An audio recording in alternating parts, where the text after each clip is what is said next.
The young man named Tin Vu had just barely caught his breath when his face went pale, because right in front of him, something appeared that definitely shouldn't exist here.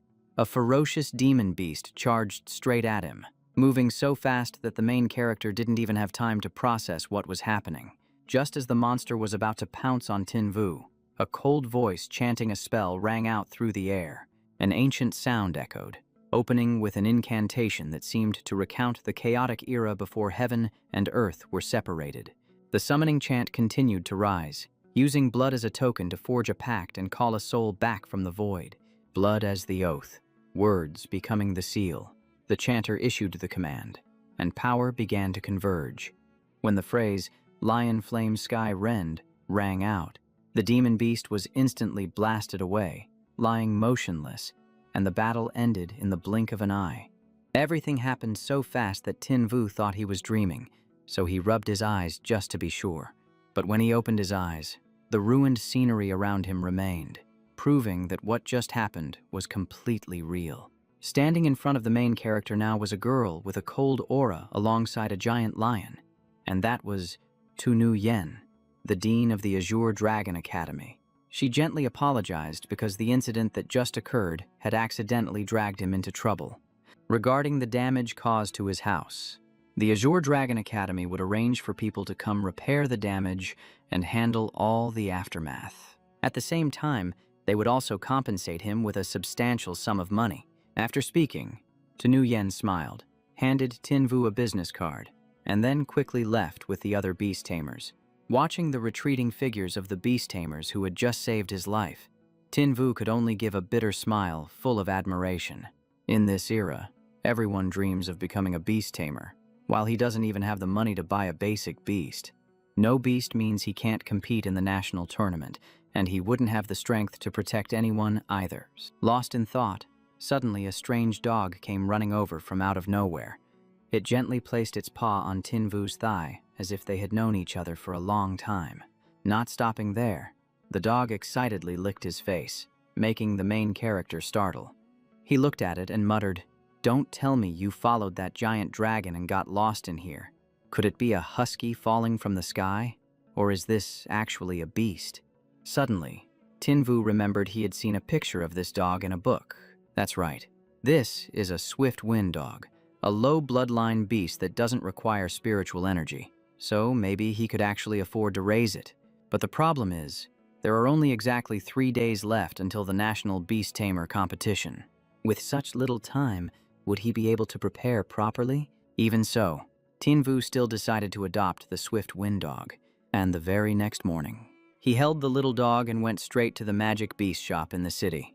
As he walked, the main character muttered, "Following me probably won't give you any future." His mouth said that, but deep down, he thought it would be best to find someone who could actually raise it. After all, this little guy is just too gluttonous. In just one night, it polished off his entire week's worth of food rations. Just then, the shop owner opened the door, and as soon as he saw Tin Vu, he frowned and asked why he was blocking the shop entrance so early in the morning. Tin Vu asked straight out, "Boss, do you guys want to buy this beast?"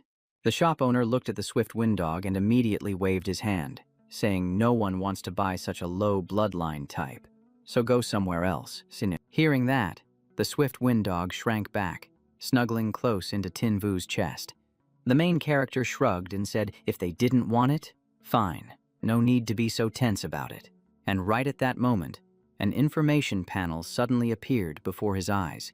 Swift wind dog, novice body level 1, loyalty 59, low bloodline, but possesses a hidden bloodline and hell bloodline. Hidden talent. Hellfire can deal true armor-piercing damage, and there is also an extremely terrifying hidden evolution path. Tin Vu rubbed his eyes repeatedly, thinking he was hallucinating because he was seeing a system panel. But when he opened his eyes, the information panel was still hovering over the dog's head, and the craziest thing was the hidden evolution path. Meanwhile, the shop owner had started grabbing a broom to chase him away. The main character stood there bewildered, thinking, "Am I the only one who can see this system panel?" Right when he was feeling confused, a familiar voice rang out, calling his name. It was Tuchiet. the richest young master in Thonfong City and also Tin Vu's classmate. He walked over, looked at the Gale Hound, and let out a sneer full of sarcasm. Turns out everything Lena said was true. You really aren't planning to take the entrance exam for the Beast Taming Academy? Actually, even if you wanted to, you probably wouldn't be qualified anyway. Tin Vu was surprised and asked about Lena. Tuchiet smiled smugly and said, Kuong Lena is by his side now. Just then, Lena appeared, linking arms with Tuchiet in a cutesy way, and pretended to greet Tin Vu. But inside, she was thinking how unlucky it was to be seen latching onto a rich guy by him, especially while he was holding that trash beast. Tin Vu coldly reminded her that when she was poor and suffering, he was the one who helped her. Then he told her to go ahead and live a good life with the rich guy, and from now on, there is no connection between them. After speaking, he turned and walked away, ignoring Tu Cheat behind him, who was furiously threatening to teach him a lesson during the exam. Those mocking words only made Tin Vu's determination burn even brighter. Who says the Gale Hound is a piece of trash? Everyone will soon see the future that awaits him and his beast. 3 days later at Tulam Square, the National High-Level Beast Tamer exam was officially about to begin. In Thonfong City, 10 candidates stepped into the arena one after another, and the assessment officially kicked off. As soon as they saw Tin Vu appear, the other candidates immediately started whispering and gossiping, because everyone knew that before this, he didn't even have a single beast to his name. Not to mention, he registered for Thanlong Academy, one of the 4 strongest academies. That fact made quite a few people laugh and ridicule. But ignoring all that gossip, Tin Vu calmly walked up to the judges' table and greeted the proctor. The person in charge of admissions for Thanlong Academy here was Tran Kai Nian. He looked at Tin Vu with curiosity because this was the only candidate in the region daring enough to register for this academy. In the eyes of many, Tin Vu's actions were no different from someone who didn't know his own limits. Because for nearly 5 years in Thonfong City, only exactly 8 people had dared to try their luck with Thanlong Academy. The final result was not a single person passed. Just hearing about it smelled like failure. See, you actually dare to register for Thanlong Academy. If you pass, I'll kneel down and call you Daddy, facing Tuchiet's insults and provocation. Tin Vu just replied coldly, well then, get ready to call me Daddy. After saying that, he turned to Tran Kai Nian and said, Teacher, I am ready. Can we start the exam? Tran Kai Nian warned him bluntly, the Thanlong process is extremely harsh, and you didn't choose to adjust your preferences. That means, if you fail, you can't register for any other beast taming academy. He still nodded firmly and said, I understand. Please begin. Seeing that, Tran Kai Nian proceeded with the test. Part 1 is measuring spiritual power, then pointed straight at the orb on the table. Understanding the cue, he immediately placed his hand on the orb without beating around the bush. Tu Ting Vu, your spiritual power is 316. Tuchiet burst out laughing when he heard that, saying, I thought you were something special, but you haven't even touched the threshold of Thanlong. Tran Kai Nian remained silent, but he felt disappointed inside. He thought he had found a bright young talent. He was just about to call the next candidate when a variable struck. The number on the orb suddenly went haywire, jumping straight from 316 to 621. Then it kept jumping straight up to 711, making the whole crowd freeze in their tracks. That wasn't all. It climbed to 800 and kept on rising. Watching it made my heart feel like it was about to drop. And finally, it stopped dead at a number that made everyone choke on their own breath. Ting Vu, Tonu Yen, To Chiet, Kuang Lena, Tran Kai Nian, Diep Ngung Suang, Nuok Tuyet, Kuang Dong Thang, Ti Val Sa, Buong Dong Thang, Kuang Dong Thang, Ngo Sin Hu, Buong Dong Thang, Tin Hon Long, Ti Trin Gilt, Tu Chi Min Hu, Dong Shan Han Vu, Dak Split, Ta Q Nguyen. The witnesses were all collectively stunned, looking completely like, say what? Spiritual power is directly related to this whole process, because it decides the exact strength a beast tamer needs to be able to successfully sign a contract with magic beasts. And a beast tamer can sign a maximum of up to 9 magic beasts in total, for every 100 points of spiritual power they possess. It corresponds to the ability to sign a pact with one additional beast. So, with 1,028 points of spiritual power, that means Tu Tingvu has the potential to become a 10-star beast tamer in the future. In the last few decades around here, specifically in the Longvan region, only a very few people have ever reached this high of a rank. Looking at that massive number on the screen, everyone understood one thing. Longvan is about to have a new genius on the rise. Tran Kai Nien announced. Candidate Tu Tin Vu reached 1,028 points. Remembering Diep Ngung Swang last year only got 1,030. That means he is only 2 points behind Diep Ngung Swang, which sounds totally hype. Tuchiet still tried to save face. So what? The test has 2 parts. Lana chimed in, saying he will definitely fail the beast bloodline part. Candidate Tu Tin Vu, please proceed to the second part of the exam. While he was speaking, a technician whispered in his ear. The machine malfunctioned. The candidate's true score is 1,032, 2 points higher than Diep Ngung Swang. Tran Kai Nien thought for a few seconds, then said not to announce the machine error for now. The technician replied, yes, and left. And the second part, the test to check the quality of Tinvu's beast bloodline, officially began. Tran Kai Nien signaled, Candidate Tu Tinvu, please summon your beast now. Hak Fong, it's your turn to take the stage, buddy.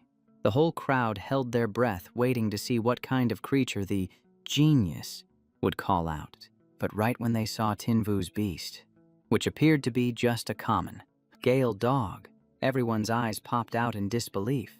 A Gale dog. You call this thing a tamed beast. Could it be that Tinvu's bloodline quality is actually the worst? In this era, signing a contract with a Gale dog as a beast, that sounds truly ridiculous. Everyone knows the beast bloodline is the factor that caps future power. Looking at this, Tu Tinvu is rated as too poor. Tran Kai Nien hadn't even failed him yet when suddenly someone screamed out loud. Look everyone, this is absolutely not a Gale dog at all. Because a Gale dog doesn't have an evolution path like that. The very next second, Hak Fong changed from a husky shape to a giant magic beast, accompanied by a description panel floating above its head. Name, Hellgale Wolf. Level, Initial Form 1. Bloodline, Hell. Quality, Epic. Talent, Hellfire. Attributes, Fire and Wind. Skills include Hell Entanglement, Target Lock, Hell Roar, Piercing Attack. Evolution Path, Unknown. Evolution Stage 2. Who would have expected Tu Tinvu to be such a hidden card player? Tran Kai Nien smiled with satisfaction and then declared decisively, Candidate Tu Tinvu has passed the exam. Congratulations, you are officially admitted to Thanlong Academy. Hearing that, Tuchiet and Lina tried to sneak away, but Tinvu called them out immediately. Where do you think you're going? Huh, aren't you gonna say hello to your daddy? Tuchiet gritted his teeth and growled, Don't get cocky. I ain't calling you that. Then he talked big. What are you gonna do about it? Hak Fong understood the assignment and immediately stepped forward, then gently pinned him down with a paw, like it was saying, Stay down, boy. Our main character asked casually, Can you open your mouth now? Tuchiet was furious but had no choice but to call him Daddy. It was humiliating beyond words. Tinvu replied coldly, I don't have a son like you. Get lost. He recalled Hak Fong and walked straight away. As he passed Lina, she shamelessly said, Tinvu, actually, for the past 2.5 years, I've still had deep feelings for you. So, can we get back together? Sorry, but I don't look back. The main character rejected her straight to her face and left quickly, leaving her there with a classic case of too little, too late. He was over the moon, thinking of only one thing. I have to tell my sister I got into Thanlong Academy right now. Tinvu excitedly pulled out his phone, but as soon as the call connected, he heard a weak voice saying, Little Vu, from the other end, followed by frantic screaming. The call abruptly cut off. A chill ran down his spine, and he bolted straight off to find his sister. Scene change. The produce market on the outskirts of Than Long was being torn apart by a demon beast, sending everyone running in panic. Nuoc Tuyet hurriedly hugged a child tight, pulling him behind a crumbling wall to hide from the danger. she whispered reassuringly. "Don't be scared." But right at that moment, the demon beast closed in, standing right behind the wall, just a single step away. It stared at her with hungry eyes, making the tension thick enough to cut with a knife. Meanwhile, Tin Vu was sprinting toward the market he usually visited, his heart pounding with worry. He kept asking himself, "What the hell is happening? And where is my sister?" The main character immediately pushed against the flow of the crowd, diving deep into the chaotic market currently under attack by the demon beast. As soon as he arrived, he saw the beast raising its claw, ready to smash down on the spot where Nuoc Tuyet was hiding. His sister was hiding right there. "Sis." Tin Vu didn't think twice. He dragged Hak Fong along and rushed in to save her. Suddenly, a system notification popped up right in front of his eyes. Hellgale Wolf. Hak Fong can use the skills Hell Roar and Hell Binding. Do you want to activate them? Activate. The main character ordered immediately. Hak Fong, Hell Binding, Hell Roar. But weirdly enough, Hak Fong didn't unleash the skills right away. See, it stood frozen, not moving an inch, just turning to look at Tin Vu like it was waiting for something. Meanwhile, the monster had locked onto his sister and was about to strike. In that split second, with life hanging by a thread, Tin Vu suddenly remembered a scene where a high-level beast tamer, who had saved him before, seemed to break the deadlock using some kind of chant. And that guy from Thanlong Academy had recited a really cringeworthy incantation. Our main character gritted his teeth. "Fine, I'll give it a shot. In the beginning of chaos, heavenly lightning dismays. I use my heart's blood to form a pact, summoning spirits at Tai Huang, using blood to swear the oath, using words as the talisman. Heed my command, go." Just as Tin Vu finished his sentence, right in that very moment, Hak Fong's Hell Roar skill was instantly activated. A decisive strike sent the demon beast flying, moving so fast that even our main guy's jaw dropped. "It's destroyed. Is this the power of a tamed beast?" He got goosebumps. Then he suddenly startled, remembering his older sister was still here. The main character rushed forward, running in a panic, his eyes darting around searching for his sister amidst the rubble. "Sis, are you okay?" Seeing she was safe, he breathed a sigh of relief, saying he was late but glad she was fine. She looked back and asked, "What about you?" Tin Vu immediately bragged, "Sis, I passed the exam for the Azure Dragon Academy. From now on, I am officially a beast tamer, and this is my contracted beast. Take a good look." Lightning Prison, Gale Wolf Hak Fong. After that was done, Tin Vu and Nuoc Tuyet walked closer, inspecting the spot where the demon beast had just been taken down. And he obtained a spirit core, an initial stage demon beast spirit core, with the poison attribute. Acquisition condition, obtained after destroying a mutant beast. Effect increases poison attribute attack for the tamed beast. Bonus stats, attack +5, experience +10. The main character didn't hesitate, immediately feeding the spirit core to Hak Fong, even though it was just a small spirit core, and an initial stage one with the poison attribute at that. But meat is meat no matter how small, as they say, so it would still be useful for Hak Fong's future evolution. That night, Nuoc Tuyet secretly observed and investigated, while Tin Vu was sleeping soundly, completely dead to the world. After confirming everything, just as she finished, a sound echoed from afar that made her jump. It felt like something behind him still existed. She immediately called that person to report. The Dragon Cloud Forbidden spell is still there, and the seal of the Star Soul Dragon King hasn't loosened even a bit. But why was little Tin Vu still able to contract a tamed beast? This is really confusing. The person on the other end replied, "It seems like an arrangement of fate. You just stay at the school and watch over him carefully." Nuoc Tuyet replied briefly, "Yes, I understand. I will keep an eye on him." Time passed, and finally the day came for Tin Vu to enroll in school, and the whole market came out in droves to see him off. Not only did they prepare food, but everyone also scraped together some money to give him for his living expenses. Right at that moment, a demon beast shaped like a tiger but with wings glided past, signaling that the turbulence wasn't over yet. The main character waved his hand. "Everyone, please don't see me off any further. I'll come back to visit you all during the holidays. After saying that, he pulled his sister onto the train, getting ready to head straight for Azure Dragon Academy. A few hours later, the train's speakers blared out, asking for all passengers' attention. Demon beasts have appeared on the tracks ahead, so the train might shake a bit. Please stay safe, everyone. A little while later, another announcement came on, saying the train had passed the danger zone and was running normally again. Tinvu and Nuok Tuyet, along with everyone else, hadn't even had time to celebrate for long before suddenly there was a massive boom, and the whole carriage shook violently as if it had been slammed into. The emergency speakers screamed out that 7 three-eyed giant apes had appeared right in front of us. Please protect your lives and property, and absolutely do not panic under any circumstances. Dents started appearing all over the roof of the carriage, looking like something was smashing it repeatedly from the outside. Then the roof tore open, and a demon beast crawled down, making the situation instantly 10 times more chaotic. Terrified passengers scattered in every direction, their screams echoing throughout the entire carriage.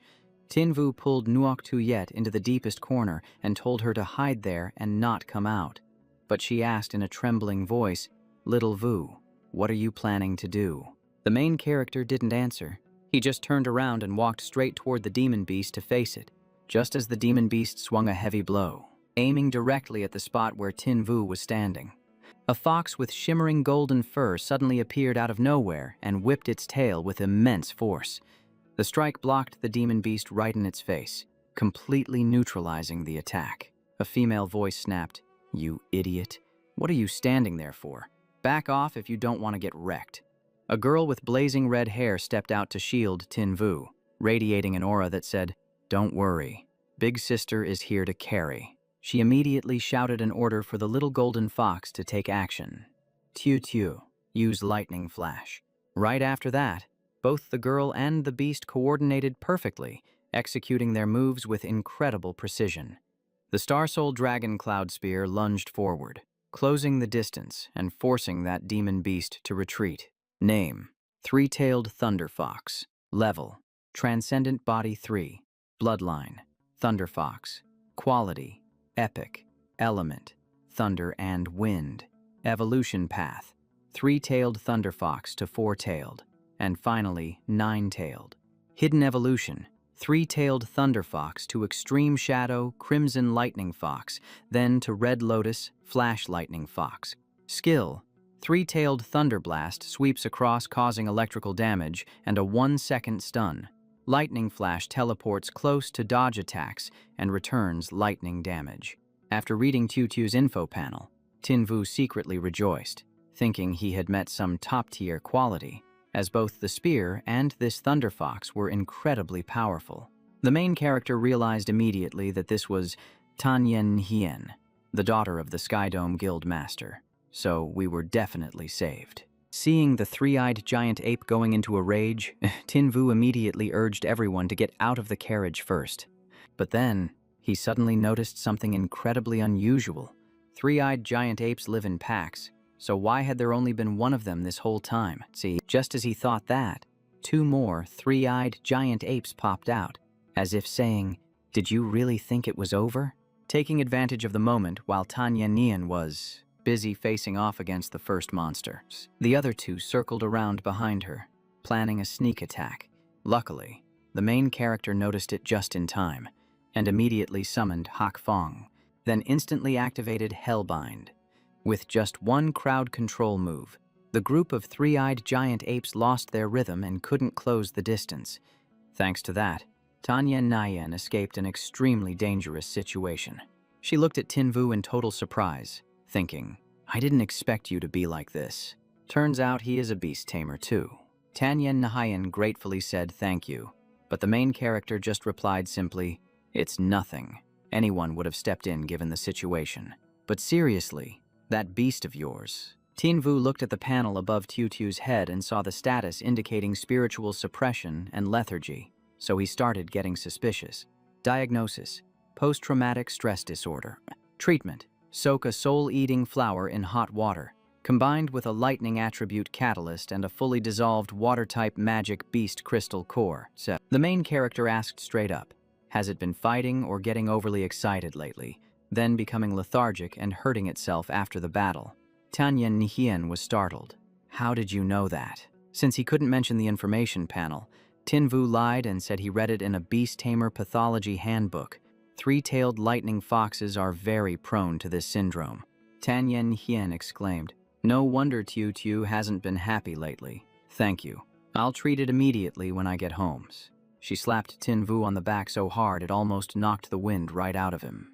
Then she draped her arm around his shoulders like one of the boys and declared generously, from now on, you are my little brother. Right at that moment, she didn't notice that. Nuoc Tuyet was standing nearby, looking at her with eyes that seemed ready to start a duel right then and there. Nuoc Tuyet stepped forward, hugged Tinvu's arm, and gave a sharp smile. Sorry, but he isn't anyone's little brother. He is my brother. Tan Yen Nian narrowed her eyes, then decided to play straightforwardly. So she hugged Tinvu's other arm and smiled. Is that so? From now on, he is the little brother of me. Tan Yen Nhien. The two of them pulled Tinvu back and forth while the main character cried internally, ladies, please, I'm about to be torn in half here. A few hours later, at the central square of the Azure Dragon Academy, a male teacher held a microphone, smiled at the lined-up freshmen, and said, welcome to the Azure Dragon Academy. He told everyone to wait patiently for the principal to arrive. Standing in the line, Tinvu breathed a sigh of relief and told himself, after saying goodbye to Tan, I finally made it to enrollment day in one piece. Suddenly, a loud roar echoed out, cutting through the atmosphere. Then everyone saw a massive flying beast. Remember to subscribe to the channel to watch more new videos. Diving down from high above the square, and the rider was clearly someone extraordinary. The creature that landed was the purple flame lion, radiating an overwhelming aura. The person who just appeared was none other than Dean Tu. It was Tu Nu Yen, the powerful dean of the Azure Dragon Academy. Hearing the whole courtyard scream, Tinvu's jaw dropped. Isn't she the lady who defeated the Dark Shadow Demon Dragon? I had no idea she was the dean here. At this moment, Tu Nu Yen controlled the purple flame lion to land, and the teacher hurriedly handed her the microphone. Dean, please say a few words to the new students. She nodded, took the mic, looked straight at the freshmen, and spoke seriously. Congratulations on getting into Azure Dragon, but I must emphasize one thing. Whether you are from a prestigious family or a humble background out there, once you enter Azure Dragon, you all must follow my rules, especially rule number 8. The group of freshmen whispered among themselves, what is rule number 8? It sounds so special. Does anyone know? Tu Yen continued, rule number 8. Whenever students have a conflict, regardless of who is right or wrong, it will be resolved by a duel in the arena. The loser must apologize to the winner. Hearing this, the freshmen's faces fell instantly, and everyone gulped in fear. The main character thought to himself, that sounds harsh, but it's the only way to stop rich kids from bullying others, and common students can demand justice with their fists. 2 hours later, in Tinvu's class, the students took turns introducing themselves. When it was Tinvu's turn, Ngo Sin-hu suddenly jumped up, pointed straight at him, and shouted excitedly, are you Tiu Tinvu? I can't believe we're in the same class. You're that monster with spiritual power nearly equal to Senior Diep Nung Swang. Right. Tran Kai Nian stood on the podium and spoke up in annoyance. I need everyone to take their seats immediately. We are starting the lesson right now. Ngo Sin-hu heard that and sat back down, turning to whisper with a grin, Brother Tu, from now on, I'm following you all the way. Tran Kai Nian coughed lightly, then shouted, shut your mouths, right now. Then, the teacher wrote a line of text on the board and said, I am Tran Kai Nian, and I will be your homeroom teacher. I hope you all study hard here at Thanlong Academy. Open the first chapter of the Beast Taming Encyclopedia. Today, we are going to learn the basic theories of beast taming first. The power of a tamed beast depends on two main factors.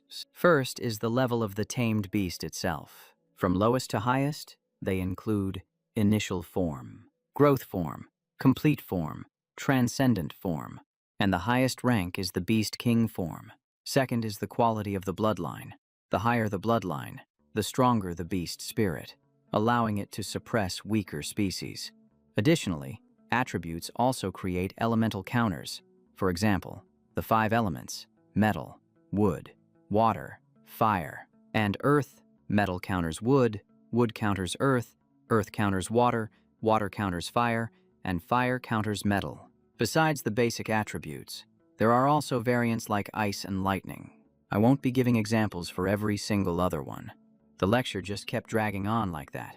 The whole class listened attentively, but Tinvu was slumped over his desk, sleeping soundly, just like he was at home. Tran Kai Nian got angry, threw a piece of chalk right at his head, and shouted loudly, "Tu Tingvu, stand up right now." The protagonist groggily stood up, and the teacher gritted his teeth, saying, "You've got some nerve. You dare to sleep during my class.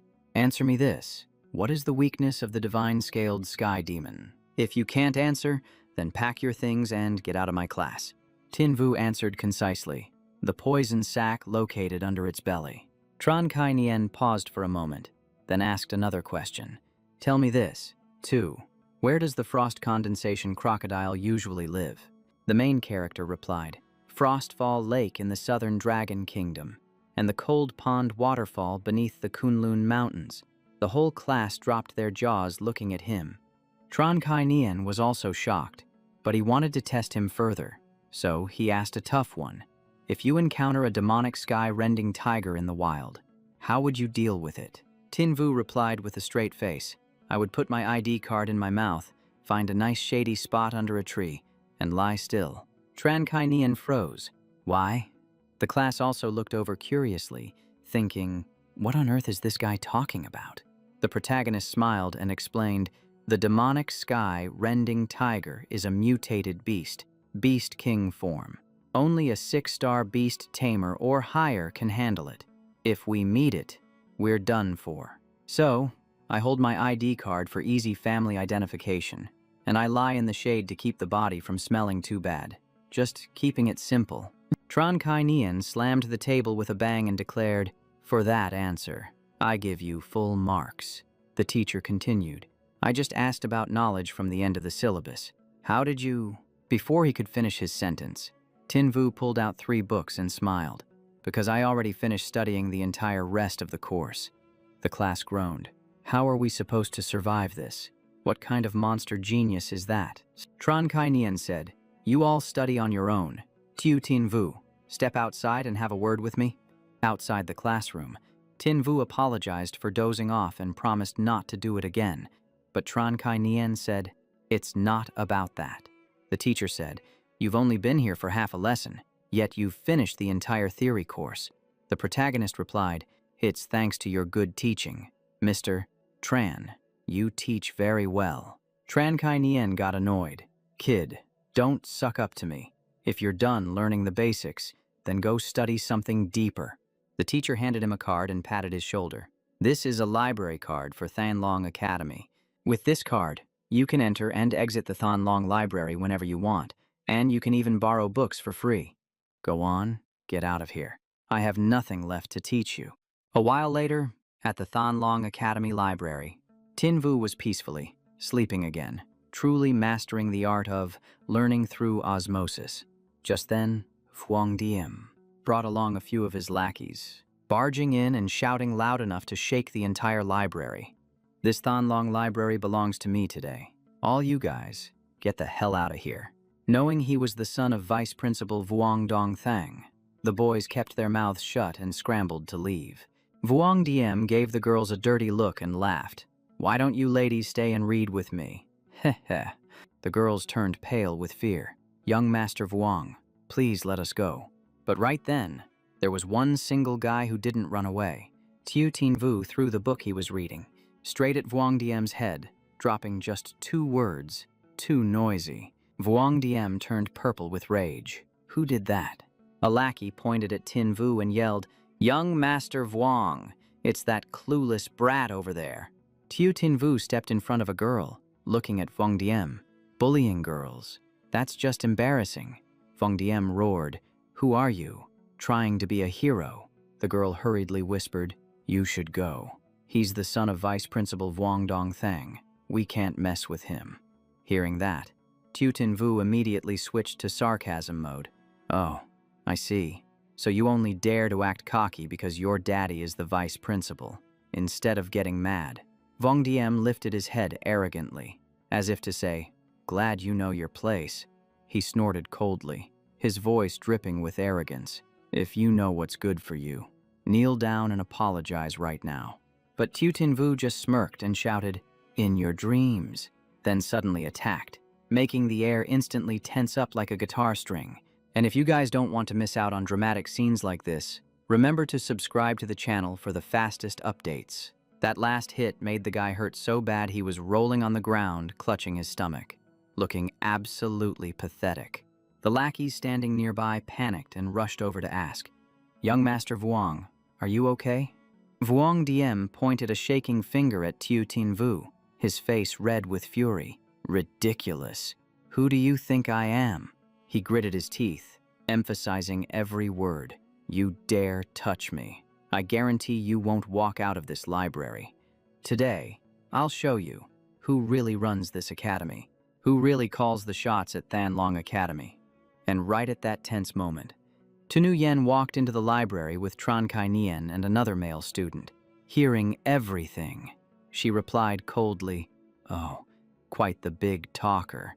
Turns out you're the one calling the shots at Than Long Academy, and I didn't even know it." Hearing the familiar voice, Vong Diem's heart skipped a beat. How did Dean to get here so fast?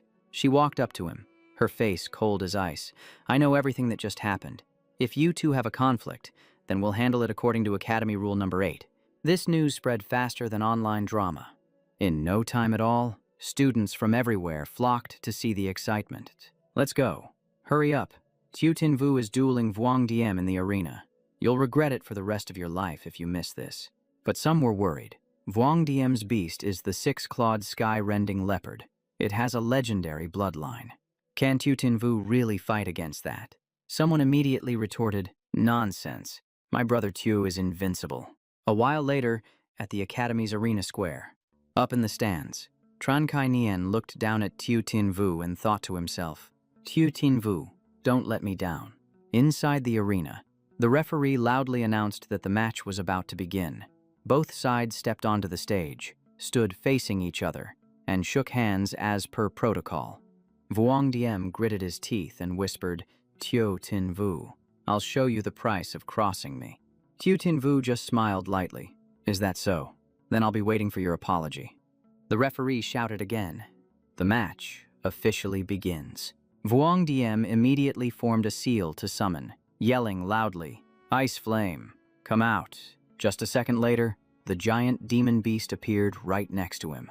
Tu Tin Vu didn't rush to summon yet.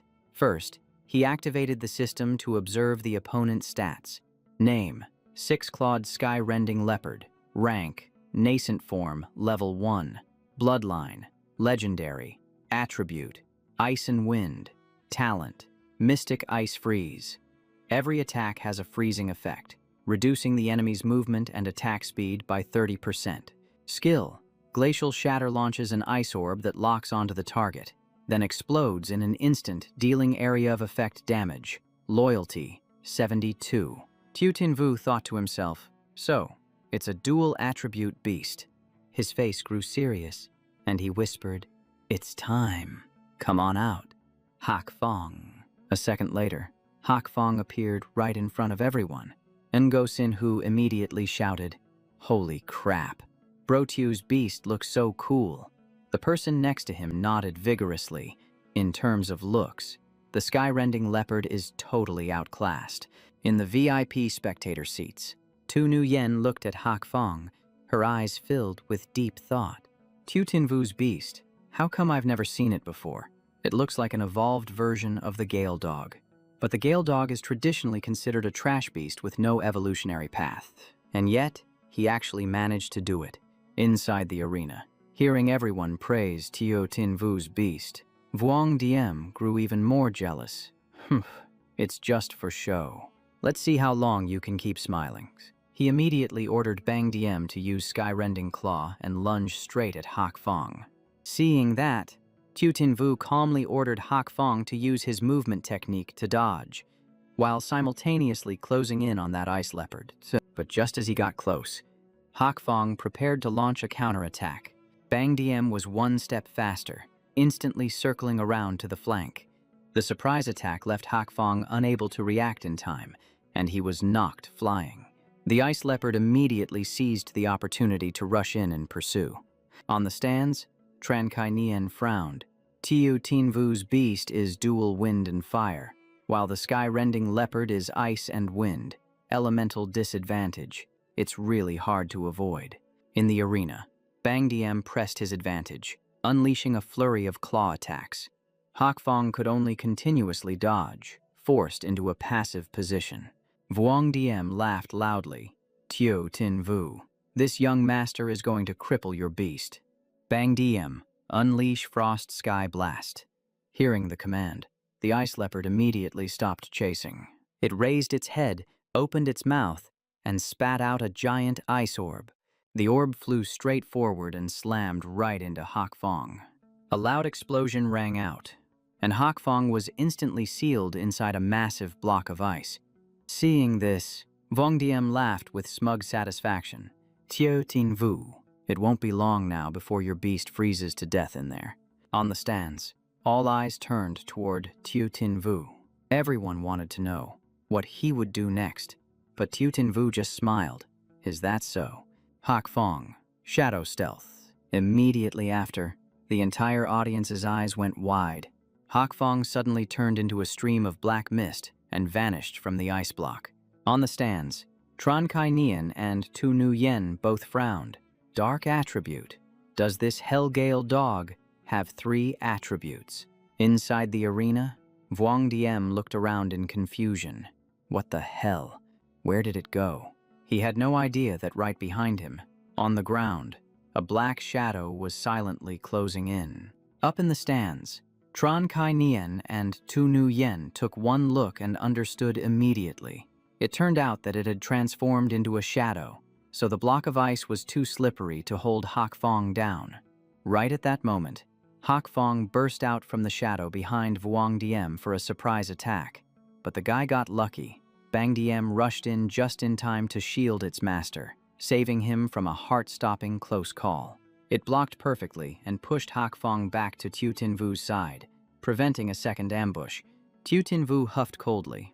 All right, now let me show you just how dangerous we really are. Hak Fong, Silent Claw. In a flash, it disappeared again, only to reappear right next to Bang Diem, its claws striking down continuously, quick as lightning. The barrage of claw strikes was so painful that Bang Diem could only howl in agony. It was a scene that looked and sounded absolutely terrifying. Vuong Diem roared loudly. Bang Diem, counterattack. I told you to counterattack. But screaming his lungs out was useless, because Silent Claw is a dark attribute skill, and once it hits, you get silenced. After taking the hit, the opponent fell into a silence effect for 3 continuous seconds. Even if it wanted to activate a skill, it was totally shut down. And Tu Tin Vu wasn't about to miss this golden opportunity. He immediately ordered Hak Fong to use Hell Roar to stack up the damage. Everyone only saw Bang Diem get blasted backward before passing out cold. It completely lost its combat ability, effectively knocking it out of the match. The referee stepped up next to Tu Tin Vu, raised his hand high, and declared, "The winner is Tu Tin Vu." The stands exploded like a pressure cooker, with students jumping up in excitement, chanting Tu Tin Vu's name like crazy. Meanwhile, Vuong Diem collapsed to his knees, his face pale as a sheet, muttering over and over, "No, no, this can't be." Tu Tin Vu walked closer and said straight to his face, "You lost." Tu Nu Yen also stepped down onto the arena, her aura undeniable. She said in a cold voice, "According to the rules, apologize. End this farce right now." Vuong Diem bowed his head, kept his mouth shut, and swallowed his anger. After a few seconds of silence, he gritted his teeth and opened his mouth. "Tu Tin Vu, I apologize. After saying that, he turned his back and left the arena, still bitter inside, thinking, Tu Tin Vu, just you wait, I'll make you pay. At that moment, Tu Yen turned to Tu Tin Vu and smiled softly. Not a bad performance. You're the second student to make me see things differently. There's a freshman ranking tournament in 3 days, and I'm really looking forward to it. Tu Tin Vu scratched his head shyly to thank her, then asked curiously, so, who was the first person? Tu Yen replied seriously, a genius girl who broke through 1,000 spiritual power points. Diep Swang Ngung. Tu Tin Vu thought to himself, her again. I heard her name back during the entrance exam. Saying that, she took out a ring and handed it to him, smiling. You have talent, too. Take this spatial ring, a reward for the match. A spatial ring is a storage equipment item created using high-tech engineering. It can hold food, supplements, and all sorts of things you need to carry when you go out. Tu Tin Vu was startled, thinking, a spatial ring. It can store everything. He took it and laughed. Then I'll accept it. I wouldn't dare refuse. Thank you, Director. Afterward, because he was worried Nuoc Tuyet was waiting at home, he got impatient and left very quickly. But just as he stepped out of the academy gate, Tu Tin Vu accidentally bumped into a little girl. He hurriedly asked, Little sister, are you okay? The girl was slightly dazed and whispered, I'm okay. Tu Tin Vu crouched down and patted her head, saying, Be careful when walking next time. Go on home now. Just as he stood up to leave, Thinan hugged his leg tightly and begged, Big brother, I don't have anywhere else to go.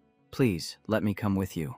A while later, at the family housing area, Nuoc Tuyet saw him bringing a little girl into the house and immediately pinched his ear, scolding, It's your first day at Long On, and you're already doing shady stuff. Tu Tin Vu panicked and cried out, No, it's not like that. Sis, let me explain. Nuoc Tuyet angrily demanded an explanation. What is there to explain? She is standing right here in plain sight, isn't she? A few minutes later, so that is the story. Since Thiman is terrified of magic beasts, she basically has 0 chance of becoming a beast master. She was getting bullied by her family, so she ran away. I brought her back here hoping you could help cure her fear of magic beasts. Thiman hugged Nuoc Tuyet, sobbing and begging. It is true. Big sister, please. Can I stay here? I really do not want to go back home. Nuoc Tuyet forced a smile and replied, All right, you can stay. Then Nuoc Tuyet turned around to give him one last warning. However, Tin Vu, listen to me closely and remember this. When it comes to women, you must absolutely not get involved with them, especially anyone from the Diep family. The next day at Than Long Academy, the main character stood in line waiting for his assessment, but yesterday's warning kept echoing in his mind. Do not trust the Diep family. Why did she suddenly bring that up out of nowhere? Hearing the main character mumble, Ngo Sin Hu leaned in close and asked, What are you saying? Brother Tu, what do you mean by not looking for the Diep family? Mr. Tran said today we have to assign battlefield positions. By the way, what exactly is a battlefield position?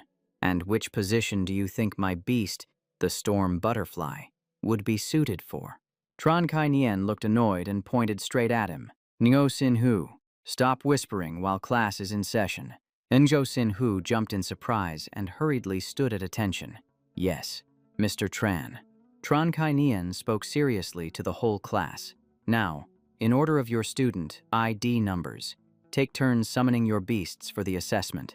The results will determine your combat positions. As each student went up for their assessment, Tran Kai Nien announced the results right on the spot. Tong Ho, your sturdy beast specializes in defense. Your position is tank. Ngo Sin Hu, your storm butterfly specializes in water element attacks with area of effect damage. Your position is mage. Next person, Tio Tin Vu. Hearing his name called, the main character immediately stepped forward, his gaze sharpening. Tran Kai Nien looked at him and asked, First category is the attack test. Are you ready? The main character replied succinctly, Let's get started. After saying that, he summoned Hak Fong and Jia Lei onto the field, their aura absolutely undeniable. The main character ordered them to use the Hell Roar skill, striking directly at the testing machine. The testing machine immediately displayed the result, showing a triple critical hit. And the number appeared clearly on the screen, 6,371. The students dropped their jaws in shock. Holy crap, a triple critical hit. We can barely even trigger a 1.5 critical. What kind of crazy build is he running? Tron Kai Nian looked at the numbers on the screen and calculated silently. An initial beast's ultimate skill usually only hits between 500 and 1,500. Yet the Hellgale Wolf hit a triple critical, easily surpassing the 2,000 mark. That is just too extreme. The main character asked briskly, "Mr. Tran, the attack test is done, so I must fit the assassin position. Right, we can probably skip the rest." Before he could finish his sentence, he was cut off. Continue. In his mind, the teacher thought, "Tu Tin Vu, let me see just how far your potential limit goes." So the main character had to finish the rest of the assessment. When it came to the long-range test, he ordered Hak Fong to fire a blast of hellfire straight ahead. Ngo Sin Hu shouted out, "Holy crap, that range has got to be at least 800 meters. Brother Tu, you should just be a marksman." Moving on to the defense test, Ngo Sin Hu hooted again. Even an attack from the Ice Armor War Turtle, which is Mr. Tran's transcendent level beast, was blocked. Brother Tu, you are absolutely incredible. When they got to the crowd control test, the main character ordered Hak Fong to use Hellbind, executing a perfect restraint. Ngo Sin Hu poked his head in and suggested, "Why don't you just switch to being a mage to be safe?" Finally, for the support capability test, Tran Kai Nian looked at the stats on his tablet and spoke bluntly. According to the data simulation, any beast within a 10-meter radius of the Hellgale Wolf will gain a 30% increase in battle lust, plus 10% attack power and 10% movement speed. Ngo Sin Hu scratched his head, asking, "Teacher, so what exactly is Tio Tin Vu's battlefield position? Every role fits him perfectly. It is too hard to choose." In his mind, he thought, "He is so overpowered. I am speechless." Tron Kai Nian raised a single finger. "Actually, aside from those 5 positions, there is one role that is extremely suitable for Tu Tin Vu, and that is..." The whole crowd was stunned because the main character was basically a full option package. Sin Hu heard the term and immediately asked, "Mr. Tran, what exactly is an all-rounder?" Kai Nian gave a quick explanation. A beast tamer whose beast performs well in every position is called an all-rounder. Then he smiled. "It is pretty obvious. Tu Tin Vu is the only all-rounder in our class." Hearing that, Tu Vu beamed with pride, while everyone else looked at him with unconcealed admiration. His classmates scrambled to praise him. "Tu, how are you so good?" "Yeah, exactly." Overwhelmed by the compliments, Tu Vu felt even more shy. "No way. Come on." Tron Kai Nian immediately chimed in. "But do not celebrate too early. All-rounders are rare, but they are not non-existent. We do not have enough data on this year's freshmen yet, so for now we only know Tu Vu is an all-rounder. But," the teacher continued, "there is another all-rounder this year named Yep Suang Nungung. There is also Han Thien Quan, and in year 3 there is Mo Dung Than Duong and Li Hien Thua." Kai Nian looked around the class and encouraged them. "So everyone, keep doing your best." After school, our main character walked down the street with a light step, but his mind was busy calculating. He thought to himself that he needed to buy some supplements for his beast to prepare for the freshman ranking competition. He was just walking along when suddenly a group of people blocked his path, sneering, "Hey kid, where do you think you are running off to?" Tu Vu frowned and asked bluntly, "Who are you guys?" The whole group looked menacing. "You do not even know our Black Tiger Guild. You are seriously itching for a beating." Vuong Diem pointed at him and snapped, "President Lei, why waste words? Cripple one of his legs for me. Let's see if he can still be so cocky." The other guy immediately chimed in. "Oh, right. Young Master Vuong has given the order." So the whole gang aggressively closed in. "You dared to mess with young Master Vuong, so consider this your bad luck." Tu Vu paused for a moment. "President Lei." He glanced at the star ranks on their shirts, Seeing everyone was 3 or 4 stars, and the pressure was instantly overwhelming. He felt angry and said, "Bullying a 1-star beast tamer like me. Isn't that a bit too much?" Vuong Diem smirked. "I just love abusing my power to bully people. Even if it is too much, what are you gonna do about it?" President Lei rubbed his hands together. "Young Master Vuong, do not get worked up. Let me handle this brat." After saying that, he shouted loudly to summon his beast, Thunder Tiger. A majestic white tiger appeared, with purple lightning crackling around its body, looking intimidating just by standing there. President Lei shouted, "Attack!" The Thunder Tiger gave a low growl and lunged straight at Tu Vu.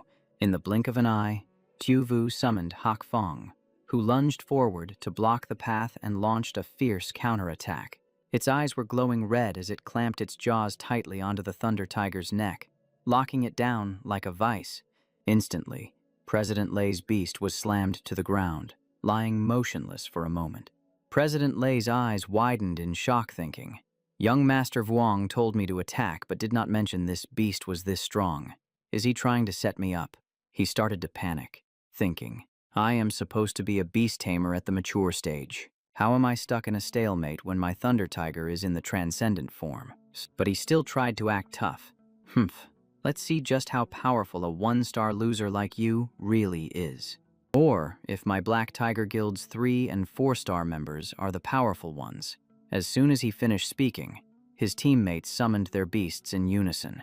3 beasts appeared, looking aggressive and growling as they targeted Tu Vu and Hak Fong. Suddenly, a female voice cut through the tension.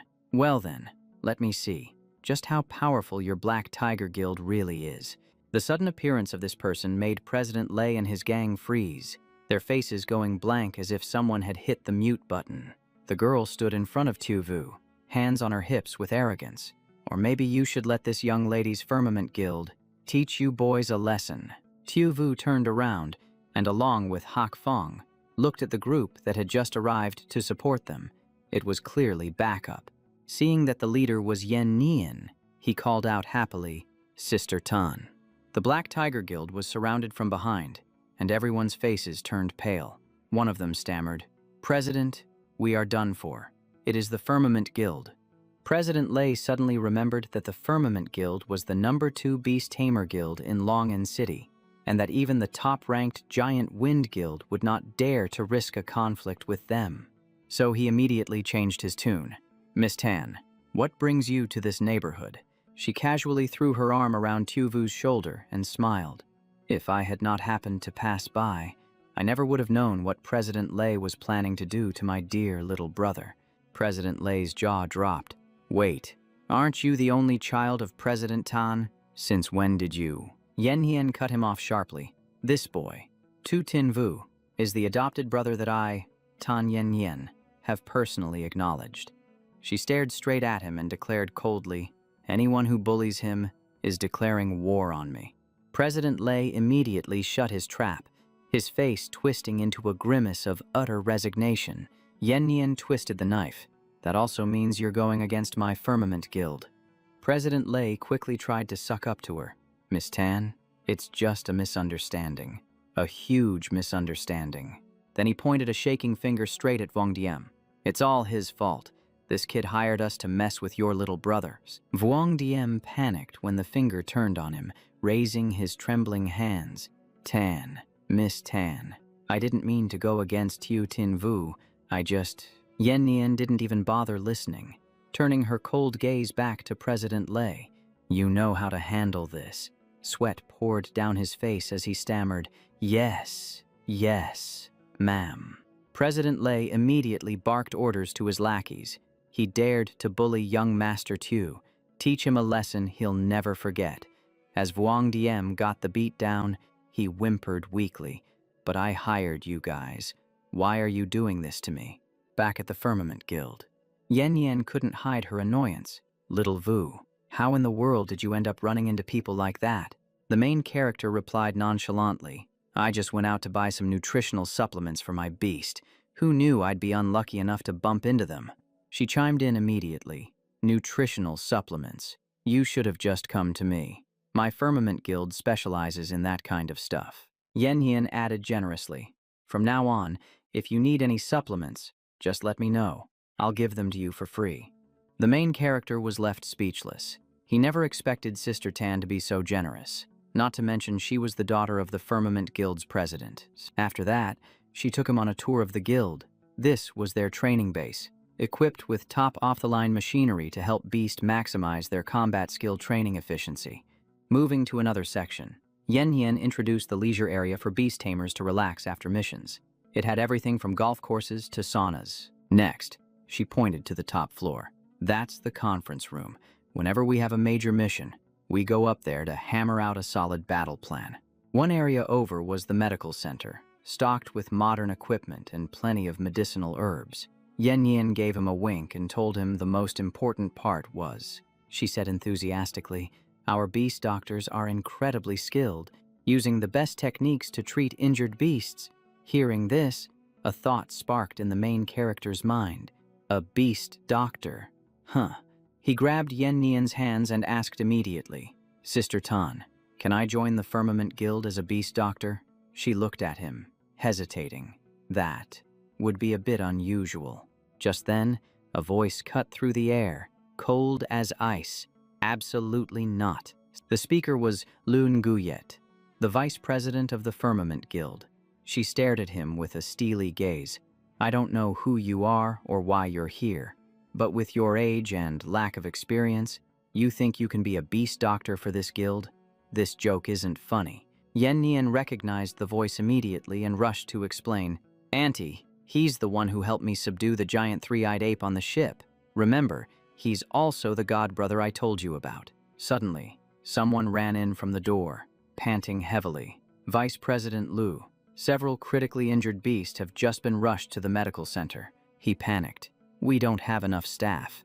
What should we do? Liun Guyet tried to calm the situation. Stay calm. Transfer personnel from the other branches. Then she turned to Yen. You go to the other guilds and ask for reinforcements. Before she could finish, the man interrupted. There's no time. Vice President, those beasts have lost too much blood.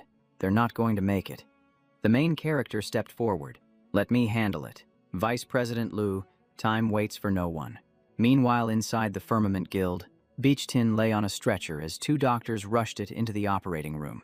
As they pushed the stretcher, they shouted to the nurse, Ngao's Beachtin is on table number 3. Massive blood loss, get the reserve blood bags, now. Sensing a change in his beast's body, the owner panicked and screamed, Move! Get out of the way!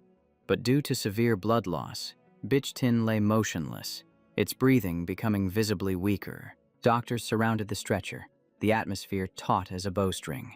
A trembling voice pleaded, Doctor, please save my beast. Chaos erupted in the room.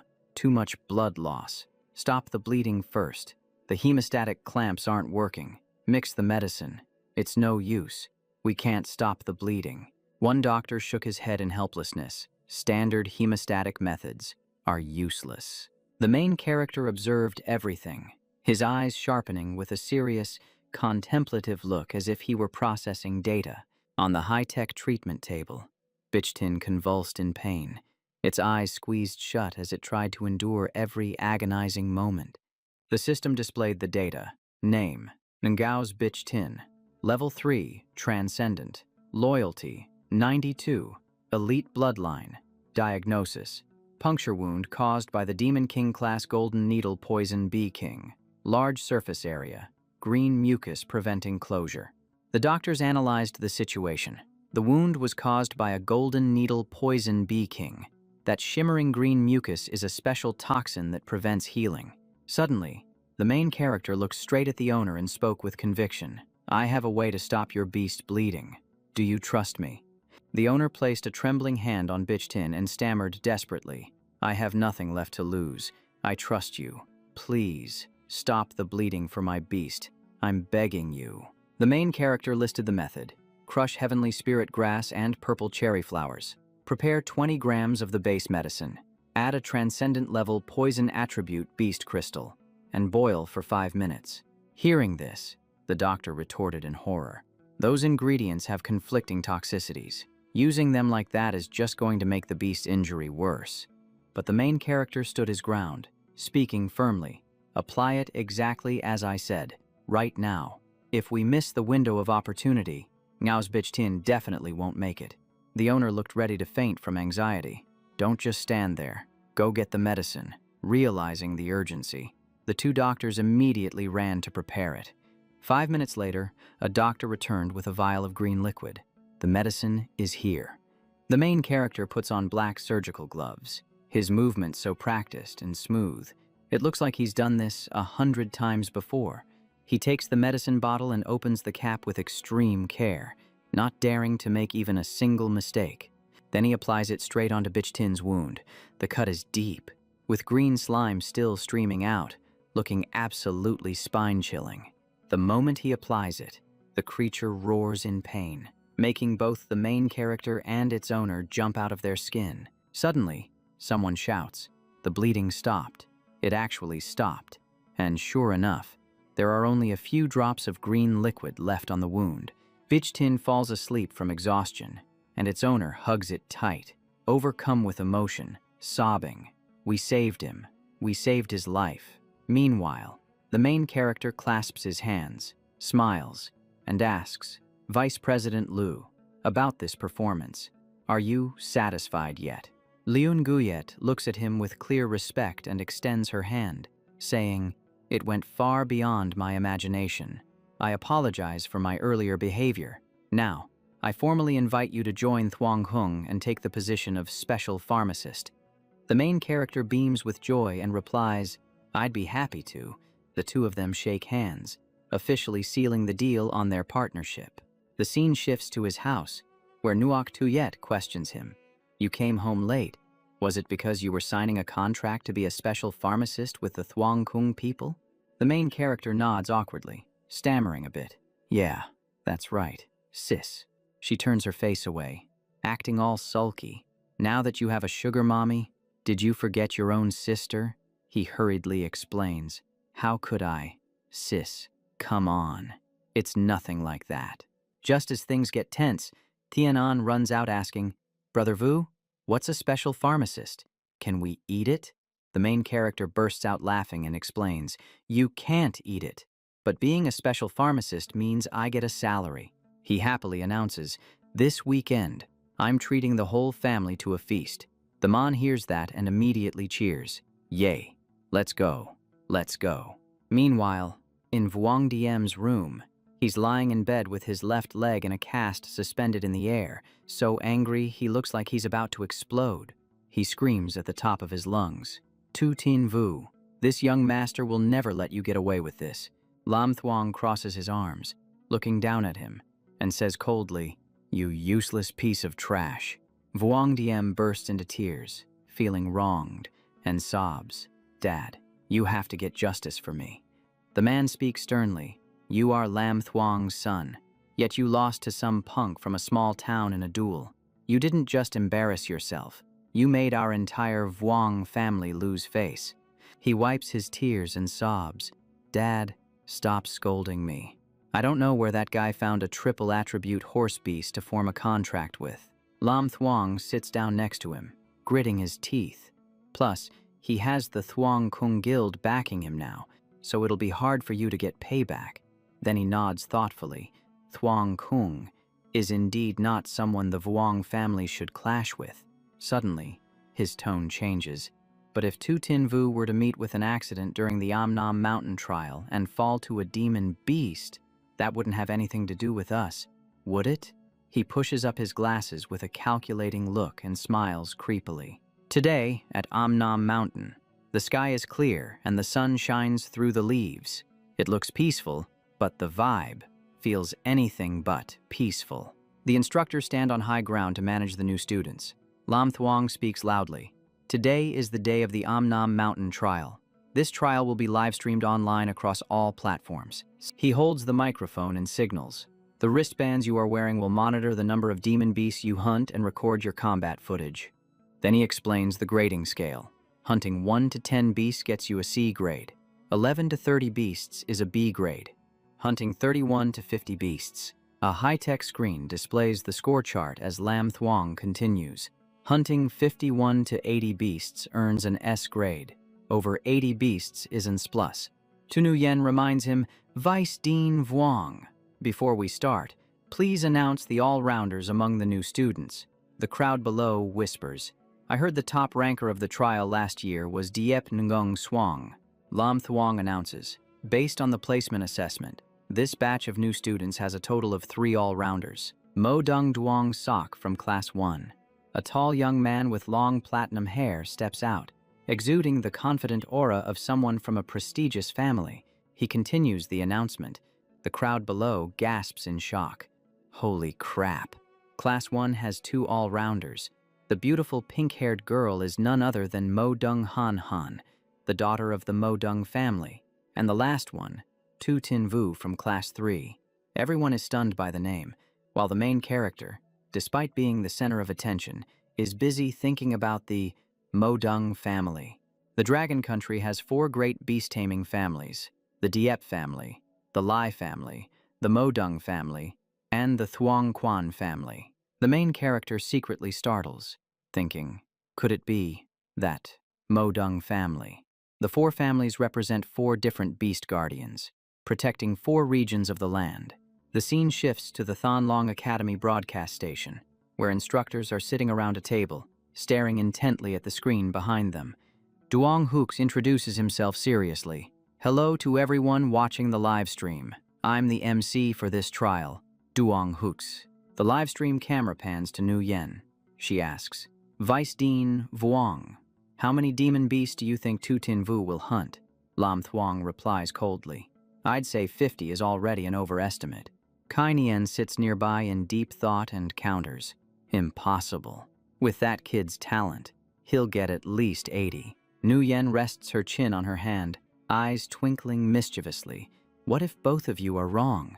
Then she adds confidently, I think he's going to break Diep Nung Swang's record. Just wait for him to create a miracle. Outside, the weather is perfect for outdoor activities. Duong Hook announces loudly, now, students will head out in order. The camera angle changes, showing everyone warming up with burning enthusiasm, preparing 100% of their power. And then, the trial officially begins. 20 minutes later, Duong Hook updates. In less than half an hour, Van Lam from Class 2 has taken down a short-tailed bear, bringing his total hunt count past 10. Nu Yen frowns, feeling worried for the main character. The screen continues to show a giant demon beast with a congratulatory message. Congratulations to Ton Thien Hao from Class 5. His hunt count has surpassed 20. Duong Hook suddenly exclaims, unbelievable. The trial has only been going on for exactly 1 short hour. Mo Dung Duong Sok from Class 1 has already hunted 43 demon beasts.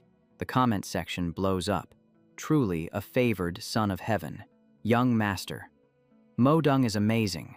I want to marry Prince Mo Dung. Holy cow. The Mo Dung family is carrying the team. Duong Hook uses every muscle in his face to praise him. Mo Dung Duong Sok's White Dream Lion is indeed the only psychic-type beast in this batch. Its space-phasing ability allows it to close the distance instantly, and every attack it launches creates a piercing effect. The screen shows the White Mong Lion clamping down hard on the silver-striped snake, its eyes glowing as sharp as knives. Duong Hooch keeps his commentary steady. The silver-striped snake has strong recovery, but once it is locked down by the White Mong Lion's ability, the outcome is enough to send shivers down your spine. The White Mong Lion even plans to deliver another crushing bite, clearly not intending to give its opponent a single second to breathe. Duong Sok hurriedly stops it. Little White, don't waste time on it. Then he reaches over to the snake and gives the order. Just taking the demon beast crystal is enough. The scoreboard numbers are jumping constantly. The person currently in the lead is Ham Ham, who is also the only female in the top 3, followed closely by Duong Sok and then the main character. The screen switches over to her fighting a giant demon beast. Duong Hooch introduces, we are done watching Duong Sok. Now let's turn our attention to Mo Dung Ham Ham. Ham Ham's beast is the Bone Wing Bat Beast, possessing a legendary bloodline, and it is also the only undead-type beast in this entire trial. To be honest, she is definitely playing on a whole other spiritual level. The opposing demon beast roars like a declaration of war. Duong Hook explains, that is the bloodthirsty mad lion. Initial level 2 with an epic bloodline. Its physical attacks come with 5 times critical damage. Extremely nasty to deal with. But up against the bone-wing bat beast, well, looks like its luck has run out today. The comments section is exploding with roses and praise. Miss Modung is soaring. Ham Ham is forever the best. Her talent is even stronger than her brother's. Duong Hooch gets fired up. If Ham Ham takes down this bloodthirsty mad lion, her total demon beast count will hit 51. Elsewhere, Duong Sok looks at the scoreboard, thinking proudly to himself that his little sister will definitely take first place this time. But then, he freezes. Someone is actually making a comeback and climbing up to overtake his sister, cutting back to 1 minute ago, right when she is gathering her strength to strike the demon beast. Ham Ham is both anxious and determined, her eyes locked on the target, following every single movement of her beast. Her beast spits out a beam of purple light, blindingly bright and reeking of danger. She smiles with confidence in her heart. That makes one more. Right at that moment, the main character shouts loudly, making her jump. Hak Fong, charge in. While her beast is rushing rapidly toward the demon beast, mouth wide open to deliver the finishing blow. Then, at the very last second, the main character cuts in. The demon beast takes the hit, blood spraying from its chest under everyone's stunned gaze, accompanied by an excited shout. I snatched it right from under your nose. At Amnam Mountain, the main character and Ham Ham stand facing each other, and between them lies the fallen, bloodthirsty mad lion.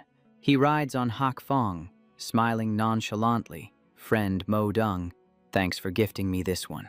On the surface, she remains calm, but inside she is screaming frantic words of frustration that are too rude to say out loud. The scoreboard begins to change rhythm, and the situation flips faster than flipping a pancake. Duong Hook roars with enthusiasm. Ladies and gentlemen, the drama has just unfolded. Ham Ham guarded against everything, but she couldn't guard against this guy Tu Tin Vu. The main character stole her prey and rocketed to first place. Before things can even cool down, a new giant demon beast appears on the main character's side. A three-eyed demon ant charges out from nowhere, and the tension spikes instantly. The main character immediately enters a combat stance. Duong Hooch comments continuously, even through the screen. I can feel the intense desire for victory from both of them. Ham Ham refuses to back down either, her eyes full of determination. Who will the three-eyed demon ant eventually fall to? Sitting on Hak Fong's back, the main character gives the order, Hellbind. Duong Hooch catches the action immediately, providing hot commentary. Hak Fong rushes forward. The shell of the three-eyed demon ant is so thick and hard it is exhausting just to think about. The trail of fire it spits out wraps around the demon ant like a rope, the firepower eroding the armor and creating visible damage. The main character waits for the right moment and shouts, Hak Fong, harvest. It immediately blows up a blazing fire, aiming straight at the demon ant. Hell roar. Suddenly, a blast of cold air blows in and pushes back the flames. Ham Ham has made her move. The bone-wing bat beast fires a sonic wave, cutting off Hak Fong's finishing move. She seizes the opportunity and directs the final strike. Immediately after, the Bone Spirit Ice Fire disposes of the three-eyed demon ant, ending it as cleanly as pushing a button. The demon ant collapses and then vanishes, leaving behind a massive crystal. She reaches out and picks up the sparkling stone amidst the pool of blood, her movements quick and precise. The main character walks over, his voice sounding a bit resentful. Friend Mo Dung, I didn't expect you to be so petty about getting even. The situation changes constantly, making the race tight as a guitar string. Duong Hooch cheers out loud. Now things just got a whole lot more interesting. Up to this point, the achievements of the main character and Ham Ham are tied, and the first place winner is yet to be decided.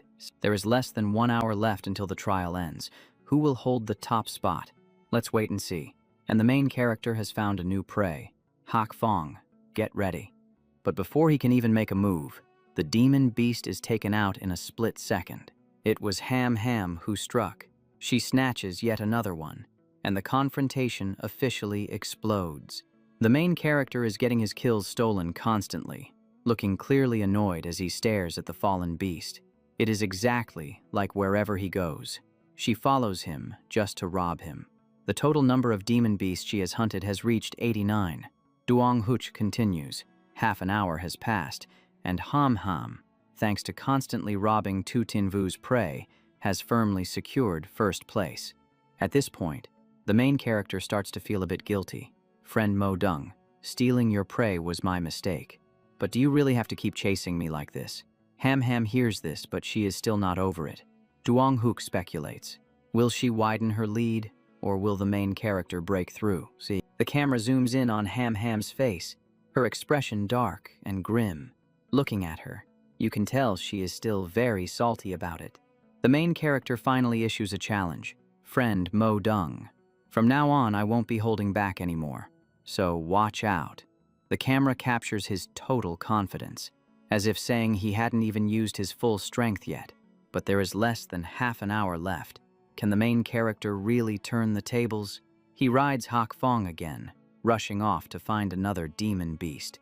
Wherever the main character goes, Ham Ham follows right on his heels, neither of them willing to yield. As the minutes tick by, the number of beasts they take down breaks records, the tension becoming suffocating. They were fast becoming the must-watch highlight of the entire show. Thanks to his advantage in quickly dispatching low-level demon beasts, the main character thought smugly, I don't believe you can snatch kills from me while flying up there. Ham Ham was just waiting to swoop in and steal his kills, but she missed quite a few targets, getting more annoyed by the second. Riding her beast, she scolded him furiously, "You scoundrel."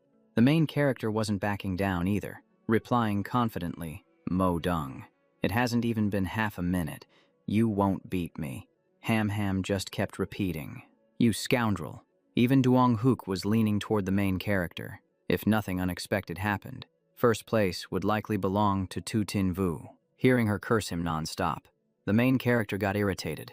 Are those the only two words in your dictionary? Suddenly, a demon beast with incredibly powerful energy appeared nearby, its aura pressing down heavily. It had been hiding behind a large rock, watching the main character and Ham Ham for quite a while, stalking them like prey. Suddenly, it roared and lunged forward. Duong Hook was shocked too. What is that? Why is there a level 3 complete form demon beast here?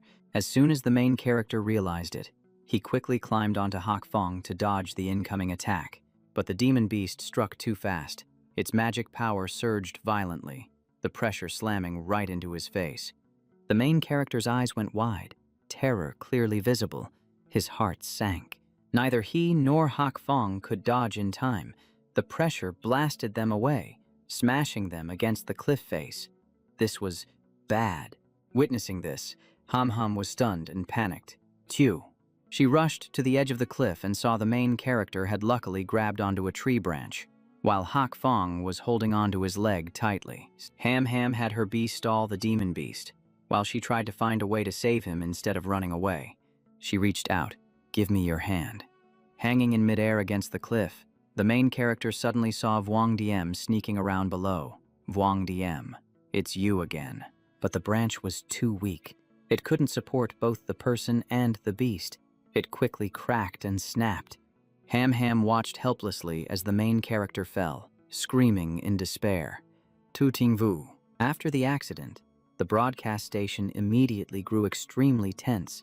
Everyone held their breath. Kai Nian slammed the table and stood up, losing his cool. Dean, I have to go save my student. Nu Yen calmly reassured him.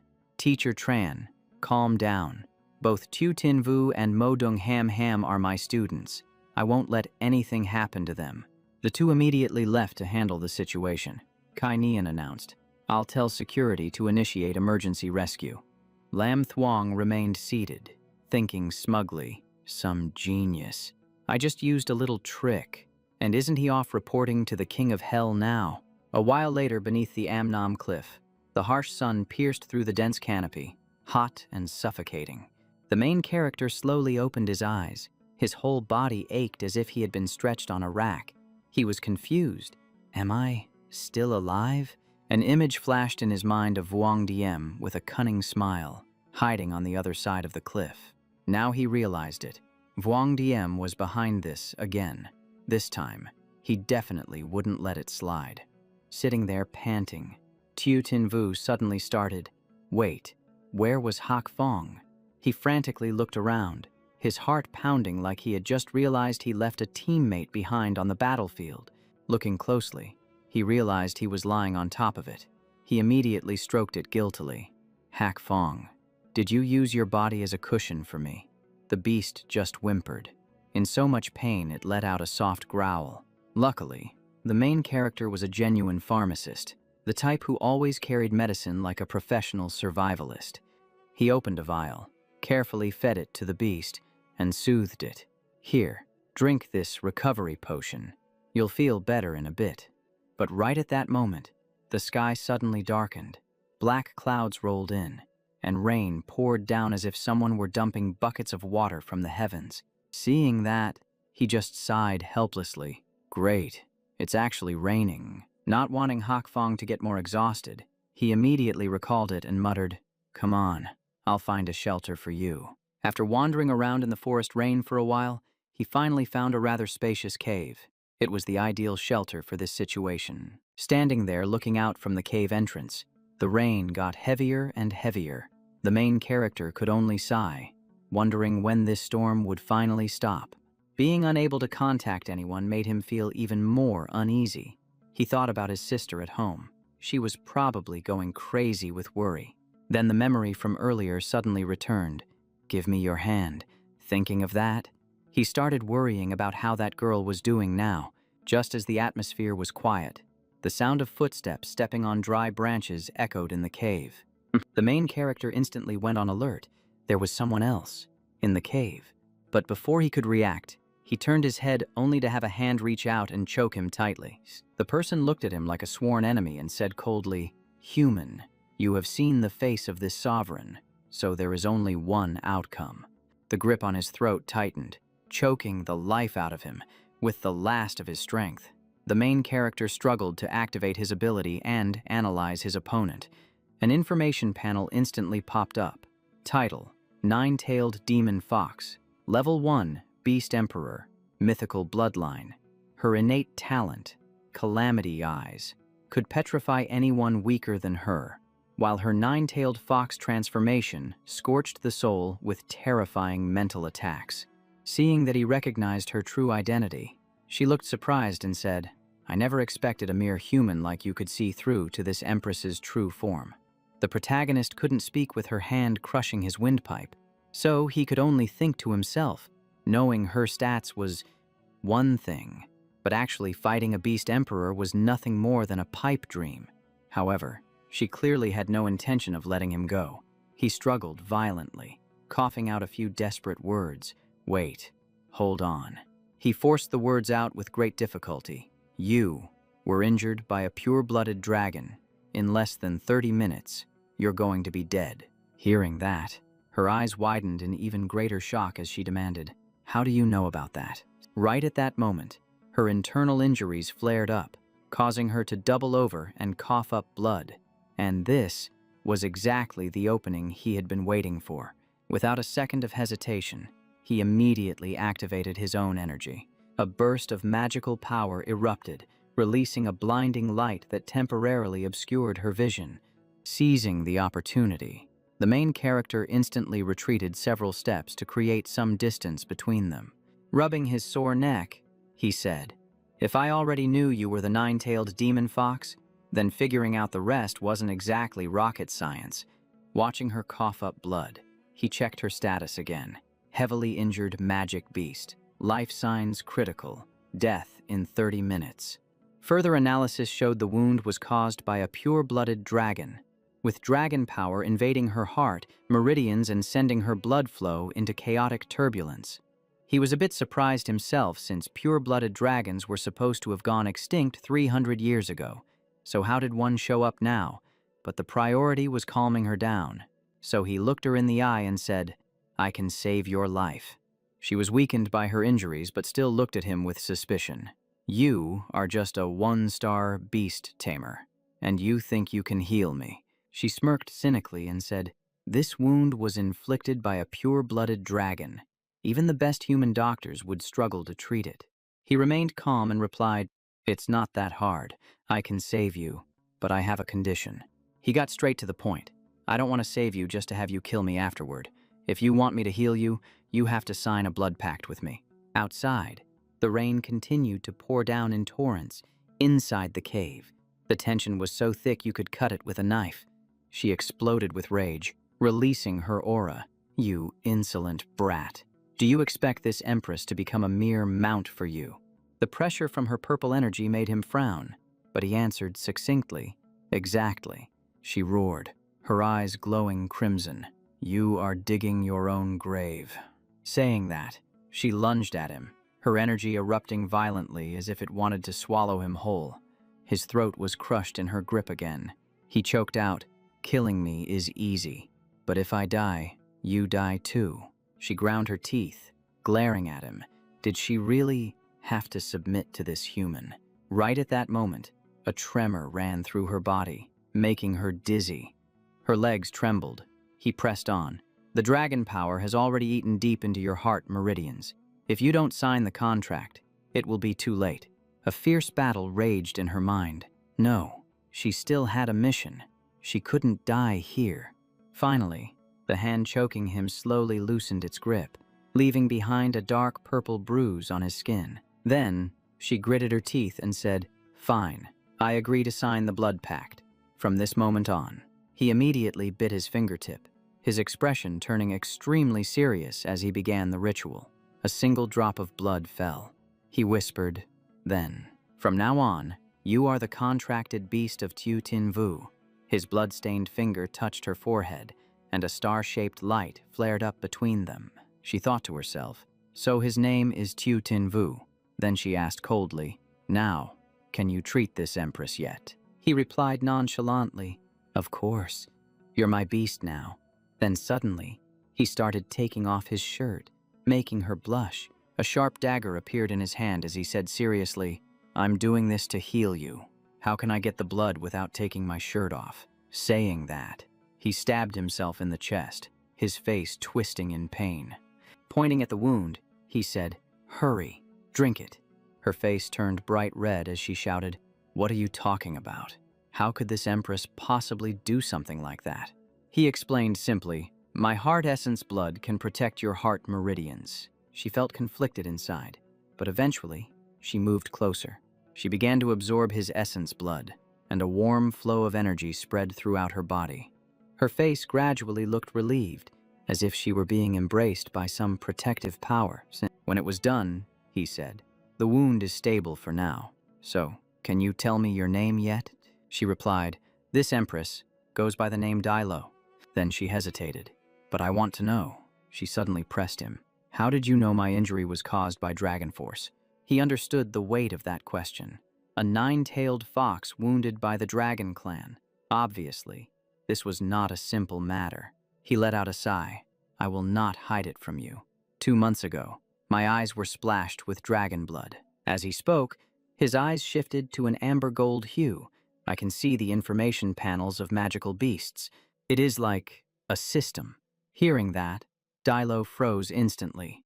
This sounded exactly like the demon god eye from the legends. Legend has it that the eye can see through all information regarding magical beasts, but that power was something only the Dragon God clan possessed.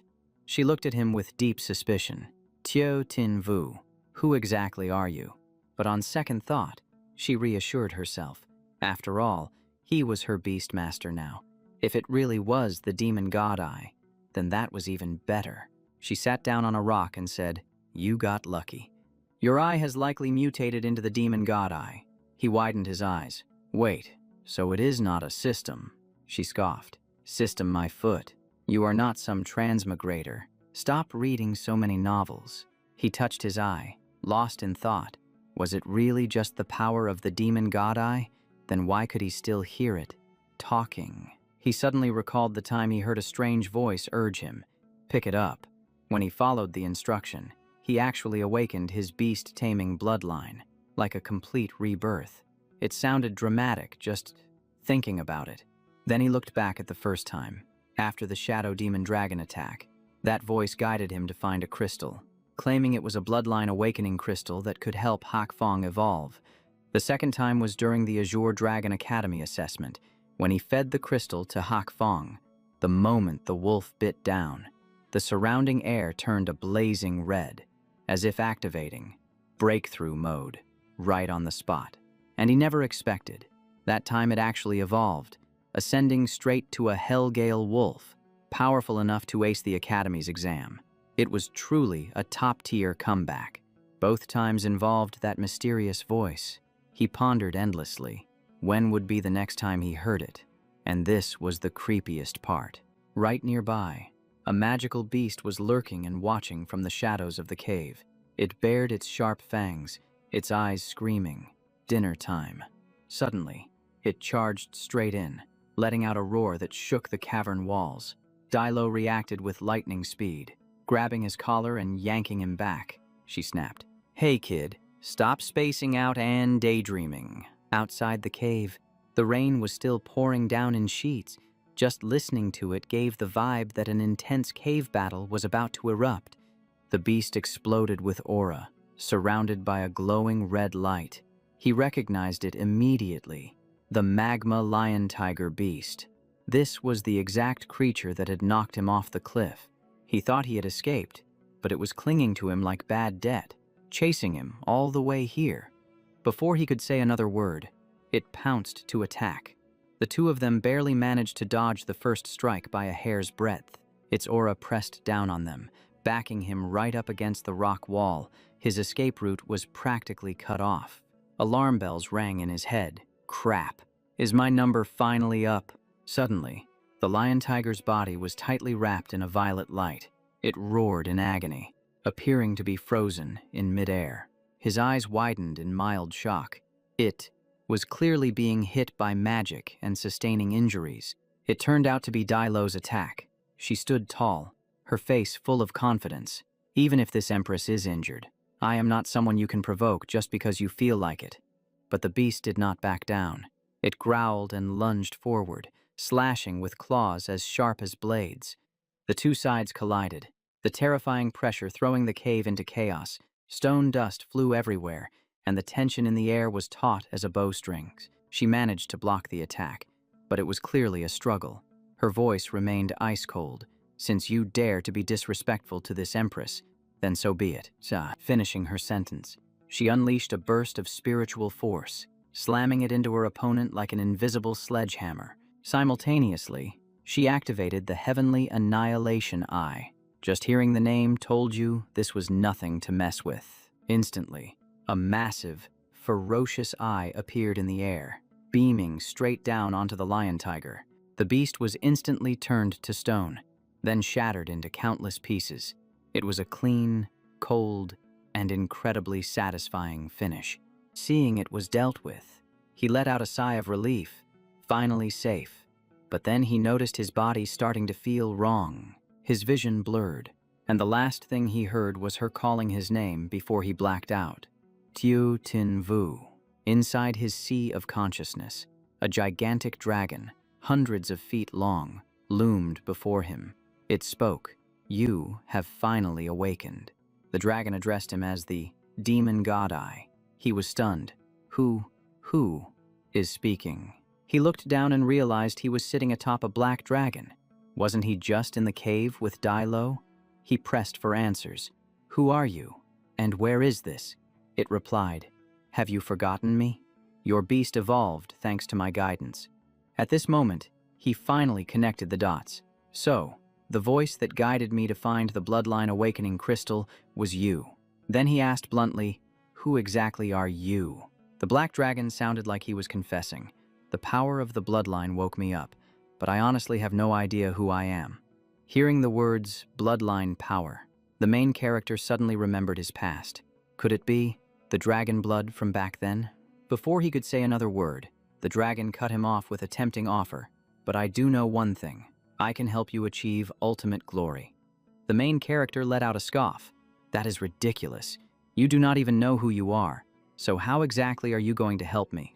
The black dragon immediately projected an information panel in front of him, as if to prove his competence. He could reveal every single detail about a tamed beast, from their name, rank, loyalty, and bloodline, all the way to their hidden evolution paths. He explained further, I can see through all beast information.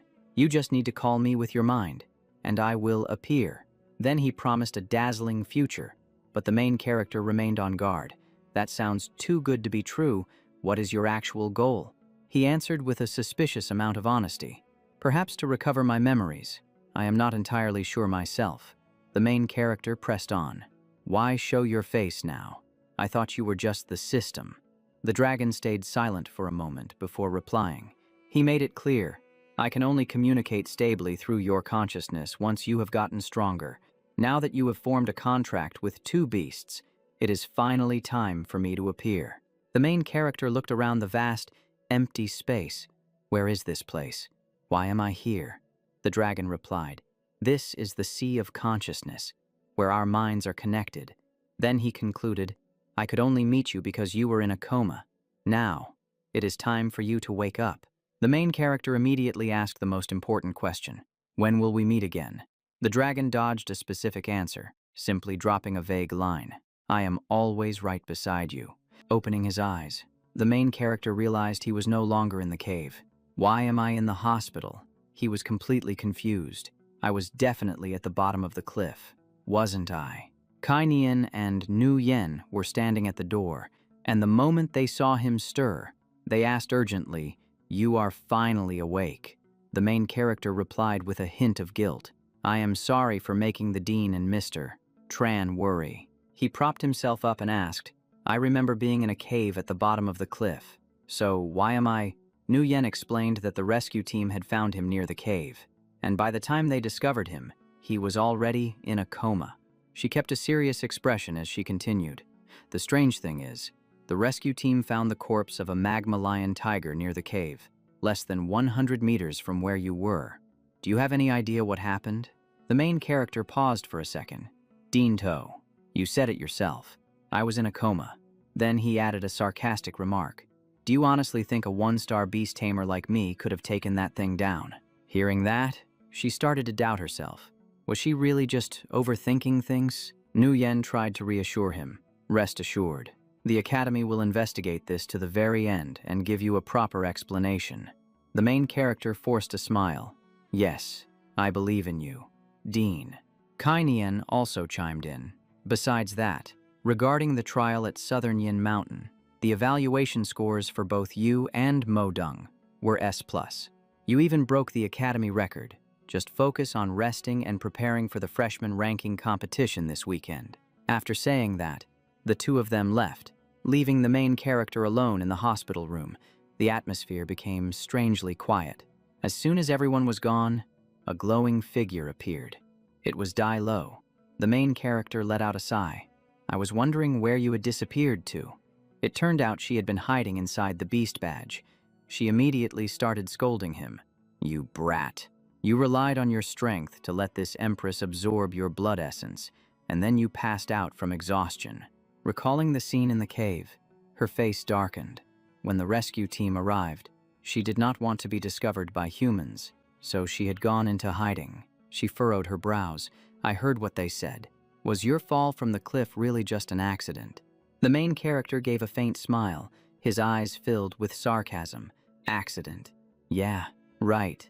I know exactly who pulled that stunt. He recalled the provocative look on Vuong Diem's face, his voice turning cold. I am not going to let him get away with it this time. Cut to the study in Vuong Diem's house. Lam Thuong was sitting there comfortably, drinking tea and reading a book, exuding the calm aura of a final boss. Suddenly, Vuong Diem burst into the room, his face pale as a ghost. He held up his phone with trembling hands. Dad, we have a problem. Lam Thuong set his teacup down, looking annoyed. Why are you so frantic? But Vuong Diem was still panicking. Dad, this is seriously not good. He handed over the phone. Tiu Tin Vu, he is still alive. Vuong Diem was worried sick. We failed to take him out last time, so he is definitely going to come for revenge. He even has the Firmament Guild backing him. Lam Thuong pushed up his glasses and laughed coldly. Revenge. What does the incident at Southern Yin Mountain have to do with us? He was still uneasy, but Lam Thuong cut him off. Even if he suspects us, does he have any evidence? Vuong Diem swallowed hard. So, what do we do next? Lam Thuong walked over to the cabinet and started rummaging through it aggressively. There is no turning back now.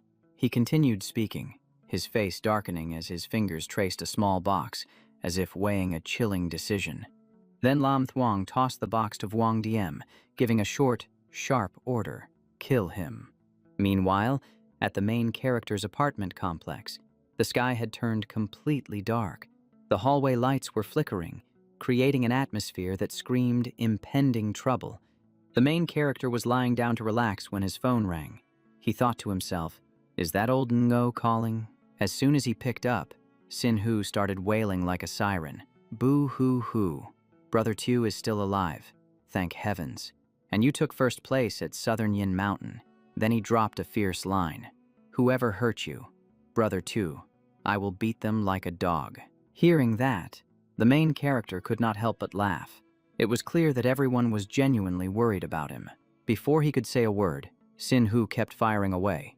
For the freshman ranking competition, I am waiting for you to stroll to the top of Tuwai Mountain. Brother Tu. The main character quickly cut him off. Ngo Sin Hu. The main character suddenly realized something.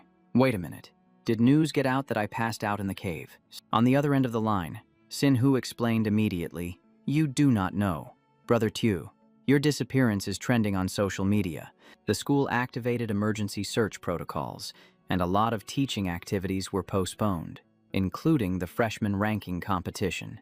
As he finished speaking, he sounded full of anticipation. The freshman ranking competition was the annual tournament of the Azure Dragon Academy, and every year it was packed with spectators. The new students would be divided into groups and draw lots to decide the fighting order. Just hearing about it sounded both terrifying and exhilarating. The rules sound stressful as hell. First, pick out the 8 strongest people, and then cut that down to the top 3. The deeper you get into the competition, the fewer survivors remain on the leaderboard. Let's be real. This battle is a gamble on the freshman's future. Losing means total humiliation. Winning changes your life forever. And the atmosphere, well, it's absolutely suffocating. Ngo Sin Hu grumbled a warning. Tio Ka, remember not to be late. The main character gave a dismissive hum and hung up. I know. Go to sleep already. He stared at the black screen, lost in thought for a long while about the freshman ranking competition. As long as he climbs the ranks, the academy will pour resources into him, training him like a true, golden child. He also knew the mechanics well. When a beast uses a skill, the Beastmaster has to pump in enough spiritual energy, or else they'll crash and burn immediately. The higher the beast's rank, the more spiritual energy their skills devour. Without enough juice, don't even dream of pulling off an explosive move. The main character recalled the last time Dailo unleashed a skill. It sucked him dry and left him exhausted. He calculated quickly. With the Academy's resources, he could increase his spiritual energy faster and avoid being drained like a dead battery. His goal was crystal clear. He had to get stronger and build up a massive reserve of energy, just to avoid passing out every time she decided to fire off a skill. He closed his eyes, intending to ask that thing in his eye a few questions, but his thoughts drifted, and before he knew it, he had fallen asleep. Inside his sea of consciousness, the main character fell into a gloomy void, surrounded by countless glowing red eyes staring right at him, making him feel scrutinized down to his bones. Suddenly, a blinding light erupted behind him, blocking his path. The main character flinched because the entity appearing before him emitted an overwhelming pressure. A gigantic red demon god eye emerged, looking so furious it seemed ready to swallow him whole. It glared at him intensely, then spoke in a sharp, cold voice. It asked point blank, "Do you want to take a shortcut?"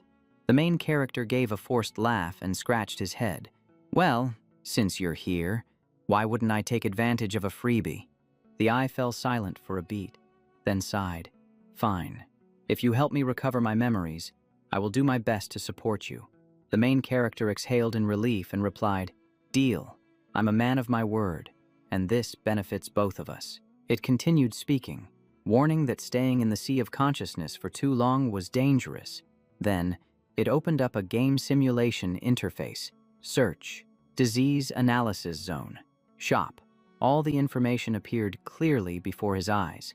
It explained further, from now on, if he wanted any items, he could just buy them from the store instead of fumbling around blindly like before.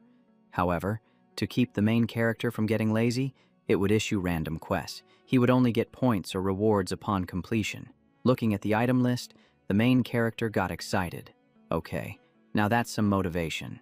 He was so hyped that the moment he saw a top-tier item, he didn't hesitate to click buy on the Dragon Spirit Pill immediately. The information popped up. The Dragon Spirit Pill instantly multiplies spiritual energy by 10, but only for 5 minutes. After that, the user falls into a weakened state. Just reading it gave off a high risk, high return vibe. The eye spoke up with a warning. This is indeed what you need, but the side effects are severe, so use it carefully. Then it added, I'm giving it to you this time, but in the future, you'll have to earn everything yourself. It fixed its glowing red glare on the main character. From now on, just mentally chant, void-shattering beast taming to summon the system. Then it concluded, I need to recuperate, so don't come in here unless it's an emergency. The main character responded seriously, understood, I won't disturb you anymore. I'm heading out. The eye chuckled softly, its voice a mix of challenge and gambling. Yeah, you won't let me down, will you? As the main character left, it watched him go, its gaze as deep as an abyss full of secrets. The next morning, sunlight streamed through the window, warming up the small house. A voice called out, Sis, I'm heading to school now. The main character ran to the door, then turned back. Nuoc Tuyet called out worriedly, You just recovered, so take it easy. The person standing next to her also reminded him, Remember to stay safe. He smiled. I know. Go back inside. As he walked, he thought to himself, Today is the freshman ranking competition. I wonder if old man Ngo remembered to remind me. Passing a utility pole, he noticed a strange flyer posted there and froze. He ripped it down, read it carefully, and his voice turned cold. What the hell is this? It was a wanted poster featuring a picture of Dilo. It listed a bounty for the 9-tailed fox, Beast Emperor level. Just one look, and he knew this was serious trouble. The main character immediately turned into a deserted alley where there wasn't a soul in sight. The perfect place for a private conversation. As soon as they were in, he pinned her against the wall, his aura intense, demanding an immediate explanation. He questioned her right to her face, his voice heavy as a sledgehammer. Die low, you lied to me. He shoved the wanted poster in her face. You're being hunted by the royal family and you didn't think to mention it. She avoided his gaze and sighed. I didn't hide it. You just never asked. He exploded in anger. The Empress herself issued the warrant. This is a massive deal, and you didn't think to tell me yourself. He ground out every word. She shrugged, her eyes indifferent. So what if I told you? If you regret the blood pact, go ahead and sell me for the reward. The main character sighed in helplessness and lowered his voice to negotiate. I'm your beastmaster now. I just want you to stop hiding things from me. Seeing that he was genuinely being patient, she was momentarily startled and looked a bit guilty. She hesitated. Oh. After a moment of silence, she nodded to break the awkward tension. All right then. Her eyes darkened, and her tone turned serious. Empress Thuong Quan Lam put up that huge bounty because of this item in her possession. She held out her hand, and a shimmering purple crystal ball appeared. He stared at the mesmerizingly beautiful sphere, feeling a strange sensation rise within him. He asked, What is this? She replied instantly, one of the supreme treasures of the dragon tribe. Her voice was deep and majestic, the dragon's tear. The crystal emitted a brilliant glow, radiating a mystery that clearly screamed it wasn't anything ordinary. Pure-blooded dragons possess 3 supreme treasures. the reverse scale sword, the Dragon King seal, and the Dragon's Tear. The sword and the seal are divine weapons focused on offense, capable of unleashing destructive power in combat, she explained clearly. The Dragon's Tear, however, isn't offensive. It was fused from the tears of 10,000 pure-blooded giant dragons. Just hearing the number tells you it's a clan-protecting artifact, she continued. If its full power is activated, it can reverse time and space, sending the user back to the past. The main character dropped his jaw in shock. Go. Back to the past. Tu Tinvu took a deep breath, trying to stay calm. I have wanted to ask this for a long time. The dragon race went extinct 300 years ago, so why are dragons suddenly appearing now? His face darkened as he looked straight at her, his voice cold as ice. What exactly is the truth behind the dragon-slaying war 300 years ago? She looked wary and stammered. About that. Even I. Suddenly, someone called out his name, Tu Tinvu. Immediately, Dilo vanished, retreating into the beast-taming badge so fast it was like he never existed. Tu Tinvu turned around and saw Modung Duong Sok and Modung Ham Ham. He greeted them, a bit surprised. What a coincidence. You guys are here too. I thought my eyes were playing tricks on me. Duong Sok dropped a cold remark. You really are hard to kill. Be careful next time. Try not to actually die. It sounded harsh, but Ham Ham could see right through it. He clearly cared. He just had a poisonous mouth. Duong Sok frowned and continued his scolding. When you fell off that cliff, my sister was so worried she refused to eat. He described it in detail.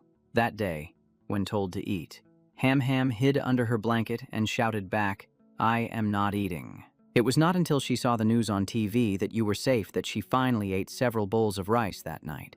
Listening to this, you can tell she was genuinely worried. Duong Sok was still talking when Ham Ham covered his mouth with her hand. As if trying to stop him from exposing her any further, he still managed to mumble a warning. Be careful next time, or my sister will go on a hunger strike again. Tu Tinvu smiled, feeling warm inside seeing how much they cared. I know. I won't let the Modung family worry anymore. The exam is about to start. Let's go inside. Duong Sok's face instantly turned cold as he pulled Ham Ham's hand away. We aren't close enough to walk in together. Then he added, You also stole my sister's prey at South Yin Mountain. He delivered the final blow. I still haven't settled that score with you yet. After saying that, Duong Sok dragged Ham Ham into the school. Let's go. Leaving Tu Tinvu standing there alone, bewildered like he just got emotional whiplash. Tu Tinvu looked after them, his face full of question marks. Why did he come over to talk to me just to flip the script like that? Arriving at Azure Dragon Academy, the atmosphere was scorching hot. Fireworks shot into the sky, and the hall was as lively as a festival. The perfect stage for drama. The host shouted with extreme energy. On behalf of the whole school, good morning, everyone. Mr. Trin Trong stepped forward to announce that the freshman ranking competition, the annual tournament, had officially begun. He clarified that it was about to start, and all freshmen would draw lots to decide the fighting order. Each person approached the wooden box to draw lots. The MC reminded them, please line up one by one. A tense atmosphere spread through every row of seats. In the corner of the hall, Vong Diem saw Tu Tinvu and his face changed color, his resentment clearly showing. Sure enough, he came back safe and sound. His eyes flashed with hatred, remembering the strange beast-shaped box his father gave him. He thought to himself, this time, I will definitely make sure you have no way to survive. The MC called his turn, and hearing his name, Vuong Diem walked up majestically, pretending to be an innocent person. As soon as they saw him, people around started whispering, Isn't this the son of Vice Principal Vuong? Another person replied immediately, That's him, relying on power and influence. He even harassed a female classmate in the library. Stay away from him. Someone else dug deeper. He was even beaten by Tu Tinvu on the arena and lost all face. He heard bits of this, his face twisted, shaking with anger. Someone added sarcastically, the laughingstock of Azure Dragon. His face turned pitch black, clutching the paper tightly, smiling sinisterly. the humiliation. You caused me. The lottery ticket clearly stated, Round 1, Match 7, Tu Tin Vu versus Vuong Diem. He looked at it and felt overjoyed inside. The chance for revenge has arrived. Today I will pay you back 100-fold. As soon as the matchboard appeared, the whole stand gasped. Am I seeing this right? Vuong Diem versus Tin Vu? Truly enemies on a narrow road. Drama just comes knocking at the door. Vuong Diem remembered the slip pasted on the lottery box, feeling smug in his heart. Dad. He chuckled to himself, clenching his fist. Dad, don't worry. I won't let down your expectations. Vuong Diem swaggered over, pointing straight at Tu Tin Vu's face. Later on the arena, you better watch out. He gritted his teeth, eyes bulging as if he wanted to swallow Tu Tin Vu whole, and growled, I'm gonna cripple that beast of yours with my own hands. Hearing this, Tu Tin Vu just curled his lips in disdain. Is that so?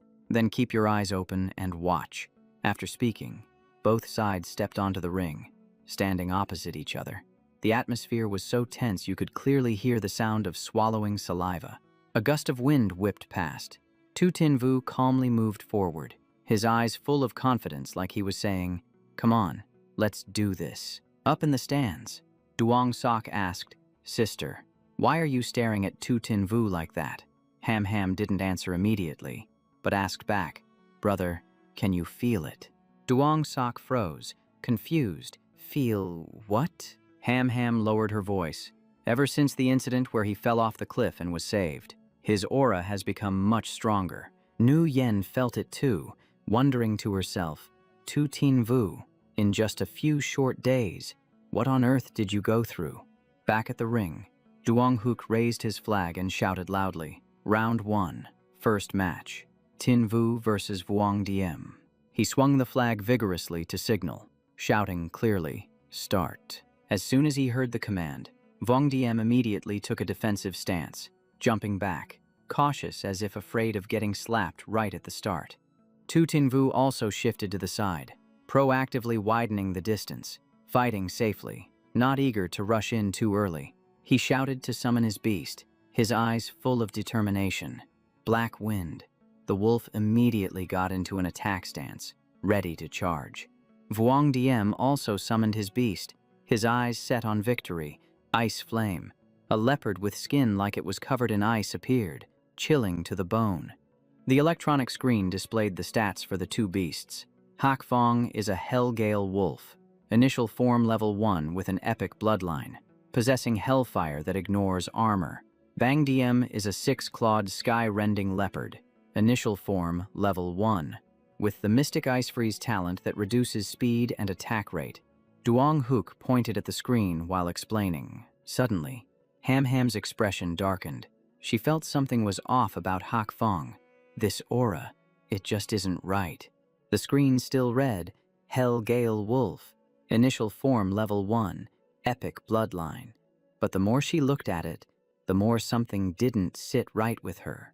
Ham Ham was suspicious. The current aura couldn't possibly belong to a mere level 1, but the beast measuring machine is rarely wrong, so she felt even more flustered. She rested her chin on her hand, thinking hard, as if she were about to grasp the answer. So strange, unless. And then she suddenly understood. Tin Vu is intentionally suppressing the Hellgale Wolf's level, wanting to use the tournament to break through and level up. Back in the battle, Bang Diem kept closing in, swinging its sharp claws and lunging forward, forcing Hak Fong onto the defensive. Thanks to his speed, Hak Fong dodged cleanly and switched positions, moving like the wind, not letting the opponent touch him. Bang Diem immediately spat out a large block of ice from its mouth, shooting it straight at Hak Fong like a cannonball. Dark shadows rose up as Shadow Stealth activated, blocking the attack. The ice block shattered into pieces in midair with a satisfying crack. The ice attack released a wave of cold air that spread across the arena, the chill reaching all the way to the stands. The audience watched while shivering, everyone shaking from the effect, exactly like the saying, watching from the sidelines but still feeling the chill. The dark shadows gradually faded. After that move, Hak Fong vanished completely, leaving absolutely no trace. But Bang Diem didn't expect it. The blood-red eyes of Hak Fong had already appeared behind it, staring down like he had locked onto his target. Hak Fong let out a roar, and the ground shook and exploded, sending Bang Diem flying outward. Seeing the leopard get knocked into the air helplessly, the audience laughed until they cried, joking that even the handsome ones get sent flying. Below the stands, the viewers were sweating bullets. This match was running hot and cold, and just sitting there watching felt stifling enough to make them faint. The MC in his puffer jacket was still screaming on the live stream with insane energy. Absolutely amazing. One moment it's freezing cold, the next it's heating up by the minute. He truly loves his job to the fullest. A symbol appeared on the back of Tin Vu's hand. He activated his ultimate skill, Claw of Silence, glowing with an eerie black hue. Even the MC had to admit, Tin Vu is leading in combat skills, and fighting with dark attributes shows at a glance that he's not someone to be messed with. Behind Hak Fong, a ghostly black silhouette appeared, emitting an overwhelming aura, like he had switched on hunter mode. Then Hak Fong gifted Bang Diem a loving slap right across the face. It looked clean, but it felt painful enough to make anyone want to rage quit the live stream. The audience laughed gloatingly. That leopard got slapped silly before it could even unleash a skill. Then they teased, stupid, just like the owner, like master, like beast. Vuong Diem's face turned red with fury. Tin Vu, you think I'll make the same mistake twice? He signaled frantically, urging Bang Diem to finish the opponent, acting like if he lost this time, he wouldn't be able to show his face to anyone. Receiving the order, Bang Diem opened its mouth, revealing a blue orb lying inside. It didn't hesitate, crushing the orb right then and there. Immediately, its body transformed, and strange ice spikes protruded from its skin as if activated from the inside. Its fangs grew longer so fast it was visible to the naked eye. One look and you knew this. Power up was abnormal. Its claws and leg strength also skyrocketed, and its aura shifted completely to a violent and ferocious style. Bang Diem transformed in both appearance and power, its eyes no longer holding the tame look they had before. It roared, and thick blocks of ice appeared around it, forming a protective barrier that served both to defend and pressure the opponent. Tin Vu was briefly confused. Why did it get so strong all of a sudden? He immediately used his ability to check. Demon God's Eye. Damn. Looking closely, there was a strange aura around Bang Diem, like contraband. Tin Vu thought to himself, don't tell me he's using short-term performance-enhancing drugs. Tin Vu immediately exposed him. Vuong Diem, you forced your beast to use banned drugs just to beat me. He didn't deny it, even lifting his chin arrogantly. Yeah, mind your own business. He shouted the order. Bang Diem, Ice Blade Storm. The leopard charged forward, its momentum burning like it was fueled by adrenaline. A volley of razor-sharp ice blades shot out like rain, launching straight at Hak Fong, so dense it was hard to dodge. Hak Fong was pinned down and couldn't counterattack in time, constantly taking hits from the sharp ice, leaving only scratches on his skin, but annoying him nonetheless. Tin Vu was worried and constantly cheered him on to keep his spirits up. Hak Fong, hang tough. Vuong Diem smirked victoriously. It's not over yet. He ordered again. Bang Diem, Glacial Hammer. Bang Diem gathered countless small ice fragments, compressing them into a giant block of ice that hung suspended, the pressure weighing down like a mountain. The ice block expanded larger and larger, looming right above Hak Fong's head. Just looking at it made one feel the massive weight. Once it was big enough, it immediately crushed the attack down, aiming straight at the target and leaving no way out. Hak Fong was immobilized by the sharp ice, barely able to budge, and the perilous situation was clear to everyone. The stands exploded with noise, people yelling, "What the hell? That six-clawed sky-rending leopard is insanely strong." Then someone shouted, "He's screwed. The main character is completely on the ropes. He's about to lose." Vuong Diem smirked arrogantly and taunted, "Tio Tin Vu, I only went easy on you for 1 round last time. This time, you're going to see this young master's true power. Over in the VIP section, Lam Thuong bragged to Nhu Yen. My boy DM's talent is no less than Tio Tin Vu's, but she didn't even bother replying, keeping her eyes glued to the match. Nhu Yen looked annoyed, her eyes flashing with irritation, getting stronger in the blink of an eye. No new tricks at all, she cursed silently. What a pair of stupid idiots, father and son alike. Back in the ring, Hak Fong was in a tight spot. The referee commented, Tio Tin Vu's situation isn't looking good. If this keeps up, the Hellgale Wolf won't just lose, it could suffer permanent damage. Duong Hook couldn't help but blurt out, "Don't tell me. Is the outcome already decided?" Everyone was wondering, does the main character have any cards left to play to turn this around? The audience watching the match was on edge, hearts pounding fast, knowing just one wrong move could change the result instantly. Facing his opponent's arrogance, the main character just smiled faintly, thinking, do you really think the 100+ demon beasts Hak Fong hunted in Amnam Mountain were weaklings? He pointed straight at Vuong Diem and gave a decisive order. Hak Fong, go. The main character shouted, Hellfire Lotus. Instantly, Hak Fong broke free from the ice, a blazing fire lotus blooming beneath its feet.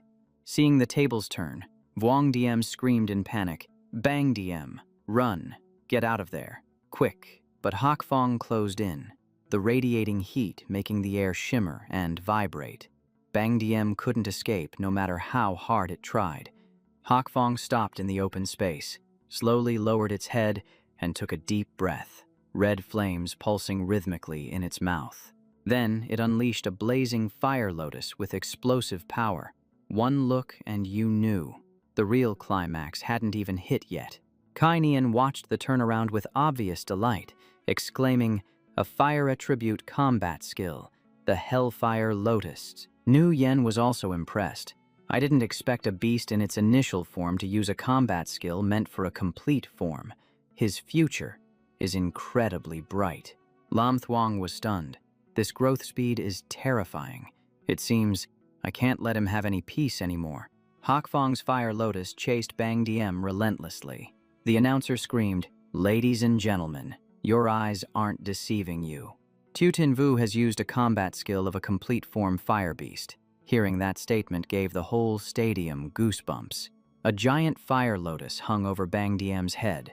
The referee added, the Hellgale Wolf is only in its initial form, yet it has learned a high-level skill beyond its level. Duong Hook stated firmly, at this rate, Tin Vu might even surpass Diep Swang Ngung. Then he shouted, here comes the final blow, Hellfire Lotus. As soon as he finished speaking, Hak Fong's attack crashed down. Bang Diem was defeated instantly, rendered immobile under the crushing pressure of the Fire Lotus. After that finishing blow, the entire arena seemed to skip a beat, falling into total silence. Smoke and dust billowed up, completely obscuring the view of the ring for a few tense seconds. When the flames faded, the image of Bang Diem lying motionless appeared, while the main character stood nearby, unbelievably calm. The entire stadium fell into absolute silence, the kind where no one dared to even breathe loudly. Everyone was stunned by that attack, holding their breath as they waited for the referee to announce the result. Duong Hook cut through the tension, shouting excitedly, the winner is Tio Tin Vu. He pointed straight down at the ring, calling out the winner's name. The main character looked satisfied, as if everything had gone exactly according to plan. His classmates cheered in unison. This guy is a total monster. That Hellfire Lotus was absolutely terrifying. Suddenly, the electronic screen updated the data. People started shouting, look at the screen. The Hellgale Wolf's stats have changed. Hak Fong's image appeared. It had jumped from initial form level 1 to level 3. All of this happened after just a single match. Vuong Diem collapsed completely, looking like all the life had been drained out of him. Duong Hooch gasped. Tio Tin Vu has just set an unprecedented record. He continued, since the Academy started this tournament, this is the first time we've seen a miracle of leveling up 2 stages right in the ring. The creator of this miracle is Tio Tin Vu. Hearing this, The main character and Hak Fong grinned with delight. On the floor, Bang Diem lay flat, while Hak Fong threw back its head and howled in excitement, looking like it had just switched to celebration mode. It ran toward the main character. He patted its head and smiled proudly. Hak Fong, you did great. The main character recalled the past. Before this, Hak Fong had hunted dozens of demon beasts in Amnam Mountain, survived an attack by the magma ligger, and pushed through trials. It had already touched the limit for an upgrade. This time, thanks to the ice skills of the six-clawed sky-rending leopard backing it into a corner, Hak Fong was finally able to break through and evolve. Truly a case of pressure makes diamonds. Deep in thought, the main character heard arguing from the stands. It was Nu Yen's voice. Any accusation requires evidence. Where is your proof? The main character frowned, feeling uneasy. Is Lam Thuong pulling some dirty trick again? He decided to check it out immediately. The man acted like a protective father, shouting loudly. The rules say you must stop at the right time. The six-clawed sky-rending leopard is lying motionless on the floor. Isn't that evidence enough? Some instructors were furious.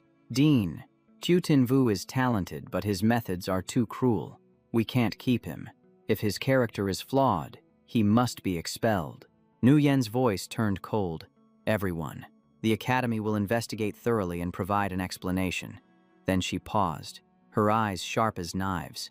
She looked straight at Lam Thuong and warned, until everything is clear, if anyone dares to frame my student, I absolutely will not forgive them. She commanded sternly, guards, bring the carcass of the six-clawed sky-rending leopard here. I want a beast tamer doctor to perform an autopsy immediately. A few moments later, the beast tamer doctor began a meticulous examination of Bang Diem's body, treating the procedure with the gravity of a murder investigation. With various machines hooked up to the creature, Nu Yen asked impatiently, well, did you find anything?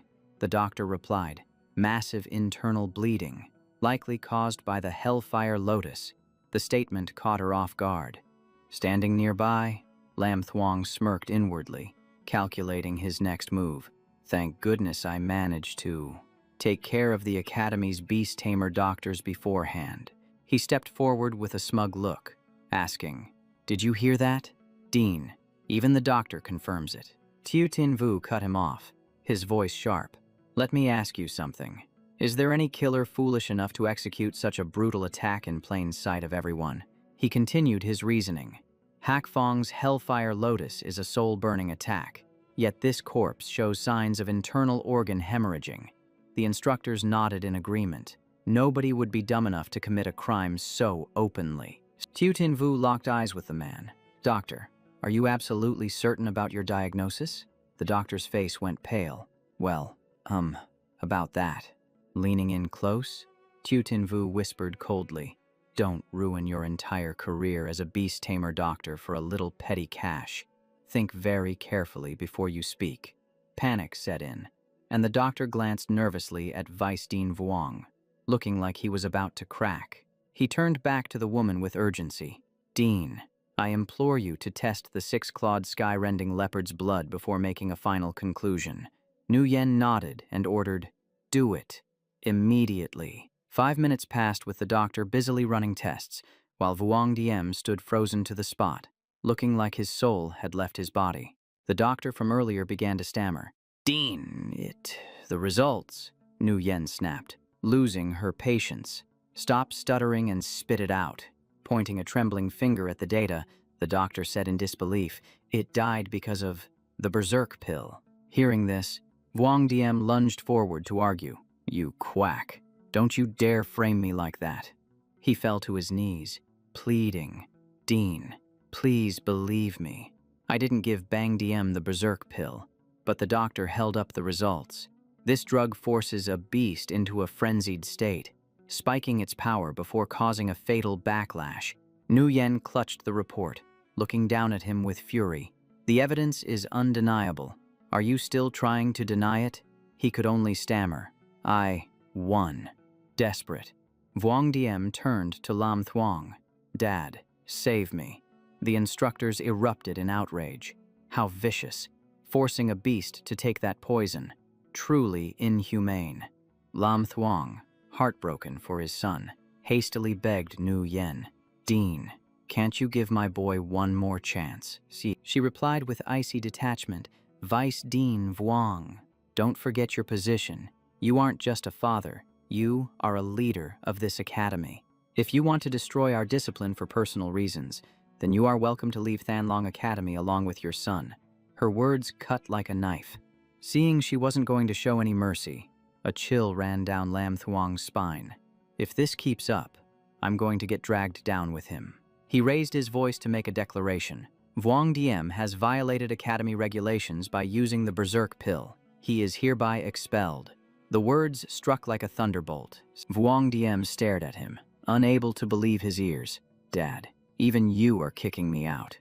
Lam Thuong leaned in to whisper, "The evidence is irrefutable. We have to play along for now." Then he added a chilling promise, "But don't worry, I will avenge you." The two of them put on a dramatic show of severing ties. Lam Thuong shouted, "Guards, throw this disgrace out of the school." Vuong Diem screamed as he was dragged away. "Dad!" The scene shifted to the school grounds, where students were gossiping. It's finally over. The top 8 had been finalized.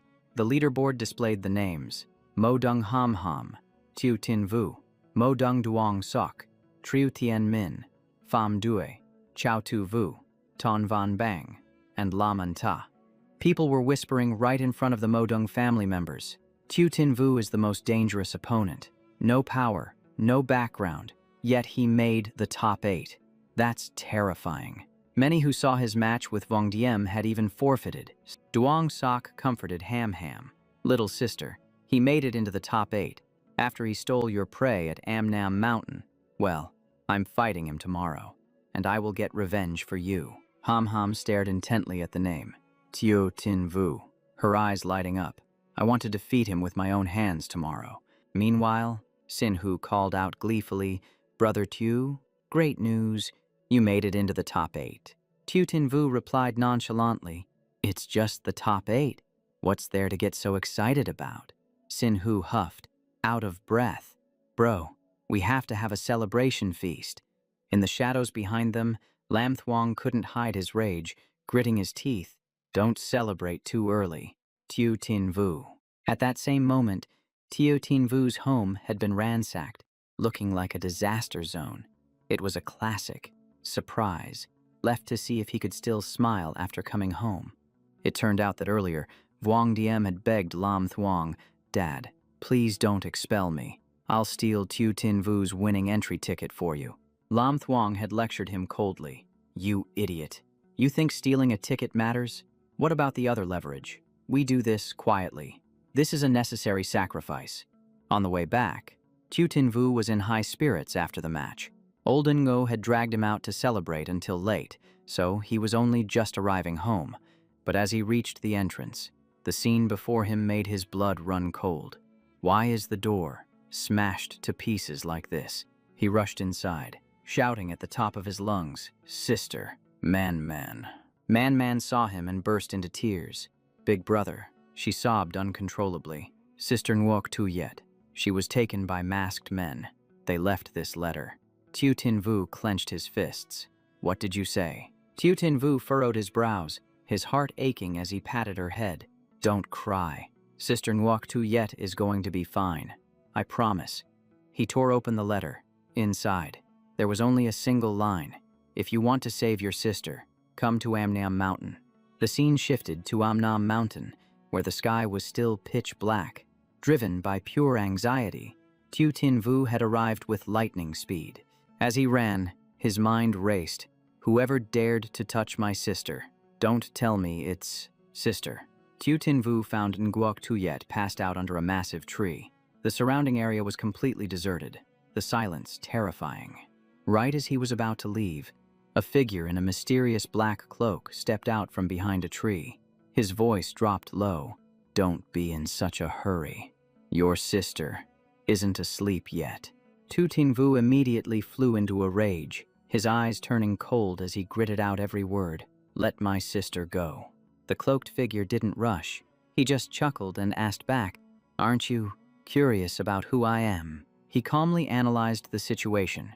Recently, The only person with a grudge against him was Vuong Diem, but that guy was cowardly and weak, not brave enough to kidnap anyone. So, the person behind this could only be his father, Lam Thuong. The man pulled back his hood slightly, smiling treacherously, as expected. Of Tu Tin Vu, he looked at the boy with a strange gaze and spoke confidently. If you were my son, I would definitely train you to become the strongest teenage beast tamer in Dragon Country. But right after, his expression turned cold. It's a pity you aren't. Moreover, you hurt my son, so you can only disappear. As soon as he finished speaking, he summoned his beast. A surge of power rose from the ground. Rock Guardian. The ground shook. The giant rock demon bear appeared. Lam Thuong laughed loudly. My beast has the Beast King body. The giant bear roared, shaking the forest and mountains. He continued to boast. It has the unstoppable body state. When it unleashes a skill, no one can stop it. And all crowd control skills are useless. He sneered. How dare a one-star frost beast face a Beast King? Tu Tin Vu, your life ends here. The monster bared its fangs and growled, but the boy just smirked. Vice Principal Vuong, I'm afraid you're going to be disappointed today. Lam Thuong pushed up his glasses, smiling disdainfully. What? Planning to call that wolf out to be a snack for my giant rock demon bear? He replied calmly, Who said I only have one beast? Saying that, he raised his hand to summon. Lolo, it's your turn to perform. Immediately, a massive cloud of black mist appeared in the sky, covering the entire area. Lam Thuong's expression changed instantly. This aura. From within the black mist, a fox ear popped out, twitching slightly as if just waking up, calling this Empress. What for? A beautiful fox lady stepped out lazily, yawning long and hard, disturbing my good sleep again. Master, you better think of a way to make it up to this Empress. He pointed straight at the bear. Lolo, send that bear to the afterlife. She glanced over and asked, If I finish it off, can I go back to sleep? He sighed and compromised. Fine, you can sleep as long as you want. On the other side, Lam Thuong started calculating. The aura from this fox was too terrifying. If he didn't act now, it would be too late. Thinking this, he immediately ordered the giant rock demon bear to charge straight at the boy. The thunderous momentum made Lolo startle slightly, as if she had just been bothered. But when she fully woke up, she just threw a cul-de-sac glare in its direction. Meanwhile, the giant rock demon bear raised its massive weapon high, ready to strike down. She just gently raised her hand, unleashing a move, Eye of Calamity. In less than a second, the bear's body turned to stone, standing completely motionless. Lam Thuong trembled, pointing at her, stuttering. You are. The nine-tailed demon fox, a beast empress wanted nationwide. Lolo didn't care at all, just staring coldly at him. Lam Thuong immediately threatened. Tu Tin Vu, your beast is a nationwide wanted criminal. If this gets out. The boy laughed softly, cutting him off. Vice Principal Vuong, I summoned the Ninetails right in front of you. That means I never intended to let you leave this mountain alive. Lam Thuong raged, shouting loudly, Stupid brat. The gap between 1 star and 6 stars isn't something one beast can make up for. I am a 6-star beast tamer. He immediately unleashed his power, and the rock layer surrounding the giant rock demon bear's head began to shatter. The monster roared, using its power to force the stone layer on its body to gradually crack open. When the final layer of stone crumbled, its rage exploded. It roared furiously, its eyes burning as if wanting to crush everything in front of it. Seeing that, he just calmly said to Lolo, Handle that bear. I'll use the victory ticket to trade for delicious food for you. The atmosphere in the mountains suddenly became strangely quiet. Only the heavy breathing of both sides remained. Lam Thuong broke the silence, laughing loudly. Ha ha ha ha. The nine-tailed demon fox is indeed strong. But don't forget, you're just a 1-star beast tamer. He immediately activated his power, purple flames starting to flare up. Now I'll show you the gap between 1 star and 6 stars.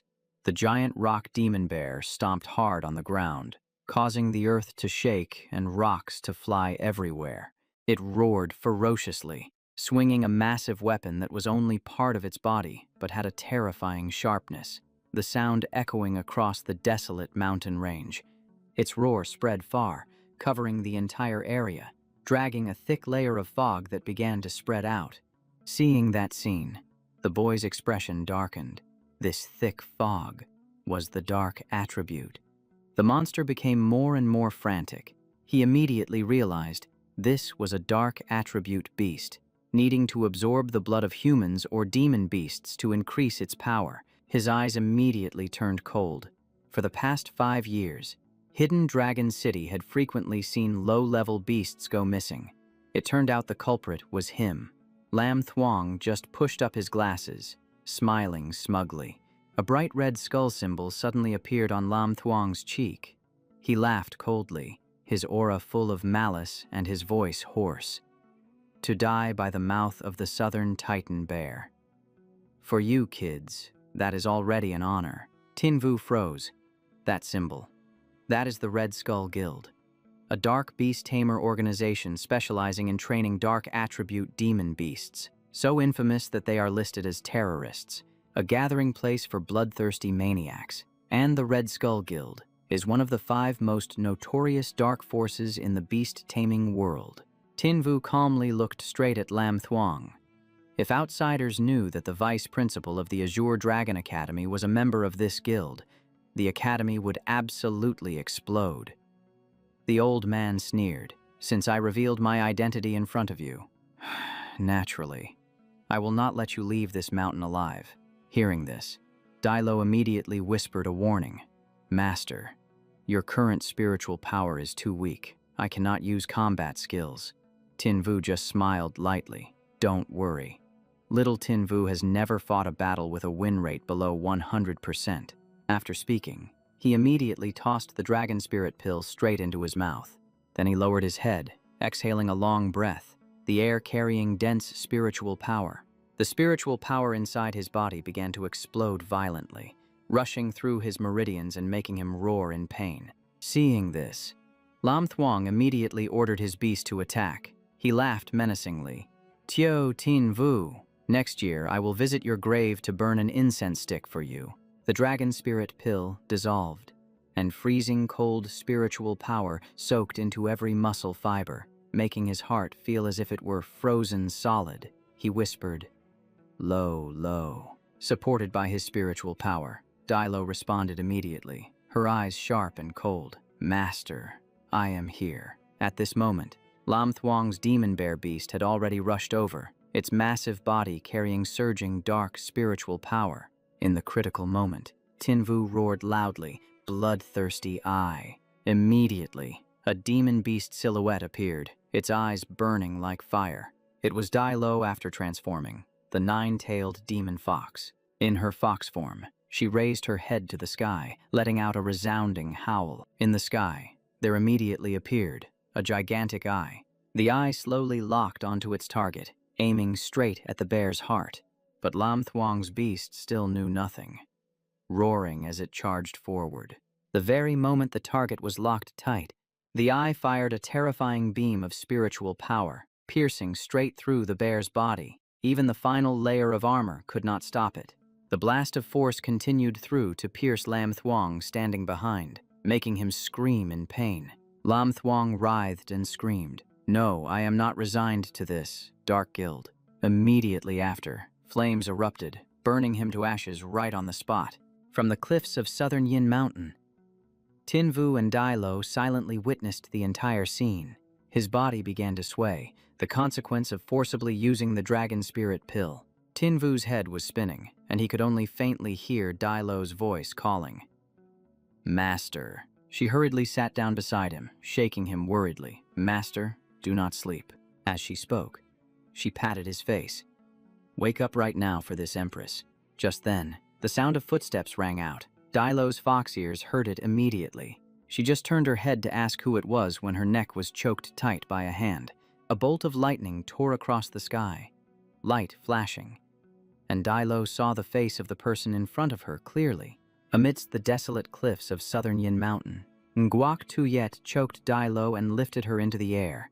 The terrifying aura sent chills down her spine. The person just said, coldly, "Nine-tailed demon fox." She frowned. A beast emperor-level demon beast actually signed a contract with my little brother. Hearing that, Dai Lo widened her eyes, asking in astonishment about the dragon power, looking at the cold face and the spiritual power surging from her body. Dai Lo was stunned. This empress has never seen such a terrifying bloodline power. She was confused. Aren't you Tin Vu's biological sister? So why do you have the power of a dragon? Before she could finish, Nguosh Tuyet signaled for silence. Shh. Her expression remained cold as ice, but was full of mystery. My identity. You do not need to know. Saying that, she tossed Dai Lo aside, turning to look at Tin Vu.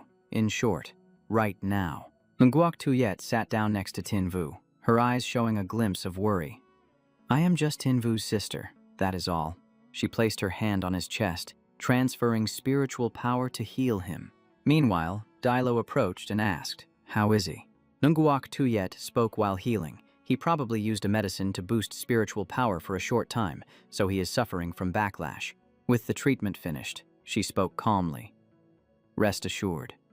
3 days of rest and he will be fine. Dai Lo supported Main against her body and let out a soft sigh of relief. Well, that is good then. It seemed her task was complete, so Nguok Tuyet pushed herself up to stand. She walked straight to the edge of the cliff, spiritual energy swirling around her body. Dai Lo panicked. What are you planning? But before she could finish speaking, Nguok Tuyet's eyes had already widened. Strange sounds began to resonate from her mouth, like an ancient and enchanting melody. It turned out she was activating a skill, Dragon's Sacred Chant. The sound spread deep into the forest, drifting toward the fires burning at the bottom of the cliff. Wherever the sound passed, everything gradually returned to its original state. Dai Lo was astonished. Dragon's Sacred Chant, a combat skill of the pure-blooded dragon race, a special melody capable of restoring all things. After wiping away all traces of the battle, a few scales appeared on her cheeks, Nguok Tuyet said. Every trace of tonight has vanished. Aside from us and Tin Vu, no one knows what happened here. Dai Lo lowered her voice. As far as I know, among the pure-blooded dragon race, there is only one dragon that possesses platinum scales. She stared intensely and said, its name is Chaos. Nguok Tuyet immediately radiated the overwhelming aura of a silver dragon. 9 tails. I can overlook the fact that you are wanted by the Dragon Kingdom. But since you signed a blood contract with my little brother, you had better know your place. Her voice turned cold. Protect my brother from now on, and I will not harm you. But if you fail, she pointed at Dai Lo, I will cut off all 9 of your tails. Do you understand? Dai Lo nodded hurriedly. I understand. I got it. Nguok Tuyet added, and do not breathe a single word to Tin Vu about my true identity. The scene shifted to the hospital room. Main woke up to find his sister and the dean right beside him. Nguok Tuyet sighed in relief and collapsed onto the bed. Tin Vu, you are okay. You scared me to death. Main smiled wryly. Sis, you are crushing me. I can't breathe, he suddenly asked. Sis, that night. Nguok Tuyet immediately sat up and stared at him. She recounted. That night, I woke up and found myself on Amnam Mountain. You were unconscious right next to me. I was sweating with worry. So I carried you down the mountain to get checked out. Hearing that, Main secretly breathed a sigh of relief. It seemed Dai Lo had cleaned up the scene perfectly. Nguyen stepped forward and said, To Tin Vu, you were in a coma for 3 days. You missed both the semifinals and the finals of the freshman ranking competition. Thinking about the 2 leaders of the competition with their massive reputations, she continued, first and second place went to Modung Ham Ham and Modung Duong Sok, respectively. So, it is considered that you forfeited the match yourself. Nguyen forced a smile, trying to comfort him. But you also. Main immediately cut her off. Dean. Toe. Don't you find it strange? Why would I appear at the level 5 Amnam Mountain? Tin Vu's face was as tight as a bowstring. He tried to sound cool on the outside, but inside, he was so anxious he felt like he might explode. In the hospital room, Nguok Tuyet sat next to Main. Both of them held their breath, waiting for Nu Yen's answer. She thought for a long moment and then exhaled, looking like she was truly exhausted. Nu Yen got straight to the point. 3 days ago, Vice Dean Vuong also disappeared. Main's heart skipped a beat when he heard that. Like this was the secret exposed. Nguok Tuyet shot a glance sharp as a knife toward Nu Yen. If there was any hint of danger to him, she was ready to switch into termination mode instantly. Her battle stance was ready, her eyes clearly saying, "Touch Main, and you know what happens." Nu Yen continued, "I will investigate this to the very end. I believe you are innocent, and it is about time the Vice Dean of Azure Dragon was replaced anyway." Hearing this, Main was genuinely surprised. The Dean? Is she stepping up to cover for me? Nu Yen sat down next to Nguok Tuyet, changing the subject smoothly. This time, besides visiting you, I also want to talk about the Supernova competition. Main furrowed his brows. Supernova, she explained. This is a large-scale tournament organized by the 4 beast-taming academies: Azure Dragon, White Tiger, Vermilion Bird, and Black Tortoise. Each academy sends 3 freshmen to compete. They are all top-tier talents, no weaklings allowed. Nu Yen continued, "At Azure Dragon, when talking about the #1 talent, one cannot overlook Diep Swang Ngung. But last year, she was defeated by Lai Mukthan from White Tiger and only took 2nd place. And this time, the Dean placed her expectations on Tin Vu. I want you to be the representative and lead Azure Dragon to reclaim its glory," she said straight out. "Consider this making up for you missing the freshman rankings," he asked directly. So what are the conditions to join?" "I'm still not clear on that." Nu Yen replied simply, "There are 2 conditions. 1, you need at least 2 beasts. 2, you must be a 2-star beast tamer." She patted his shoulder. "The tournament is next month, and I believe you can qualify in time." He felt warm inside hearing that, thinking, "This is the first time someone has believed in me so strongly." He told himself he had to fight with everything he had. "I can't let the director down. Plus, I really want to see just how strong that White Tiger is to dare take down Diep Swang Ngung." He patted his chest confidently. "Don't worry, director. First place in the Supernova tournament is mine that night." He made some calculations and quietly headed deep into Amnam Mountain. He knew that everyone who competed last year had at least 2 bonded beasts. But the problem was, he technically did have 2 beasts, but Dai Lo was a fugitive wanted nationwide, so he couldn't summon her in public to fight in the tournament. On top of that, Hakfong was currently just a Gale Wolf at the early stage of level 3, so taking him to the Supernova tournament would be a bit of a stretch. Reaching a clearing, he stopped and declared, "Tonight is the night Hakfong breaks through." He gave the order to summon. Hakfong appeared amidst red flames, radiating a fierce aura, and let out a howl that sounded absolutely badass. The ring on his finger immediately lit up as well. A whole bunch of colorful items flew out. He smiled smugly. "It's a good thing I prepared beforehand. After I got out of the hospital, I used my salary as a beast doctor at the Thuong Kung Guild to buy fire element nutritional medicine and evolution materials. Not to mention, I also picked up loot from a few battles, plus the rewards from the new student tournament and the trials in Amnam Mountain." He gathered everything into a literal mountain of items and pointed. "That's enough for you to evolve. Hakfong, swallow it all." Hearing the command, the wolf opened its mouth and sucked in every single item like a machine. After finishing the meal, its body began to change noticeably. The flames on its body flared up even brighter, and he shouted to encourage it. "Hakfong, hang in there. You can do this." Dai Lo stood guard as he gave instructions. "Leveling up comes with risks, so watch our backs." She nodded immediately. "Got it." Hakfong's eyes gradually turned wild, and its breathing became fierce, as if it wanted to charge out. He shouted, "Calm down." Dai Lo acted quickly, setting up a matrix to block the way and lock the wolf down. The pressure around Hakfong knocked him to the ground, and he could clearly feel that the wolf was enduring extreme pain. Struggling to sit up, he called out to the system, his voice urgent. "Run the diagnostics. Check the progress now," he demanded. "How long until the evolution is complete?" The system flashed notifications continuously.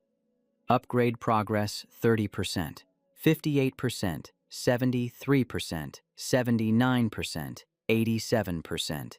Watching the numbers climb made his heart race right along with them. 90%, 92%. The higher it went, the more intense it became. 99%.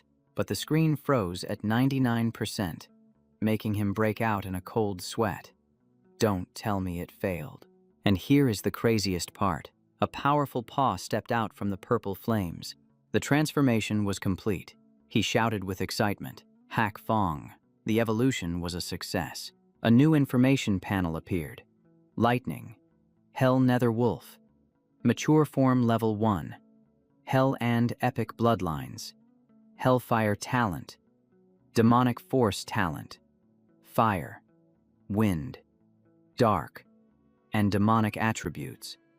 With a list of skills that went on forever, Dilo looked on in shock. The gates of the underworld. It even awakened the demon attribute. She clicked her tongue in admiration. This kid really isn't a normal beast tamer. He rushed over to hug Hak Fong, excitement written all over his face. Awesome. You've gotten even stronger, Dilo asked immediately. But you're still missing one beast to form a contract with. So what's your plan? He paused, starting to calculate seriously. About that. Scene change. Yen Nian heard the news and immediately offered to help. She said straight out, "How are you going to fight in the Supernova tournament if you're missing a beast? Come on, he'll take you to buy one." He felt a bit shy, scratching his head as he thanked her. "Sister Yen Nian, thank you so much for helping me with the beast." She smiled brightly. "What's there to thank me for? You're my little brother. It's just one beast, no big deal." Yen Nian dragged him into the store and waved her hand. "Choose whatever you want." Paying. Tam Nuong saw them and came out to greet them immediately. "Well, hello there. Miss Tan has arrived," she asked flatteringly. "Are you buying lightning element nutritional medicine today? Or perhaps a lightning beast core?" Yen Nian got straight to business. "Tam Nuong. My little brother is competing next month and needs to sign a contract with a new beast. Show us the good stuff." Tam Nuong smiled. "Don't worry. Leave it to me." Tam Nuong led him around to look. "Little handsome. I highly recommend this one. First is a spider-type beast, the Crimson Human Spider. Its attack power is a cut above others at the same level. Next is a tiger-type beast, and then the Violet Shadow Patterned Cat, which fights flexibly and lands critical hits easily." Tam Nuong was about to introduce more when Yen Hien cut her off. "Tam Nuong," she declared right away. "Ditch the cheap stuff. Introduce the high-quality goods. I'm paying." Tam Nuong understood the hint, smiling until her eyes formed slits. "If that's the case, I'll bring out the treasures." She opened the door to a private room, so little junior brother can pick the best one in the shop. Inside, it was full of top-tier tamed beasts. Tam Nuong asked, "So, little junior brother, have you taken a fancy to any of them yet?" Taking a look around, the Earthblood Super Mountain Pangolin was clearly solid in every single aspect. The three-eyed tyrant snake had extremely prominent scorching damage and toxins. The Frostbone Eagle carried a legendary bloodline, and its stats weren't inferior in the slightest.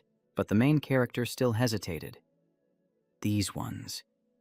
Don't show any hidden bloodlines. Yen Nian stood behind him and asked, "What?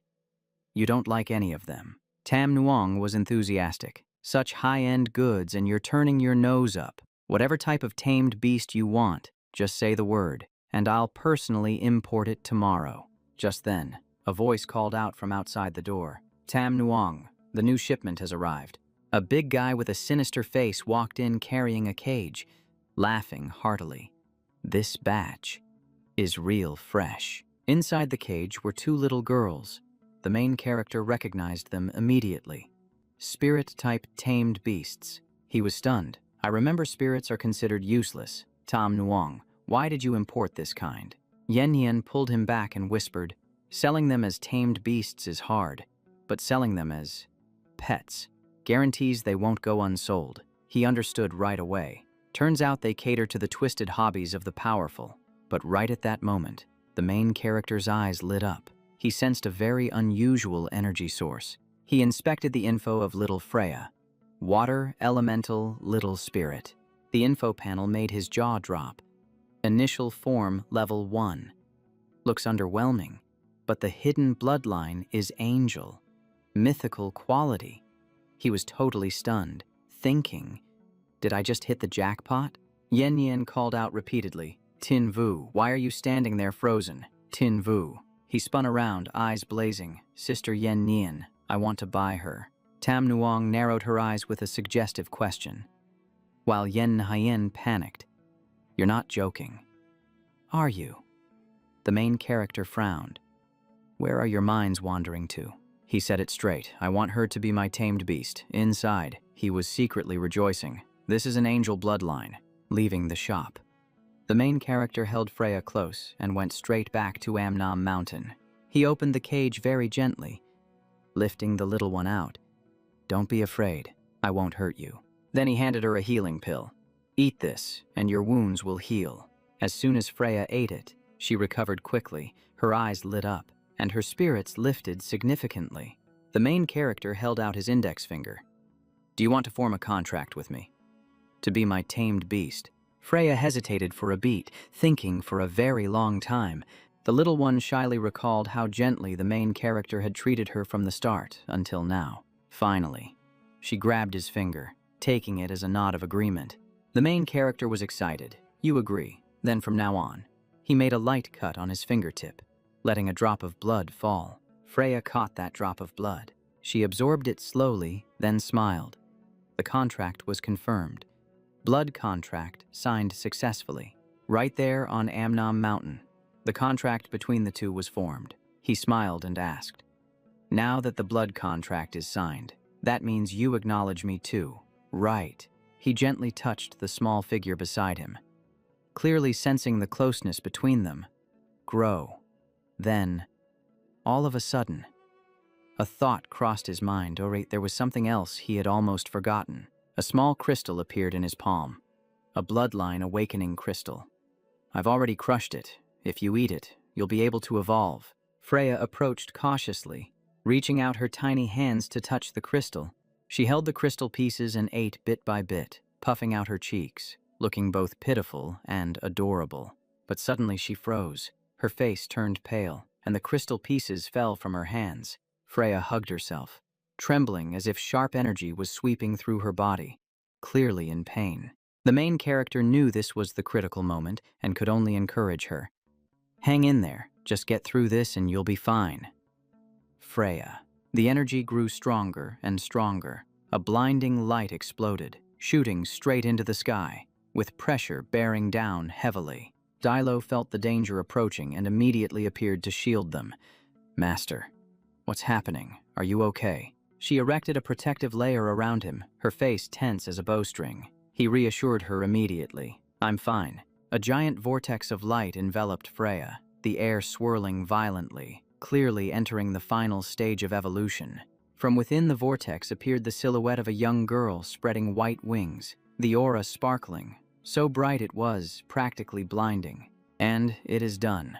Freya emerges with a brand new look, her long blonde hair cascading down, radiating a majestic aura that screams, "Mess with me at your own peril." The system panel pops up, and the main character stares at it, unable to hold back a gasp of admiration.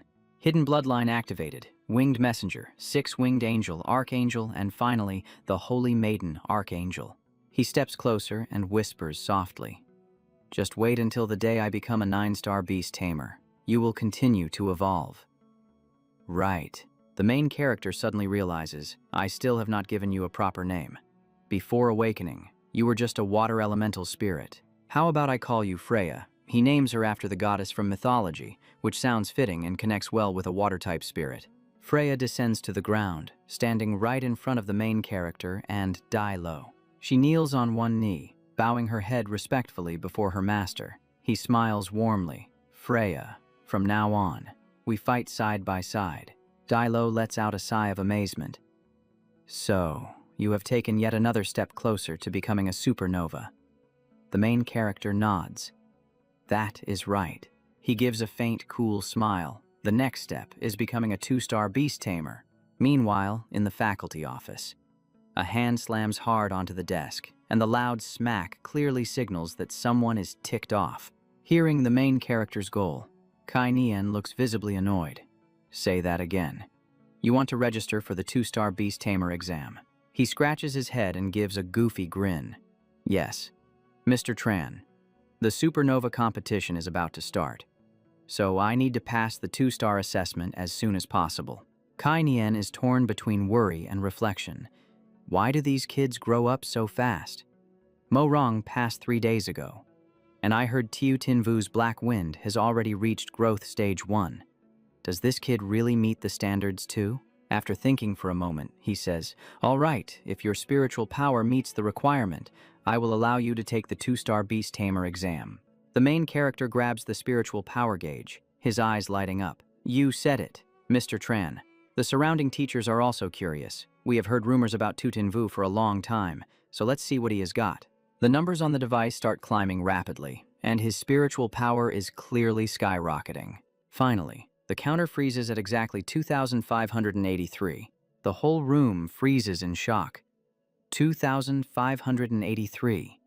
If I did not see it with my own eyes, I would never believe it. Kai Nian mutters thoughtfully. Usually, when a beast evolves, the beast tamer's power increases along with it. Data shows that 2-star tamers are usually between 2,000 and 3,000, so this number fits the standard. He nods in approval. My previous student only had about 1,500 when his beast reached the growth stage, but you exceeded 2,500. Huh, fine. I agree to let you take the exam. The main character grins. Thank you, Mr. Tran. He immediately sets off for the Blood Mist Canyon, the location where the assessment will take place. The canyon is bottomless, desolate, and chilling. A helicopter carries him, skimming past the mountain range.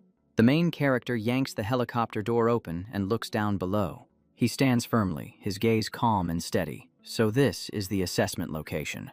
He taps his earpiece, and Nu Yen's voice comes through clearly. You have arrived at the entrance of the Blood Mist Canyon. The 2-star Beast Tamer assessment is about to begin, so get yourself ready. Kai Nian also sends a warning. There are many magic beasts down there. If you encounter a situation you cannot handle, do not push it. And send a distress signal immediately. Standing at the edge of the helicopter door, poised and ready, the main character replies crisply, I am all set. Director. In the observation room, they give the final instruction. You just need to get from the entrance to the exit safely to pass. The 2-star Beast Tamer assessment officially starts now. Good luck. As soon as the words are spoken, the main character leaps out of the helicopter. Below him lies a massive canyon, so deep that the bottom is swallowed by darkness. Back in the monitoring room, Kai Nian reports, Director, Tu Tinvu has entered the Blood Mist Canyon. He speaks with a heavy tone. In the first stage, the candidate must face the iron-beaked giant crocodiles right in the swamp. Then he has to escape the nest of the defensive blood demon spiders. Just hearing about it is exhausting enough. Kai Nian is worried. There are a few beasts in there that have evolved to the 3rd stage entity. Can Tu Tinvu really handle them? Not to mention the heavy rain last night. The Redwater Swamp will definitely have spawned more nasty surprises. The two of them watch and imagine the gloomy, silent scene. The kind of place that swallows people whole without blinking. In the middle of the swamp, a crocodile throws its head back and roars, detecting an intruder. The main character lands and freaks out. Right under my feet, a whole pack of iron-beaked giant crocodiles is lying in wait. The system panel flashes. Iron-beaked giant crocodile, 3rd stage beginner form, elite quality, talents, super strength bite, poison, skills, death roll, weakness strike, frenzied spin, and venom spray causing multiple negative effects. The entire pack of crocodiles closes the circle, surrounding him tightly and cutting off any escape route. Kai Nian is on edge. They are all beginner form magic beasts. If he just summons the Netherworld Hell Wolf, it shouldn't be too dangerous. Right. But the main character doesn't flinch one bit. He shouts loudly, Freya. The seal on his hand immediately flashes with light. A layer of golden light explodes, enveloping him, causing the crocodiles to freeze, their reflexes too slow to react. The moment the main character called, Freya swooped down immediately. Her angel wings spread wide with feathers dancing around her, and one look was enough to tell she was the real deal. Kai Nian stared in disbelief, thinking, why didn't he summon Black Wind instead? He wasn't the only one. Nu Yen froze for a few seconds too, wondering if this was the second beast Tu Tinvu had formed a contract with, over at the swamp. The main character was still being cornered by the crocodile pack. Freya immediately unleashed Guardian Holy Light, a gentle ring of light wrapping around his body like armor. Kai Nian was truly stunned. A second beast being this rare is unheard of. He stuttered. Dean. Tu Tinvu is just too strange, contracting with an angel-type beast, a mythical bloodline. He turned and asked, Long and hasn't had an angel type in ages. Where did that kid find it? Nu Yen recalled.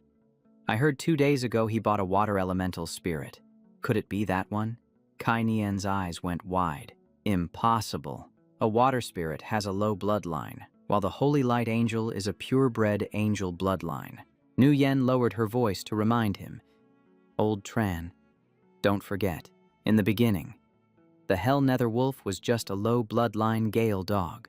Kai Nian looked at the screen and whispered, Right. Tu Tinvu always turns the impossible into the possible. That is what a true beast Tamer is. Back at the Crimson Water Swamp, both sides were still in a standoff. The main character called out, Freya, as soon as he finished speaking. The little one unleashed her next move.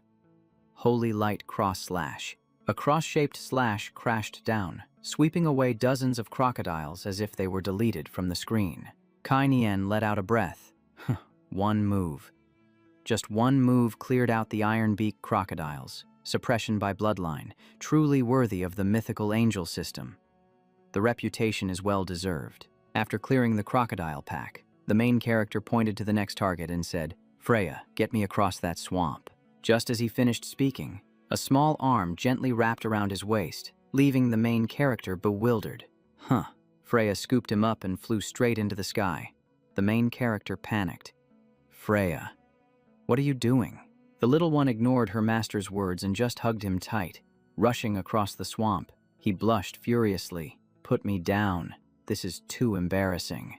Who would have thought the cool main character would have moments where he flushes red and covers his face?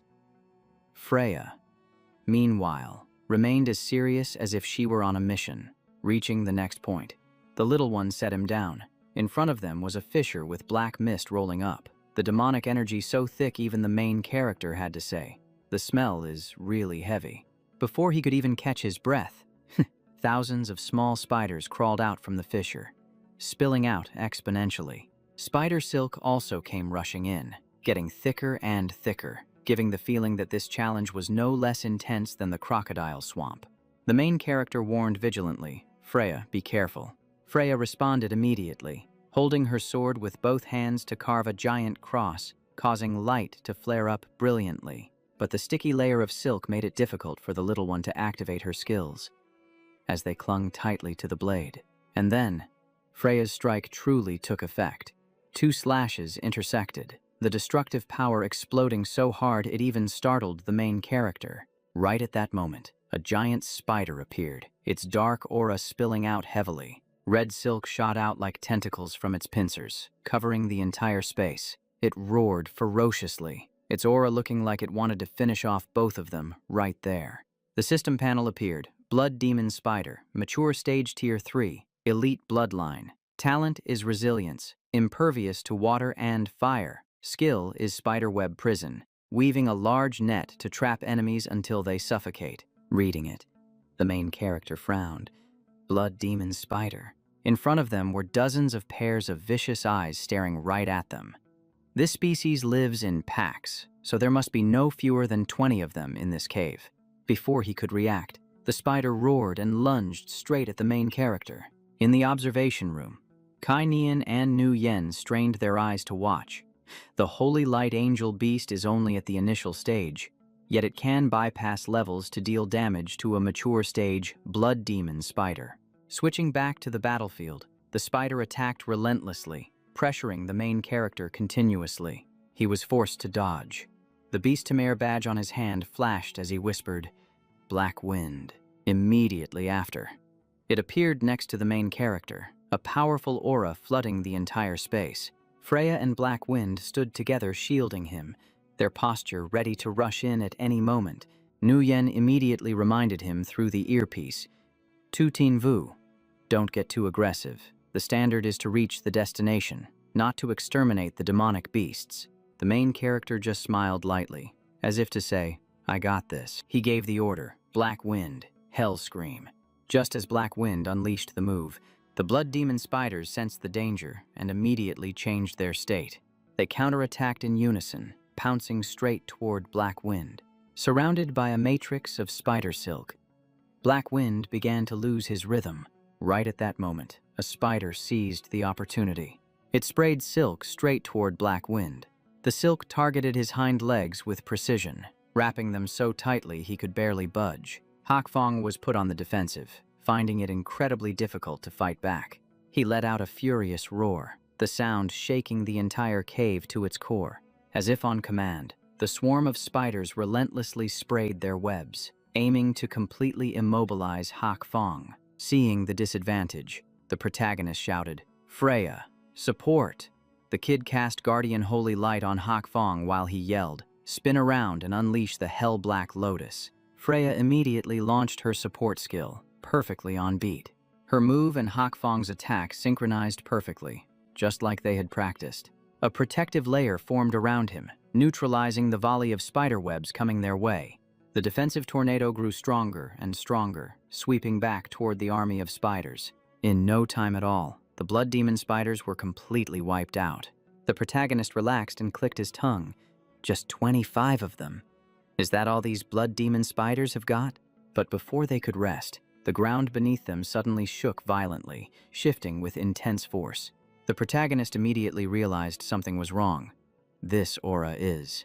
The wall in front of them suddenly shattered, sending rocks and debris flying toward the three of them. Before they could react, a shape began to emerge from the rubble. A spider even more massive than the others. The protagonist was shocked. This aura, is it a magical beast in its complete form? A detailed panel appeared. Earth Cave Demon Eye Spider. Evolved from the Blood Demon Spider. Complete form, first stage. Elite quality. Talents include tenacity and burrowing. Attribute is psychic type. Kainian shouted urgently, Tu Tin Vu, run. The storm yesterday was caused by its evolution. You can't beat it. The protagonist froze. Run, Teacher Tran. What about my exam? Kainian yelled back. At worst, you just retake it. Save your life first. Once your strength increases, you'll pass easily. But the protagonist refused, snapping back. Retake it. That's a waste of time. My 2-star exam. Whatever I face, I overcome. Whatever I meet, I handle. Hakfong and Freya understood his intent and simultaneously charged forward to attack the Earth Cave Demon Eye Spider. Their combined attack looked impressive, but the spider remained completely unmoved. Kainian growled, Tu Tin Vu, you can't be reckless this time. I'm coming to get you right now. Dilo also pulled his arm, advising, forget it. He's right. Your current strength isn't enough to take it down. The protagonist just chuckled softly, his expression firming up. Ha, this is actually interesting. Dilo was speechless. Huh. The protagonist clenched his fist, his voice decisive. I must pass the 2-star assessment. I want to conquer it, and I want to test my limits. Dilo trembled and cried out, you really are a terrifying lunatic. Facing the giant spider, the protagonist calmly ordered, Hakfong, circle behind it and unleash the silent claw. Hakfong vanished instantly, preparing a surprise attack like darkness swallowing up the view. The Earth Cave Demon Eye Spider didn't give anyone a moment to breathe. As soon as the fight started, it sprayed poisonous silk straight at the protagonist. The protagonist reacted immediately. Freya, protect me. Hakfong, make your move. Hakfong had already slipped behind the spider, taking a shortcut to get there fast. He unleashed his skill, striking directly onto the opponent's back. But the spider detected it and countered fiercely, flinging Hakfong far away with pure momentum. The protagonist panicked for real, shouting, Hakfong. He was knocked back, flying toward the protagonist and Freya. All three of them dodged the follow-up attack from the Earth Cave Demon Eye Spider. With a loud boom, Hakfong slammed into the rock wall behind them. Even though he took a counterattack like that, his fighting spirit didn't drop one bit. The spider growled threateningly, its aura pressing down on them. The protagonist didn't flinch, even raising his hand to give a thumbs down in pure contempt. "What are you so smug about?" The spider looked like, "You dare," acting just like a human-faced monster poked in a sore spot. And that remark lit the fuse instantly, making the Earth Cave Demon Eye spider truly go berserk. It gathered its strength and sprayed poisonous silk, unleashing a storm of attacks straight at the protagonist. The protagonist jumped onto Hakfong's back, analyzing while dodging. "This web is poisonous. Get us to a new position right now." The massive spider chased right on their heels, closing the gap completely. He looked back, telling himself, "Running forever isn't gonna work. I gotta find a way to deal with this thing." Then he noticed something strange. Why is the Crypt Demon Eye spider's health bar dropping on its own? It was still attacking madly, even though the wound on its back kept oozing blood. He looked closer. The wound isn't deep, but the silk it's spraying is getting paler. Are its blood and silk connected? Hakfong is hurt. He can't keep this chase up, he thought. "Freya, teleport me. We can't keep riding on him." Freya lifted him into the air, and the three of them barely dodged the spider's strike by an inch. He smirked triumphantly. "Yes, its health dropped again. Ha ha. You stinking spider, I figured out how to beat you."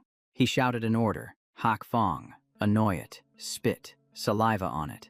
Hakfong gave a low growl, as if saying, "Got it." And just as ordered, he constantly spat at the Crypt Demon Eye spider. This move didn't hurt much, but the provocation level was maxed out, and the spider actually went crazy. It sprayed 4 streams of poisonous silk at once, sweeping toward the 3 of them. He shouted urgently, "Hakfong, use shadow stealth, attack randomly." Hakfong moved instantly, dodging the volley of poison silk with ease. Watching the flow of the battle, I'm even more certain. I was right. Every time it shoots silk, it burns its own life essence. He concluded right then, when the last thread is shot, it'll be like a lamp running out of oil. He laid out the tactic.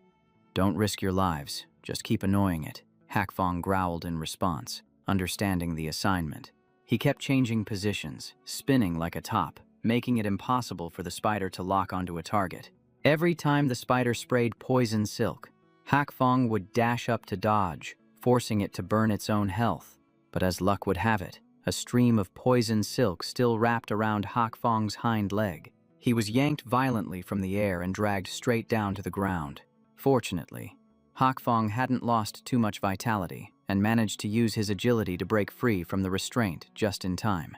Knowing the time was ripe, he shouted, "Coordinate attack. Hakfong, use demonic power. Freya, guardian holy light, cleanse his debuffs." Kai Nian and Nu Yen's helicopter had also captured the group's image from above. Kai Nian was impatient. "Haven't they acted yet?" Nu Yen remained calm. "Wait, he's found a way." Kai Nian was still worried. But can Tu Tinvu hold out? The battle dragged on for another 7 hours. The 3 of them were still gritting their teeth, fighting the Crypt Demon Eye spider. He was exhausted and gasping for air, but his mind was still racing. This spider has lost nearly 90% of its health, and its silk is fading. It can't take down Hakfong with demonic power and guardian holy light. If we drag this out, it'll just drop dead.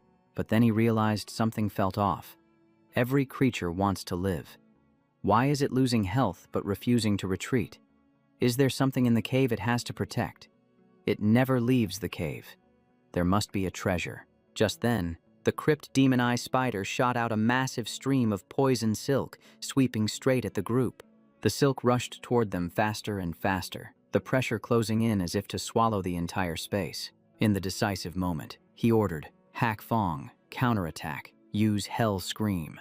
Hakfong gathered his strength and unleashed a roar that shook the cave. He made his final judgment. "It's almost out of silk. Here's our chance." He shouted again, "Finish it. Hakfong, execute Hellfire Lotus." The spider took the combo hit and looked like it was done for, but not yet.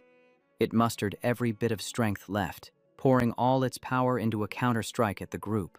Hakfong and Freya immediately rushed forward to shield their master. He grit his teeth. "Don't worry about me. Switch from defense to offense. Kill it now. Hakfong, Hellfire Lotus." Hakfong received the order, flew into the air, and brought his strongest strike down on the opponent. The The crypt demon-eye spider had no way to resist anymore. It was knocked flying, rolling far away as its aura faded out. Only then did he dare to flop down and sigh in relief. Success. He didn't forget to praise them. Hak Fong, good job. Freya, you were awesome too. With the spider down, he led the team into the lair to explore. Hak Fong, Freya, let's go check it out. There's gotta be some good loot in there. The whole group started venturing deeper into the cave. Suddenly, Dinto's voice rang out urgently. Tu Tin Vu, leave now. He was still excited. Dean, I already killed it though. Nu Yen cut in grimly. Even if it's dead, it can still move for a while.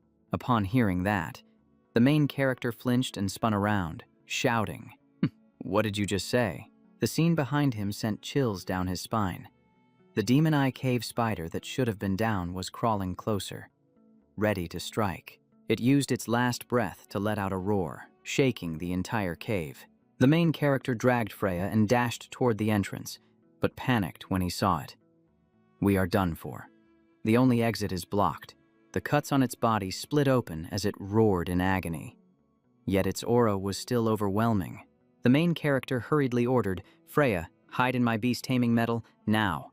That sentence reminded the little one of his promise from the first day. Don't be afraid, I will never hurt you. Without hesitation, Freya charged straight at the demonic beast. The main character screamed in panic, "Freya, come back!" But she was too fast, aiming straight for the target, and a flash of light struck it head-on. The impact was so strong that the demonic beast was pushed back a long distance from the cave entrance. Freya immediately knocked it into the air, making the demonic beast howl in pain. And then it exploded right before her eyes, ending it cleanly. The main character ran over, shocked, and asked, "Just now, did you comprehend a new skill by yourself?" He rejoiced like a child and pounced to hug Freya. "You are amazing." The little one looked helpless, as if saying, "Master, please calm down." They went back into the cave to check again. And bingo. The thing the demon-eye cave spider risked its life to guard finally revealed itself. Tin Vu pointed inside and whispered, Lo, do you know what this seed is? This is the precursor to the skyfox vine, a plant-type beast with an extremely rare ancient bloodline." He picked up the seed with glowing eyes. "It is ancient. This thing could very well reach phantom god quality. But the stronger the bloodline, the harder it is to grow." So he immediately turned to ask Lo. She pondered for a moment and then remembered. "The growing conditions are extremely troublesome. You must water it with phoenix tail grass dew, add ghost firefly nectar, and fertilizer from a divine body beast." Hearing that, Tin Vu sighed deeply. It is just a seed. Why does taking care of it feel harder than serving a rich young lady? He immediately lowered his voice to negotiate. Lo, for better or worse, you are an imperial body beast, and you were even a demonic artifact hunted by the Empress of the Dragon Nation. You must know quite a few divine body beasts. Right. Lo immediately flared up. "Are you suggesting I go bow down and pick up beast poop?" The main character smiled slyly. No, I did not ask you to. Produce it yourself." She immediately cut him off. "Don't you even dream about it?" Just as the two were arguing, a loud noise suddenly echoed outside the cave, causing Tin Vu to immediately run out to look. A helicopter appeared outside the cave entrance, and the person inside shouted loudly, "Tu Tin Vu, are you still alive?" He waved his hand in response. "Director To, I am fine." Time flew by like a flash. 2 weeks passed in the blink of an eye, and Four Spirit City was now packed with people. Tin Vu was surrounded by cheers and applause, making him exclaim, "This really is a national tournament. It is truly bustling." Just then, a teasing voice rang out. Oh, the great genius arrived so early. It turned out to be the Modung siblings approaching. Tin Vu greeted them immediately. "Brother Duong Sok, long time no see. And Luke Kim, you are getting prettier every day." Hearing that, Duong Sok spat the water he was drinking straight out. He shouted angrily, "You brat." "What did you call my sister?"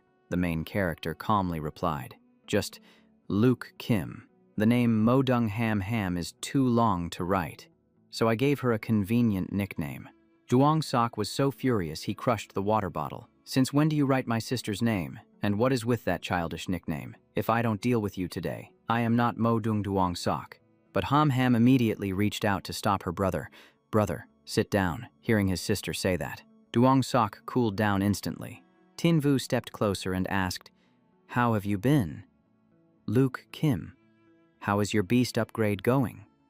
She smiled and said the first beast had evolved to the mature second stage, and the second one even awakened the lightning attribute.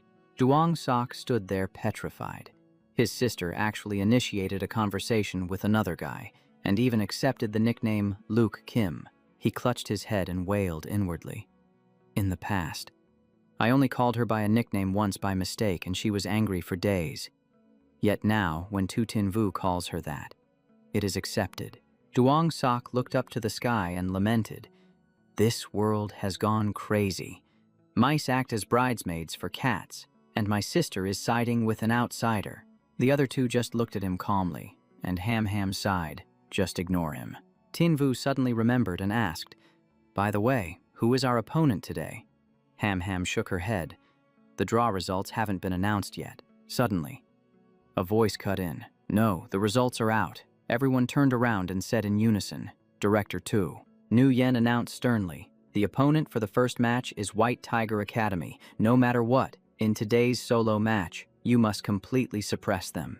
A mocking voice rang out from right behind. "Oh, why is Director 2 so angry?" The newcomer was Than Ngu, and she gave a faint smile. "Are you that afraid of losing to my White Tiger Academy?" Nu Yen replied coldly. "Dean Truk, aren't you going back to your team's seats? What are you doing here in Azure Dragon territory?" Than Ngu smiled. "I just came to check out your trump card. I heard he can control both angel and hell beasts simultaneously." Nu Yen let out a cold, "Humph. You'll have to see it to believe it. I admit he's got some skills, but at best, he's just a second Diepngung Swang." Seeing the tension rising, Duong Sok hurriedly stepped in to mediate. Tin Vu sat to the side and whispered an explanation. "Those two deans have been rivals since childhood, always trying to outdo each other in everything. The two of them kept staring each other down, neither refusing to back down, but right at that moment, Kai Nian ran over to announce, "The Empress has arrived." Thanyu scoffed and walked away. "Just you wait. Your Azure Dragon team is going to get sent packing." Nu Yen just calmly replied, "We'll see about that." Then she turned around and issued an order. "Tu Tin Vu, Modung Duong Sok, Modung Ham Ham, follow me to welcome the Empress." The arena gates above slowly opened, and a beam of blinding light poured down. A brilliantly colored cloud appeared in the sky, with the silhouette of a giant creature flickering inside it. As the cloud floated closer, it revealed the form of a colossal beast, and standing atop its head was a figure radiating pure majesty. The audience below immediately erupted into deafening cheers. "The Empress is here. Oh my God, she is the strongest and most beautiful woman in the entire Dragon Nation. That is Thuong Quan Lan, the Empress of the Dragon Nation, and her beast Tamer companion is a majestic white Qilin." That beautiful yet powerful woman swept her stern gaze across all the students down below. Tin Vu watched the scene and felt a bit overwhelmed. So this is the strongest beast tamer in the Dragon Nation. Her aura is absolutely terrifying. The white Qilin touched down in the arena, and the Empress gracefully stepped off. One human and one beast stood there, radiating an oppressive pressure that silenced the entire stadium. Tin Vu spotted the medal on her chest and started. An 11-star medal. A rank that completely surpasses every 10-star beast tamer. He thought to himself that the gap between him and her was probably more than just a simple difference of a few stars. Right at that moment, his Eye of the Demon God automatically activated to analyze the Empress's beast. 7-colored sacred Qilin. God-slaying body level. Stage 3 bloodline. Purebred Qilin lineage. But other information like skills or attributes was completely impossible to inspect. Tin Vu nodded in understanding. The gap really is too massive. It exceeds the inspection range of the Eye of the Demon God. He turned to tease Lolo. Since you're wanted by the Empress and you're still alive right now, you should really be thanking me. If you hadn't met me, you would have died 800 times over by now. He continued to ask out of curiosity. The seven-colored sacred Qilin surely isn't Thuong Quan Lan's only beast. Right, Lolo replied instantly. Of course not. She has even stronger magic beasts than that. Tin Vu quickly sensed a flow of dragon aura surrounding the Empress. He was shocked. Dragon force, and it's pure dragon force at that. He asked Lolo, does she actually possess a purebred dragon beast? But weren't purebred dragons supposed to have gone extinct hundreds of years ago? According to historical records, only purebred dragons, phoenixes, and Qilins possess the Genesis bloodline. Lolo was also suspicious. If the dragon race really went extinct, then where did this woman find them? She even has the dragon's tear, one of the 3 great treasures of the dragon race. While the two of them were still speculating, the Empress up above coldly issued the command. Let the tournament begin. Nu Yen immediately announced. According to the draw results, the first person to take the field is Tin Vu. He confidently replied that he would bring home the opening victory, while Duong Sok just smirked and teased him. As he walked down to the arena, the loudspeakers blared to introduce the opponent on the right, Lam Thien Tu, the son of the Saber Tiger Guild Master. On the left is the representative of Azure Dragon Academy, the newly rising genius Tin Vu. The match began, and just by looking at appearances, our main character seemed to be at a disadvantage. He immediately summoned his beast. Come on out, Hak Fong. The beast appeared with a loud roar. His opponent immediately called out the Crimson Sand Python. Up in the stands, Ham Ham said worriedly. The red python's attribute counters Hak Fong. Duong Sok nodded. At the same level. Elemental advantage is even more important than bloodline. Lam Thien Tu immediately shouted the order. Crimson Sand Python. Use Sandblade Tornado. The python generated a massive tornado that swept straight toward Tin Vu and Hak Fong. Tin Vu didn't hesitate. Hak Fong, use Lightning Prison Roar. The beast opened its jaws and unleashed a beam of blinding energy. The two attacks collided head-on, but the opponent was clearly gaining the upper hand, gradually pushing back against Hak Fong's power. Hak Fong was shoved back a few steps, and with small wounds appearing on its body, it had to temporarily retreat. Lam Thien Tu laughed confidently. With this kind of elemental suppression, you can't win. If you surrender now, I might just go easy on you. Tin Vu just replied with something completely unrelated. The weather today is a bit humid, isn't it? He raised his hand with a faint smile. Don't be in such a hurry. The match has only just begun. That was just a warm-up. For what comes next, I only need 2 moves. His opponent furrowed his brows in suspicion. 2 moves. Tin Vu didn't give the guy time to second guess. He barked out an order. Hak Fong, hellish scream. Fire it straight into the sky. Receiving the command, it threw its head back and roared, blasting a massive beam of energy that shot into the air like a signal flare. The maid beside the Empress furrowed her brow. If he's trying to melt the clouds, the heat from the nether blue hell isn't nearly enough. Thuong Quan Lan shook her head. That's not it. The maid grew even more curious. Then, what exactly is he planning to do? The Empress watched the scene unfold, the corner of her lips curling up. She was clearly amused. She said simply, he's using the very rainbow clouds I created. Tien Tu froze as he saw the attack aim for the sky. His confidence vanished instantly, leaving only one thought in his head. What the hell is Tin Vu up to? Then the trick came falling down. As a few drops of rain, Tien Tu was confused. Rain. He suddenly realized what was happening and threw up his hand to order a counterattack. Not good. Sand Crimson Python. Block it. Quick. Tin Vu smirked triumphantly. Too late. You just missed your best window of opportunity. By the time Tien Tu figured it out, it was already too late. He gritted his teeth and cursed silently. Damn it. Everything's soaked. I can't unleash Sand Dragon Fist or Quicksand Burial now. With his opponent locked down, he gave the order to finish it. Hak Fong, Lightning Prison, Fire Lotus. Hak Fong shot into the air and slammed the attack straight down onto the Crimson Python below. The other side couldn't defend or counterattack in time. They had to take the full force of the blow raining down from the sky. The crimson python was struck by the fire lotus. Its vitals plummeted instantly, and one could see defeat was imminent. Finally, the crimson python collapsed completely. The referee shouted the result, adding praise. He did it. He actually turned the tables with just 2 moves. Tien-Tu and his beast lay motionless after the finishing blow. The referee couldn't hide his admiration. That artificial rain move was absolutely savage. The Empress, who had been watching from the start, finally offered a word of praise. Perfect timing. His intellect isn't bad, either. The maid reported that she had investigated Tu Tinvu's background and found no issues. The Empress nodded slightly. Then give him the first invitation to the Imperial Soul training this year. The maid froze. The first invitation. For a commoner. The maid bowed to accept the order. Understood, Your Majesty. Back in the stands, Duong Sok saw Tinvu return and slapped him on the shoulder. You've got skills. Wrapped that up pretty quick, didn't you? Ham clapped too.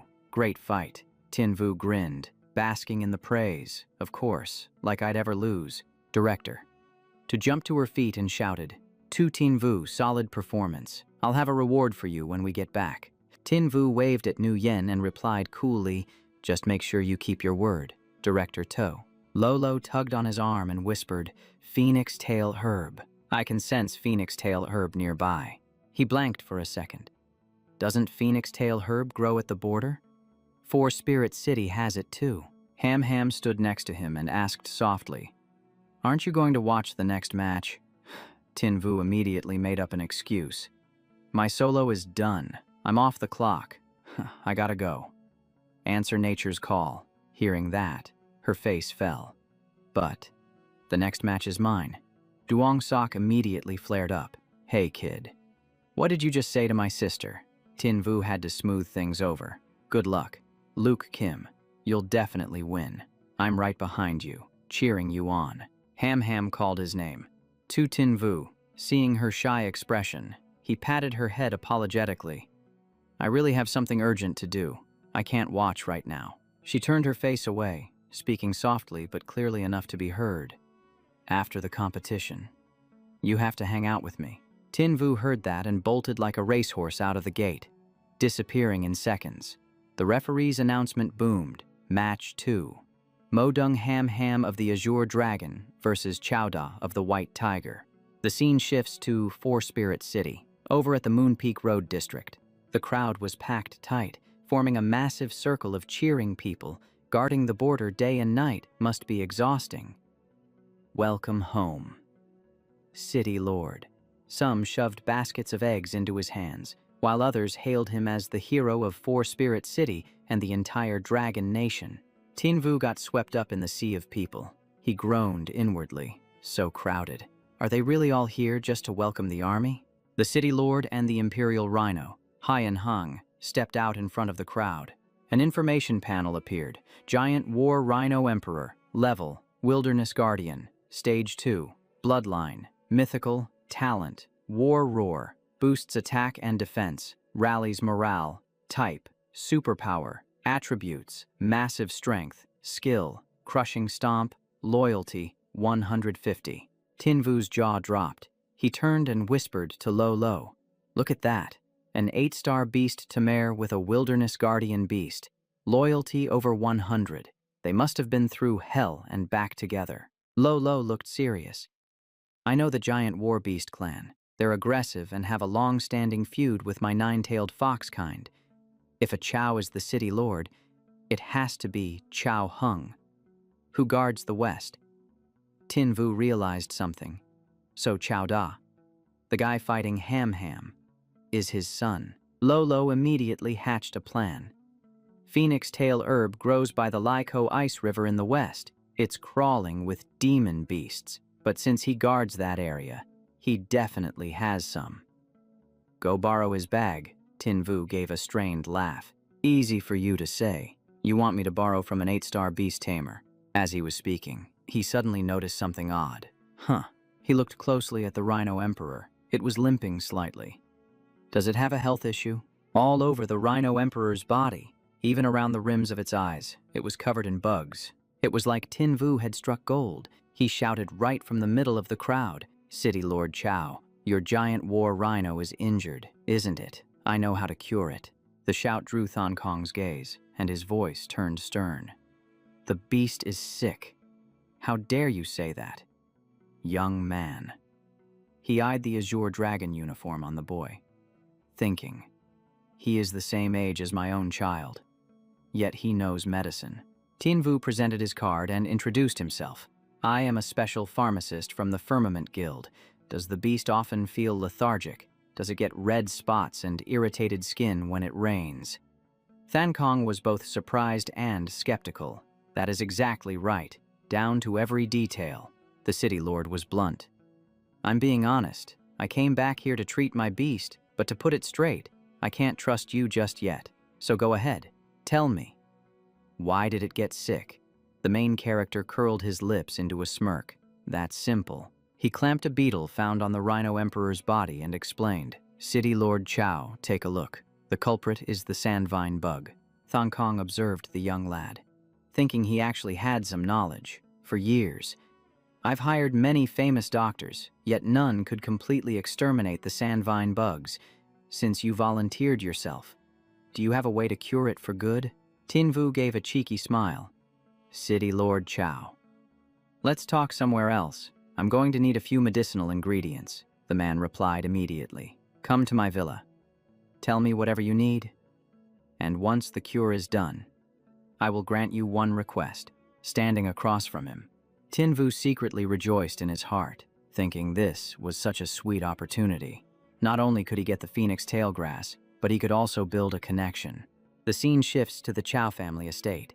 Tin Vu stood before a massive medicine cabinet, seriously selecting 15 grams of fallen silver petals, 20 grams of heavenly bamboo grass, and 25 grams of fire restoration spirit. Adding his family's secret recipe, he began brewing to create the purple spirit essence. Once brewed, he gave careful instructions. This is the purple spirit essence for treating sandvine bugs. Drink the liquid and apply the dregs externally. It acts fast and leaves no side effects. If you're worried, feel free to let someone else test it. Thang Tong remained calm. I don't doubt the people I employ. Let me try it. He sat beside the Rhino Emperor, gently bringing the tube of medicine closer. He stroked the beast to soothe it, whispering, There, be a good boy. Drink this. As soon as the medicine entered its system, the Rhino Emperor immediately relaxed and fell into a deep sleep, as if a heavy burden had been lifted. On its body, the sandvine bugs began crawling out, one by one. Thong Kong was stunned by the effectiveness, thinking, this kid. It's been so long since my beast slept this peacefully. Truly a miracle drug. He looked at the boy with full respect. Little brother. No. Dr. Tu. From now on, before he could finish, Tin Vu cut him off. I know what you're worried about. The sandvine bugs will be completely eliminated, and I'll even give you the prescription. When you return to Huang Yen, you can save the beasts of your soldiers. Thong Kong thanked him and asked straight away, So, what is your fee? Tin Vu spoke concisely. I need phoenix tail grass and demon firefly flower. Thang Kong found this reasonable, thinking phoenix tail grass wasn't expensive, and while demon firefly flower was rare, it was still obtainable. The main character concluded, just those two things are enough. Grateful, Thang Kong invited him. Dr. Tu, please stay for dinner tonight and have a drink with me. Tin Vu scratched his head shyly. City Lord Chow, I actually snuck out to come here. By now, your son has probably finished his duel with my teammate. Hearing about the duel? Thang Kong exclaimed. The Azure Dragon and White Tiger Academies have been in conflict for a long time. I've heard the rumors, he suggested. Let's go together. It just so happens I also want to pay my respects to the Empress. Back at the arena, the referee was still narrating the match between Ham Ham and Chow Da, which was getting more intense by the minute. This battle had dragged on for a full hour without a clear winner. The crowd was screaming their lungs out, cheering, while Tin Vu stood down below, eyes wide in disbelief. They're still fighting. Ham Ham and Chow Da were still stubbornly facing off, neither willing to yield even half a step. Chow Da wore an arrogant expression, his voice dripping with disdain. Classmate Mo Dung, you are clearly at a disadvantage. Why keep trying? And what have you been looking at this whole time? Ham Ham ignored him, her mind occupied with one thought. Why isn't Tin Vu back yet? If he finds out I lost, I'll be so embarrassed. No, I absolutely have to win and show him. Just then, Tin Vu's shout rang out from behind. Lu Kim, why are you being so stubborn? Can your spiritual power even hold out? Ham Ham spun around, startled. It was Tin Vu. The main character activated his divine eye for a quick assessment. The condition of both fighters was unstable, their spiritual power on the verge of depletion. This was neither good news nor bad news. Time to check the attributes of the beasts on both sides. Tin Vu looked at Ham Ham's beast, thinking. Luke Kim's first beast. Huh, she really pulled out her ace. This girl's competitive streak is actually kind of cute. A detailed panel appeared. Snow Spirit Demon Hunter. Maturity level 2. Mythical Bloodline. Talent. Demon Eye. Increases vision range. Detects blind spots and weaknesses. Talent. Extreme Cold Storm. Explodes with an ice wave when hit. Increasing shields. Attributes. Flight and ice. Loyalty. 99. He glanced at Chowda's beast and was startled. An ocular technique that creates 12 shadow clones.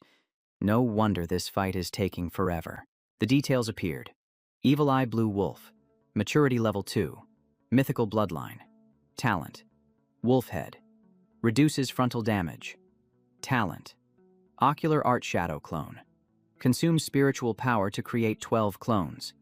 Clones deal true damage, but if defeated, they drain additional spiritual power. Type. Psychic. Loyalty. 87. Ham Ham shouted her move loudly, Winter's Descent. The move fired a barrage of small ice shards rushing toward the Evil Eye Blue Wolf. Chowda immediately retaliated, activating Ocular Art Shadow Clone to dodge Ham Ham's attack. Her barrage of ice flew forward, but the Evil Eye Blue Wolf dodged every single one. The main body and the clones looked exactly like copy-paste versions of each other. It stubbornly closed the distance, growling provocatively. Grrr, grrr. Seeing the danger approaching, the Snow Spirit Demon Hunter immediately soared into the air to maintain a safe distance. But even after widening the gap, it still took a hit from the Evil Eye Blue Wolf. A spectator commented, "That move is so cheap. Who could possibly distinguish the clones from the main body?" Tin Vu furrowed his brows. No, there's still a sign to recognize it. The main character glanced at Ham Ham, knowing he couldn't just stand there anymore. Well, I have to take a risk. Even if it's a hassle, I have to save this match. Tin Vu covered his mouth with his hand, coughing repeatedly as if signaling in Morse code. Cough, cough, cough. Ham Ham heard it and immediately glanced toward the sound, her mind full of questions. He continued pretending to clutch his chest, coughing dryly and rhythmically. Cough, cough. Receiving the continuous signal, she began to guess his intent. What is he doing? Could this be a secret code? Right behind her, Chowda's Evil Eye Blue Wolf showed signs that it was preparing to unleash its next move. She focused on observing the mix of real and fake beasts, and finally, she locked onto the real deal. The main body differed from the clones because it had the breathing rhythm of a real beast in combat. Seizing the opening, Ham Ham ordered an immediate counterattack this time. Snow Spirit Demon Hunter. Attack. The Evil Eye Blue Wolf was no longer as invincible as before, starting to take heavy hits from her beast. Chowda's eyes widened. How is this happening? Then he reassured himself. No, she must have just guessed blindly. Evil Eye Blue Wolf. Shift the clones. Ham Ham kept up the pressure, and after 2 heavy blows, Chowda's beast no longer had the strength to prolong the match. The referee shouted the result.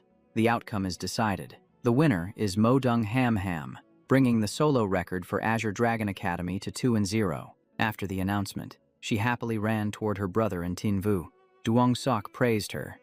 My little sister really is the best. The main character clapped his hands. Congratulations. Luke Kim. Ham Ham threw herself straight into Tin Vu's arms, beaming with a bright smile. Thank you. He smiled back. It was nothing. Duong Sok stood next to them, completely choked up. Eh? He trembled as he watched the lovey-dovey scene right in front of him. Sister, what are you doing? Tu Tin Vu, what are you doing to my sister? Duong Sok looked like he was going crazy as he pointed straight at the main character's face. Take your hands off her. If you dare be rude to my sister again, I will turn your lights out. Tin Vu gave an awkward laugh. Nothing happened. I was just reminding Luke Kim of something. The scene shifted to Chao Da, whose face had lost all arrogance, replaced by a pale look of fear. Dean. I lost. Hearing this, Thang Ngu became even more furious. In front of the three students Ada considered elites, she was so angry that she snapped her cigarette in half right in front of the pale-faced Chao Da and Tian Tu. Thang Ngu screamed, "Meeting this afternoon. We are discussing team tactics. If there are no results, no one sleeps, and you will practice until you get it right." The group responded in unison, "Yes, ma'am." Standing next to the Empress, Thang Kong remarked, "It seems my son still needs to improve his skills. General Modung's daughter has a delicate mind, catching openings at just the right moment. She is truly a seed of Azure Dragon." Thuong Quan Lan's expression did not change. Stop pretending. She discovered it because someone tipped her off. The person who tipped her off is that little divine doctor you just praised, having his true thoughts exposed. Thong Kong immediately knelt to apologize. "Empress, please do not blame them. Please give the children a chance."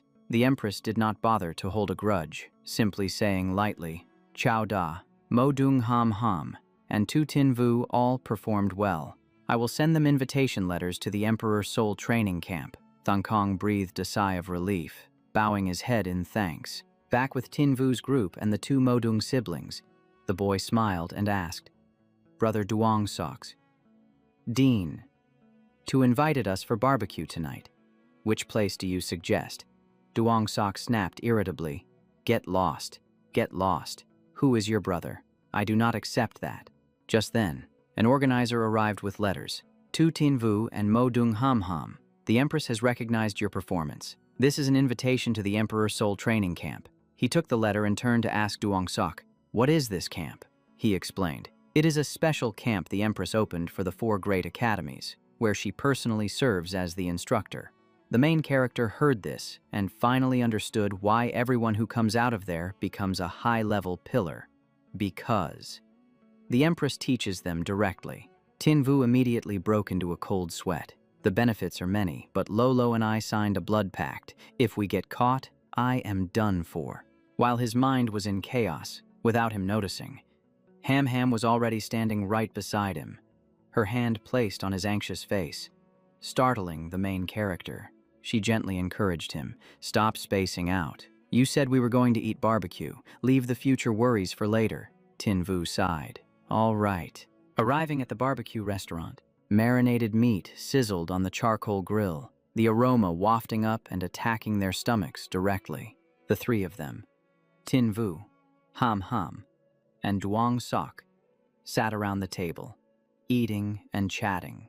The main character chewed and asked, "Brother Duong Sok, you guys are from the 4 great families, yet you are willing to sit at a sidewalk stall?" Duong Sok tilted his chin up. "Families have to eat too, whether it is barbecue or soup. We can eat it all." Ham Ham was more polite, covering her mouth while chewing, occasionally sneaking glances at her brother and then peeking at Tin Vu. Tin Vu suddenly remembered the little girl Tian Man back home, recalling the first time she saw a fried dough stick and asked, "Brother, what is this?" The main character was surprised. "Huh, you have never heard of a fried dough stick?" Then he laughed. "I thought everyone in the 4 great families knew about it." Hearing this, Ham Ham quietly let out a sigh. "Oh." Tin Vu noticed immediately and asked, "What is wrong?" She replied in an aggrieved tone, "Nothing. I just find you a little annoying." The main character immediately teased, "Does it hurt somewhere? I am a doctor. Come here, let me check the wound for you." Duong Sok was so shocked he sprayed his food, while Ham Ham looked like she was radiating killing intent. Her brother roared, pointing his chopsticks straight at him. "Tio Tin Vu, I want to deal with you." The main character leaned back. "Calm down. I will punish myself with 3 cups." Duong Sok crushed the beer can, screaming in his face, "Punish what?" This concentration is as weak as hot water. Who are you punishing? Hearing that, Tin Vu immediately called the waiter. Boss, bring out the strongest stuff you have, the owner replied briskly, coming right up. In less than a moment, the waiter brought a whole crate of strong liquor to the table. Duong Sok slammed the table, challenging, "To Tin Vu, let's battle. Today I will make you drink until you are soft and under the table, or else I will take your last name." But just after issuing the challenge, Duong Sok was standing outside the restaurant door, vomiting continuously. Bleh. Tu Tin Vu remained completely sober and asked, "Are you okay? Can you keep drinking?" Duong Sok stumbled but tried to hold on. "I can still drink. I am warning you. If you marry my sister, treat her well, or else this brother-in-law will." Tin Vu laughed with delight. "Luke Kim, your brother is drunk, but he still acknowledges me as his brother-in-law." Duong Sok stood nearby and vomited again. Bleh. Suddenly, Luke Kim changed her tone and asked, "Having my brother here today is not very comfortable. Can we go for a walk in the city another day?" Tin Vu scratched his cheek, giving a vague appointment. "We have a team match tomorrow. Let's go the day after." Duong Sok lay flat on the street. Even while vomiting face down, he still whined, "No way. I want to go too." Blah. In the evening after returning home, Tin Vu held a seed and muttered, "I have the phoenix tail grass, and someone will deliver the ghost firefly flower soon." Looking at the glowing seed, he sighed. "Now I only lack the dung of a sovereign body beast and a divine body beast. But how am I supposed to find that? Unable to figure it out." He clicked his tongue. "Forget it. I will deal with it later. Time to sleep." In the darkness, the seal on Tin Vu's hand suddenly emitted a faint, ethereal glow, radiating an indescribable mystery. The next morning, the sun was high up, but our main character was still sleeping soundly, until a woman's hand placed itself on his face and shook him violently, yelling, "To Tin Vu, hurry up and wake up." Tin Vu cracked his eyes open, his voice thick with sleep, mumbling, Lo. Seeing Lolo standing there in the flesh right in front of him, he snapped awake and shouted, "Holy crap." Tin Vu jumped up and instinctively pushed Lolo against the wall, asking, "Why did you run out here on your own?" "Won't the Empress's people discover you?" she replied calmly. "No, I came out to listen. Something very important is happening." Hearing that, he finally breathed a sigh of relief, then patted his chest to calm his racing heart. Lolo shot him a disdainful look and said, "Patting your chest is fine, but stop squeezing my chest." Tin Vu was startled and pulled his hand back, waving it frantically to explain, "Sorry, my hand slipped. I patted the wrong place." He plopped down onto the chair, leaned back, and asked in a serious tone, "You came out of my beast-taming badge on your own, so what did you hear?" Lolo explained. "Navy Admiral Mo Dung Tan captured the natural disaster demon python, Medusa. According to what I know, they will execute her on the night of the full moon, exactly 3 days from now." Tin Vu was startled. "Mo Dung Tan? Isn't that Luke Kim's father? What does this have to do with you?" Lo finally revealed everything, saying, "I know Medusa. She is my friend, a demon beast with a god beast body." Tin Vu was shocked, thinking, as expected of a Navy admiral, he even caught a god beast body.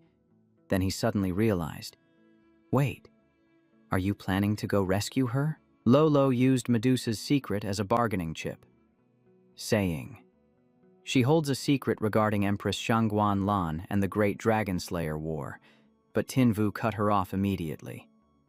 "I am not going. I wouldn't go even if I died. Calling me anything won't work." He analyzed the situation bluntly. The prison is the underground fortress of the Navy headquarters, where thousands of high-level beast tamers patrol and stand guard. The main character continued, "There is also Admiral Mo Dung Tan, a 9-star beast tamer with a beast carrying the sea god bloodline keeping watch. Just the two of us breaking into prison is no different from walking straight into a trap." Lolo called out regretfully, "Master." Tin Vu lifted her chin and said, "I am not going to throw my life away. And you are not allowed to go either. Don't forget you are a beast that signed a blood contract. You have to obey me." While he was arguing with Lolo, the system suddenly threw a notification in the main character's face. and the system panel popped up with the word Mission. Special mission: infiltrate Navy headquarters to break out of prison. Rescue the natural disaster demon python Medusa to learn the secret between the Empress and the Great Dragon Slayer War. Reward: dragon egg, purebred dragon bloodline, and 10,000 tokens. Failure: the Empress learns of Lolo's whereabouts and the Master's identity. Tinvu cursed loudly. A rare mission finally appears, and it forces me to throw my life away. What a dog system.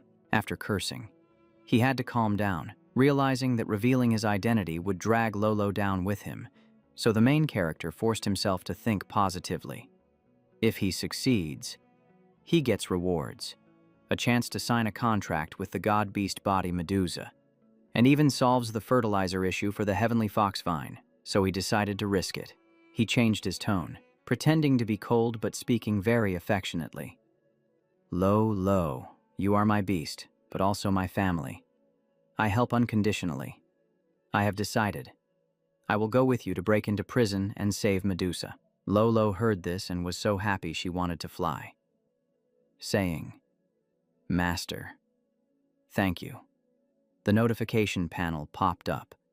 Loyalty increased, currently at 90. Just then, Tinvu's phone vibrated once more. A Navy article smacked him in the eyes.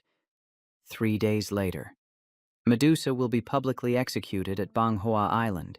The article also boasted that Mo Dung-tan had captured an extremely dangerous god-beast body demon beast. The main character was bewildered.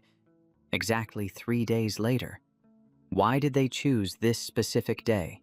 Lolo explained, because of her special divine python bloodline. They must behead her on the night of the full moon to obtain the complete crystal core. If they execute her on any other day, the core will be incomplete. Tinvu listened and felt fed up, thinking a 2-star beast tamer breaking into the Navy headquarters full of experts sounded like a comedy skit. He told Lolo to return to the badge so he could prepare for a few days. And although she was worried, she nodded and said, I am counting on you. Tinvu made a quick decision. Before that, I need to take care of today's match. The scene shifted to the center of the arena, surrounded by vibrating magma and hot smoke rising in billowing clouds. Below was a lake of red-hot magma, boiling and bubbling up with gas like a pressure cooker. Tinvu and Duong Sok were present at the scene, and he shuddered looking at the lake, thinking the water was as red as blood, making him want to vomit just looking at it. Why did they choose this place?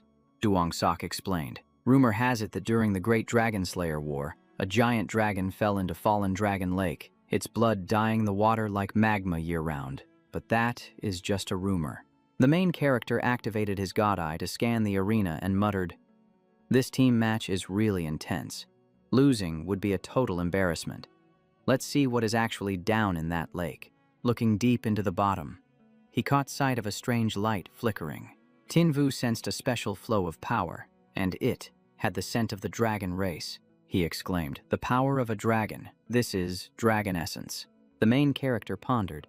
There is dragon essence at the bottom of the lake. If I let my beast absorb it, it will definitely evolve once.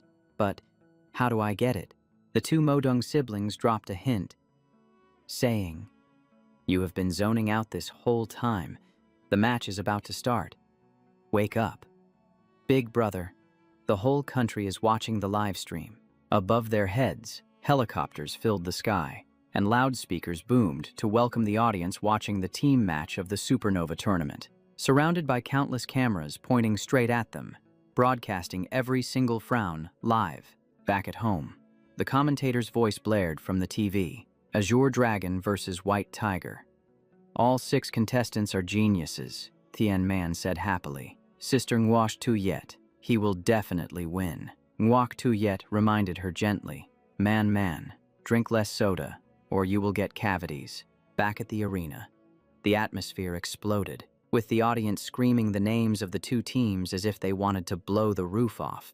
Tinvu told himself, Luke Kim was right, I have to show her what I can do.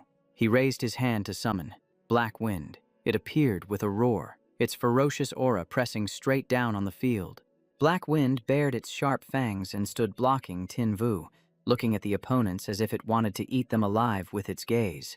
Duong Sok and Ham Ham also summoned their beast one after another. Thunderstorm, Lion Beast. The winged bat beast also appeared, circling in the air like a knife blade. The opponents did not back down at all, gritting their teeth. I don't want to train at night anymore. Today, we will definitely win. The Sandmonk Red Python was called out, its gigantic body slithering close to the ground, and the Evil Eye Blue Wolf showed up too, its eyes looking gloomy and toxic as hell. Two beasts came into view, a massive python and a wolf. Just looking at that lineup, you know they're gonna play dirty. Tin Vu noticed the last guy smirking but not summoning his beast. He got suspicious. Weird. Why hasn't he called out his beast yet? Duong Sok didn't wait and yelled out, "While they're still getting ready, I'll take the lead. Thunderstorm, Lion Beast, attack." That guy stood perfectly still, but suddenly, a black shadow shot out from his side like a bullet. Tin Vu shouted a warning, "Duong, watch out." And right at that moment, Duong realized something was wrong too. What the? Duong Sok only caught a glimpse of the shadow grazing Bok Mong, leaving behind spreading red streaks of blood. The shadow landed and revealed its form. It was a monkey, its whole body emitting a faint poisonous gas. The Thunderstorm Lion Beast struggled to stand up, flexing its rock-hard muscles like it wanted to tear the opponent apart. Ham Ham cried out in panic, "That's a ninja shadow ape." Duong Sok felt a wave of anxiety. This beast can teleport instantly within a specific range, and it can do it multiple times. This guy is seriously annoying, seizing the advantage. The other two opponents unleashed their moves, Sandmonk Red Python, Sand Ninja Tornado. A gigantic sandstorm roared to life violently. The Evil Eye Blue Wolf let out a low growl. Eye technique. Shadow clone. In the blink of an eye, 3 more wolves appeared. It was enough to make you dizzy just looking at them. The tornado rushed straight at the Murong siblings. They hurriedly exchanged words. "We're screwed. I can't see anything." "Do you have experience fighting the Evil Eye Blue Wolf? Before?" I could tell which one was real by its panting. But now, with the sandstorm blocking everything, I can't lock onto the main body. The other side was coordinating too.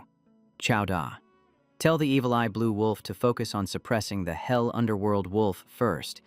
Got it. By now, Hak Fong was isolated, and more wounds were piling up on its body. It was frustrating just watching it. Tin Vu was seriously pissed off, but he kept his voice steady. "Hak Fong, stay calm. Pierce through that sandstorm." Hearing the command, it accelerated instantly, using its body to charge straight into the center of the tornado like a battering ram against the wind. Hak Fong thrashed around, trying to tear the storm apart, its rapid roars sounding like a declaration of war against the entire arena. The guy in the black shirt gave a cold laugh. "Ninja Shadow Ape. Boomerang Shuriken." Immediately, 3 sharp shurikens flew straight into the eye of the storm. The shurikens plunged deep into Hak Fong's body, making it roar in pain. The sound was enough to send chills down your spine. Tin Vu shouted, "Hak Fong, shadow form." It immediately created a pit and jumped down to dodge the barrage of shurikens. Ham Ham asked worriedly, Tin Vu, are you okay?" He reassured her. "I'm good. I already accounted for this situation." Duong Sok was furious. They're focusing all their firepower on Tin Vu. Ham Ham agreed. Right. They're targeting you on purpose. Don't let them get what they want. Duong Sok signaled Bok Mong, Thunderstorm Lion Beast, use Sky Thunder, wipe out the Evil Eye Blue Wolf's clones. It nimbly unleashed a basic attack, and the Blue Wolf's clones faded and vanished, one by one. The opponents were fuming. The Ninja Shadow Ape continued using Boomerang Shuriken, keeping up the pressure so they couldn't even catch a breath. Ham Ham gritted her teeth. "Don't you dare. Lone Wing Bat Beast, shield the Hell Underworld Wolf." Her beast rushed forward to block the attack. The guy in the black shirt smirked. "It's useless. You guys can't protect him for long. Getting worn down like this, Tin Vu will be the first one eliminated." Acting like they weren't even talking about him, Tin Vu just replied indifferently, "Oh, really?" But then he turned his head and gritted his teeth, shouting the command, "Hak Fong, unleash demon power." The beast stood tall, a chilling aura flooding out from its body. The black-shirted guy froze when he saw Hak Fong's sharp gaze. What the? Did it make a full recovery? Tinvu looked up with total confidence. The battle is just getting started. Hak Fong stood tall on the field again, making the commentator go wild. Do you see that? Folks, this is the recovery effect of demon power. The wounds on the Hell Underworld wolf have healed up. The black-shirted guy was suspicious. The three of us ganged up on it. Any other beast would have dropped a long time ago. That kind of recovery is just ridiculous. Then he suddenly noticed his beast acting strangely and blurted out, "Huh." The python that was so aggressive just a moment ago was now pulling its head back, cowering like it had run into something terrifying. He panicked. Is my beast afraid? Does demon power suppress their spirit too? Hak Fong gathered its power. Hellfire Lotus. It threw its head back and spewed out a massive stream of fire, pouring it down onto the arena. Zhuang Sok's eyes went wide. One beast with a skill that mixes 4 attributes: fire, wind, dark, and demon power, hellfire. Lotus is definitely its signature move. It's strong enough to carry the whole match. Hak Fong blasted the fire straight at the opponents, forcing them to go on the defensive immediately. The guy with the buzz cut rushed to defend. Sand Monk Red Python, Sandstorm Dragon Fist, put out that fire. His beast created yet another tornado, with sand and dust whipping up like a storm. This tornado was so huge it almost sucked in everything around it before crashing straight into the sea of fire. But at that exact moment, the fire flared up violently, swallowing the giant tornado whole as if it had never even existed.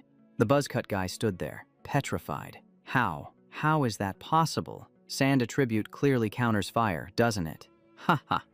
Elemental counter, in the face of absolute stats. That's just a joke. Having said that, Tinvu gave the order, Hak Fong, blow them up. In that instant, the sea of fire ahead exploded with a thunderous boom, tearing the tornado apart until not a trace remained. The blast blinded the entire area, sending the camera and the film crew sliding backward while screams rang out. Dust and smoke obscured the view, but inside, streaks of fire could still be seen crackling and burning out of the smoke screen. The giant python slithered out unsteadily, its body covered in scratches, clearly showing it had just taken a heavy beating. The other 2 beasts weren't doing any better. They were huddled together in fear, looking like they had just been thoroughly humbled. Ham grit her teeth as she watched Tinvu, thinking to herself, I knew it. He was still holding back yesterday. He turned to taunt them. Is this all the White Tiger Academy has got? If so, I can take on all 3 of you by myself. The buzzcut guy swore in anger, but the guy in the black shirt pulled him back. Calm down. Don't let your emotions ruin the plan. Stick to the old strategy, but this time give it everything we've got. This time they made their move silently, and the python unleashed its Sandstorm Dragon Fist. The black-shirted guy's beast leaped up, throwing a rapid series of shurikens forward. The wicked-eye blue wolf wasn't about to be outdone. It raised its sharp claws and charged straight in. Hak Fong was in a perilous situation, hanging by a thread, as 3 beasts attacked simultaneously from 3 directions to crush him. The buzzcut guy laughed with certainty. Even with demon power, you won't be able to survive this kind of siege. Is that so? Tinvu just smiled faintly, as calm as if he were watching a show. In the blink of an eye, a blinding light erupted, illuminating the entire arena. Debris and rocks scattered everywhere, and from behind the curtain of dust, the silhouette of a giant creature slowly appeared. The buzzcut guy went pale. This is... Behind the dust was Hak Fong with an enlarged body, covered in armor made of fire. The guy in black was startled as he recognized it. Condensing fire into armor, blazing sun armor, a battle skill that only transcendent fire-type beasts can learn. The buzzcut guy asked urgently. What is that? The black-shirted guy explained. Blazing sun armor can withstand explosive attacks and convert the impact energy into armor energy. This skill requires extreme beast perception and beastmaster spiritual power. How does Tinvu know it? Tinvu snapped them out of it. Why are you guys standing there staring? Don't you notice anything unusual? The whole group looked around as if searching for something that had just vanished. Where did the Modung brothers' beast disappear to? The guy in black looked up. Oh crap, this isn't good. Meanwhile, their beasts still hadn't grasped the situation. continuing to growl and show off their dominance. The ninja shadow ape sensed something was wrong, but it was too late. Hamham's beast had already closed in and pinned it down directly. Immediately after, it leaped into the air and unleashed a blast of accumulated power from its mouth down onto the opponent. The guy in black clenched his fists tight. Damn it. Shadow Ape can't hold out. It's about to be pushed off the ring. The only way is to summon the second beast. He acted immediately. Rock Giant, make your move, save the ninja Shadow Ape. But everything was already within Tin Vu's calculations. He gave a faint smile. Finally managed to drag the fourth beast out. Come on out. Freya, seeing the rock giant's massive fist about to come crashing down, Tin Vu shouted the command. Titan force block. Freya swung her weapon to create a transparent shield, neatly blocking the earth-shattering punch. The guy in black stammered, That thing. I've seen it in books. Isn't that the Holy Light Angel beast? But how can a beginner form block my rock giant in its mature form? Tin Vu dropped a warning. My beasts are much stronger than you guys imagine. The battle was still extremely fierce, with the heat from the lava lake constantly distorting the air around the arena. Duong Hang's beast was knocked away by Hamham's bone-wing bat beast, falling straight into the lava zone. The referee immediately announced, There it is. The first beast eliminated, Ninja Shadow Ape. It's a shame. Because of Tin Vu's interference, contestant Duong Hang couldn't save his beast in time. Tin Vu stood there proudly, flanked by two incredibly powerful beasts, radiating a pressure that made people gasp for breath. He instructed Hak Fong, for the next round, don't interfere, let Freya show what she can do. He nodded, got it. Duong Hong was furious at that confident tone. Stop being so arrogant. You think a beginner form can solo our mature forms. Tien Tu immediately commanded the attack.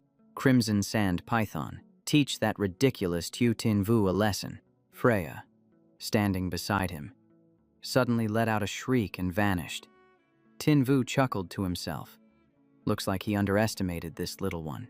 Duong Hong realized something was wrong and shouted, Oh no, Rock Giant, protect the Crimson Sand Python. But it was too late.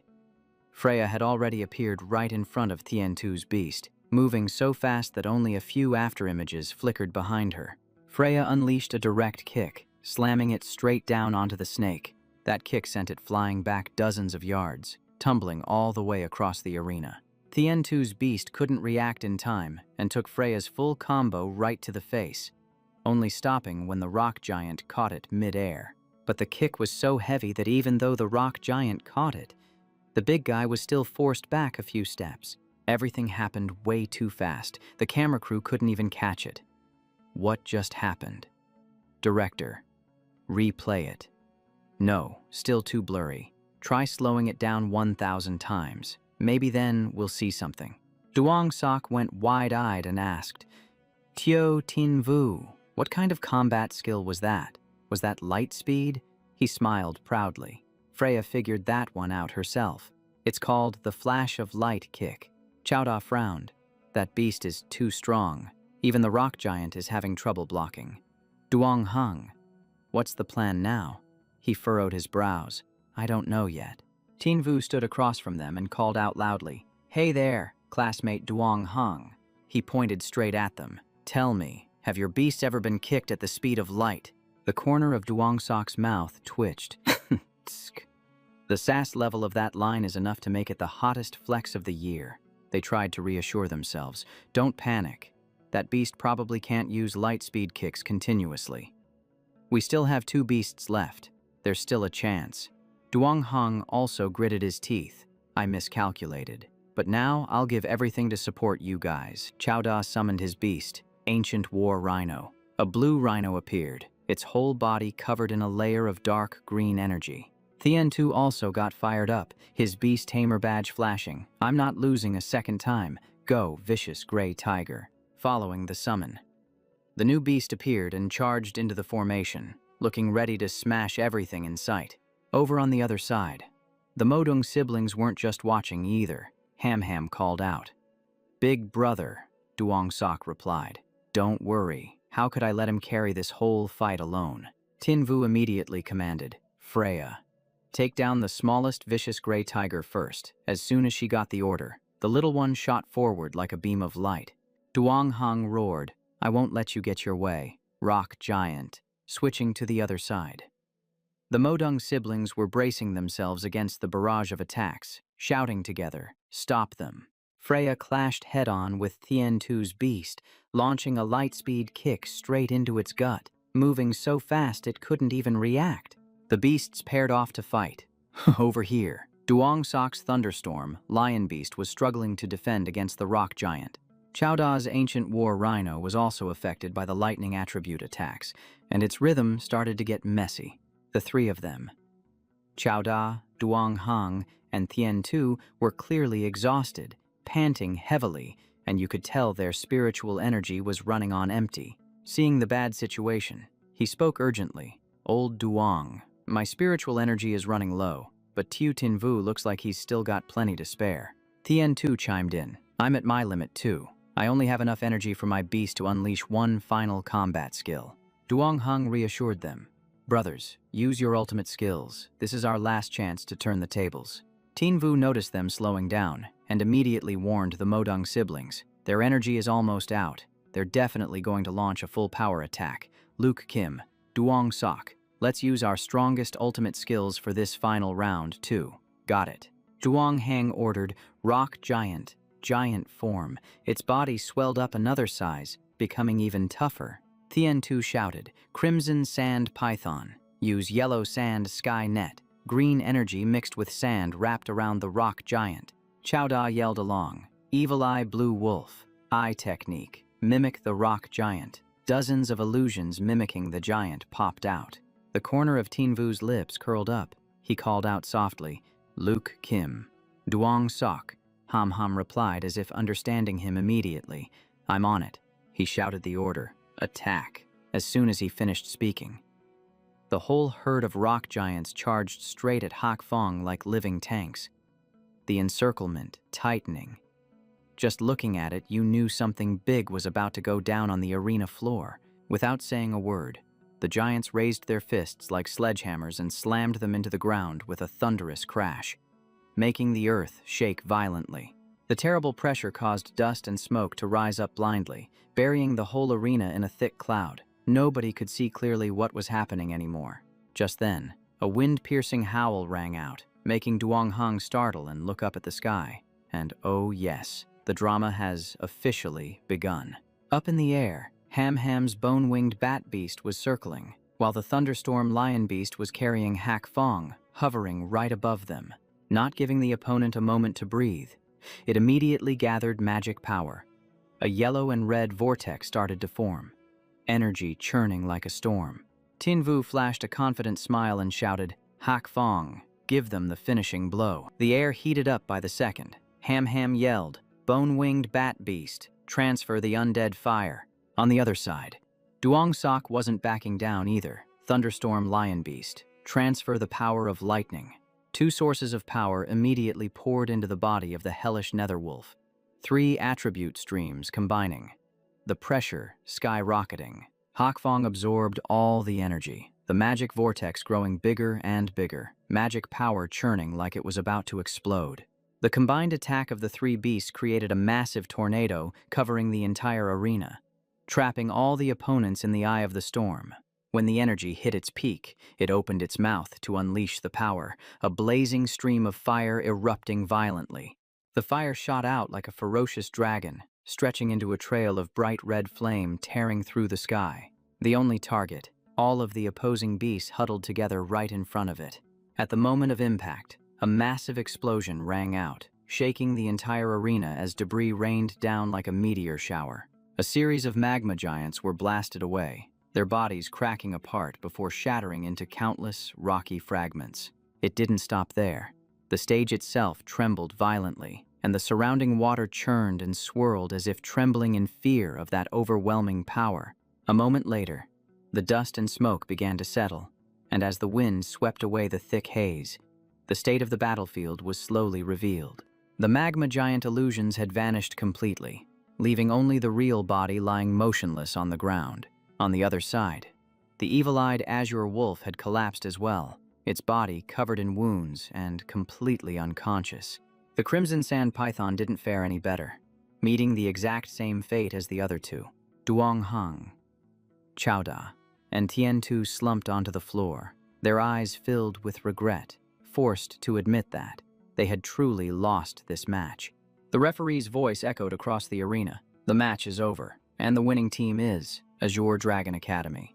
The main character was so thrilled he grabbed Ham by the waist and spun her around in the middle of the field, shouting, "We won." She just gave a gentle smile and nodded. Seeing this, Duong Sok immediately snapped, "Hey, keep your hands off my sister while the cameras are rolling." While he was still basking in the glory of victory, a voice suddenly called out his name. The three opponents walked over and frankly admitted, "You're actually strong. We didn't lose for nothing yesterday. This time, we accept our defeat wholeheartedly." Hearing that, he just gave an awkward smile and replied quite humbly, "Thanks. I appreciate it." Right at that moment, he accidentally overheard a familiar conversation happening behind him between the two academy directors. The two of them were shaking hands and laughing loudly, but just one look was enough to tell they were secretly competing with each other. Thungu joked, half serious, "Better watch out, Director To, who knows? Maybe next year this student will belong to me." Nguyen immediately retorted with full confidence, "You want to poach my people. Do you really think you have what it takes?" After saying that, she called the main character over. "Hey, come here for a second." As soon as he got close, she immediately yanked him towards her, leaving the guy completely bewildered. And before he could even process what was happening, his face was buried right in her. Peaks. Talk about main character luck. She looked at Thongu provocatively. "I saved his life once, so naturally, he's on my side." He just awkwardly stammered, "We're on a live stream right now." The scene shifts to Nguok Tuyet's apartment. The TV was showing that exact moment. Seeing this, Nguok Tuyet was so furious she snapped the remote in half, startling the person next to her. The city gradually sank into the night as streetlights flickered on, illuminating the entire street in a brilliant glow. Amidst that scene, the three of them were on their way back. The main character was stumbling around, drunk and demanding more to drink, which even Duong Sok found strange. After dragging him into the bedroom, the siblings decided to let him rest and left the room. The door clicked shut, and the room instantly fell silent, waiting until he was sure no one was there. The main character opened his eyes. Turns out, he was just faking it. His beast-taming badge flashed, and he summoned Dai Lo. "Come with me to Fallen Dragon Lake." She appeared, looking skeptical. "Aren't you supposed to be drunk?" "Where are we going in the middle of the night?" he replied. "I figured out a way to save Medusa." Dai Lo's eyes went wide. "For real?" he explained. "To save Medusa, she needs to break through and evolve. What if I told you I could find the dragon bone essence of a purebred dragon?" His plan was to have her swallow the essence, fuse with the dragon bloodline, and evolve into a nine-tailed dragon fox, but she just laughed, thinking that was practically impossible. He looked at her seriously and asked, "But what if I actually have a way to do it?" Dai Lo gave an awkward smile. "That sounds like a joke," but after hearing that, she started to hesitate. Heavy rain poured down on the city night, leaving the streets almost completely deserted. At Fallen Dragon Lake, the two of them crept along the rocky edge of the water in the pouring rain. He said, "With this heavy rain, no one will see us. Let's get in the water. You protect me, and I'll lead the way."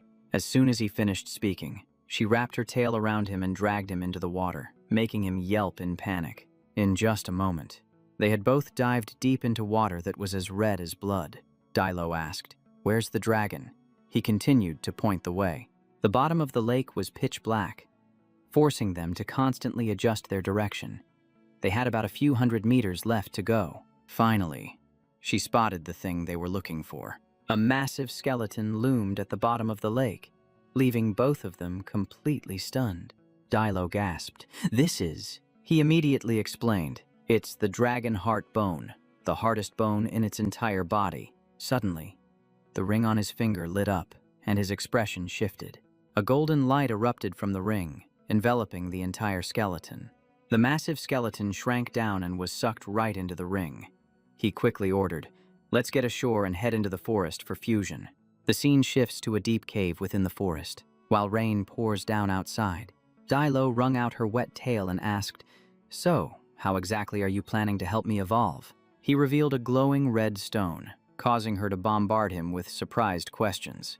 The stone in her hand pulsed with a strange, continuous light. He tossed her a spirit pill, adding, "Don't ask too many questions. This is a heart protection pill. It'll increase your success rate."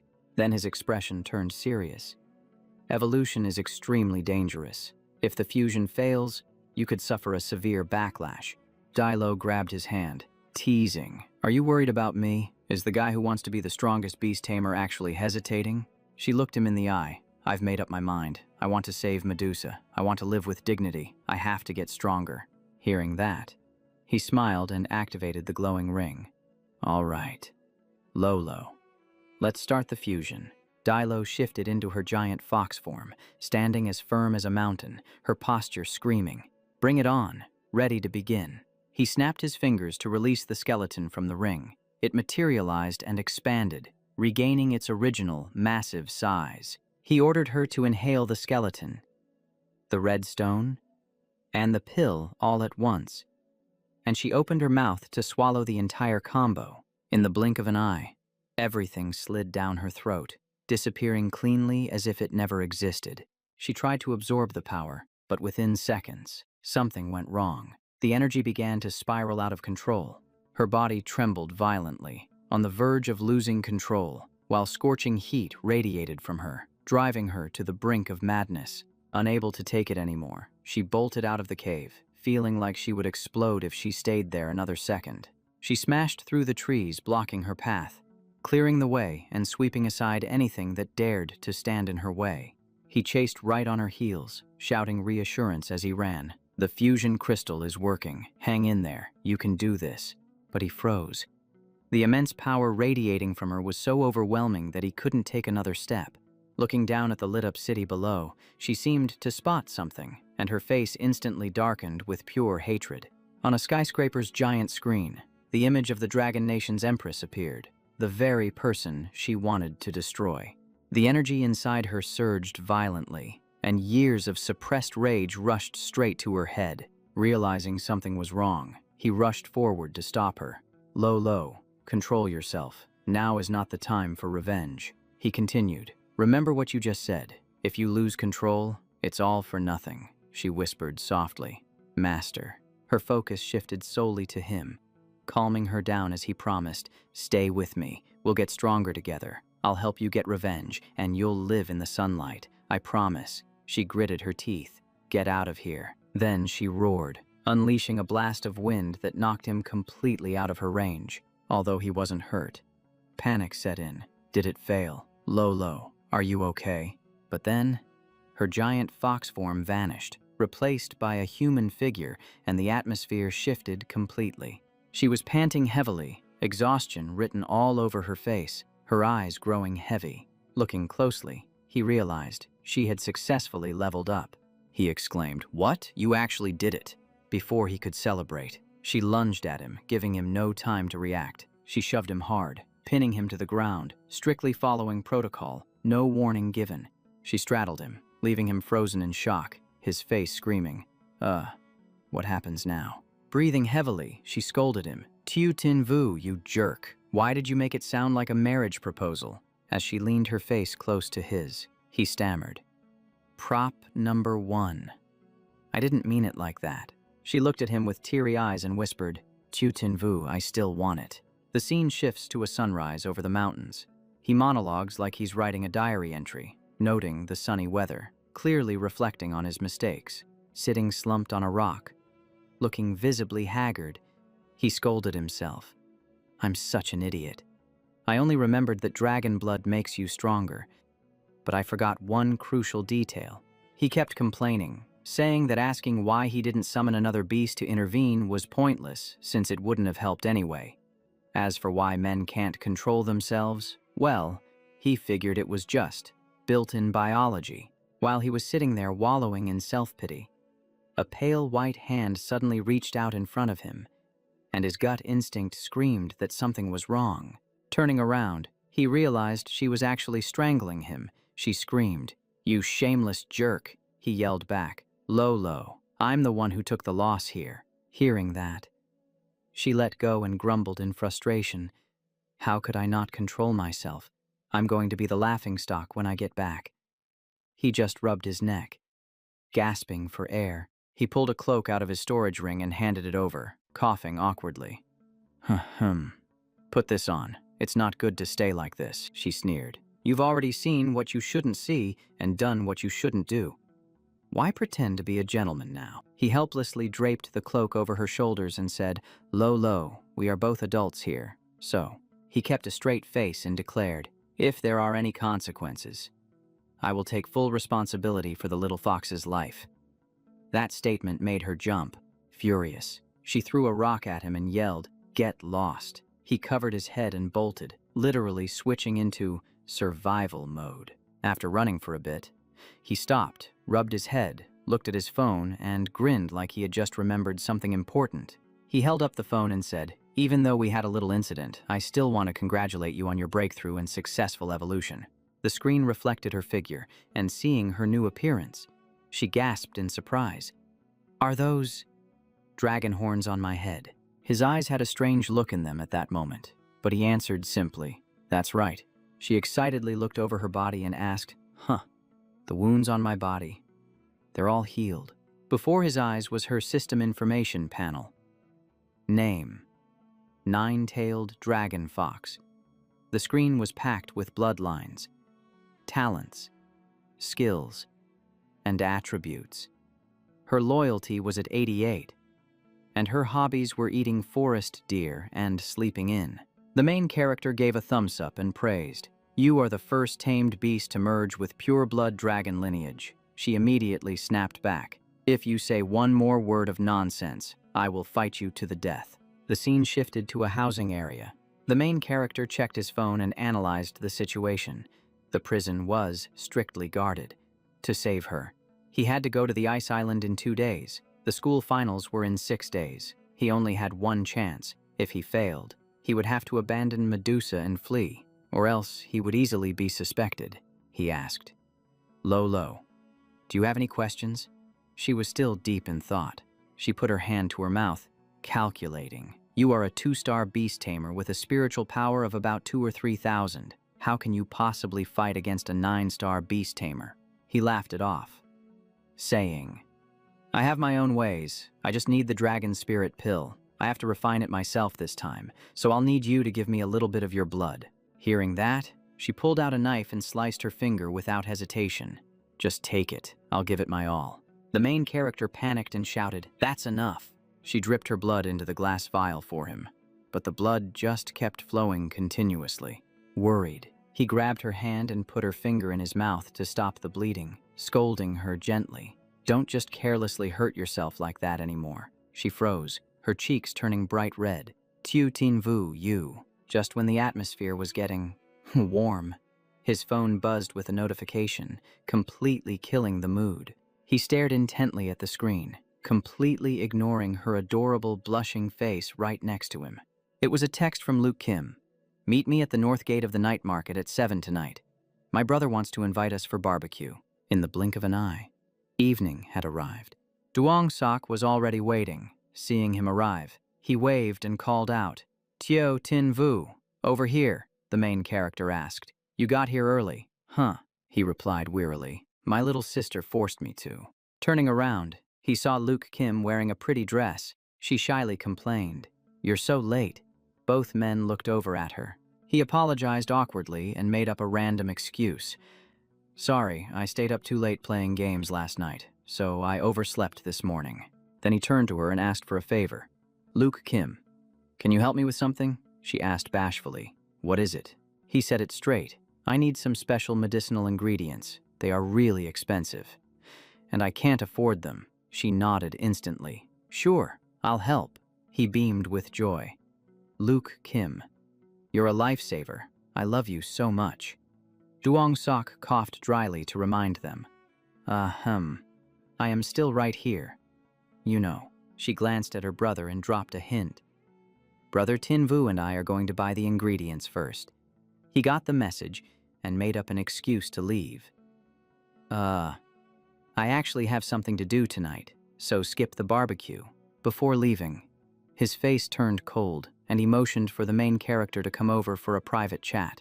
He threw his arm around the boy's shoulder and whispered a warning in his ear. "Don't get any bad ideas about my sister. I'll overlook a little clumsiness. But if you try anything funny, we're going to have a problem." The main character replied simply. "I don't have those kinds of urges right now."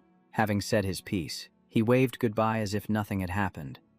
"I'm heading out. You two have fun," she called out after him. "Don't come back to the hotel too late." The scene shifted to a traditional pharmacy, where the voices of the two could be heard from inside. "I'm giving all of these to you as a gift." Hearing that, the main character's eyes lit up. "Luke Kim, you really spent a fortune this time. To return the favor, I'll research a medicine suitable for your beast to boost its power." She smiled. "Okay, I'll be waiting." She hesitated again. "Tin Vu, do you feel?" he immediately asked.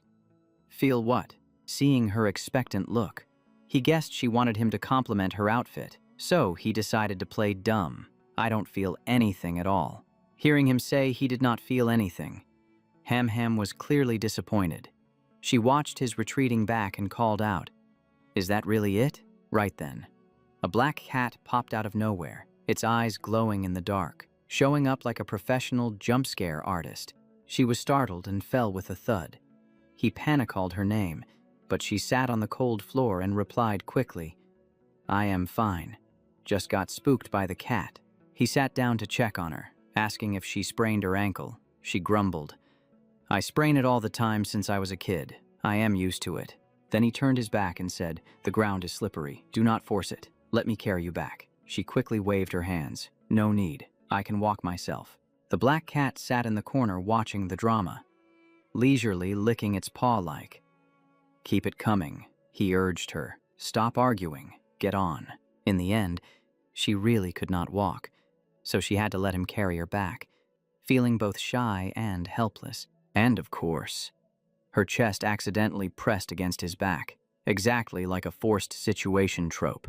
The air suddenly got super awkward. She stammered his name, and he replied simply, "What is up?" She looked up at the sky and killed the vibe with one sentence.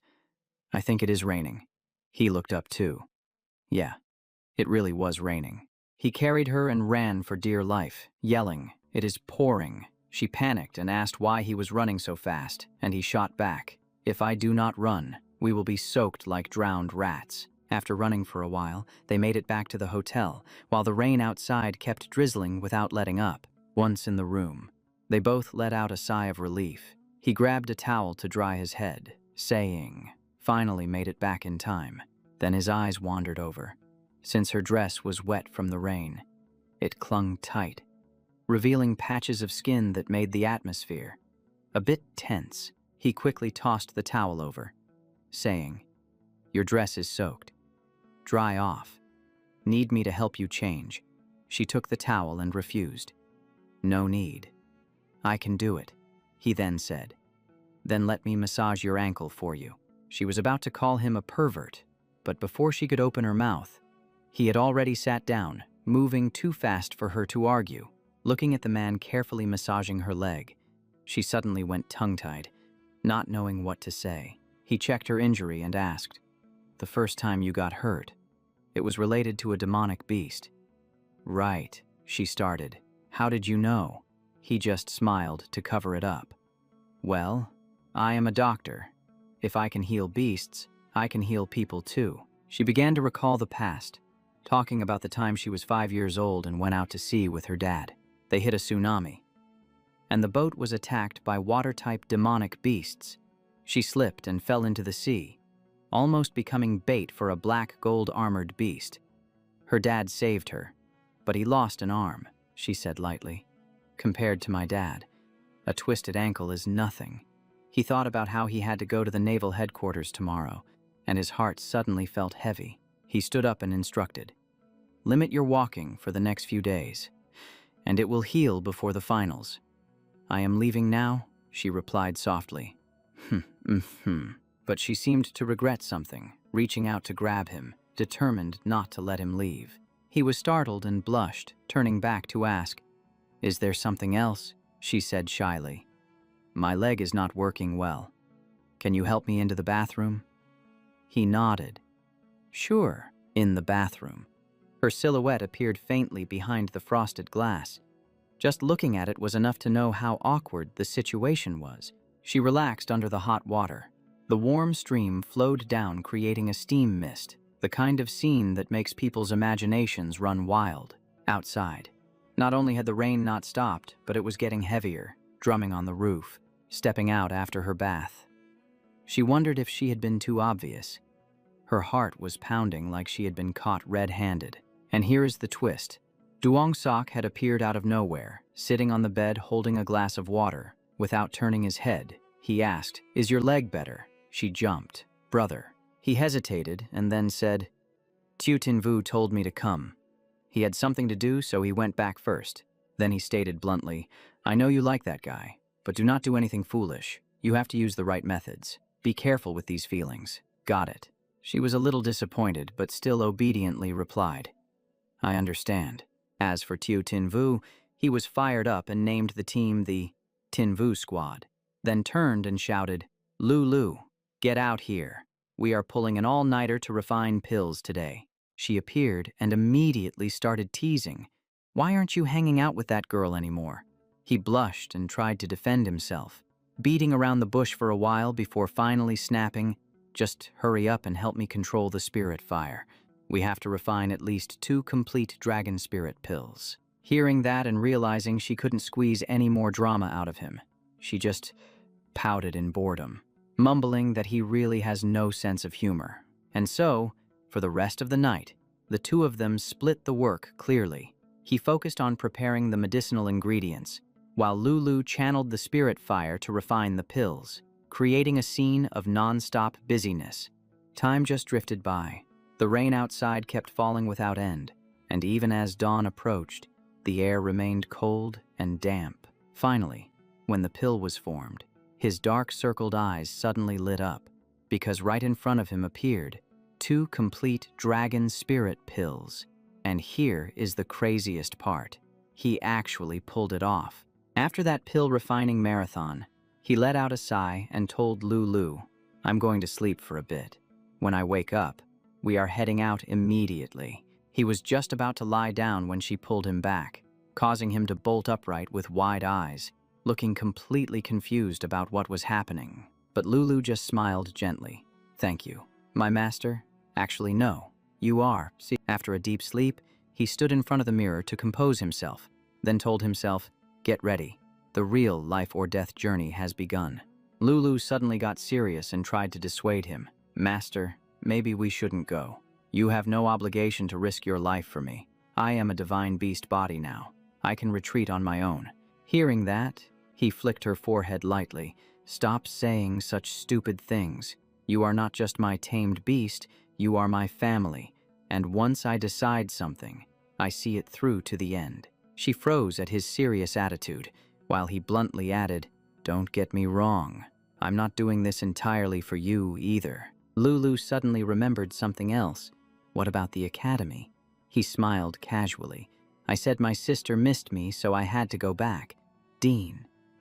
To already approved a 3-day leave. The scene shifts to the gymnasium of Azure Dragon Academy, where Dronzer announced that Vu had asked for leave to go home and would not be participating in training for the next few days. Ham walked beside her brother, her steps slow, and the atmosphere between the two of them was a bit strange. The girl turned and said she wasn't feeling well, so she would skip today's practice and go back to the hotel. Dronzer nodded to let her go, but thought to himself, what on earth did those two talk about yesterday? Kainian sighed as he watched them leave, one person after another asking for leave. Nobody bothers to ask this teacher for his opinion. At Bichlam Beach, the sun was gradually setting behind the distant mountains, dyeing the sky with the colors of twilight. And right here, he and Lulu had arrived. He pointed into the distance. Swimming straight from Bichlam Beach is the fastest way to Icefire Island. You can handle this distance. Right. She immediately retorted, I am a fox. Not a shark. Soaking in water for a long time is really uncomfortable, so don't think it's that simple. Saying that, Lulu raised both hands with great momentum. Watch closely. She struck down with one palm, and the sea immediately churned violently, making his eyes widen in shock. The unlucky fish swimming by were immediately knocked into the sky by the waves. He hurriedly warned, "That's enough. A disturbance like this will attract all the demon beasts." But she smiled smugly. "That is exactly the effect I need." Once she selected a target, Lulu raised her hand and unleashed a decisive move. Lock it down. A series of chains appeared, binding the prey tightly and pulling it up from the bottom of the sea. A giant fish covered in sharp horns. He recognized it immediately. Molten Rock Orca King, a level 1 Beast King. Its strength isn't bad. Too bad it ran into the wrong opponent today. After being bound by countless chains, the giant demon beast gradually became docile. The two of them jumped onto its head, and Lulu gave the order, "Move out. Take us to Icefire Island." The poor beast could only obediently obey. She asked softly, "Master, are you nervous?" He sat cross-legged on the fish's back and replied, "Saying I'm not nervous would sound a bit fake." She smiled mischievously. "It's not too late to regret it." He lay down flat on the fish's back. "I never regret anything. Wake me up when we get there." Lulu looked at him with gentle eyes and whispered, "Tu tin vu." He closed his eyes and asked lazily, "What is it now?" But she just smiled and said it was nothing, telling herself in her heart, "I will use this entire life to protect you." The scene shifts to Icefire Island, where the name says it all. Ice and fire coexist on one bizarre island. At the Navy headquarters base on the island, a man was reading a newspaper report about his two children, Sok and Ham. Seeing that they were both on the right track, he was the great General Mo Dung Tuan. His eyes stopped at the image of our main character standing next to them, and he couldn't help but remark, "This young man's talent is truly excellent." Just then, General Luke Dien walked in and said, "If you care about your kids so much, why don't you take leave and go back to Four Spirit City to visit them?" Mo Dung Tuan was surprised. "Old Bach, why are you here?" Bach Vu explained, "The execution of Medusa is too important. The Empress wasn't at ease, so she told me to come and assist." He also added, "The situation on the mainland is unstable. The East is acting secretly. The South is full of criminals, especially the Flame Alliance. They definitely won't leave Medusa alone." Mo Dung Tuan pondered and asked, "So have they discovered your arrival yet?" Bak Vu laughed coldly.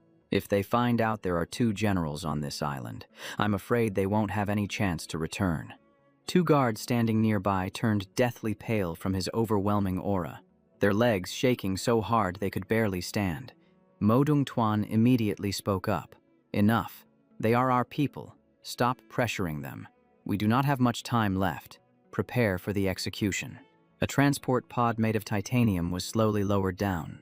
The door opened, and Medusa was dragged out to the execution ground, bound tight in iron chains. Under the cold moonlight, she was forced to kneel before the guillotine, waiting for the final order. Bak Vu stood high above and declared, "Medusa, your crimes deserved death long ago.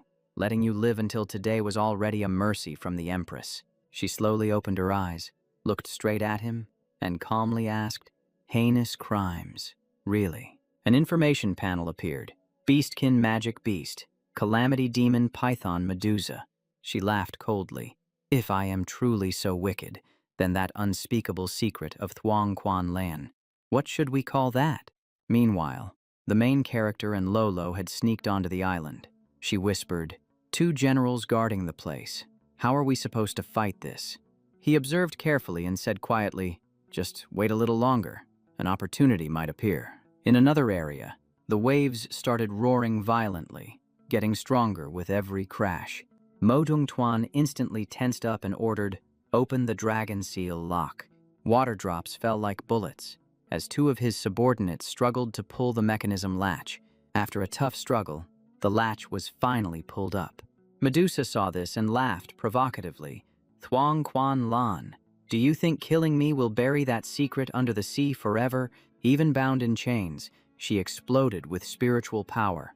"One day, your sins from 200 years ago will be exposed to the light of day." Instantly, That spiritual power caused Mo Dongtuan's subordinates to writhe in pain, their faces draining of color.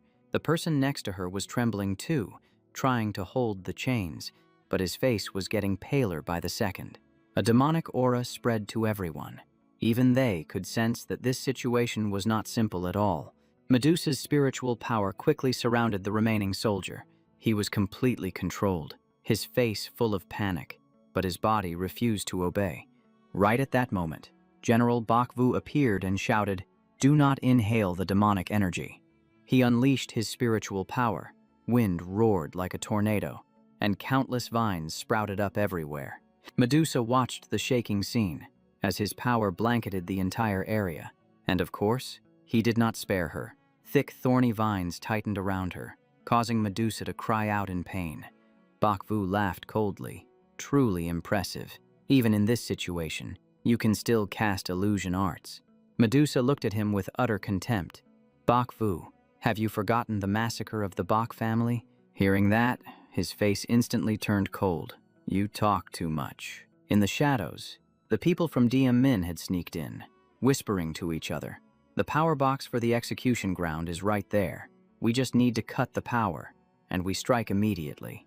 The guards immediately raised their weapons and growled, "Freeze, or we will be forced to open fire." The situation was as tense as a drawn bowstring. One guy screamed in panic, "We are screwed. There is a spirit sentinel. Detonate it now." And the other guy did it instantly, without hesitation. Boom! A massive explosion rang out, the shockwave causing a thunderous rumble. Just hearing it was enough to send chills down your spine. The explosion tore apart a section of the area. A sudden flash of light and smoke threw the whole execution ground into chaos. The DM Min members saw the chaos and seized the chance, screaming, "Attack! Now is the time." Each of them had a beast companion by their side, their growls mixing together, making the atmosphere even more chaotic.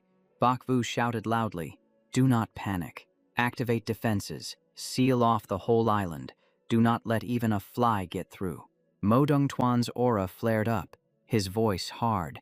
"Continue the execution. Once Medusa is done for, those guys will have to retreat on their own." On the main character's side, he shouted urgently, "Lolo, do it." She leaped forward. "Leave it to me." She got into stance, her attack sweeping across. The subordinates below could not dodge in time. Their formation scattered like they were being swept away. In the blink of an eye, Lolo grabbed Medusa, pulling her straight up. Moving so fast, she was just a blur. She glided through a height of hundreds of feet like it was nothing, looking incredibly effortless. Mo Dongtuan only caught a glimpse of a striking figure, instantly shuddered and gasped, "Nine-tailed demon fox," as they ascended. Medusa was still tied up and asked in panic, "Why are you—" She cut her off immediately. "Quiet. We will talk after we get out." He was still in shock but exploded with spiritual power. "Nine-tailed demon fox. The entire dragon nation is hunting you, and you dare to come here yourself. Good. I will send you both to hell right now."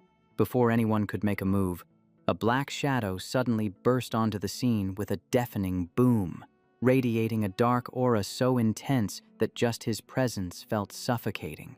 One corner of Icefire Island lit up with blazing flames, starkly showcasing the clash between the two factions right before everyone's eyes. Everyone's gaze was instantly drawn in, and Bakvu turned to Mo Dongtuan, shouting, "Wait, look over there." Atop the cliff, a figure in a black cloak stood tall and imposing, dragging Lulu and Medusa along behind him. Looking closely, it was actually Tio Tin Vu, wearing a black cloak exactly like the DM Min people, but you could tell right away he was putting on an act. Bakvu narrowed his eyes suspiciously, thinking, none of the DM Min members have such crushing invisible pressure. Then he called out, "Sir, are you with DM Min?" The main character replied coldly, "You aren't qualified to know my identity. I'm just here to take this little snake away. Anyone who stands in my way, well, you know how that ends." The two girls stood there watching like they were at the movies. Lulu secretly praised his acting, while Medusa scoffed, thinking, with such low spiritual power, How dare a 2-star beast tamer show off like this? Down below, the DM members couldn't see clearly, only spotting the black cloak fluttering in the wind, asking, "Who the hell is that?" Another voice replied, "One of us. Maybe. Forget it. Just focus on saving people first." Mo Dong-tuan lost his patience and muttered just loud enough to be heard, "Black cloak, daring to barge into Navy headquarters. I will definitely deal with you properly." On the other hand, Bak-vu looked visibly excited, thinking, if we capture him alive, the reward will be huge, clearly smelling the scent of money. Hearing that, the main character just gave a faint smile, the kind of smile that sends shivers down your spine. Spiritual power exploded violently from his body, and even Medusa could feel it clearly. The pressure skyrocketed, as if he had suddenly become many times stronger. He looked down and whispered to Lulu, "My body can only hold out for 10 minutes, Max. After that, my life is in your hands." She replied simply, "I know." Mo Dong-tuan gathered all his strength and roared the command, "Charge." His subordinates rushed forward with their beasts following close behind, their aggressive momentum aimed straight at where the main character was standing. The crowd of people and beasts swarmed in to surround them, forcing the three back to the edge of the cliff, just one step away from doom. He remained completely unfazed and ordered, "Lulu, do it." She stepped forward and told him, "Watch Medusa closely." After saying that, her expression turned completely serious. The playful vibe was gone, replaced by pure battle mode. Then she threw her head back and let out a scream, spiritual power erupting like a dam breaking, causing immense pressure to descend instantly. A heavy blow slammed down, the sound of the impact echoing loudly, making the ground itself shake violently. The power was so overwhelming that they couldn't breathe, managing only a few choked noises before freezing up. Even the beasts were stumbling and foaming at the mouth, their formation thrown into chaos like a spilled pot of stew. The DM members were caught in the crossfire too, and someone cried out, "Kameda, why are we getting hit too?" He struggled to reply, "Idiot. That just proves the guy in black really is on our side." Witnessing that power, Mo Dong-tuan immediately guessed, "This fox, it looks like it just broke through and evolved." Bak-vu was horrified. Dragon scales, dragon horns, dragon claws, and even dragon eyes. That is the bloodline power that disappeared 200 years ago. Mo Dong-tuan gritted his teeth. "Old Bak, this guy is extremely dangerous. We absolutely cannot let him leave the island." Bak-vu clenched his fist in anger and snapped back, "You don't need to tell me that." As soon as he finished speaking, the ground around them started cracking open, fissures spreading out like a spider web. The main character felt a chill run down his spine as he watched the cliff crumbling, sensing something slithering up from deep underground. In the blink of an eye, a gigantic plant-type demon beast burst from the earth, its massive body radiating a ferocious aura. The three of them were caught completely off guard, teetering right above its mouth full of sharp teeth, like walking into a trap set just for them. It didn't give anyone a chance to react, opening its maw to swallow them whole and dragging all three straight down into its gullet. Inside, it was dark, damp, and sticky, and the group fell deeper and deeper, a disgusting sensation clinging to their bodies. A loud gulp echoed out, giving everyone outside goosebumps. It was a merciless, clean swallow. Mo Dong-tuan's subordinate was stunned, shouting, "A plant-type beast god, the cursed flower demon king." Another gasped in awe, "Seeing is believing. That ancient bloodline looks truly massive." He even added with admiration, "General Bak-vu really is top tier," taking out the intruder as soon as he made a move. Back inside, the three had hit the bottom of the stomach, and the main character propped himself up, ignoring the slime sticking to him. He turned to look at Lulu and asked, "Where are we?" Medusa furrowed her brows and answered for her, "We are in the belly dimension of the cursed flower demon king." Suddenly, a pack of ferocious beasts appeared out of nowhere, rushing in to surround them and startling all three. Medusa's eyes went wide as she looked at the dense encirclement, so tight there was almost no gap to escape. The main character's eyes flashed red as he observed everything at high speed, looking for a way to survive in a split second. Lulu immediately activated her purple spiritual energy, erecting a defensive barrier around all three of them. Suddenly, his eyes lit up as he spotted a specific point deep within the demon beast's belly. He pointed straight ahead and shouted, "Lulu, dragon breath." Hit the weak point on the right flank. She immediately channeled her spiritual energy into a surging dragon shadow, charging straight in the designated direction. Outside, Bakvu's beast took a hit to its weak point, causing its belly and body to bulge in 3 places, making Mo Dongtuan ask uneasily, "Old Bak, is everything okay? It has been 6 minutes." Bakvu looked at him and replied, "Being swallowed means suffering the agony of being dissolved. Even if that dragon fox is skilled, it cannot possibly." Before he could finish his sentence, the cursed flower demon king exploded, its body tearing into 3 pieces, a sight that left everyone dead silent. At that exact moment, Lulu burst out from the inside, roaring loudly with an explosive aura that felt like it tore through the very air. Bakvu was bewildered. How is this possible? Did this fox just tear through the flower demon king's stomach? That is absurd. Mo Dongtuan was also terrified. Among the same rank, Dragon Flame is truly extraordinary. Even an ancient bloodline cannot withstand that scorching heat. He suddenly shouted, "We have fought the Flame Alliance for 100 years, yet someone as strong as you is not in the top 10 wanted list. Just who exactly are you?" Standing atop Lulu's head, the main character heard this and just gave a cold smile, the kind that said, "I wouldn't tell you, even if you begged." His voice dropped low. "If you won't reveal your identity, we will handle this by the law, throw you into the deep-sea prison and interrogate you slowly." Immediately, he summoned his beast. A massive fish shot up from the sea, sending water splashing everywhere like rain. The main character's eyes widened. He did not expect the old man to summon a beast right at this moment. It was a truly unexpected move.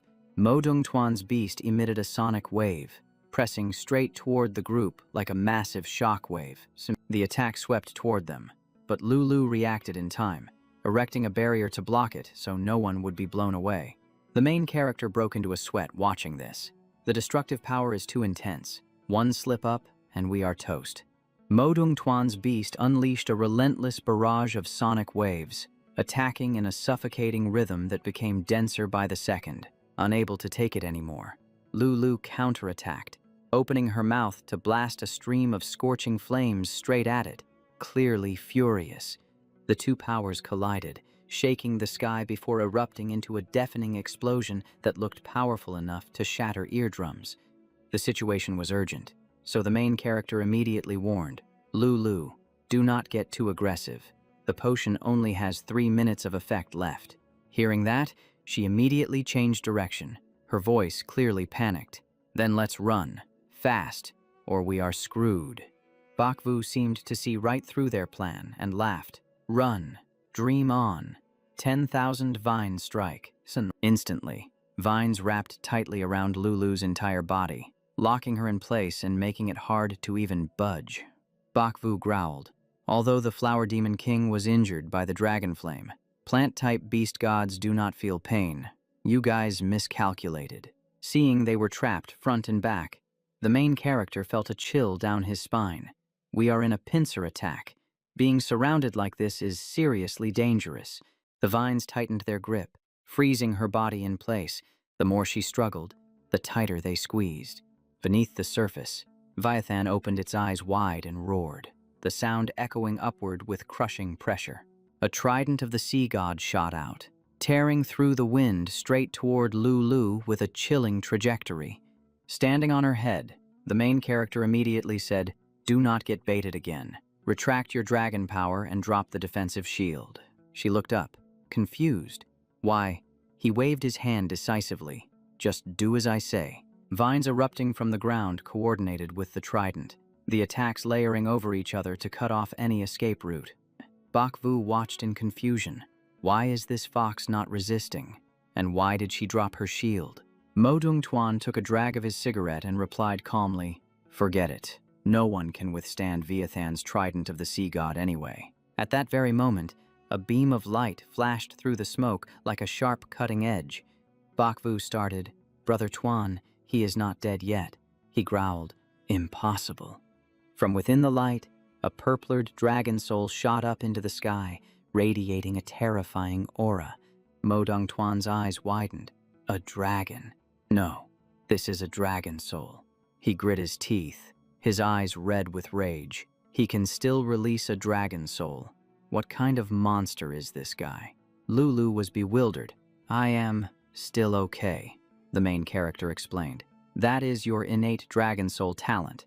It automatically blocks fatal attacks, and it just happens to counter Viathan and the Flower Demon King." She pouted. "You are way too calm, like everything was part of your plan all along." The system board appeared. Talent 4, Dragon Soul. Automatically activates to block fatal attacks when heavily injured. Attributes include Dragon Fox, Beastman, Superpower, and Fire types. Loyalty, 88, Skills and Evolution. Path listed: 9-tailed Dragon Fox, 10-tailed Dragon Fox, with the rest currently unknown. The main character was pale from exhaustion. "My spiritual energy is running dry. In 1 minute, I might faint or even fall into critical condition. We need to retreat immediately." Lulu turned her head and suggested quickly, "Let's split up and escape in different directions." Bakvu grit his teeth and gave a decisive order: "Kill them." 2 vines unexpectedly shot up from the ground like a trap, blocking their path. She raised her claws, cracking the ground beneath her. "Get out of my way." A burst of power erupted, shooting straight up into the sky with an aura that felt like it was tearing the air apart. He widened his eyes and shouted, "Blood-Eye Crossbow." A twisting purple force suddenly appeared, spinning and screeching like a mini tornado. Right in the center of the vortex, an eye slowly became visible, radiating a crushing pressure just by looking at it. Modong Tuan stood tall and declared, "The honor of the Dragon Kingdom Navy is right here. We absolutely cannot let them escape. Vithan, use Sea God's trident again." As if understanding the intent, Viathan thrashed its tail hard underwater, making the sea surface vibrate rhythmically. Another trident appeared, rising up as if it were being pulled straight from the deep sea. The explosive thrust launched it into the sky, its path straight as a nail aimed to pin down the target. The purple eye flared up, firing a powerful beam of energy downward at breakneck speed. The 2 blasts of energy slammed into each other, exploding in a blinding light that felt like it blew up right in your face. A flash sliced across the sky, forcing everyone to squint because of the glare. Viathan let out a loud roar, the sound echoing out like a signal of a massive collision. Then, boom, an ear-splitting explosion erupted, shaking the entire space above the island. The aftershock knocked him away, making him grunt from the sheer force of the impact. Thick smoke blanketed the sky, blocking all vision like a heavy curtain. The 2 generals stood motionless, eyes glued to the scene, waiting for the result like they were awaiting a verdict. Modong Tuan bit down on his cigarette, grinding his teeth. "Damn, we let them escape." Bakvu frowned and exhaled. "Is this the power of Dragon Soul? We couldn't hold them back." He couldn't take it and shouted, "This is the Navy headquarters, not a place where you can just come and go as you please." Warships lined up on the water as the order came down. "All units listen up. Search the entire sea area." Suddenly, a long-range attack rained down, sending tremors spreading out, like someone was intentionally causing trouble. The radio screeched, "General, this is bad. We're being ambushed by the South Island Alliance." Modong Tuan was startled. "What?" The voice continued.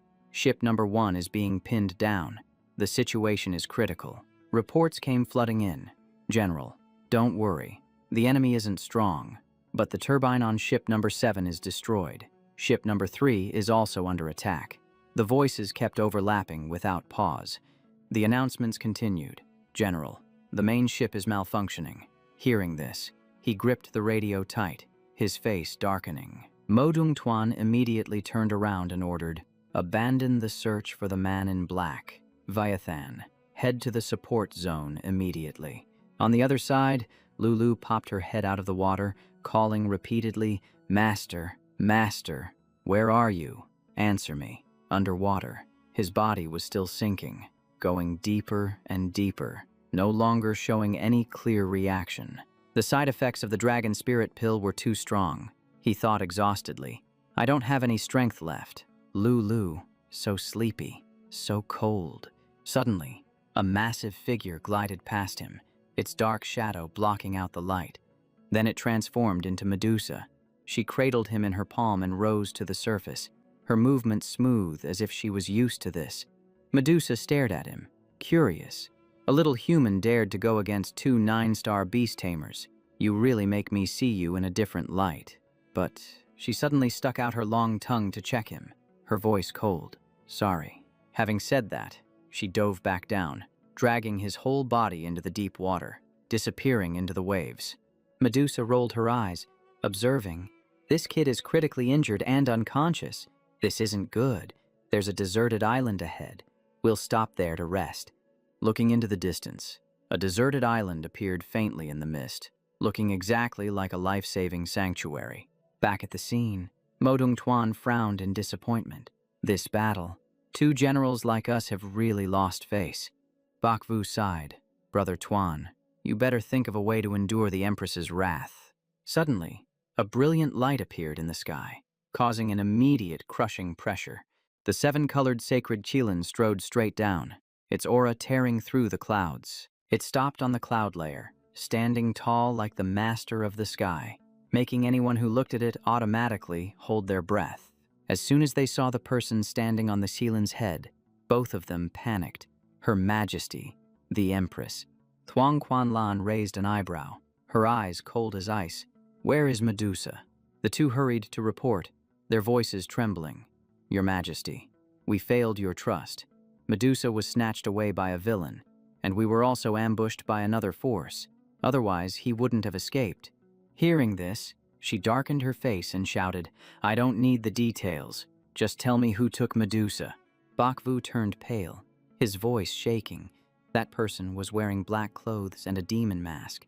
He commands a 9-tailed fox named Lulu, but I don't know anything else. Quan Lan waved her hand dismissively, like she was listening to a bad joke. That is absolutely ridiculous. You are 2 great generals, yet you let the naval headquarters get turned into a circus. How exactly are you guarding this place? Both of their faces went pale as they knelt down to admit their guilt. We were negligent, and we accept our punishment. But Empress, they possessed the power of a dragon, and that 9-tailed fox even had a dragon soul. She froze in place, sensing that purple surge of power, and muttered to herself, this aura belongs to the bloodline. Could it be? No, that is absolutely impossible. Quan Lan's face turned cold, and her voice sounded like shattering ice. Tell me which direction the man in black went. When I return, I will deal with you 2 for your incompetence. Modung Tuan answered immediately, not daring to delay for even a second. They went toward the southeast. After receiving the answer, she turned around and left without even bothering to look back. Watching the Empress disappear into the distance, Bakvu looked deeply troubled. Even she has to personally take action. The Dragon Country is about to face a major upheaval. The rain was pouring down in torrents. The water hammered against the ground, cold and heavy. Inside the cave, a fire had been lit. The flickering light was enough to see faces, but not enough to chase away the tension in the air. Medusa looked into the distance. I never expected you to go through so much recently. Lolo let the main character rest his head on her lap and nodded. Without my master, I would just be a heavily injured fox waiting to die. Medusa asked softly, is the relationship between you 2 a little too close? The main character groaned softly in his unconscious state. Water. Lolo looked worried. Let me feed you, Medusa interjected. Where are you going to find fresh water on this deserted island? Without saying a word, Lolo pulled out a knife and lightly cut her own finger, her movements decisive and firm. She brought her hand to his mouth, letting each drop of blood drip in to sustain him instead of water. Medusa froze in shock. To think she would sacrifice her own blood for a human, this girl is truly not simple. After drinking, the main character's consciousness slowly returned, and his breathing became less chaotic. He looked down at his own hands. as if checking to see if he was still alive. He looked up, completely dazed. What just happened? Where am I? Looking closely, he was startled to realize that the person in that scene was none other than Quan Lan. Her hand suddenly reached out, crushing his consciousness, and he cried out instinctively, snapping back to reality. He shot up into a sitting position, screaming in panic like he had just fallen out of a nightmare. Seeing him awake, Lolo ran over happily. "You are finally awake. You slept all morning and I was worried sick." He rubbed his aching head and asked, "Where am I?" She supported him and replied, "A deserted island near the Demon Beast Strait. It is outside the jurisdiction of the Dragon Country Navy and very far away, so do not worry." He shook his head dizzily. Weird. What was I dreaming about just now? He licked the corner of his lips suspiciously. The smell of dragon blood. "Did you feed me your blood?" Lolo blushed and turned away. "You were severely dehydrated, and there is no fresh water on this island, so that was the only way." He nodded with satisfaction. "You really did me a huge favor." The system in his head announced, "Favorability increased. Favorability is now at 99. Medusa walked in from outside holding a cup of water and pouted, "How long are you two planning to keep being so cheesy?" The main character looked confused. A crown. Hearing that, Lolo started and looked up at the purple crown on her head, her expression full of confusion. Medusa walked over and placed the cup of water in his hand. Her movements very natural, but his eyes were glued to a place he definitely should not be looking at.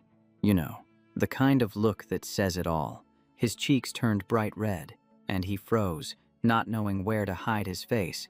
Medusa immediately covered herself with her hand and spoke quickly, "You do not need to thank me. I am the one who should be saying thank you. Thank you for saving my life." Lolo watched from behind with a puzzled look, so Medusa explained that it was the highest gratitude ritual of the divine python tribe for a benefactor. He laughed awkwardly. All right. No need to be so polite. It was no big deal." Medusa seemed a bit annoyed. "Mr. Tieu, the divine python tribe always repays its debts, especially for saving a life. Whatever you need, just say it. If I can do it, I will." He started, and his eyes went wide. "Just say it, and it will happen." He grinned, showing his teeth, and pointed straight at her. "Simple. I want you." He repeated himself, pointing even more clearly this time. "I want you." Medusa put her hands on her hips and frowned in annoyance. "I know what you want, but I refuse." Hearing that, he went completely blank, his eyes round with shock. In that moment, the air in the cave went deadly silent. It was the definition of total humiliation. Medusa flicked her tongue out, her gaze sharp and cold. "I can do anything else, but I cannot sign a blood pact with you. I am sorry." He frowned. "Why?" She tilted her chin up in disdain. "Beastmen will never be slaves." He still tried to persist. "What if I cover food and housing?" She shook her head. "That is not going to work either." Listening to this, Lo thought back. I was forced to sign a blood pact against my will, but the result actually wasn't that bad. Suddenly, the main character spurted out a mouthful of blood, making both of them jump in shock with their eyes wide open. He pretended to fall backward, and Lolo quickly caught him. He started whining. Sa, I risked my life to save you, hoping to warm your frozen heart, but it turns out I was wrong. You really are a cold-hearted giant python." Medusa stammered. "No, that's not." Lo panicked. "Why are you coughing up blood?" He continued his tearful performance. "If we don't sign the blood pact, what meaning is left in my life? In the next life, I won't save you anymore." Lolo played along. "Wake up. Don't do anything reckless." Medusa couldn't take it anymore and screamed, "Fine, I'll sign. Is that what you want?" Hearing that, Maine instantly brightened up and grabbed her hand tight. "Sa, you're the best. Now I've actually got the motivation to keep on living." Seeing he got what he wanted, Lolo pinched his cheek. "You threaten to kick the bucket if she doesn't sign. Where did such a shameless disciple come from?" Maine endured the pain. "Hey, I'm a beast tamer. What's wrong with a few tricks? My life-saving grace is bigger than the sky. Is a blood pact really asking too much? He narrowed his eyes dangerously, his tone half joking but cold. If this snake hadn't fallen for my trick, I would have just turned her in for the bounty. Even if she met Quan Lan, she'd have to submit eventually. Lolo was speechless. Moral people really are extinct these days. Medusa is truly one of a kind. After saying that, Maine stood up. Sasa, let's sign the blood pact. Medusa nodded reluctantly. Fine. He tapped his finger against the center of Medusa's forehead, allowing a single drop of blood to seep in, quick and straight to the point. A magic array instantly materialized beneath her feet, with light racing around in a circle. Medusa opened her eyes as a seal appeared on her forehead, signaling that the blood pact was complete. Maine grinned with his eyes squeezed shut and gave a thumbs up. From now on, you're my beast. Medusa was still in shock. Did I really just sign a blood pact with a human? This is absurd. Lo patted her shoulder. I know how you feel. A status panel popped up. Star Soul Cloud Dragon. Received the baptism of the 9-layer nightmare. Skills. Bind. Life point drain. Likes sweets. Prefers dark, cold environments. Evolution path includes 2 hidden branches. Her body is long enough to wrap around the earth once. Maine broke into a cold sweat after reading it. Sasa is seriously strong. If only I still had the dragon bone, it would be perfect. He started thinking about finding the Eye of Samsara and the Netherworld Tally, along with a magic beast core to help her evolve. From high above, the sky suddenly flashed with blinding streaks of lightning, and the air grew significantly heavier. Maine suddenly clutched his chest, a sharp pain spreading through his body as if someone were squeezing his heart. Seeing his face turn pale, Lo panicked. You look terrible. Where does it hurt? Maine whispered. I suddenly have a really bad feeling. We definitely escaped, but my heart feels cold. His face grew paler by the second as a thought struck him. Wait, I saved Medusa, but the system hasn't given me the reward yet. Does that mean the mission isn't over? Thinking of that, Maine spun around and shouted, Lo, let's go. We need to leave this island right now. He hurriedly pulled out a mask and put it on. If we don't leave, we won't make it. Lolo didn't ask any questions and gave a sharp nod. Got it. We're leaving, she added immediately. I'm a fast swimmer. Get on my back. The thunder and lightning grew more violent, pounding the surface of the sea as flashes of light struck continuously. The ground exploded, sending debris flying, as if the deserted island was being torn apart from the inside. On the water's surface, Lo looked back in panic. The island, it's been completely leveled. Maine scanned the area and then suddenly looked up. Up there, a majestic Scyllin and an empress were slowly approaching, their pressure descending like a heavy blanket. Quan Lan's face was dark as she released a bone-chilling aura. Black robes, demon mask. I've finally found you. Lolo recognized them immediately and hissed in her mind. The 7-colored sacred Chillin. Damn it, it's her. Medusa looked up, tense. She chased us all the way here. I'm afraid we won't be able to escape this time. Maine stared silently, his mind racing. A 10-star beast tamer, the beast-taming empress. Why did it have to be her? My spiritual power is drained. I'm out of dragon spirit pills, and my beasts can't unleash their battle skills. How am I supposed to save us now? Lo stood in front of him, taking a defensive stance. Master, don't worry. Just leave this to me. Both sides stared at each other without blinking, the atmosphere so tense you could clearly hear the sound of the falling rain. Quan Lan raised an eyebrow, breaking the silence. Little fox, your fortune isn't bad. Did you fuse with pure-blooded dragon blood just for him? You in the black robes? Reveal your identity, and I'll give you a clean, quick end. Lo hurriedly raised her hand and shouted, Wait a minute. Quan Lan frowned, her eyes filled with meaning, the kind of look that said, You don't stand a chance. Knowing she couldn't win, she gritted her teeth. I'm willing to accept death. I just ask that you spare my master's life. You can imprison him forever if you want. Maine was stunned. Lo. She let out a cold snort, snuffing out that hope instantly. The dead are not worthy of making conditions with me. Hearing that, Lo stopped begging, her eyes turning fierce. Then we'll just have to risk it. Medusa also growled, if that's how it is, let's fight to the bitter end. Quanlan's eyes flashed, her voice as cold as a knife. Then you can all die together. Right at that moment, a bright golden black dragon appeared before everyone's eyes, its aura crushing down with suffocating weight. Lo froze, trembling slightly. The power of her bloodline. With a single sweep of its tail, her defensive stance shattered like paper, and she was sent flying instantly. Quanlan appeared with wings on her back and 2 sharp horns on her forehead, clearly done with pretending to be human. Lo turned pale and stuttered. Dragon.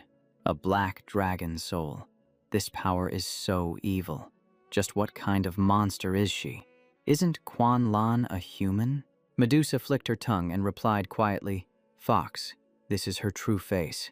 She wants to bury us along with this secret. Lolo's hands clenched tight, trembling with every beat, as if she were trying to stay calm amidst the terrifying pressure.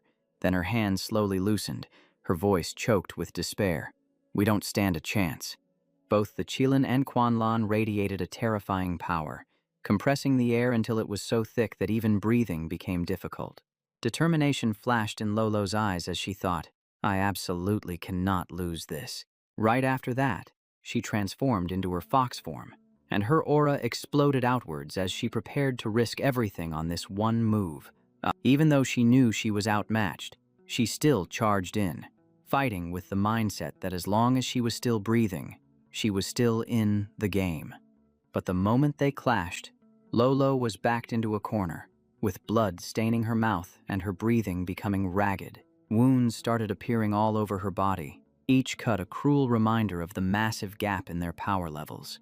Her leg suddenly took a hit, and the cutting force was so strong she collapsed to her knees, unable to stand.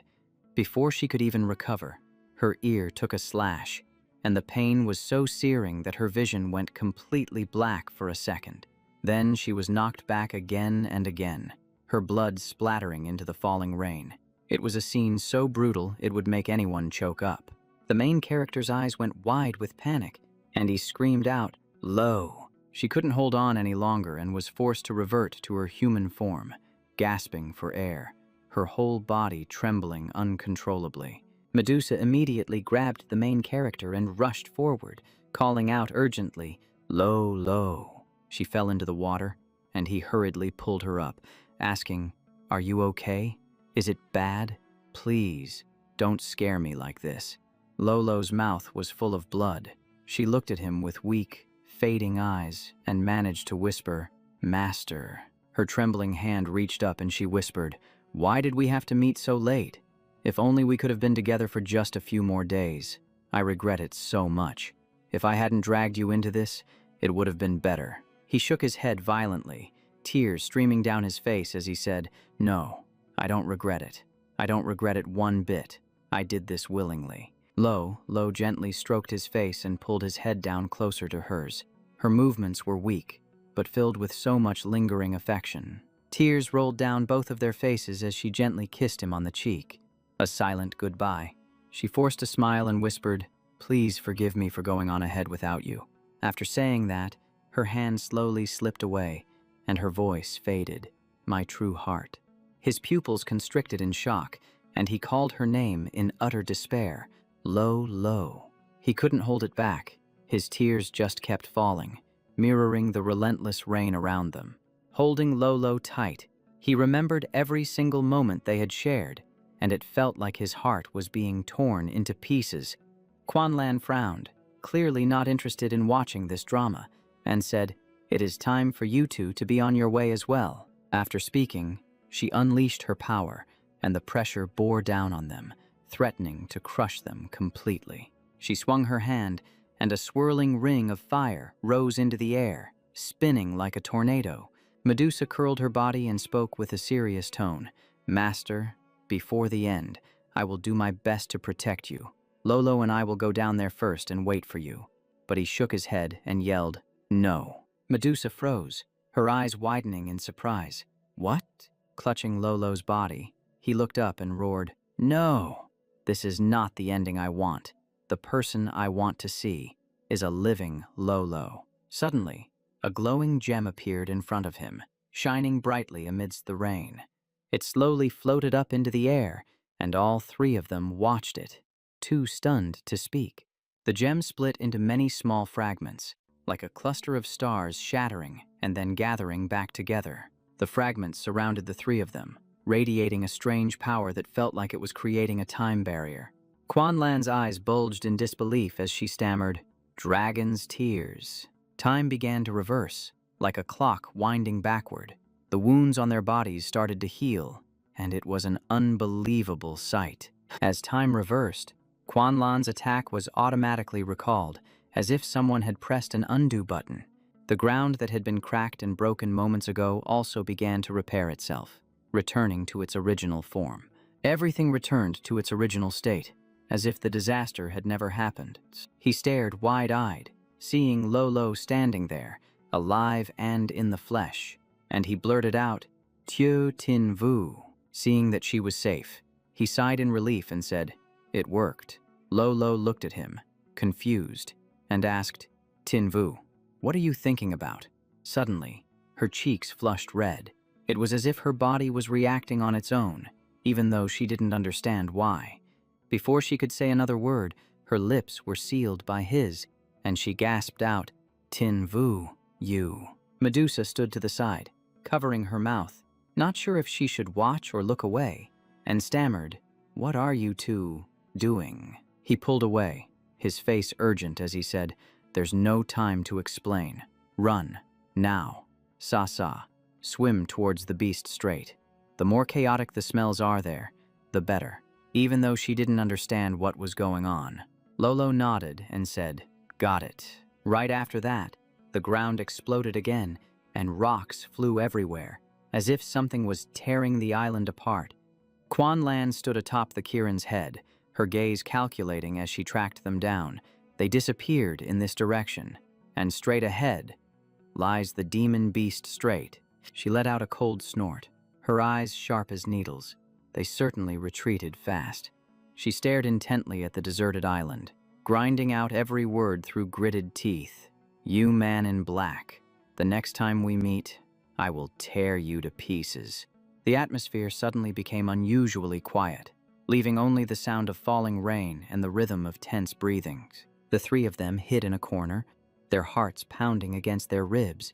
Surely she would not chase us all the way here, right? If we get caught in the demon beast strait, it is all over. We would just have to accept our fate. Lolo looked confused and asked, "Why are you so sure Quan Lan will hunt us down?" Main held her hand tightly, his face full of worry. "I cannot lose you. That stinging pain in my heart, I never want to endure it a second time." Medusa frowned and teased, "Are you confessing your love to a fox right now?" Lo looked flustered. "What on earth are you talking about?" Main took out the gem and explained, "This is the dragon's tear, and I accidentally activated it. You two should place your hands on it. Perhaps we will find out what just happened." After speaking, he held the gem out in front of the two girls, and its glowing light reflected in the eyes of all three. After a moment of silence, Main teased, "Lo, why are you crying? Are you touched?" She rubbed her eyes and argued back, I am not crying. It must just be sand getting in my eyes." The system panel chimed in. "Congratulations to the host for successfully rescuing Medusa. Mission reward issued. 1 dragon egg and 10,000 points. Please check your rewards." Main looked at the screen, happiness written all over his face. "The rewards are here. That means this time, we are actually safe." Thinking for a moment, Main turned to Medusa. Sa, I heard Lolo say you know the secret behind the great dragon-slaying war from 200 years ago. Can you tell us now?" Medusa sighed. The dragon-slaying maiden eventually became the evil dragon herself. In that battle 200 years ago, 90% of the experts in the Dragon Nation participated. She began to recount the story. At that time, the Dragon Nation had 2 recognized masters. One was Quan Lan, and the other was Liet Diem. Back then, she was not yet the Empress, and Liet Diem was not yet the leader of the Flame Alliance rebellion. Medusa recalled, When I was young, I secretly watched everything. Back then, I was just a small snake hiding in a fissure in the lava rocks. The battlefield was right there in Dragon Valley, where I lived, so I witnessed it from beginning to end. That memory still haunts me. After Quan Lan took down countless giant dragons, she stood in the middle of Dragon Valley, her body bathed in dragon blood. She laughed like a madwoman, then transformed into a colossal black dragon, lost all control, and wiped out the entire Dragon Valley. Returning to reality, Medusa shrugged as she finished retelling the past. After that battle, the dragon race was nearly exterminated, and beast tamers died in droves. One of the rare survivors was Liet Diem, the man who is now the leader of the Flame Alliance. As for her, she survived because she was standing far away. Hearing this, Main began to understand why he betrayed the Dragon Nation. He rested his chin on his hand, thinking intently. Why exactly did Quan Lan turn into an evil dragon? Was it due to a special constitution, or because she slaughtered too many of the dragon race? Medusa only knew the basics. To understand the full truth of what happened back then, the only way is to ask Liet Diem himself. But then Main suddenly paused. Wait a minute. I am just a 2-star beast tamer from the Azure Dragon Academy. Meanwhile, Liet Diem is the leader of a rebellion. These are two completely different worlds. If I actually get involved with him, what will happen to my future and my sisters? Medusa saw his silence and asked directly, Master, now that you know Quan Lan's true identity, what do you intend to do? Main gave a forced laugh. What can I do? Go be a righteous hero, confronting a monster that has lived for over 200 years. Just hearing that sounds like a bad idea. Lolo looked at him with deep concern. Whether he wanted it or not, Quan Lan had definitely noticed him, but Main just gave a faint smile. She paid attention to the man in black. What does that have to do with me? Tin Vu. The girl looked bewildered. Isn't the man in black you? Main immediately cut her off. All right, stop thinking about it. We have hidden here long enough. Let's prepare to return to Four Spirit City. Right at that moment, the dragon's tear in Main's hand suddenly glowed intensely, as if reacting to something nearby. His entire body began to tremble violently. Lolo panicked and screamed his name. Main's vision suddenly blurred. Everything around him turned pitch black. He murmured, "Where is this place?" When he opened his eyes again, the person standing right in front of him was Quan Lan. Main immediately turned and ran. The black dragon. Did that monster chase me all the way here? While running for his life, he crashed into a strange mirror. Main was confused. Who would put a mirror in a pitch-black place like this? But when he looked into the mirror, his eyes immediately widened in shock. The reflection in the mirror was no longer human. Seeing his body transforming, Main panicked. This cannot be. Am I also? He clutched his head and screamed in despair. I do not want to turn into a man-eating monster. I do not want this. A scream rang out. Horns grew from his head, and wings sprouted from his back. Main shouted in panic, "No." Back in reality, Lolo worriedly asked about the situation. Medusa checked him and said his body was extremely weak and he had a high fever, so he might be in a coma for a few days. The human body. Its resistance is truly too weak. Medusa suddenly said something that made the atmosphere freeze. Beast milk can help increase his resistance. Her eyes unconsciously glanced at a certain spot. Lolo immediately blushed and got angry. What are you looking at? I do not have beast milk. But under Medusa's calm gaze, she could only blush and nod. Fine, I will go get some right now. In front of the cave lay a deep, dark passage that seemed to swallow all light. In his dream, Main mumbled, I am not a monster. He breathed a sigh of relief. Thank goodness. It was just a nightmare. My heart almost jumped out of my chest. As soon as he woke up, he immediately asked, How long have I been asleep? Medusa calmly replied that they were still at the Demon Beast Strait, and he had been in a coma for 3 days. Main's face turned pale. Counting the time before that, 4.5 days have already passed. If he does not return to Four Spirit City in time for the Supernova Finals, the school will definitely get suspicious. If Quan Lan takes notice as well, then he is done for. Just then, Lolo returned. Seeing him awake, she rejoiced. You are finally awake. Medusa tried to reassure him when she saw him trembling with worry, but he immediately spoke up. How can I not worry? If we do not make it back in time, then… Lolo held something out. Maine saw it and looked confused. Lolo, what is that in your hand? She awkwardly replied, milk. It is beast milk. For you to drink? Maine was immediately horrified. No, I am a human being. I only drink bubble tea. That stuff smells terrible. Medusa coldly added, Master, do you know what kept you alive for the past 3 days? It was that beast milk. That fox sacrificed a lot to get it for you. Hearing that, Maine immediately realized something, and his gaze slowly shifted to the bottle in her hand. Staring at the thing in his hand, he could not stop himself from blurting out a curse. Medusa urged him, drink it up. Hurry. This is something that Fox specifically prepared for you. If you don't drink it, she will be very sad. Dilo also whispered, I worked so hard to get every single drop. You absolutely have to drink it all. Hearing this, the main character gritted his teeth. Fine, I will drink it. He thought to himself, Dilo has sacrificed so much for me. No matter what, I cannot let her down again. Finally, the main character closed his eyes, tilted his head back, and drained the bottle of milk. As soon as he finished, he mumbled to himself, recognizing the familiar taste of Silver Moon Fox Emperor milk. Dilo rolled her eyes at him and said, What else did you think it was? The main character immediately grabbed a water hose and chugged it to calm his nerves. Then he asked, At your speed, how long until we reach the shores of Dragon Country? Medusa smiled. Half a day is enough. Looking around and seeing they still had time, the main character suggested, Why don't you two go hunt some demon beasts? We can grill them. Dilo gave an okay sign. No problem. As soon as the two of them left the cave, he immediately took the egg out of his bag.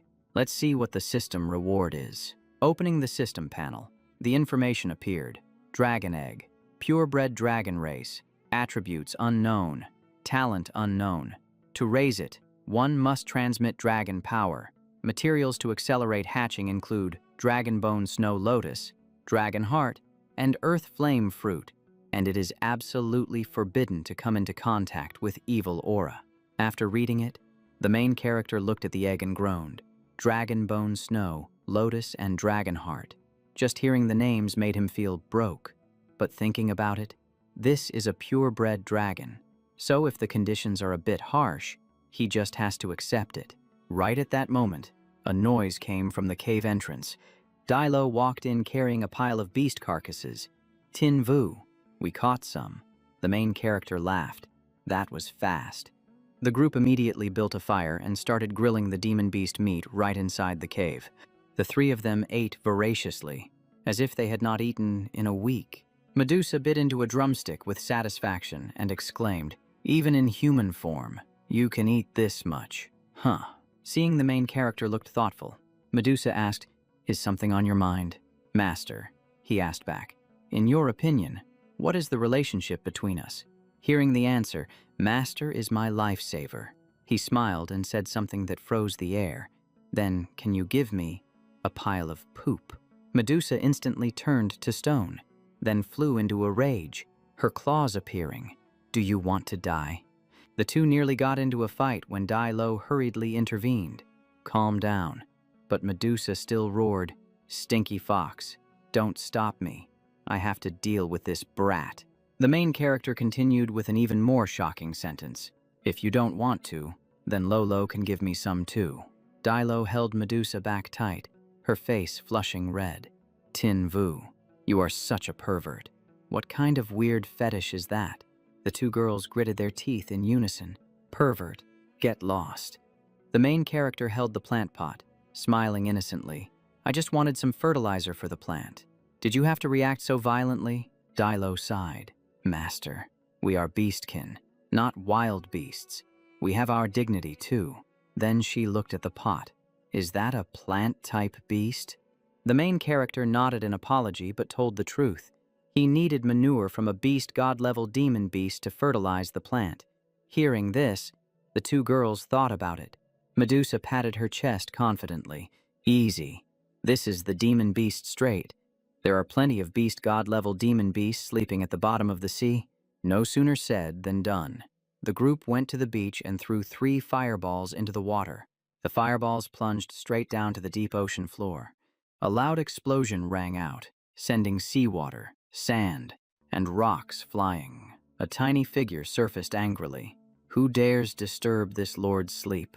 A small whale surfaced, cursing loudly. What uncultured jerk threw fire into the sea? The main character stood on a rock with his hands on his hips. Oh, a mutated emperor flame-fin whale. That is a rare item. The fish immediately got angry.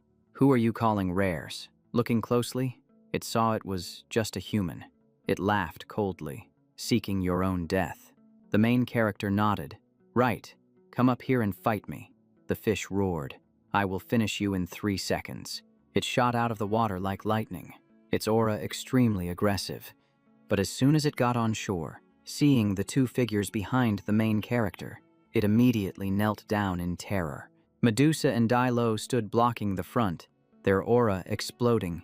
You want to touch my master? Have you decided how you want to die yet? The fish immediately kowtowed and begged. Great boss, spare my life. I have a 200-year-old mother at home and 3 unhatched eggs to take care of. The main character walked over and rubbed its head. Whales lay eggs. But don't worry, we won't kill you. The fish asked suspiciously. Really? The main character smiled gently. I just need you to give me a pile of poop. Hearing this, the fish's face instantly turned green. It reacted extremely fast, slapping the main character away with its tail. You pervert. The 2 girls shouted in panic. A while later, the group was floating on the surface of the sea. The imprint of a fishtail was still visible on the main character's face. He moaned, I only asked for a few pounds of poop. Dilo held her stomach, laughing. Serves you right. But in the end, they still got what they needed. Halfway there, Medusa pointed ahead. Master, that is the Eternal Thunder Range. Beyond that is 4 Spirit City. The main character nodded. Good.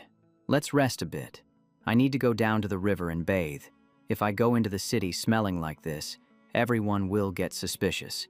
The morning gradually dawned, with sunlight hitting the waterfall like top-tier special effects. The atmosphere was peaceful, but for this group, peace was just the calm before the storm. Tinvu took off his shirt to get ready for a bath, conveniently turning around to tease them. Lo, Saja, do you 2 want to bathe together? I'll scrub your backs for free. And I even know some therapeutic massage techniques. Dilo immediately turned her head away coldly. I don't need it. But Medusa was different. She glanced at his 6-pack abs and sighed, thinking that youth really was a wonderful thing. Just looking at him, you could see the overflowing vitality. Dilo couldn't stand listening to it anymore, so she covered the woman's mouth. Shut up. Then she turned the tables and teased. I heard that snake women and vixens in Bakhnian City are also quite famous for this kind of thing. Medusa immediately slapped her hand away. Get lost. I am not that kind of woman. Maine stood next to them, looking clueless. Do you 2 know each other? She shrugged. We don't know each other. I've just heard of her reputation. After bathing, he walked deep into the forest alone. It seemed like he was looking for something. Suddenly, the bushes in front of him shook violently. A small shadow darted out and landed right on top of Maine's head. He looked bewildered. Huh, what is this? Dilo stepped forward, took a look, and said concisely, it is an electric ear rabbit. But right after that, a pack of wind wolves rushed out from the forest. They glared and growled low in their throats, their eyes staring intently at the whole group. Maine looked at the rabbit and then at the pack of wolves, letting out a sigh. It seems they think I am fighting them for this rabbit. He flashed a smile and signaled, Lo, Sasa. I'll leave this to you 2. The 2 ladies immediately understood the assignment and stepped forward into their combat stances. In less than a moment, the pack of wind wolves had turned into ashes. Maine clicked his tongue. Lo, you are really ruthless. You didn't even give them a chance to run. She furrowed her brows. I save your life, and you still complain. He laughed awkwardly. No, I wouldn't dare. Just then, The rabbit jumped out of his hands. Mane spoke like a philosopher. This world is about survival of the fittest. I won't be able to help you next time, so run along. The rabbit hopped down to the ground and disappeared as fast as lightning. But a second later, it crawled straight into his pants. Mane panicked. "Hey, don't crawl in there," he shouted while pulling at his pants. "Get out right now. According to the law, this is a private residence."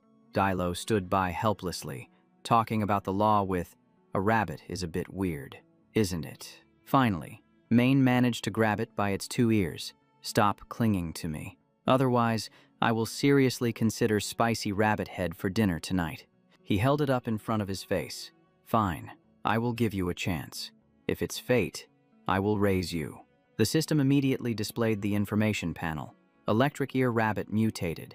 Initial tier, unable to level up, weak bloodline, almost no talent, but it has one hidden skill. Heaven's Return refreshes the cooldown of a teammate skill up to 3 times. After reading it, Mane's eyes lit up. "Oh my god, a skill reset ability. You are truly a support god." He placed the rabbit on his arm and told the 2 girls, "I want to sign a contract with it." Medusa immediately objected. "Master, are you crazy? This thing cannot develop at all." Dilo just shrugged. The master must have his reasons for doing so. The scene shifted to Tulin City, which was extremely bustling at the moment. In the outdoor stadium, the audience was packed tight. The MC shouted excitedly, "Welcome to the Supernova Finals." On the big screen, 2 academies were introduced, Azure Dragon versus Vermilion Bird. And the team on the Vermilion Bird side was none other than Talien's team. In the waiting room, Duong Sok paced back and forth holding his phone. Where did that guy Tin Vu run off to?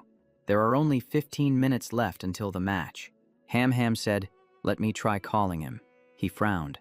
"I have called a dozen times, and it always says out of coverage area," she said. "Let's try one last time." Duong Sok gripped his phone tightly. "All right." As soon as he called, the operator's voice rang out. "The subscriber you are calling has run out of credit." He ground his teeth. "That's just great. At least he is in the service area." Then he muttered, "Isn't it just a lack of credit? I will top it up for you." Just then, the door opened and Tin Vu walked in. "Brother Duong Sok, long time no see." He immediately yelled, "You only showed up because I didn't top up your phone." "Right." Duong Sok pointed straight at him. "I just topped up your account for you. Don't go missing like that again." Mane gave a sheepish smile. "I won't let it happen again." Ham Ham asked curiously, "Didn't you go to Long An to visit your sister? Why did you lose signal every time we called?" Mane stammered. "About that." He immediately grabbed her hands to change the subject. "Ah, that's right. Luke Kim looks really pretty today." She blushed. "Really?" Duong Sok's face darkened. "Little sister, he is just trying to change the subject." The loudspeaker announcement rang out. There were 10 minutes left until the match started. Duong Sok turned around. "Let's get out to the field." Ham Ham blushed.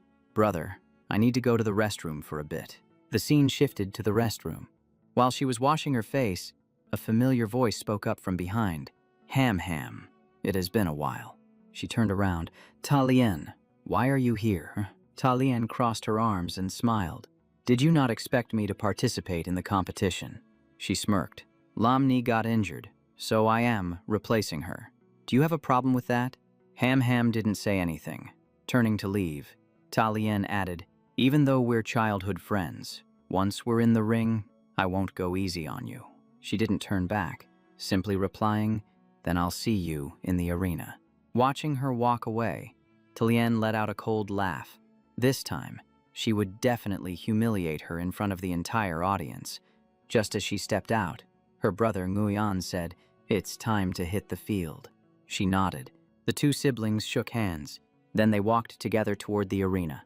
MC Hung Luke shouted loudly, "Ladies and gentlemen, this is the Supernova Finals." The Vermilion Bird team stepped out first. Talien waved to the crowd. The stands exploded. "Oh my god, it's Talien." Someone even screamed. "If I could marry her, I'd happily have 20 kids." Duong Sok whispered a reminder. The Ta siblings aren't simple. Their father is Ta Trung, a 10-star beast tamer. Ham Ham nodded. The main character laughed. The princess's fiancé. Huh. That makes me want to beat him even more. The MC continued. On the right is the representative from Azure Dragon Academy. Duong Sok said, "Let's get out there." The judge for this match was none other than the Empress of the Dragon Kingdom, Quan Lan. Ta Trung stood next to her, smiling. "Lady Empress, that kid is named Tin Vu, right?" The person beside him asked. "He's about to fight your precious child. Aren't you curious about the result?" Ta Trung laughed. "For the kids, winning or losing depends on their own skill." Then he asked subtly, "Has the Empress still not found the person in the black robe?"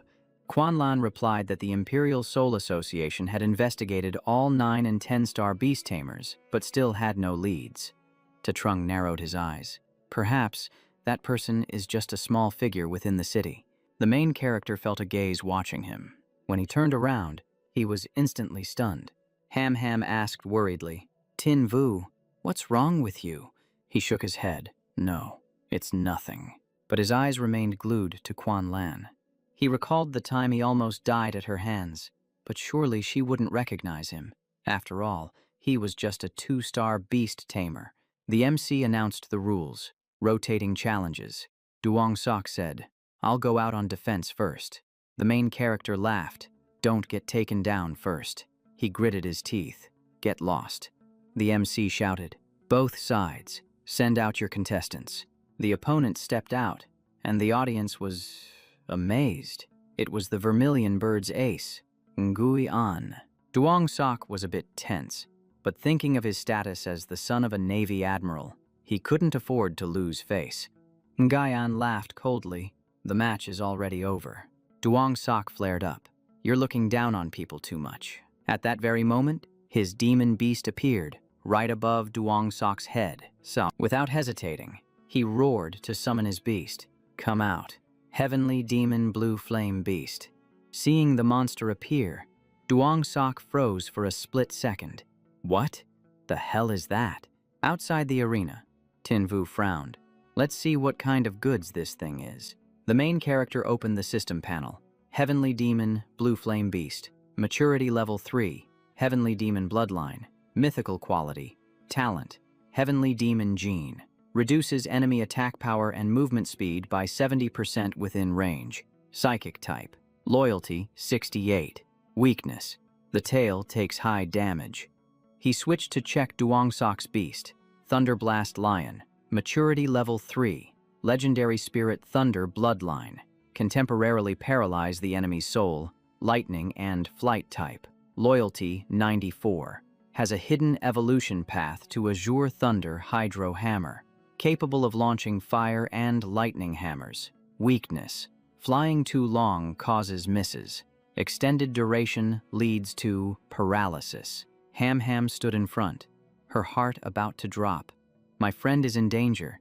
The main character quickly reassured her. "Don't jump to conclusions.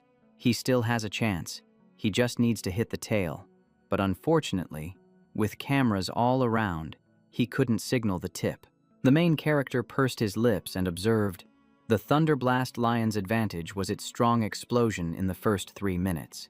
If it didn't dominate early, the weakness of continuous flight would be exposed immediately. He thought to himself that he would have to find a chance to help Duong Sok evolve later for this to work. Back in the arena, Duong Sok took the initiative to attack. Thunderblast Lion. Use Heaven-Piercing Earth Spear. The Blue Flame Beast calmly used its body to take the hit. Heavenly Demon. Blue Flame Beast. Block. Hung Luke commented excitedly, saying it was an intense scene. The Blue Flame Beast blocked the Thunderblast Lion's main combat skill without a scratch, and Nguyen hadn't even needed to channel spiritual energy yet. His attack stopped cold. Duong Sok gritted his teeth, his fists clenched tight. He stood still and assessed the situation, intentionally taking the strongest hit with its body. The opponent was clearly provoking him. Ngaian lifted his chin. The Thunderblast Lion was strong thanks to its accumulated momentum, but its explosive period passed very quickly. Duong Sok shouted back, "I know better than you whether it passes or not." He He ordered an increase in attack power, continuing to press forward. Ngaian laughed confidently. Tough guy. Then he commanded, Blue Flame Beast, Hungry Tiger Pounce. The beast stomped the ground so hard that debris went flying everywhere, releasing an aura that would make your hair stand on end. In the blink of an eye, it lunged forward, locking its massive jaws tightly around Sutyu's wing. Duong Sok broke into a cold sweat, his eyes widening in disbelief as he stammered, "What the hell?" It refused to let go, slamming its opponent into the ground over and over again like it was trying to make a brutal statement. The crowd went wild, screaming, "Awesome! Keep going! Diamthu is a beast. That is exactly what I expected from Guyan, the son of Counselor Ta." Ngayan pointed 2 fingers forward and commanded, "Diamthu, release the thunderstorm, Sutyu right now." As the dust settled, you could see blood smeared all over its mouth. It was obvious someone just took a massive beating.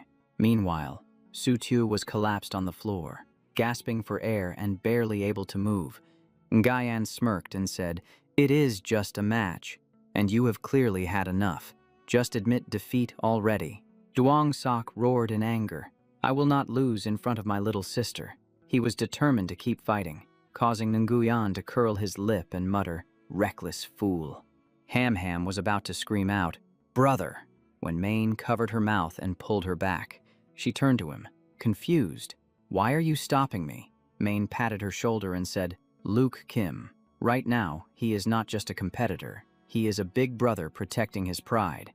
On the arena floor, Duong Sok clenched his fists and calculated his options. Sutyu's wing was badly injured, so using skills would cost way more spiritual energy, but he could not allow himself to lose in front of his sister, so he decided to take a gamble.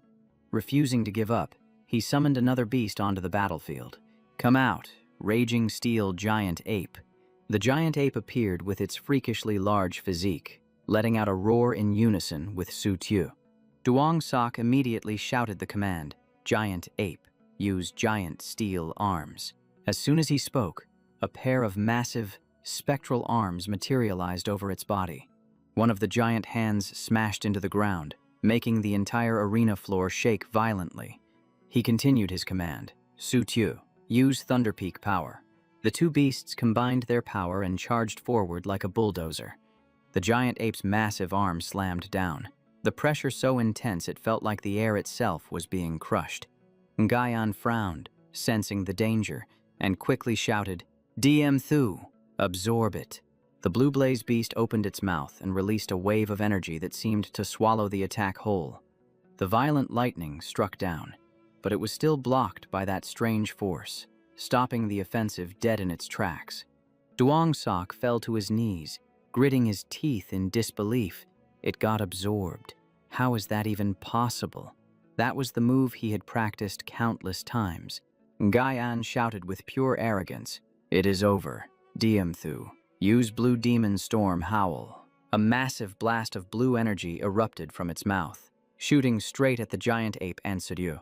Hung Luke shouted loudly, "The first match is over. The winner is Nguyen from the Vermilion Bird Academy." Duong Sok collapsed, his eyes filled with tears, his body lying motionless in a spreading pool of blood. Beside him, Sutyu also lay silent on the floor, too weak to move a muscle.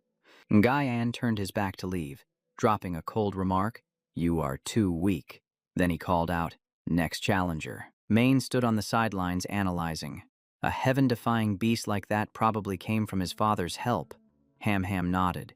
His dad is a 10-star beast tamer, so going to the blood-refining ice mountain to get a heavenly demon bloodline is not difficult. Maine asked, "The Ta siblings are targeting you guys.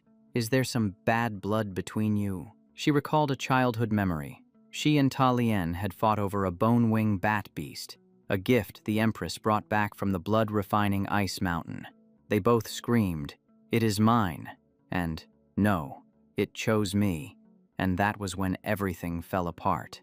During the struggle, the beast's wing sliced Ta Lien's hand, causing her to bleed. Ham Ham let go in a panic, asking, "Are you okay?" But Ta Lien flew into a rage. "You made me lose face. You tried to steal what is mine." Since then, she began to hate Ham Ham, declaring, My Ta family will never let you get away with this. Mane wondered. Their eyes are red, but normal people do not have eyes like that. Right, Ham Ham explained. That is the variant pupil, a trait of the Ta family. Apart from the eye color, there is probably nothing special about it. And right at that moment, Mane's eyes suddenly turned a glowing red, and Gaian's information panel appeared. Prediction pupil. Beast pupil clearly sees the opponent's movements, predicts attacks and angles in advance, and invisibly exerts pressure on the enemy. After reading it, Mane started calculating. Quan Lan and the Ta family are both closely tied to beasts and secrets. It seems the great Dragon Slayer war from back then still has a lot of hidden secrets. Just then, Hung Luke's voice boomed out. The second match is about to begin. Ham Ham stepped onto the stage with a look of determination. The MC introduced them. On the defense is Ngui An, and on the offense is Ham Ham from the Azure Dragon Academy. Talian stood below, smiling viciously. Brother, teach her a lesson. Do not go easy on her. Ngayan looked back and replied politely, I am a gentleman. I will try my very best. Then he looked at her with a look of disdain. You still have time to surrender. Otherwise, you will lose even more miserably than your brother. She gritted her teeth. I will defeat you, Hung Luke shouted enthusiastically. A shocking clash is about to happen. Will Nguyen win 2 in a row, or will Ham Ham take revenge for her brother? Right after that, she summoned her beast. Come out, Bone Wing Bat. It immediately spat a stream of liquid straight at the blue flame beast. Ngaian hurriedly shouted an order. Dodge it. The blue flame beast obeyed instantly, leaping to the side with incredible speed to avoid the attack.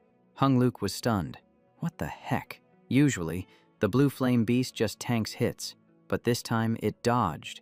Is it actually afraid of the fire from Bone Wing? Tatrung scratched his chin thoughtfully up in the stands.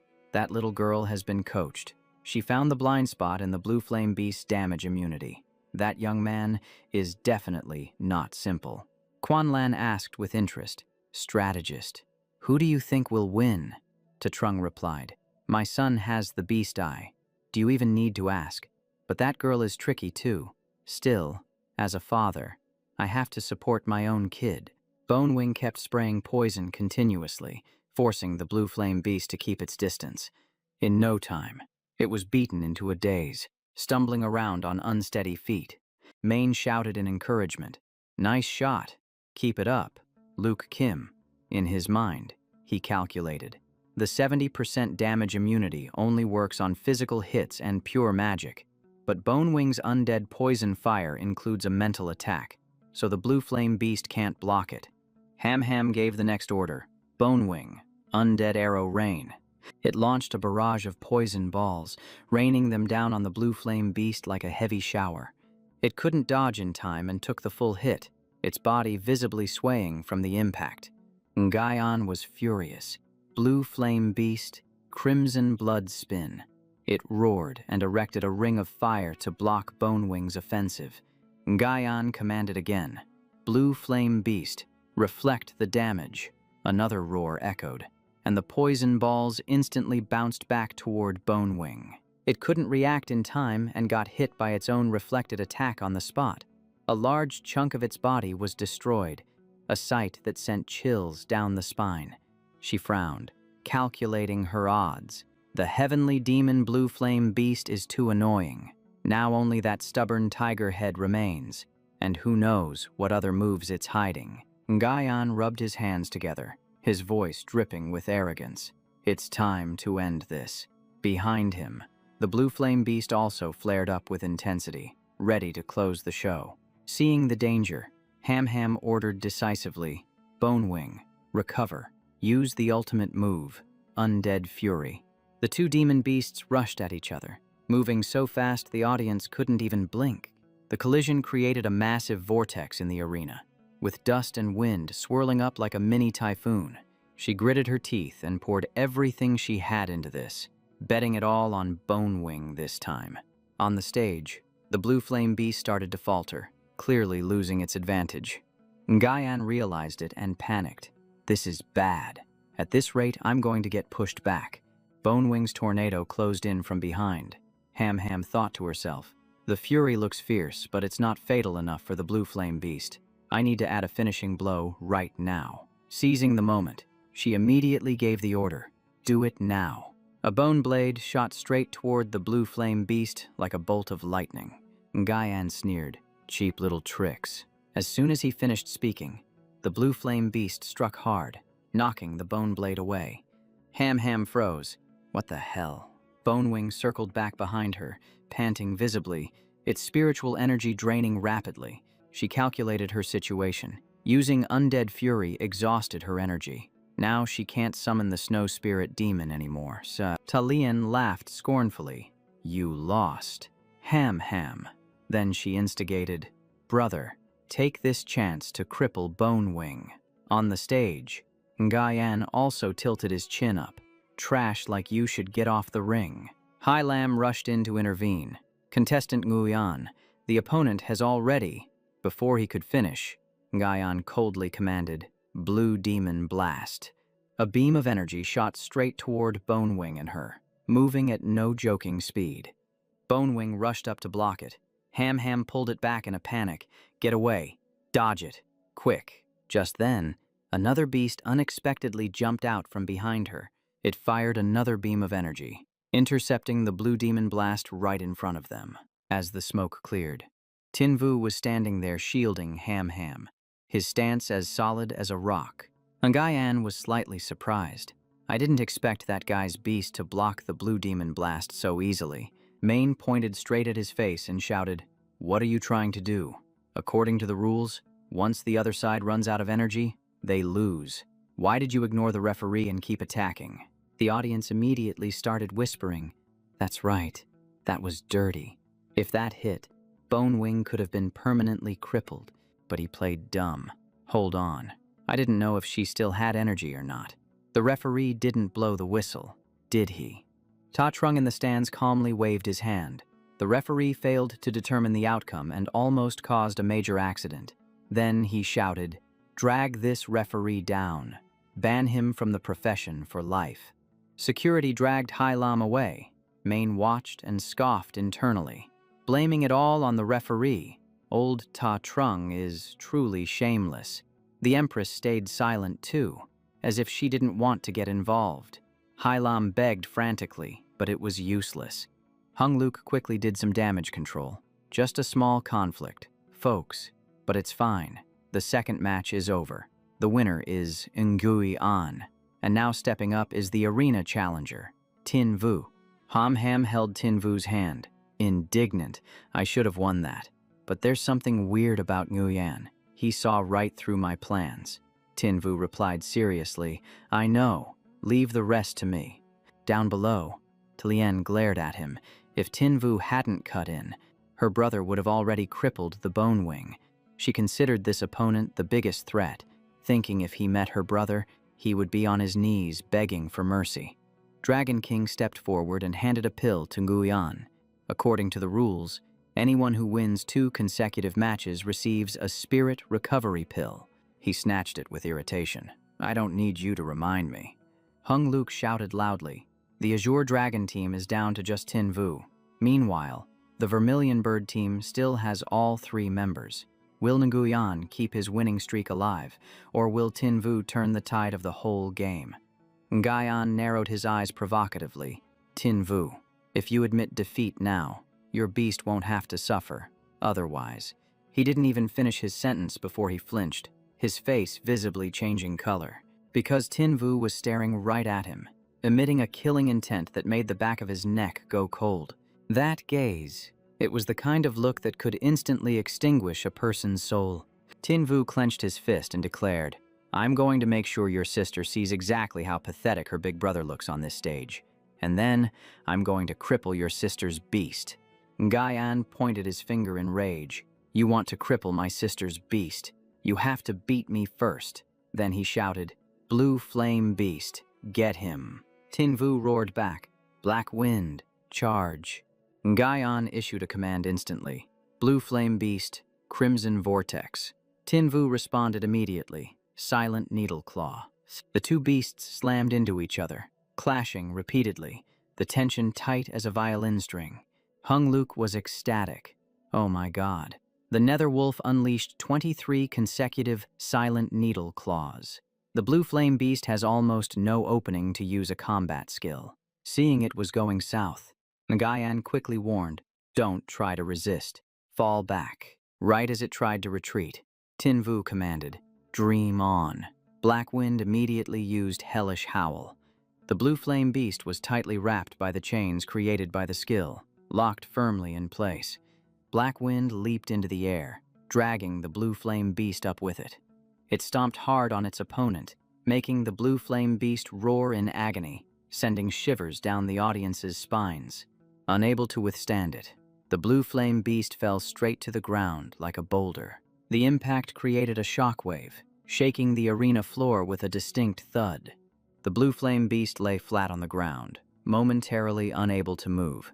Seeing this, Ngayan went crazy and screamed, "Tinvu." Tatrung was also surprised witnessing this. Strange. This kid's strength and aura were completely different from a few days ago. Backed into a corner, Ngayan decided to go all out. No need to hide it anymore. Then he shouted, "Blue flame beast, heavenly flame, punishment." The beast opened its mouth wide. Hung Luke couldn't stop commenting, "Here it comes. The blue flame beast is getting serious. The heavenly flame punishment is too powerful. Forcing the opponent out of bounds means a loss." Right after that, fire spewed out from its 3 heads at high speed. Tinvu reacted in time, commanding, "Black wind, shadow stealth." It immediately dashed away on command, vanishing into the rhythm of its movement. The blue flame beast kept breathing fire continuously, cornering them without giving them a chance to breathe. While the opponent wasn't paying attention, Black Wind had silently closed in from behind, but just as it was about to land a sneak bite, it was struck by the blue flame beast's tail, blocking the attack. Ngayan laughed triumphantly. "Tinvu, you fell for it. It's over." Tinvu remained strangely calm, making him confused. Is that so? Immediately after, a massive collision exploded right on the arena floor. Ngayan finally realized it wasn't the real body. It was a clone. Tinvu didn't give him a moment to breathe, immediately commanding, "Black wind, hellish howl." It opened its mouth and fired a powerful beam of spiritual energy, knocking the blue flame beast deep backward.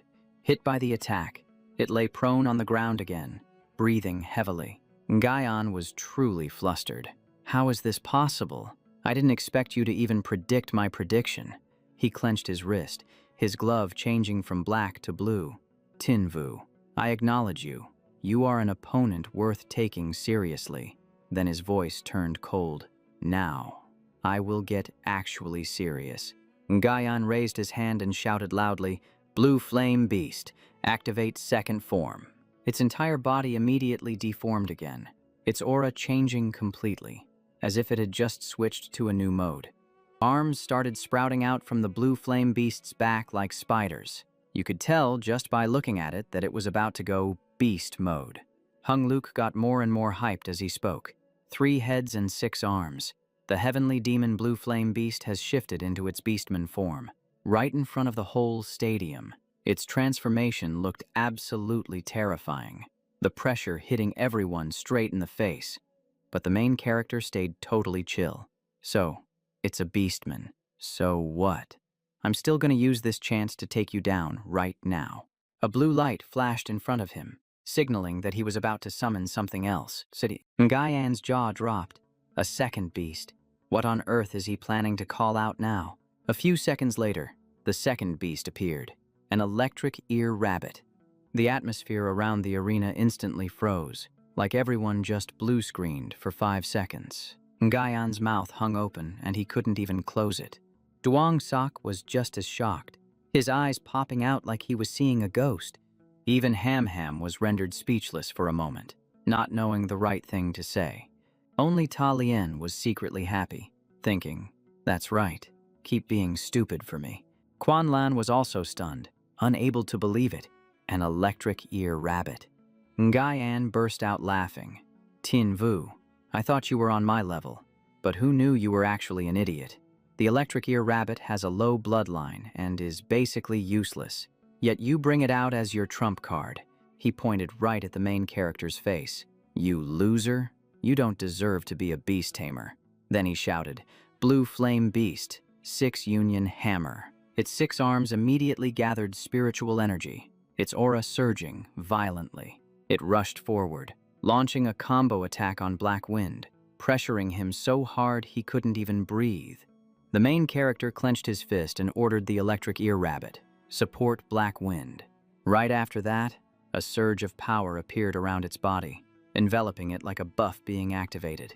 Black Wind raised his head and roared, his whole body wrapped in magic power, his momentum clearly skyrocketing. Guion started feeling scared inside but tried to act tough. It's useless. Phase 2 absorbs 3 times as much damage. Your Hellfire Lotus can't hurt me. The main character smirked. If 1 Lotus isn't enough, then how about 2 or 3? Guion sneered. 3? Are you kidding me? The Hellfire Lotus is the ultimate move of the Netherwolf. The minimum cooldown is. Before he could finish his sentence, the scene before his eyes made him choke on his words. Guion screamed in panic. How is that possible? Blue Flame Beast, use Crimson Blood Vortex. Quick. The main character gave a faint smile, even having time to pat the electric ear rabbit's head. Too late. A Hellfire Lotus shot forward, making Guion jump in fright. He gritted his teeth. I can't lose. Then he urged, Blue Flame Beast, you have to block it. But it wasn't just 1. 2 of them rushed at him at once, and he wanted to cry. No. The Blue Flame Beast popped a shield, trying its hardest to brace itself and defend. Immediately after, a massive explosion rang out, and light swallowed the entire arena. As the smoke cleared, Lam VM saw the opponent shaking so hard he couldn't stand, so he announced, the winner is Tin Vu from Azure Dragon Academy. Hung Luke roared, there it is. Tin Vu's gaudier play, the Hellfire Lotus Triangle kill. Meanwhile, Nguyen was defeated so badly he was kneeling on the ground, his face frozen like a statue. Guion was dazed. 3 times. How is that possible? Then he suddenly understood. Was this the reason he formed a contract with that electric ear rabbit? The main character casually revealed the secret. It wasn't triple damage, but a refresh on the ultimate move's usage count. The main character held up 1 finger. Originally, I could only fire it once. Nguyen clenched his fists in rage. 4 Hellfire Lotuses. That was your trump card. Then he growled, Tin Vu, just you wait. Duong Sok stood on the sidelines laughing in delight. That's dope. That's my bro right there. Ham Ham also clapped her hands, her eyes shining bright. The Vermilion Bird Principal said coldly, even if you lose, don't lose your dignity. Ta Lien, it's your turn, she stammered, wanting to back out. Dean, even my brother lost. He reminded her bluntly, your father is sitting in the judge's seat. You know the consequences. Right. Finally, she had to step out into the arena herself, looking like she was forced to swallow a bitter pill. Ta Lien gritted her teeth. Tin Vu, I didn't expect you to even have the right to stand in front of me. The main character laughed heartily. I've been waiting for you for a long time. You're finally here. She froze, waiting for me. But the main character's tone snapped to cold instantly. I came up here to avenge Luke Kim and to destroy your beast. Ta Lien was trembling, but tried to stay haughty. My dad is the judge. I advise you to make a mistake on purpose and lose to me, and I'll give you wealth and glory. If you just lose, you'll be my friend. Compared to the Ta family, the Modung family is nothing. The main character replied bluntly, what does that have to do with me? Provoked, she struck first, Raging Night Peacock. Teach him a lesson for me. But the moment it lunged, it got blasted straight into the wall with a single hit, so fast and clean it was unbelievable. Ta Lien froze in shock, hurriedly turning back to scream, Berserk Night Peacock. Tin Vu kept a straight face and pointed right at her. I told you, I was going to absolutely crush your beast. Lam Vien immediately shook his head at Hung Luke, signaling him to do something, like, hurry up and salvage the situation. Hung Luke grabbed the mic and roared, one move, just one single move. Elemental counter, defense bypass, taking down the Berserk Knight Peacock while it was still at full power. Talene still couldn't believe it. How is this possible? My beast is water type, facing a fire type netherwolf. How could it lose in a single round? She gritted her teeth in frustration. She knew winning was a long shot, but she just needed to last 3 rounds to save face. Yet Tin Vu took her down instantly, practically slapping her in the face. Hung Luke stepped forward to remind her, according to the rules, you can still summon your second beast. Talene screamed at him, "Shut up! Do you think I haven't been humiliated enough already?" Ngayan ran over to smooth things over. My little sister forfeits this match. Just set up the next one. Hung Luke was confused, but nodded anyway. He regained his composure. It is over. Tin Vu of the Azure Dragon Academy has successfully defended the ring. The next challenger is Fuang Qin. Tin Vu eyed his new opponent, feeling cautious. There was only one guy left who hadn't fought yet. Don't tell me this guy is their actual trump card. Fuang Qin walked in enthusiastically. I didn't expect to be the last one up. Guess I have to give it my best shot. After saying that, he shouted loudly, "Here I come." Fuang Qin's 3 beasts appeared one after another, putting on quite an impressive display of aura. But before long, he threw both hands up in surrender. "I give up," Hung Luke shouted. "The winner is Tin Vu, from Azure Dragon Academy." The Vermilion Bird principal watched this unfold and just wanted a headache. It was a total loss of face for them. Tin Vu gave a forced smile and asked, "Brother, isn't your strength a little too soft?" Fuang Qin shrugged helplessly. Even a boss like Nguyen lost, so how could a grunt like me turn the tables? I just have to accept it. Duong Sok finally rushed over to congratulate him. "Tin Vu, you really made me proud today." Ham Ham also cheered. "We won." Tin Vu turned to her, his voice full of excitement. "Luke Kim, we are the champions. How are you still so calm?" He lifted her high into the air. "This is a glorious moment for Azure Dragon. Don't look so glum." She struggled in embarrassment. "Tin Vu, put me down." In another corner, the defeated Nguyen took his anger out on a vending machine, kicking it to vent his frustration. He and Ta Lien still had those look of pure resentment, like they just couldn't swallow the bitter pill of defeat. Down in the arena, the top 3 ranked fighters finally revealed themselves after the battle. The system displayed a notification. Unlocked Supernova Champion Achievement. Received rewards. 1 Attribute Fusion Crystal and 1 Bloodline Upgrade Crystal. Tin Vu curled his lips after reading it. He had finally completed the mission, and it felt like a huge weight off his shoulders. He opened the interface to inspect the 2 stones. The Attribute Fusion Crystal was for fusing attributes to a beast, which he would save for Freya. The Bloodline Upgrade Crystal improved bloodline quality, perfect for Black Wind. While handing out the awards, Quan Lan praised Ham Ham endlessly. "You were very brave. Good girl." She looked visibly happier receiving the gift. "Thank you, Lady Empress." Tin Vu saw her approaching and leaned in, bracing himself. "Here comes my turn." Caught off guard, Quan Lan suddenly grabbed the back of his head, causing Tin Vu to freeze on the spot, his brain feeling like someone just hit the pause button. She narrowed her eyes and asked softly, "We have met before, haven't we?" Just that one sentence made his heart pound like a war drum. Met before. What did that mean? Had he been recognized? His whole body trembled slightly, feeling as if the biggest secret of his life was being examined under a microscope. The girl holding the medals quickly called out, "Lady Empress." She raised a hand to signal for calm, then ordered the trophy and medals to be brought over. Before presenting the medal, she teased with a smile, "You had such big guts during the fight. Why are you so tense now?" Sweat was pouring down him like a river, standing this close to the Empress for the first time. It would be weird if he wasn't tense. Watching her walk away, his head was full of question marks. What did those words mean? She didn't expose him, or did she actually not figure it out yet? Quan Lan simply said, "Knowing how to hide your true self is good. I have high hopes for you."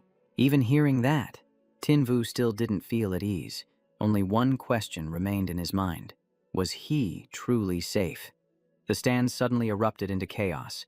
A crowd of people rushed over. I am a scout for the Prisoner Ox Guild. Rank 30. Young man, join us." The crowd immediately surrounded him. "The Ice Soul Guild invites you." The Sword Dance Guild has a roster that is 2/3 beautiful women. But Tinvu just turned away coldly. "Not interested. I am already a special recruit pharmacist for another guild." As he walked away, he muttered that being famous was truly a hassle. Duong Sok asked in surprise why he rejected a top 50 guild.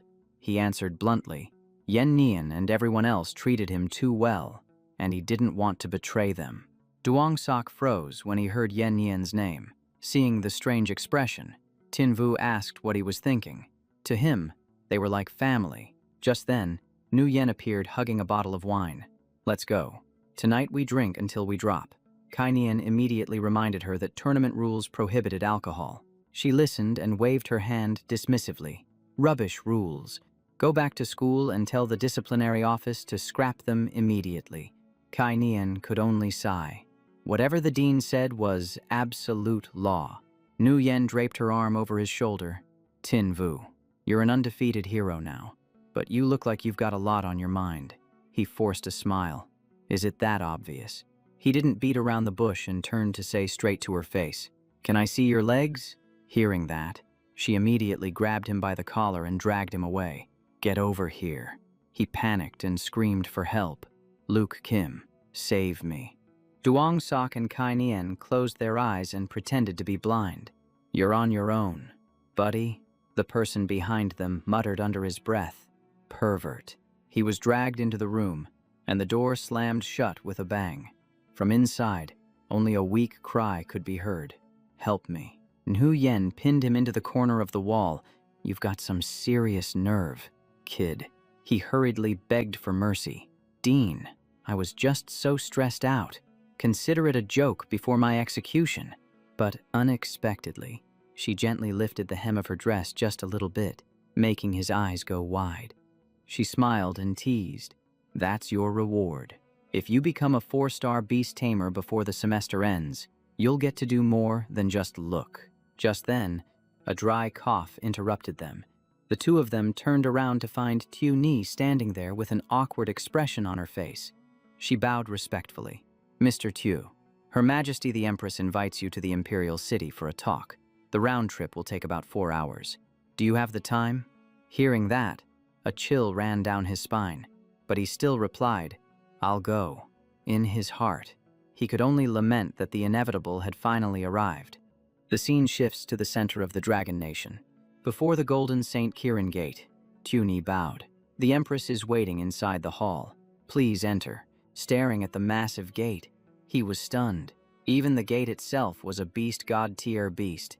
If a fight broke out, would he even have a chance to run? He took a deep breath and walked in, following the directions. As soon as he entered the hall, he saw Quan Lan sitting there. She looked straight at him. "Do you know why this Empress summoned you privately?" He bowed his head. "This humble commoner does not know. I hope Her Majesty will enlighten me." She spoke immediately. "A few days ago, a major incident occurred in the Dragon Nation. A mysterious figure hijacked a death row prisoner in front of everyone, and at that exact moment, you were not at the Four Spirits Academy." His smile instantly froze, and his mind raced. She had investigated his whereabouts, and his previous explanations were full of holes. Quan Lan rested her chin on her hand. General Ta deduced that if someone is intentionally hiding, then both their strength and identity could be concealed. He scratched his head and gave a forced laugh. That deduction seems a bit arbitrary. By that logic, any worker, teacher, or student, anyone could be the mysterious figure. Suddenly, she stood up abruptly. Quan Lan walked slowly toward him.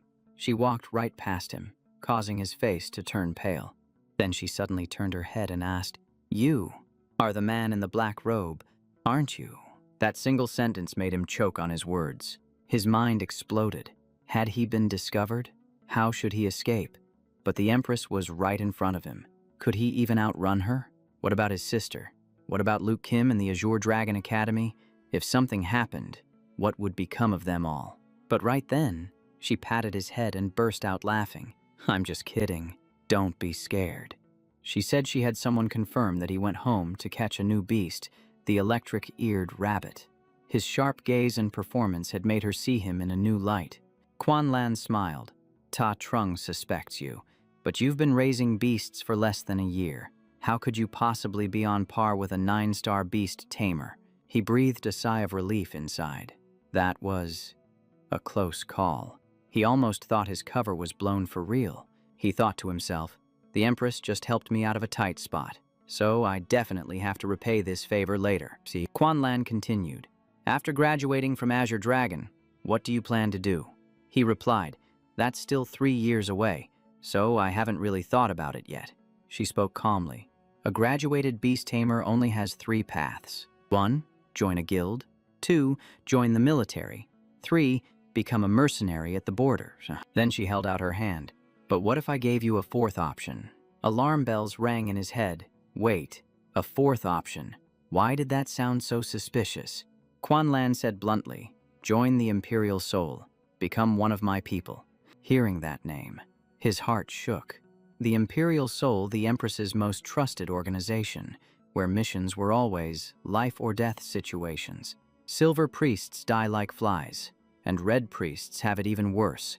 Only the Black Nether High Priests have a high survival rate, but the requirements are terrifying. The person beside him asked, Tu Tin Vu, do you accept the 4th choice? He raised his head. First of all, thank you, Your Majesty, for thinking so highly of me. The atmosphere suddenly turned heavy. She narrowed her eyes. Are you implying a refusal? He hurriedly waved his hands. No, it's just that. I can't join right away. Quan Lan smiled and patted his shoulder. You are smart. That was the right choice. Inside, he just wanted to cry. A choice. Huh. Did I ever really have a choice? Tronbach saw the opponent did not want to continue, so he retracted his weapon. If that is the case, we stop here. Quan Lan was already calculating in her head. If this person grows up, one day he could become my ace in the hole. She continued, Tin Vu, let me show you this. As soon as she finished speaking, a heavy vibrating sound rang out from outside. A maid walked in, dragging a gigantic black shadow behind her. The dust settled, revealing an adorable blue Quilin. The main character's eyes lit up, and he immediately activated the scouting system. The information that appeared secretly amazed him. Qilin bloodline 1 of the 3 strongest lineages, with stats that had almost no weaknesses. He thought to himself, the Quilin is a royal beast. This one looks young, but its potential is terrifying. Quan Lan asked, do you like it? The main character turned around, startled. She emphasized, I asked if you like this beast. The main character smiled. I am afraid no beast tamer in the Dragon Kingdom could resist a Qilin. Quan Lan nodded with satisfaction. Then, I am gifting it to you. The main character pointed straight at his own face, eyes wide. Huh, what did you just say? She repeated it, making him stammer to cover up. I just misspoke. The tension got to me. Lady Empress. A thought flashed through his mind. The Qilin is a royal beast. Only the Shangguan family uses them, yet she threw it to me. Valuing me this much means I am kind of screwed. Quan Lan laughed. It is not for free. Next month, at the Supernova trial, you must accept an SRANK mission and complete it. The main character understood immediately. It must be incredibly hard to have such conditions attached. He recalled, this trial is for contestants who have already debuted, taking place exactly 1 month after the tournament. The difficulty ranges from C, B, A, to S. Most choose B, and only the confident ones dare to pick A. Last time, only 8 people dared to choose S, and 6 failed. Only 2 managed to scrape by. Clearly, the Empress is testing his potential to see if he has enough of a ticket for Imperial Soul. He placed his hand over his chest, speaking firmly.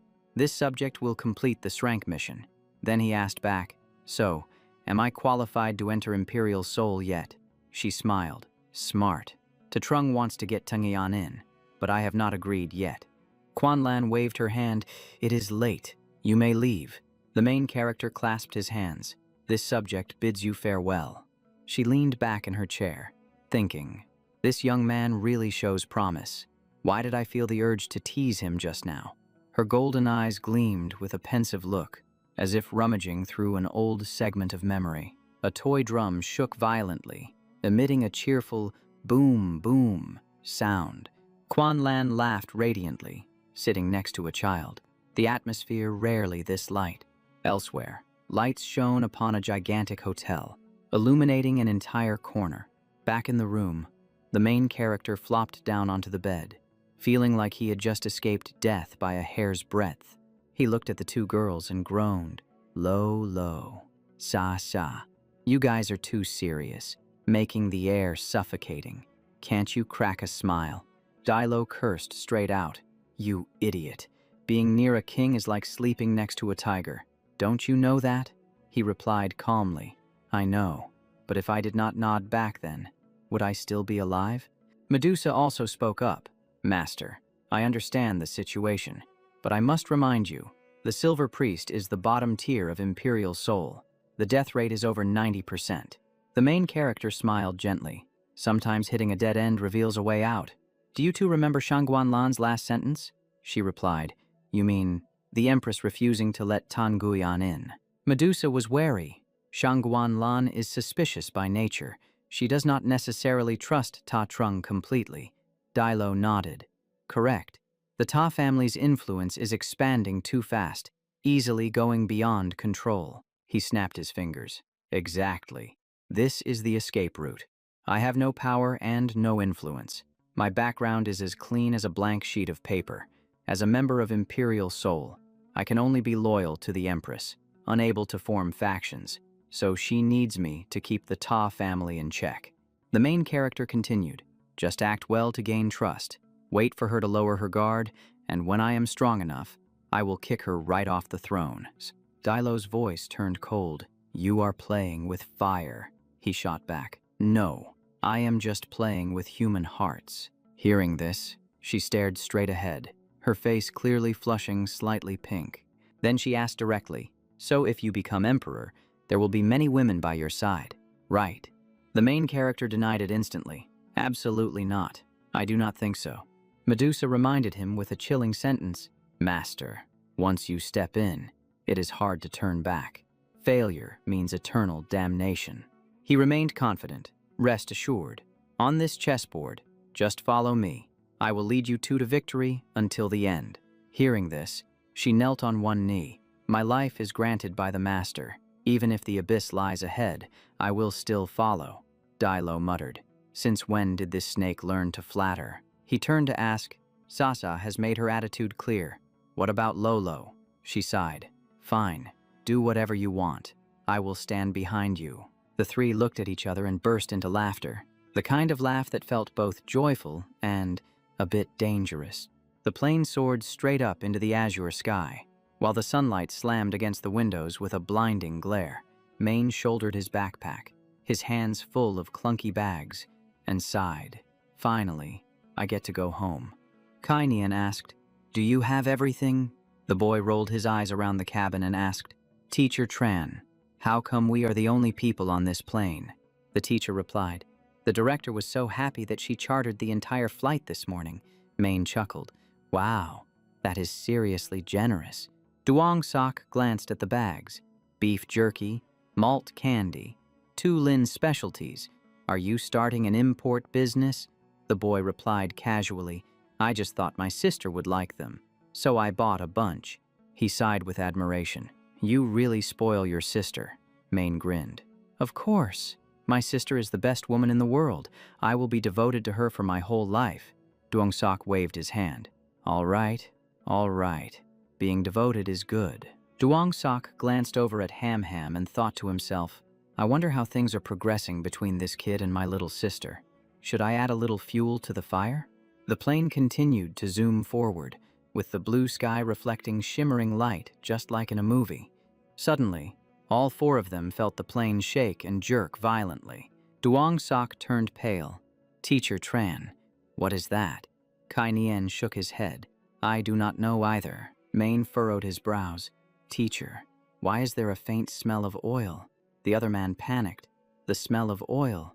Oh, we are doomed." Inside the cockpit, Nu Yen's face was flushed red, and the pilot had fainted. She screamed, Why is there a man in the restroom? And why are there so many buttons? Outside, someone yelled, "Director, that is the cockpit. Get out of there immediately." She asked innocently, "What is this steering wheel thing?" Then the plane nosedived, causing everyone's hearts to drop out of their chests. A while later, everyone stumbled onto the ground, groaning, "I am so dizzy." Longan City. We have finally landed. That trip almost became a memorial service. The crowd rushed forward, shouting, "Tu Tin Vu, you are amazing. You are the pride of the Academy. Martial God. We have been waiting for you. Welcome back, genius of Longan." Two guys ran up close. "Being roommates with a great god like you is truly a blessing from our ancestors. In this life, I only admire Papa Vu. I will follow you forever." Main feigned ignorance. "Who are you two?" They screamed. "That is too much. We were only apart for a little while and you already forgot us." The boy burst out laughing. "Ngo Sin Hu, Tong Ho. How could I forget my two adopted sons? The two of them got furious. Call us that again and you will get a beating. Who is your son?" "Huh." Main took off his backpack and pulled out a thick notebook. He said, "I drafted a training plan based on the habits of your tame beasts." Their attitude changed instantly. "Papa Vu, we cannot live without you." Main looked back over his shoulder. "You two stop hiding. These people are expecting you as well." Duong Sok waved his hand. "No, you are the main character of the school." Ham Ham smiled. "We are not going to steal your spotlight." The boy pushed the two of them forward. "Why not?" The other person blushed and cried out, "Tio Tin Vu, wait a minute." Seeing that, the crowd pulled out their cameras and started snapping photos wildly like they were chasing idols. All three of them were projected onto the building's large screen, with a sea of people gathering below to watch. Right at that moment, someone in a dark corner punched the wall hard, the thud sounding chilling to the bone. Vuong Diem had sweat dripping down his face, his eyes filled with tension mixed with rage. He looked at the screen, seeing Ham Ham laughing and talking happily with everyone. And the more he looked, the more choked up he felt. He clenched his fists, grinding his teeth as he said every word. "Tu Tin Vu." He muttered, "If it were not for you, my tamed beast would not be lost. If it were not for you, I would not have been expelled from school." He roared under his breath, "I am not resigned to this.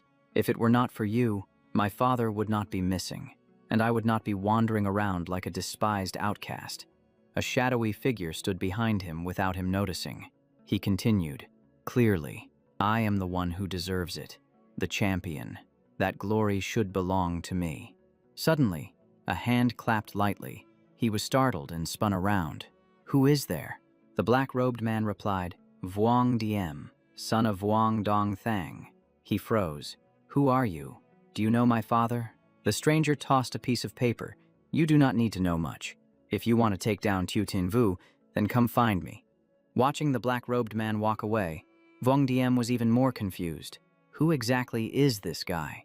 But as soon as he read the content on the paper, his face turned pale, and his body froze like ice. Seeing the symbol, he gasped, "Damn it. Dark Abyss Guild, Beast Tamer." In the classroom, a cry suddenly erupted. "What? A midterm exam?" Kai Nian stood at the podium and pushed up his glasses. "Correct. This semester has a midterm exam. 2 parts, written theory and practical application, where you must go directly into battle to handle demon beasts." The teacher continued, "Our class will escort military supply train number 13 from Longan to Huangyan safely. Duration, 24 hours. Main calculated quickly.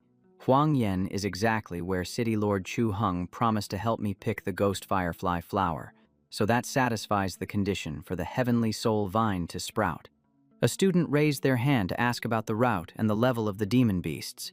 Kai Nian replied, "Passing through 5 Venom Gorge, Kunyi Mountain, and White Bone Abyss, you may encounter Transcendent rank, or even Demon King rank demon beasts." The whole class panicked. "Teacher Tran, I still want to live for another 2 years. This is not a midterm exam. This is a question of handing in our lives." Kai Nian kept a serious face. "Calm down. The main escort team is the Azure Firmament Guild. If we encounter strong demon beasts, they will handle it. You are mainly going to accumulate experience. Main sat below, opening his phone, thinking to himself. The Azure Firmament Guild escorting military supplies. For such a big event, I bet my sister Yen Hien will show up too. Tiu Tinvu had just hit send. Before he could even blink, a ding rang out. The reply flew back as fast as the wind. Suddenly, Kai Nian called out loud, "Tiu Tinvu!" He was startled. I was just replying to a message, sir." Kai Nian turned around, his tone stern. "Come out here for a second." Someone immediately jeered. Oh, snap. Tiu Tinvu is about to get chewed out. Once outside, he asked in a whisper, "Mr. Tran, is something wrong? Are you going to punish me?" Kai Nian chuckled. "Punish you? If I did that, the dean would wring my neck before I got the chance." The teacher pulled an item from his coat, a perfect magic beast core from Liet Diem, sent with the dean's regards. "Use it to help your hell netherwolf break through." Tiu Tinvu took it, his eyes lighting up. "Mr. Tran, please thank the dean for me." Kai Nian suddenly lowered his voice. "Oh, right. The last time you took leave, I asked your sister, and you didn't go home at all." The boy gave an awkward smile. "So, you found out." "Huh." The teacher didn't mince words. "Don't run off on your own next time. After school, go straight home to your sister." He nodded helplessly. "Yes, sir, I promise." Right at that moment, Tiu Tinvu sensed something. His face turned serious instantly, as if sensing trouble. He looked out the cracked window, his heart skipping a beat. Dragon power. Kai Nian was startled. "What is it?" Tiu Tinvu looked up at the sky, his mind racing. This power source was incredibly pure. Unlike Thuong Quan Lan's, could a purebred ancient dragon still exist in this world? High above the clouds, a figure shot past, tearing through the wind like an arrow. In midair, a colossal black shadow flapped its wings, its imposing aura dominating the sky. On the back of the dragon, a deep voice resonated. "Little Vu, it has not even been 6 months, and he has already reached this level." Dami, standing nearby, whispered, "Leader, little Vu is in the city down there. Should we go down and see the boy for a moment?" Liet Diem shook his head. "It is not the time yet." She asked, "Then when will be the right time?" He replied, "He is growing fast. I believe the day we meet again is not far off."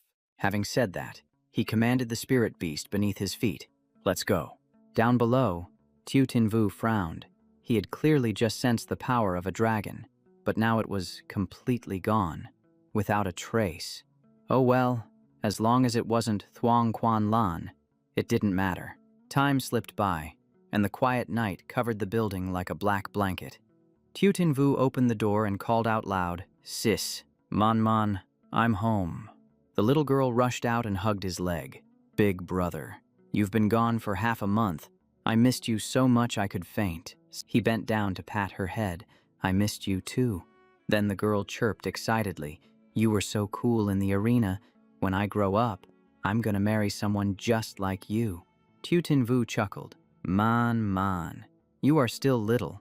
Besides, I'm not into lowly types. I like mature, older women." The girl argued back. "What's so great about mature women? Anything they have, I have too." Nguok Tuyet stepped out of the bathroom. Man, let go of Tiu Vu. Look, he is still carrying a bunch of luggage." Tiu Tinvu choked up for a beat. "Sis." Without looking at anything else, he quickly threw his backpack down with a thud.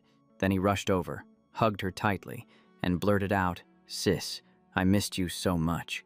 Nguok Tuyet patted his shoulder to comfort him. "Tiu Vu, I missed you too." Man stood watching, wondering to herself, why do big brother and sister hug like that? But it feels different when I hug Sister Diep Ngung Swang. Outside the window, the light stood out among the dark rooms. Tonight seemed peaceful, yet somehow unrestful. Tiu Tinvu asked timidly, "Sis, can I sleep with you tonight?" Nguok Tuyet turned her back and gave a flat refusal. "No way. You are 1.80 meters tall now." He ran after her, pleading, "But we've slept together since we were little." She laughed. That was only because we didn't have enough rooms back then. We had no choice. She continued, now we live in an apartment. And Man is here too. It sets a bad example. He begged. The kid is already fast asleep. Just this once. Please. Finally, she sighed. You win. All right, just this once. Next time, it's forbidden. The night passed quickly. A crescent moon hung over the roof, and it was so quiet you could hear a heartbeat. In the room, the two lay side by side under the warm blanket, their expressions softened, enjoying a rare moment of peace. Nguok Tuyet reached out and touched his face. You've been out there too long. Your face has gotten thin. He replied, I'm fine. Then he added, midterms are next week, so I have to go out for a job. She looked worried. You're going out again. Tu Tinvu said, the exam is to escort train number 13 to Huang Yen. She reminded him, that is a city in the west of the Dragon Country. The journey is harsh, and there are many magic beasts. He boasted, it's okay. Sis, I'm strong now. Nguok Tuyet laughed happily. How strong? Then she teased, back then I could hold you with one arm, but now I bet my two arms couldn't even reach around you. He replied instantly, that's okay. Now it's my turn to hold you. He smiled and scooted closer. The warmth spread between them, and the atmosphere, naturally, became much sweeter. She blushed, her gaze softening, feeling both shy and affectionate. Tinvu whispered, sis, just wait until I make a ton of money. I'm gonna buy a villa facing the ocean, so whenever you're free, you can go out to the beach and pick all the seashells you like. He continued, then after I achieve great merits, I'll come home to eat the rice you cook. That would make my life complete. Nguok Tuyet spoke softly. You paint such a vivid future. I wish for that too. But inside, she sighed silently. Silly boy. I can't stay by your side forever. She raised her hand. Tiu Vu, can you promise me one thing? Tin Vu asked. What is it? She hooked her pinky finger with his. No matter what happens to me in the future, you must live a good life. He rushed to say, you won't be in any trouble. I promise. Memories pulled the two of them back to the old days, walking hand in hand amidst the crimson sunset. The next morning, the first rays of sunlight covered the academy, bringing a gentle warmth. Sin Hu complained, the exam itself is small stuff, but dying in the exam hall is the real tragedy. Tin Vu turned and teased, so, wanna write your will now? He jumped. Don't. I don't want to jinx myself right now. Tong Ho flopped onto the table. Papa Vu, wanna hit the canteen? It's my treat today. Tin Vu laughed. If my adopted son is treating, then Daddy accepts the sentiment. But let's do it next time. I have a date today. Seeing him leave, the two whispered, Old Ngo, who is Papa Vu meeting today? Papa Vu is the Azure Dragon idol now. Surely some campus belle is chasing him. Tong Ho muttered. The four great bells. Diep Suang Ngung, Modung Ham Ham, Tran Kain Han. And what was the name of that double pupil girl again? The other guy blurted out, Bak Van Ka. Hearing that, he nodded furiously. Right, right, Bak Van Ka. Sin Hu deduced, Bak Van Ka is too hard. We never see her. I think it's highly likely Modung Ham Ham. She's on the same team as Papa Vu, so the win rate is high. The other guy nodded. Makes sense. Elsewhere, Duong Sok walked with his sister. Heard Dad is back. We're eating good tonight. She replied, I miss Dad's cooking too. Just then, seeing a familiar face, he turned and called out loud. Tin Vu. The Ham Ham siblings ran over. What are you grinning about so happily? Want to come over to my place for dinner tonight? My dad is in the kitchen, and he wants to meet you. Tin Vu declined. Sorry, I have a date with a sister tonight. Duong Sok looked blank. A sister. You have another sister. On the other side, Nguok Tuyet held a glass of water, telling herself, Tu Vu has really grown up. Thinking of some unrighteous things, her face turned bright red. Grown up, in many ways. In front of the school gate, Duong Sok asked, God sister. Tin Vu replied, we knew each other before I enrolled. She is Tan Yen Hien from the Firmament Guild. Just then, the phone in his hand vibrated with a ting. He brought it to his ear. The voice on the other side rang clear. Little brother Tin Vu. I'm waiting for you at the back gate of the academy. Tin Vu replied immediately, Sis Yen Nien. I'm coming right now. He waved goodbye. Bro Duong Sok, Luke Kim. Let's hang out another day. I'll treat you then. Duong Sok watched him go, muttering, God's sister means not related by blood. Ham Ham pulled his arm. Bro, do you get my drift yet? He nodded. Let's go. Tail him. Outside on the peaceful street, multi-story houses lined up. Electric wires crisscrossed under the gentle golden sun. Tin Vu smiled brightly and called, Sis Yen Nien. She lunged forward to hug him. Little brother Tin Vu, long time no see. I missed you to death. The two secretly watched. Then Duong Sok teased, That beauty has a seriously hot body. He turned to warn his sister, See that. Male students like Tin Vu attract beauties easily. Don't be careless. He patted his sister's head, inciting her directly. If you want to drag Tin Vu back to be the son-in-law of the Modung family, you have to be more proactive.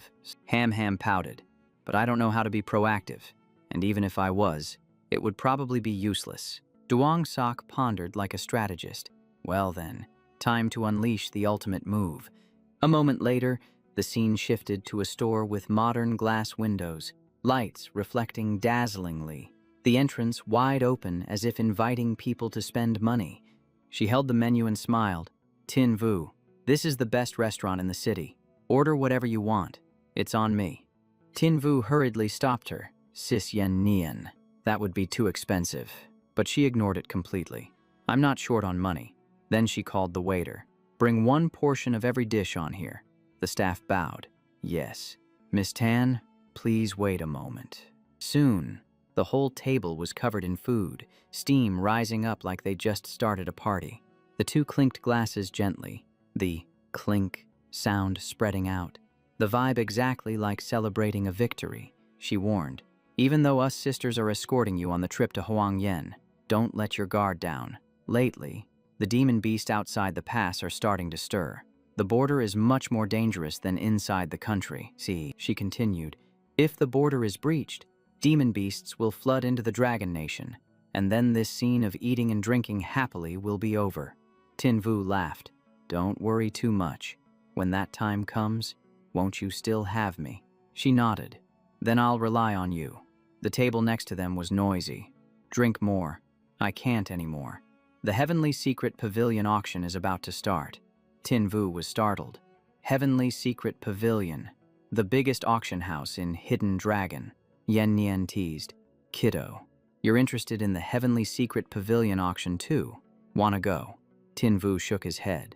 Nah, just hearing the name, I know it's not a place for a poor kid like me. She stood up abruptly, grabbing his hand. Let's go. I'll take you there to broaden your horizons. Tin Vu blushed. Sis Yen Nien. We haven't finished eating. She smiled calmly. Just pack it up. Night fell. Stars twinkled. The skyscrapers glowed with lights like a monster of light.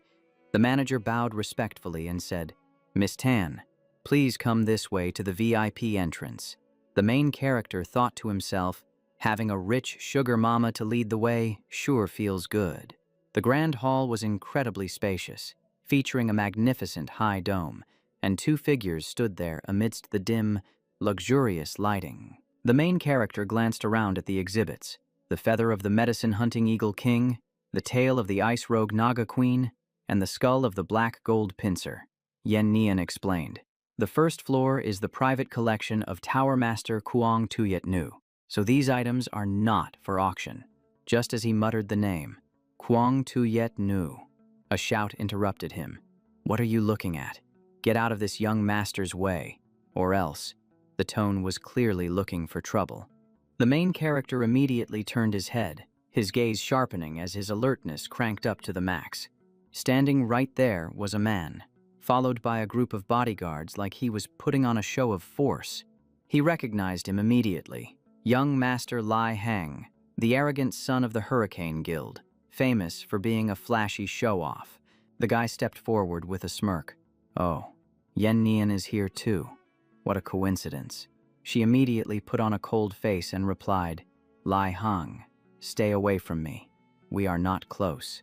He glanced at the main character from head to toe and sneered, Yen Nin, who is this wet behind the ears brat standing next to you? Yan Ran immediately spoke up.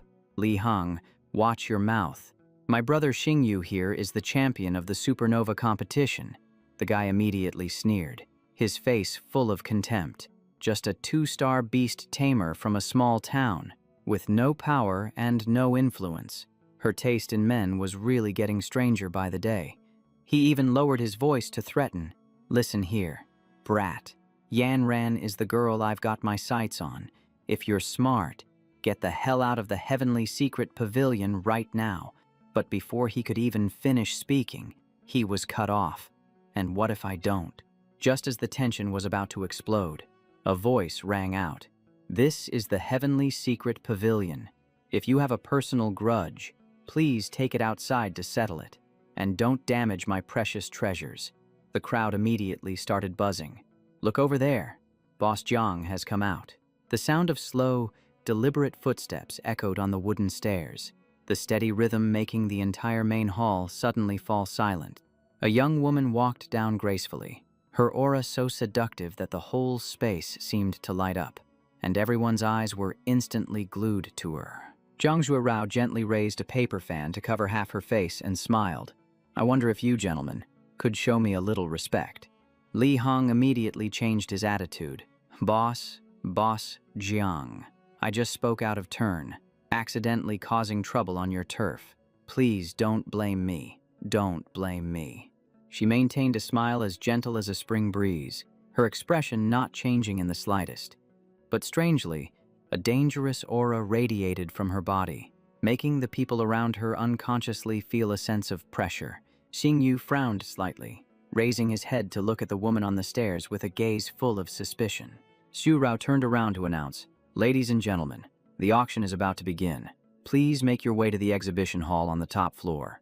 The two of them stood there quietly, watching her retreating figure gradually disappear amidst the gaze of the entire hall. Yan Ran gently poked the main character's arm. See that? Men just freeze up whenever they see a beauty. He hurriedly tried to explain. Sorry. I was just a little lost in thought for a second. In his heart, he silently calculated. That was a snow-treading spirit eagle, a Tier 3 beast king. That means she can only be a 6-star beast tamer. At this moment, that young master stepped forward again, pointing straight at him. You brat, just you wait. But the teenager didn't back down one bit. Fine by me. I'm ready to play this game until the end. Yan Ran started to explain. Xingyu. Do you have any idea how annoying that guy Li Hong is? He replied, I know a little bit. She sighed. The story starts back when my Firmament Guild and the Hurricane Guild were competing for the #1 spot in the city. She continued. The Hurricane Guild acts incredibly tyrannical. They kill a magical beast worth over 100,000, but charge 5 million gold. They failed 2 Srank missions but still collected the money. Because of that, more and more people switched to hiring Firmament. Us taking the #1 spot was just a matter of time. As the two of them walked up the stairs, Yan Ran angrily continued. So they came up with a dirty trick. They sent that teddy bear to stalk me, demanding to make me his 8th wife, and constantly played games to smear my reputation. Hearing this, his face turned cold. I didn't expect Li Hong to be that despicable. If I get the chance, I will definitely teach him a lesson he'll never forget. Just then, a voice called out from behind, Mr. Zhao.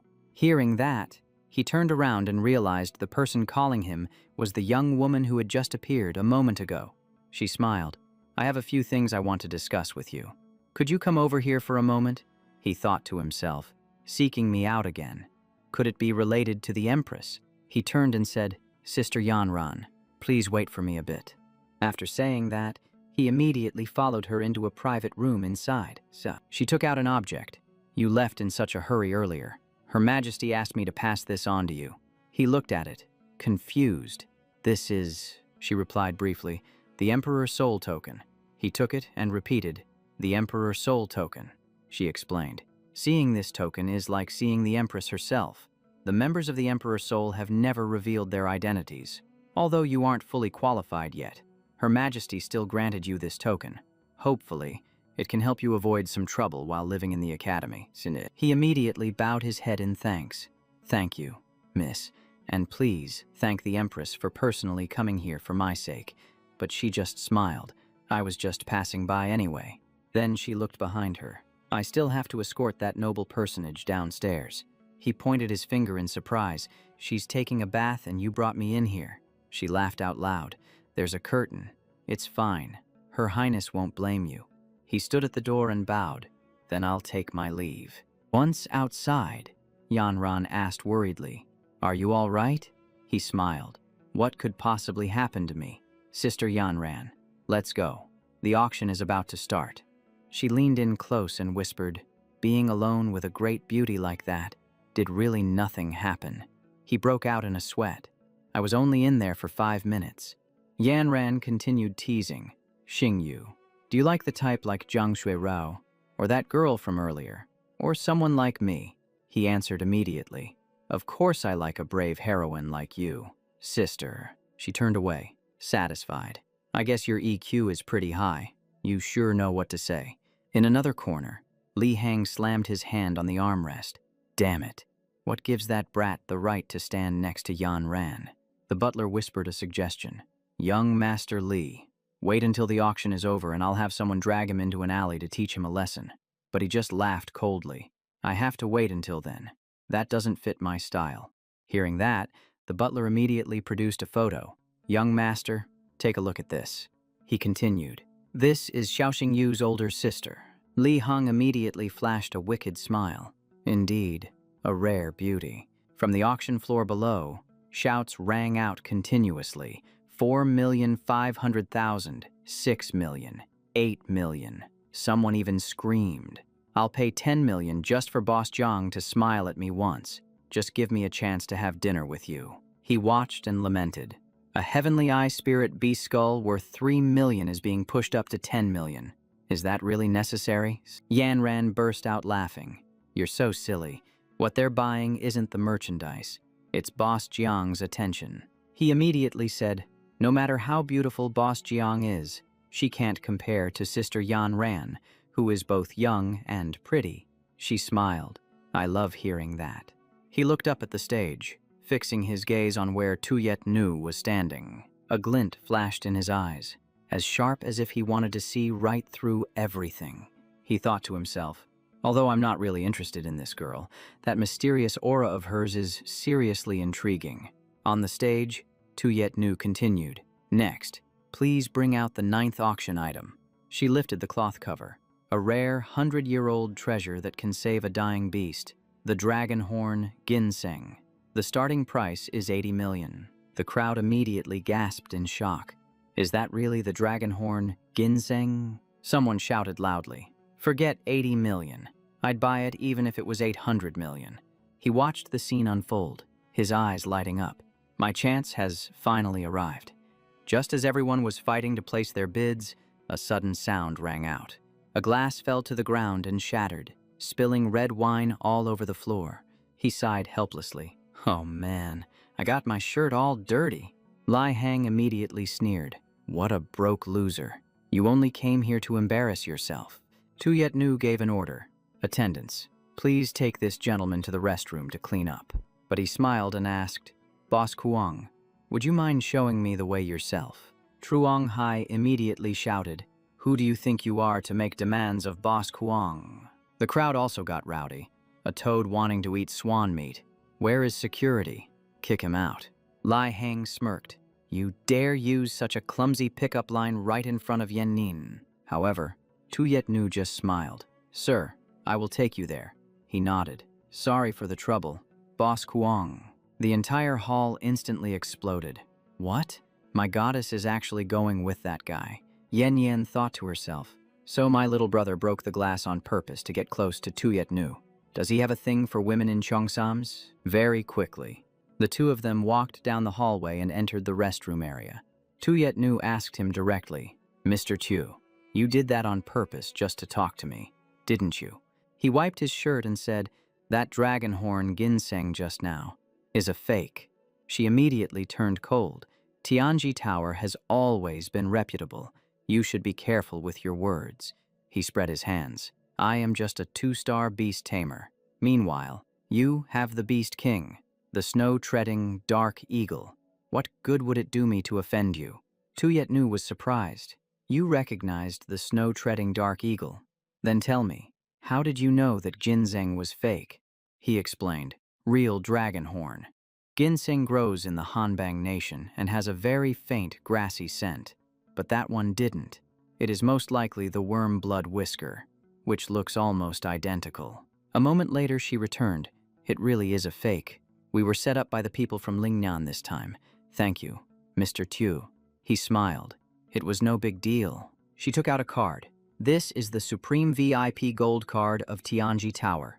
Please accept it. He quickly waved his hand. Boss Kuang, this isn't really appropriate. But right after that, he took it anyway. All right, fine.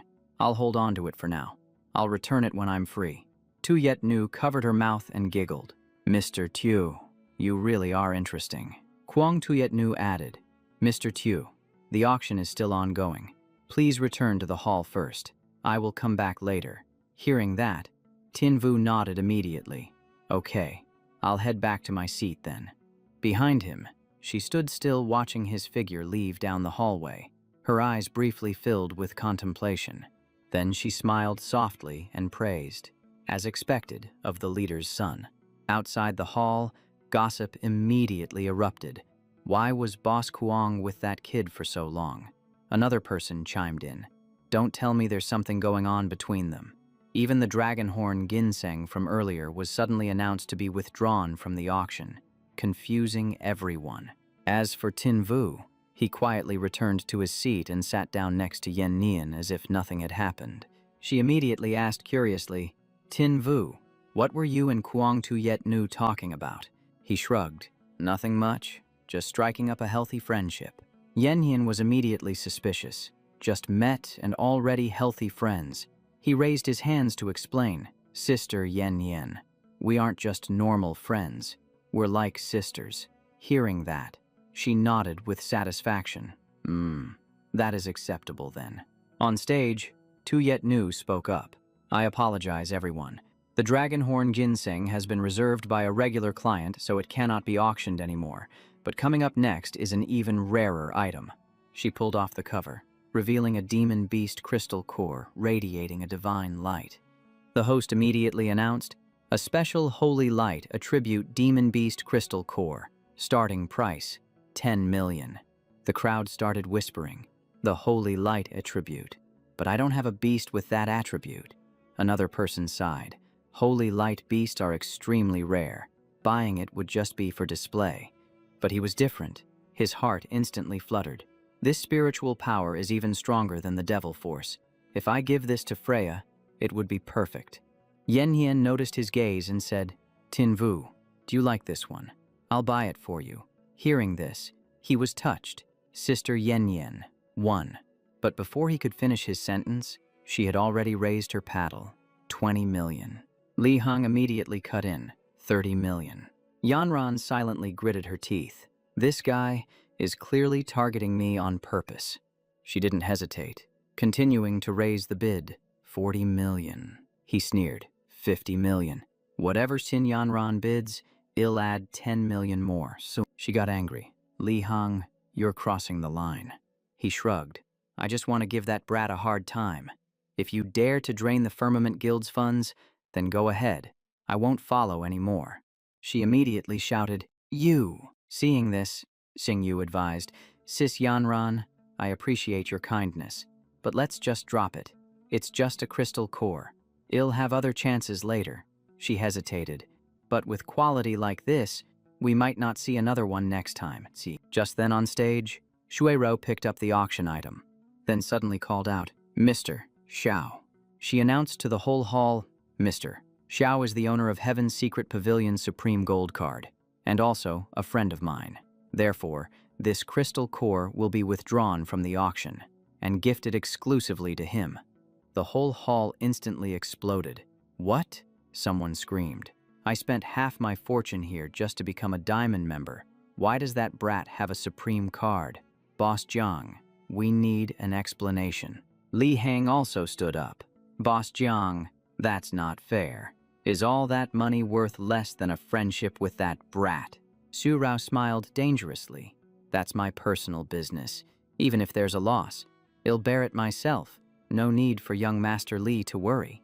As for the main character, he was totally stunned. He had only just exposed some fake dragon horn ginseng.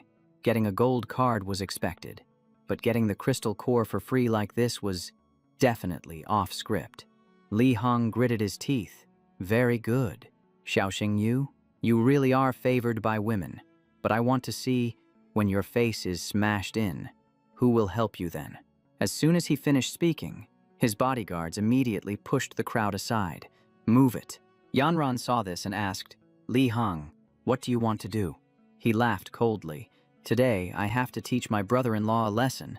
Let him know who calls the shots in this hidden dragon city. Hearing that, he stood up blocking Yanran, brother-in-law. Li Hing held up his phone, showing a photo of his sister. He laughed lecherously. You should be thankful you have a pretty sister. Just looking at the photo, I can already imagine things. His eyes instantly turned cold, a murderous intent flashing that made people around him shiver. He stepped even closer. I used to chase Yanran, but now looking back, I regret it. Your sister will be wife number 8. Yanran will be number 9. Today I will make your sister. Before he could finish, Xingyu threw a lightning-fast punch, sending him crashing down, teeth flying everywhere. Li Hong was knocked to the ground in front of the stunned eyes of the whole hall. He shakily stood up, gasping for air, looking incredibly pathetic. Pain radiated through his whole body, making him almost unable to stand. He screamed, You dare hit me? Do you know who my dad is? He pointed his finger. My dad is Li Jianghe, Guild Master of the Hurricane Guild.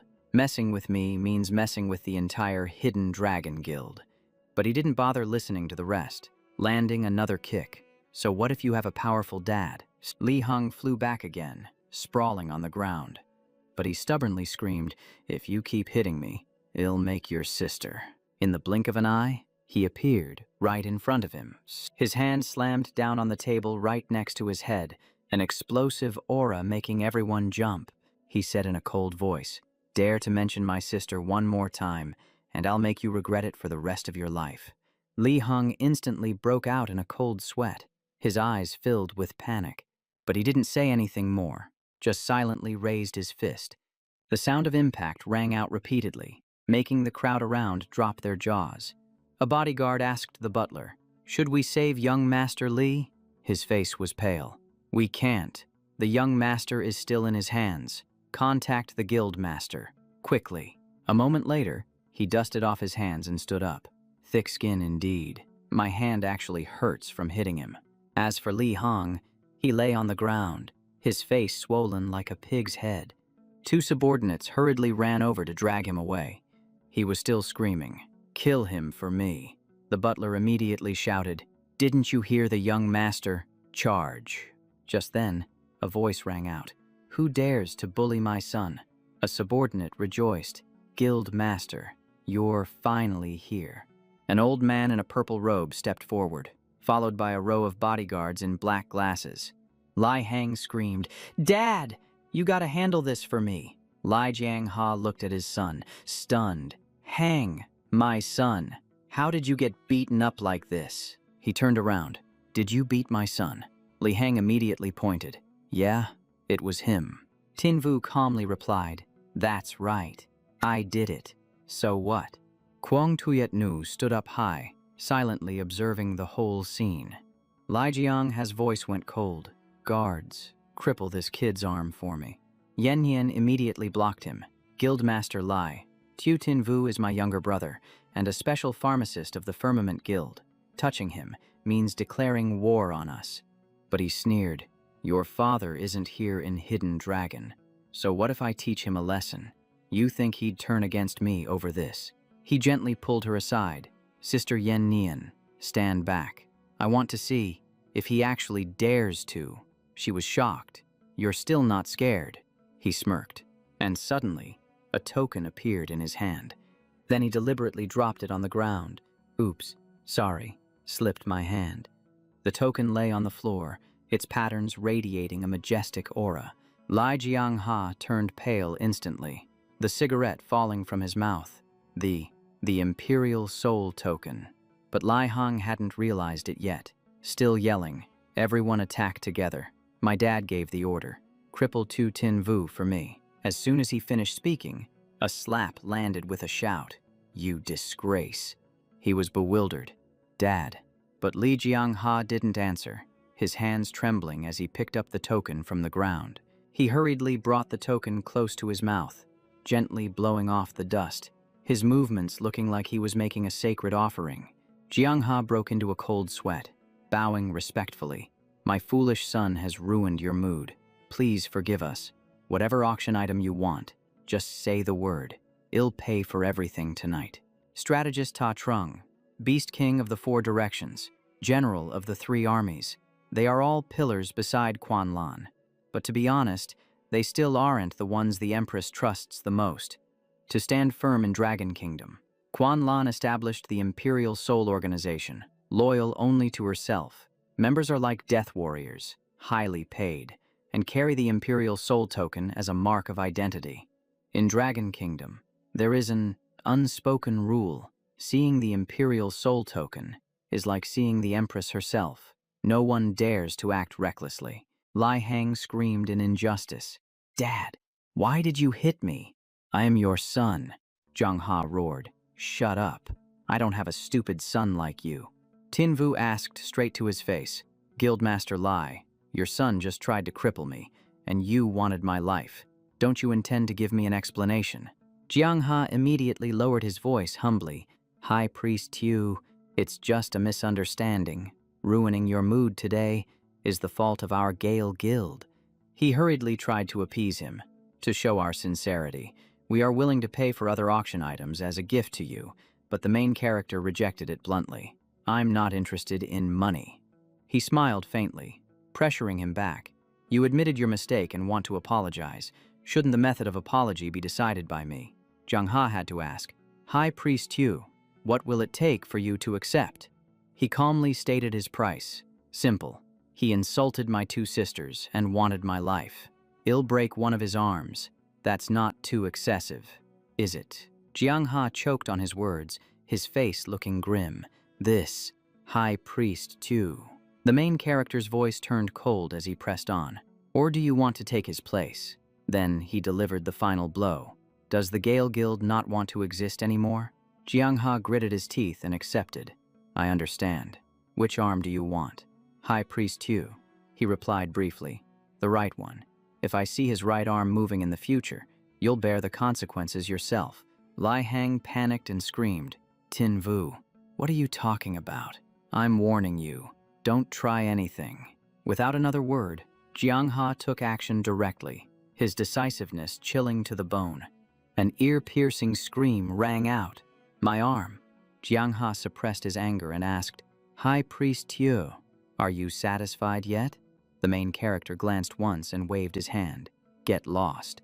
He immediately bowed in thanks, hastily promising, Thank you, High Priest Tu.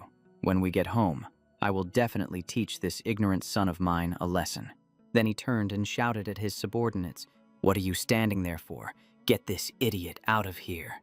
At this moment, the main character turned and spoke gently. Sister Yen Nin, let's go. Tu Yet Nu immediately declared in a stern voice. Today ends here. I hope everyone remembers the rules. The crowd responded in unison. The boss is absolutely right. We didn't see a thing. Yen Yin walked and scolded. Tin Vu, how did you dare to act like that earlier? If you didn't have the Imperial Soul Token, you would have been done for. You're so irrational. He smiled casually. I was just acting. I'm always rational. She rolled her eyes. Acting. Why would you do that? Tin Vu calmly replied, Because I deliberately wanted to show a weakness. At the same time, in another room, the atmosphere was cold as ice. Quan Tian asked solemnly, Did you record Tin Vu's performance? The secretary bowed. It's been recorded, my lady. She signaled decisively. Send it to my mother. The secretary replied immediately, Yes. On the other end of the line, a curious voice asked, Sui Tu Yet, Have you met our young master yet? Tuyet Nu replied briefly, I have. She stood up high observing, then admitted, honestly, he's much smarter than I thought. On the other side, Lai Hang whined resentfully, Dad, just for one Emperor Soul token, you let an outsider break my arm. Zheng Ha exploded in anger. You idiot. Do you still not know where you messed up? He grabbed his son's collar, warning him, listen closely. He has the Empress backing him up. You're lucky to be alive. Next time, avoid him if you can. If you can't, then behave yourself. Even if he makes you do something humiliating, you swallow it. Lai Hang choked back his tears, protesting, Dad, I can't swallow that. Jiang Ha gave a desperate ultimatum. If you want to keep fighting him, then I'm disowning you. I won't let you drag the Hurricane Guild down with you. Lai Hang sadly asked himself, is a guild really more important than your own flesh and blood? Then he gritted his teeth, swearing a vicious oath. Tin Vu, this is all your fault. Because of you, I'm a cripple now, worthless in my dad's eyes. You forced my hand. He cried while making a call. Uncle 3, someone broke my right arm. Scene change. A high-rise building. Outside, the snow was falling thick and heavy, the cold clearly visible. Just as Tin Vu was dozing off, his phone suddenly rang. He answered groggily, Who is it? Duong Sok laughed warmly. It's your big bro. I'm downstairs. Tin Vu asked blankly, Duong Sok, what's up? Duong Sok said bluntly, come over for dinner tonight. My dad's home too, and he wants to meet you. He jumped up as if electrocuted. General Modung wants to meet me. He awkwardly tried to find a way out. Can I not go? Duong Sok used a stern, playful threat. Voice, do you want me to tie you up and drag you there? He gave in. All right, I'm coming right now. Nguok Tuyet saw him preparing to leave and asked, It's snowing. Where are you going? He smiled. I'm going to a friend's house for dinner. Scene changed to an ancient castle. Duong Sok's house. Mrs. Lai bowed respectfully. Young master, you brought a guest. Duong Sok nodded. Yeah, my guest. He led him in and introduced, Tin Vu, this is my place. Tin Vu was stunned. Your house is so fancy. Duong Sok sighed. The Empress rewarded us. Otherwise, it's just me, my sister, and the staff 6 people total we wouldn't need all this space. Just as they entered, Duong Sok shouted, Dad, sis, I'm home. Dungtan happily urged, Go wash your hands quickly. I just need to stir-fry one more dish and we can eat. Tin Vu asked in surprise, Duong Sok, your dad is a general, and he cooks. He replied proudly, Yup, since my sister and I were 6 years old, we've been eating Dad's cooking. The general laughed heartily. You must be Young Tu. Right, I've heard a lot about you. First time meeting you? Tin Vu replied politely. Hello, General Modung. It's an honor to visit and meet you. Dungtan waved his hand. Don't call me General, just call me Uncle. Then he teased. Sok said you were outgoing. Why so stiff today? Tin Vu laughed awkwardly, thinking, we fought for our lives on Manhwa Island. Of course I'm stiff. Sitting at the table, the general praised. I watched the video of your supernova competition. Truly impressive. Tin Vu replied. You flatter me, Uncle. I just got lucky. Dungtan laughed. So humble. Unlike my son, who can't do anything right. Duong Sok protested. Who says I can't do anything right? I got first place in the theory exam at school. His dad squinted. I remember you suck at theory. First place. You copied, didn't you? Let me see. He pulled out the certificate, and his dad froze for a few seconds. Congratulations. Duong Sok. The essay My General Father won first place in literature at Azure Dragon Academy, specially commended by Tu Duong. Duong Sok proudly pointed out, Dad, I just copied the family heirloom. You wrote this too back in the day. Dungtan blushed. You brat. The Modung clan has been loyal for generations, and you use it like that. If your ancestors knew, they'd curse you out from the grave. Ham Ham suddenly picked up some food and gently placed it in Tin Vu's bowl. Dungtan was stunned and about to speak, but Duong Sok quickly stuffed a piece of meat into his mouth Dad, shut up. Duong Sok covered his mouth and signaled, I taught her that. It's about Sis's future happiness. You just need to play along. Dungtan heard this and started, staring intently. Duong Sok thoughtfully recalled, that year, after Ham Ham saw Mom die with her own eyes, she developed severe psychological trauma. She rarely spoke and rejected strangers. Even Sok and I found it hard to exchange more than a few words with her. Dungtan looked on in disbelief. His daughter hadn't been in school long, yet she had spoken nearly 20 sentences to this kid. 20 sentences. He could meet her 20 times and not hear that much. Ham Ham even fed him more.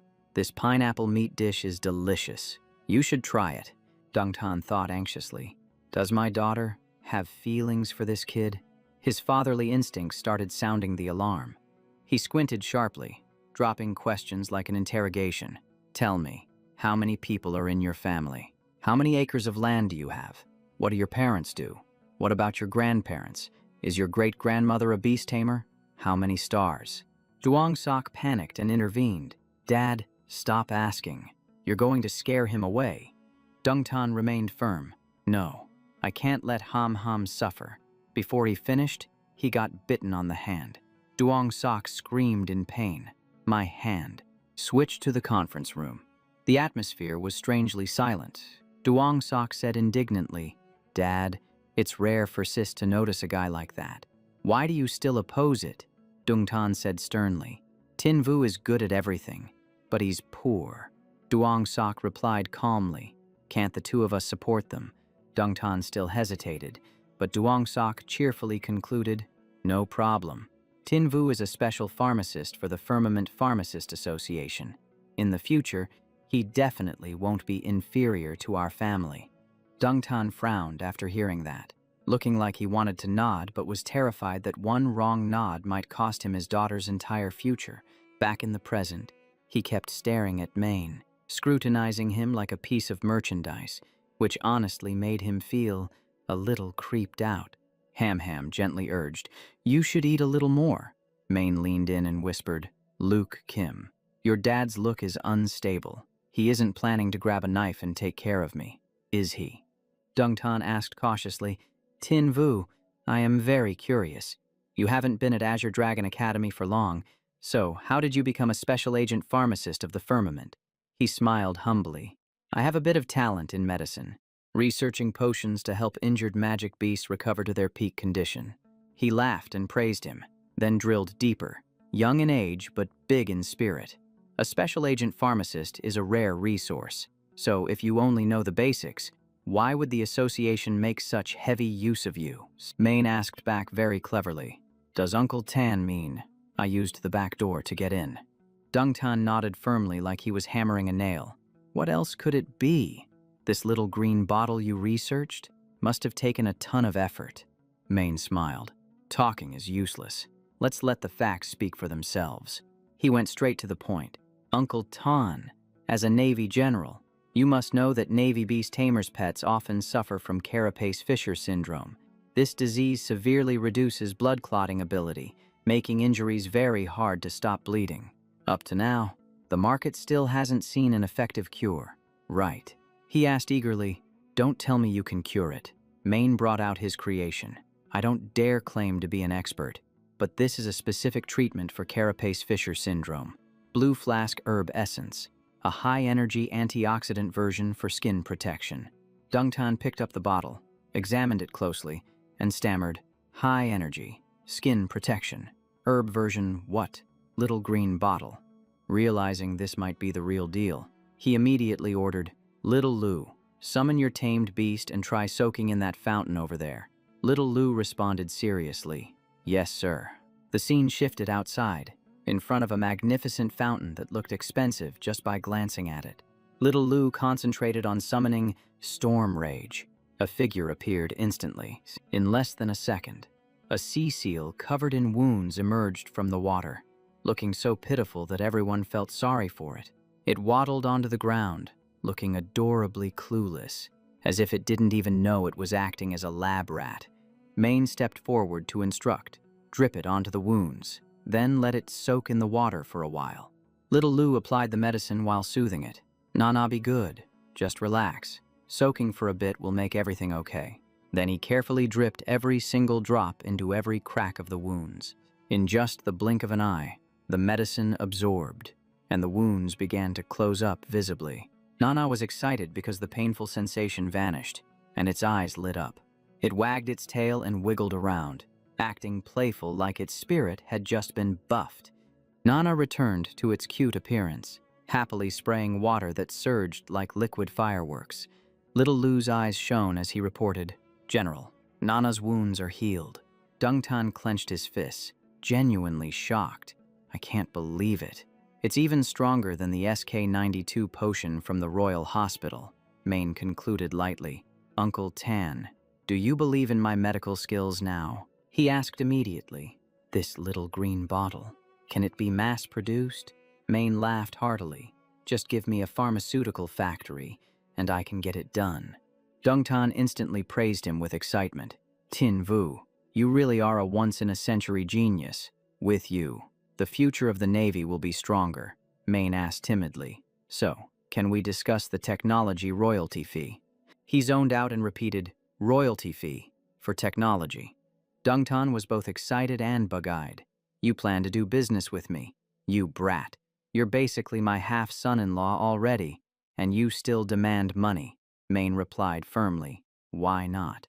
I put a lot of effort into making this bottle." Maine paused, catching a strange word. "Huh, half what?" "I didn't hear that clearly." Duong Sok quickly teased, "Dad, control yourself. People who don't know might think you're selling your daughter." Then he concluded, "You might not need your dignity, but our daughter is still a girl." Dungtan cleared his throat, switching to bargaining. "Fine. Royalty fees. How much do you want?" Maine smiled gently but threw a punch with his price. "I don't ask for much. 100 million will do." Dungtan flew into a rage. "Are you screaming prices to the sky? Believe it or not, I'll grab a brick and send you off right now." Maine analyzed calmly. "The royalty fee for S92 is 500 million, and it doesn't even cure it. Is my asking for 100 million too much? My green bottle is the only killer of Carapace-Fisher syndrome." After hearing that, his face turned pale. "Oh my God."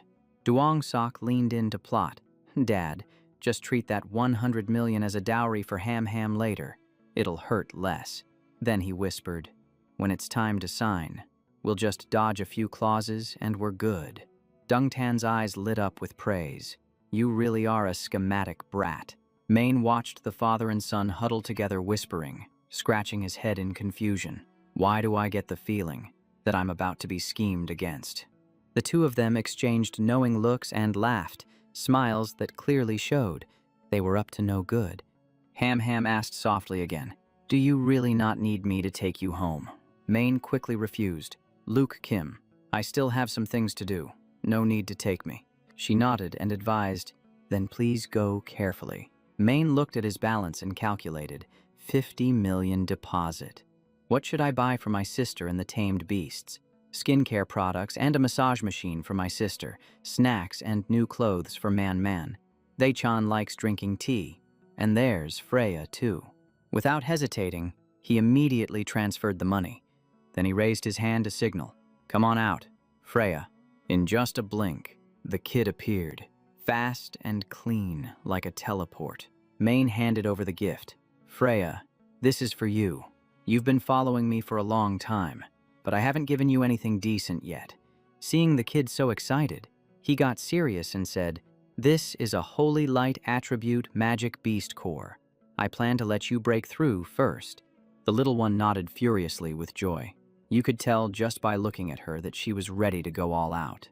The main character gave her a careful reminder. "I also prepared some vein-guarding herb and a heart-stabilizing pill. If you feel uncomfortable after taking them, try to endure it. But if you cannot handle it, I will cut off the spiritual energy and end the breakthrough." He had barely asked, "Are you ready?" when she already had her mouth wide open, waiting, clearly impatient to get started. The main character quickly placed the stone right onto the little one's tongue. Freya chewed and swallowed it down in a flash, looking like she was saying, "All right, bring it on." Immediately, her body jerked, and her heart started pounding like a war drum. She hunched over and clutched her chest, feeling a surge of new power flooding inside her. Then she threw her head back and opened her mouth to release the energy, making the air around them feel like it was being stretched tight. In just a few seconds, she shot up into the air with incredible speed. Freya screamed out in agony, feeling as if her body was being torn apart from the inside out. Tears appeared all over her body, and red liquid sprayed out like rain. It was a spine-chilling sight. Freya looked exhausted, her head drooping down as her breathing grew weaker. She lost her balance and came crashing down unsteadily. Freya was dizzy and slammed into the ground, sending snow flying everywhere. The main character panicked and ran over to reassure her. "Freya, if you cannot hold on, I will stop transferring the spiritual energy." He made a determined gesture and said, "All right, I am withdrawing my energy right now." Right at that moment, her eyes suddenly lit up, as if something inside her had just been awakened. Freya suddenly remembered the past, scenes of being sold by bad guys, the cold sound of bargaining, and then Lou Map criticizing her, saying, "This bunch has no talent." Memories that cut straight into her heart. That guy even barked an order, "Bring her friend over here for me." Lou Map laughed gloatingly and declared his ownership. "From now on, you are only allowed to serve me." Trapped in the cage, Freya begged for help in despair. "Oh, ancestral spirit, please, someone come and save me." Right at that moment, she opened her eyes slightly, as if seeing a fragile ray of hope. In her memory, Tinvu appeared right in front of Freya, with the aura of a savior stepping in at just the right time. Back in the present, she struggled to turn her head and look back, her breath trembling. Freya used all her strength to reach out and shakily touch the cold, snowy ground. She slowly wrote 3 words filled with determination. "I can do it." The scene shifted to a desolate, snowy mountain, where the cold wind shrieked in gusts. Freya hugged herself tightly, trying to fight against the power exploding inside her. She painfully released her energy, and this was where things got truly crazy. Freya stomped her foot and crouched down, as if pouring all her determination into one final gamble. Seeing such a violent reaction, the main character anxiously advised, "Do not force it anymore. Just give up. Safety comes first." But right at that moment, her wings suddenly burst into flames, and light flashed like someone flipped a switch. Seeing her wings trembling like they were about to fall apart, he nervously rushed forward and called out, "Freya." Before he could call out a second time, she suddenly pushed him down onto the snow, moving so fast that he could not react.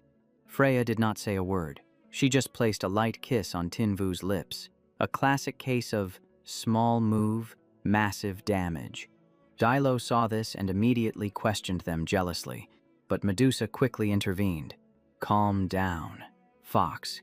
This is a critical moment," Yahello replied angrily. "I was the one who taught her that kiss." And right then, the little one's wings suddenly burst forth. They evolved into a pair of pure white wings, so clean that even the snow would have to admit defeat.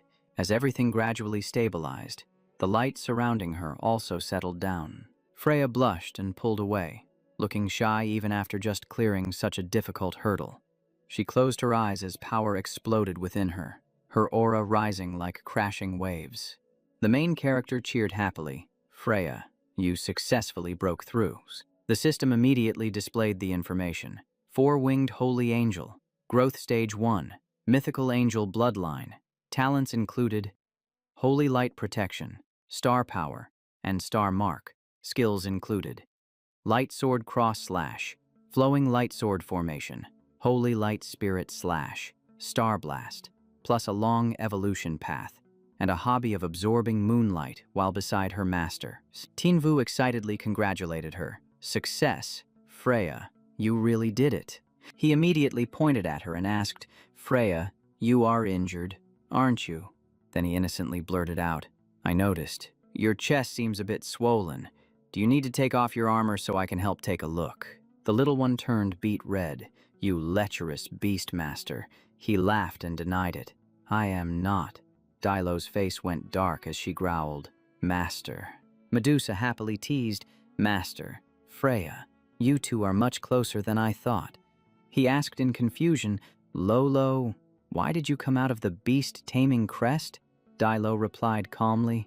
Aren't we allowed to come out? Medusa smirked and teased. Master, the fox saw everything between you two. He was flustered. All right, I'll make it up to you girls. The spirit seized the chance. I'm free tonight. Make it up to me then. He started and dodged. Never mind. Medusa pouted. Does Master hate me? He quickly corrected himself. How could I? You girls are my most precious companions. How about I take you to buy some new clothes? The scene shifted to the city's commercial district. The lights were blazing, and his wallet was trembling in fear. Tinvu generously declared, Lo, Sasha, buy whatever you like. Stylo said timidly, You say that, but we've never been shopping in a human mall before. He immediately took on the role of a guide. Then let me introduce you. He picked the first outfit. Set number 1, office wear. She blushed and complained. This skirt is too short. He held up the next one. Set number 2, a cheongsam. Medusa looked at it and nodded. That works too. He excitedly showed off the last one. Set number 3, the one I like the most. A maid outfit. Just then, the wall behind them suddenly exploded. Drama had found its way to them. The two girls pronounced his sentence in unison, their eyes looking like they wanted to execute him right on the spot. You brought us here to satisfy your dark desires, didn't you? Then they called him a pervert. He hurriedly explained, I just wanted to get you some clothes for daily wear. Dilo leaned in close and whispered in a dangerous voice, Master, you make me angry, but it makes me want to claim you even more. Then she concluded, Let me change your clothes for you. He panicked. Don't. The shop staff are still here. But it was too late. He had no way to resist and could only cry out, Help me. Water Spirit worriedly asked if they should save him, but Fire Spirit replied calmly, Rich people problems. Don't interfere. Scene change. Inside the classroom, the atmosphere turned serious. Kai Nian announced, Midterms are today. Train number 13 departs at 2 p.m. and arrives in Huangyan City tomorrow at noon. The route is in the handbook, Hunting Point C, and the highest evaluation score is S. Sin Hu turned around to look. Why does Daddy Vu look like he's been drained dry? Tong Ho guessed. I don't know. Maybe he's tired from the midterms. Kai Nian then revealed the reward. The whole class was shocked. If they encountered great danger but turned it into safety and achieved merit, their score could go up to SS or even SS. Upperclassman Nathan Fong once achieved SS, and now he is the vice general guarding Huang Yen. The teacher cleared his throat and promised, Whoever gets an S rating, I will personally pay for a lightning attribute Demon Beast Core at the Transcendent stage. Then the teacher frowned and warned, Hey you, don't fall asleep. He startled. Are you calling me, sir? The friend next to him whispered, Old Man Tran said getting an S means a lightning attribute core. He confidently declared, I guarantee I'll get an S rating. The whole class sighed, thinking, just coming back alive would be lucky. The teacher spoke decisively. That's enough talk. Go to the train station and wait for departure. The scene shifted to the crowded train station, where snow was falling heavily. Students chatted excitedly. Which platform is your class at? We're at number 13. How about you? He walked along, complaining, It is so cold today. Just then, Ham Ham called out to him cheerfully. He turned back in surprise. Luke Kim, why are you here? Aren't you at a different platform? She shyly handed him a gift. This is for you. He stared blankly. This is... He opened it and asked, A scarf. She stammered. I didn't knit it very well. I meant to give it to you sooner, but I kept putting it off until now. Without saying much, he put it right around his neck, his actions faster than his words. He spoke sincerely. Luke Kim, thank you. It's very warm. Right at that moment, the train whistle blew loudly, announcing the arrival of the train. The train stopped right in front of the station, releasing white steam into the cold air. He said regretfully, Our train is here. Luke Kim, when I get back from the exam, I'll treat you to a movie. She smiled. Okay, it's a date. He waved his hand. Deal, Tong Ho teased. The sour stench of love. Sin Hu pouted. Now I know why Daddy Vu looks like he has kidney failure. He asked in confusion, "What are you two whispering about?" His friend stammered, "Nothing." Then the three of them boarded the carriage together, preparing for a trip that was no joke. Yanyan stepped forward to introduce herself. She was the leader of the supply transport team and the vice president of the Thuong Kung Guild. The group was shocked. Vice President Tan was a 5-star beast master. With her leading the team, they felt very reassured. She analyzed sharply. Carriages 2 to 5 are easily ambushed. Carriages 6 to 10 are fairly safe. And carriages 11 to 15 are the most prone to accidents, being vulnerable to attacks and derailments. Anyone who wants a high score should choose their support carriage accordingly. He volunteered. "I choose the last carriages, 13 to 15. The higher the risk, the higher the score." His friends immediately chimed in. "We're following Daddy Vu." Yen praised him. "As expected of student Tu, make sure you show us what you've got later." She assigned tasks decisively. "You three follow me to the last carriage. Little Vuong, stay here and organize the other students." Little Vuong replied, "Yes, ma'am." So the group moved to the chosen carriage, and the atmosphere began to tense up. Yen threw her arm around his shoulder and asked, "Have you ever been to Hoang Yen before?" He answered honestly, "No." She winked. "Then I'll show you around. Hoang Yen Scorpion wine is top tier. We're not coming home until we're drunk." As soon as they arrived, Thach Hao said excitedly, "When we get to the last station, you have to have a drink with me." Tran Vian invited him. "Hoang Yen has lots of good food, and the guild is paying for everything, so just have fun." Lu Duong nodded. "Right. You are Thuong Kung's national treasure." He smiled awkwardly. "I'm not here for a vacation." Sin Hu chimed in. "Papa Vu isn't taking an exam. He's clearly just here for team building." Tong Ho looked on in admiration. "Without the academy badge, I would have thought you were a firmament elder." Hu Fuck beamed with pride. "He's definitely on par with an elder, considering he's a specially recruited pharmacist." Lam Viet sneered with jealousy. "Specially recruited? He's so young. Where would he get the skills?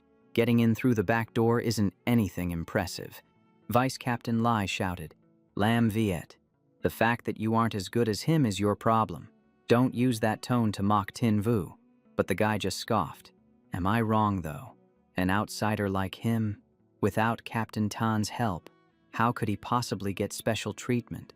Yen Hien flared up. "Lam Viet, stop slandering my little brother. When it came to selecting the special pharmacist, I was always objective and fair."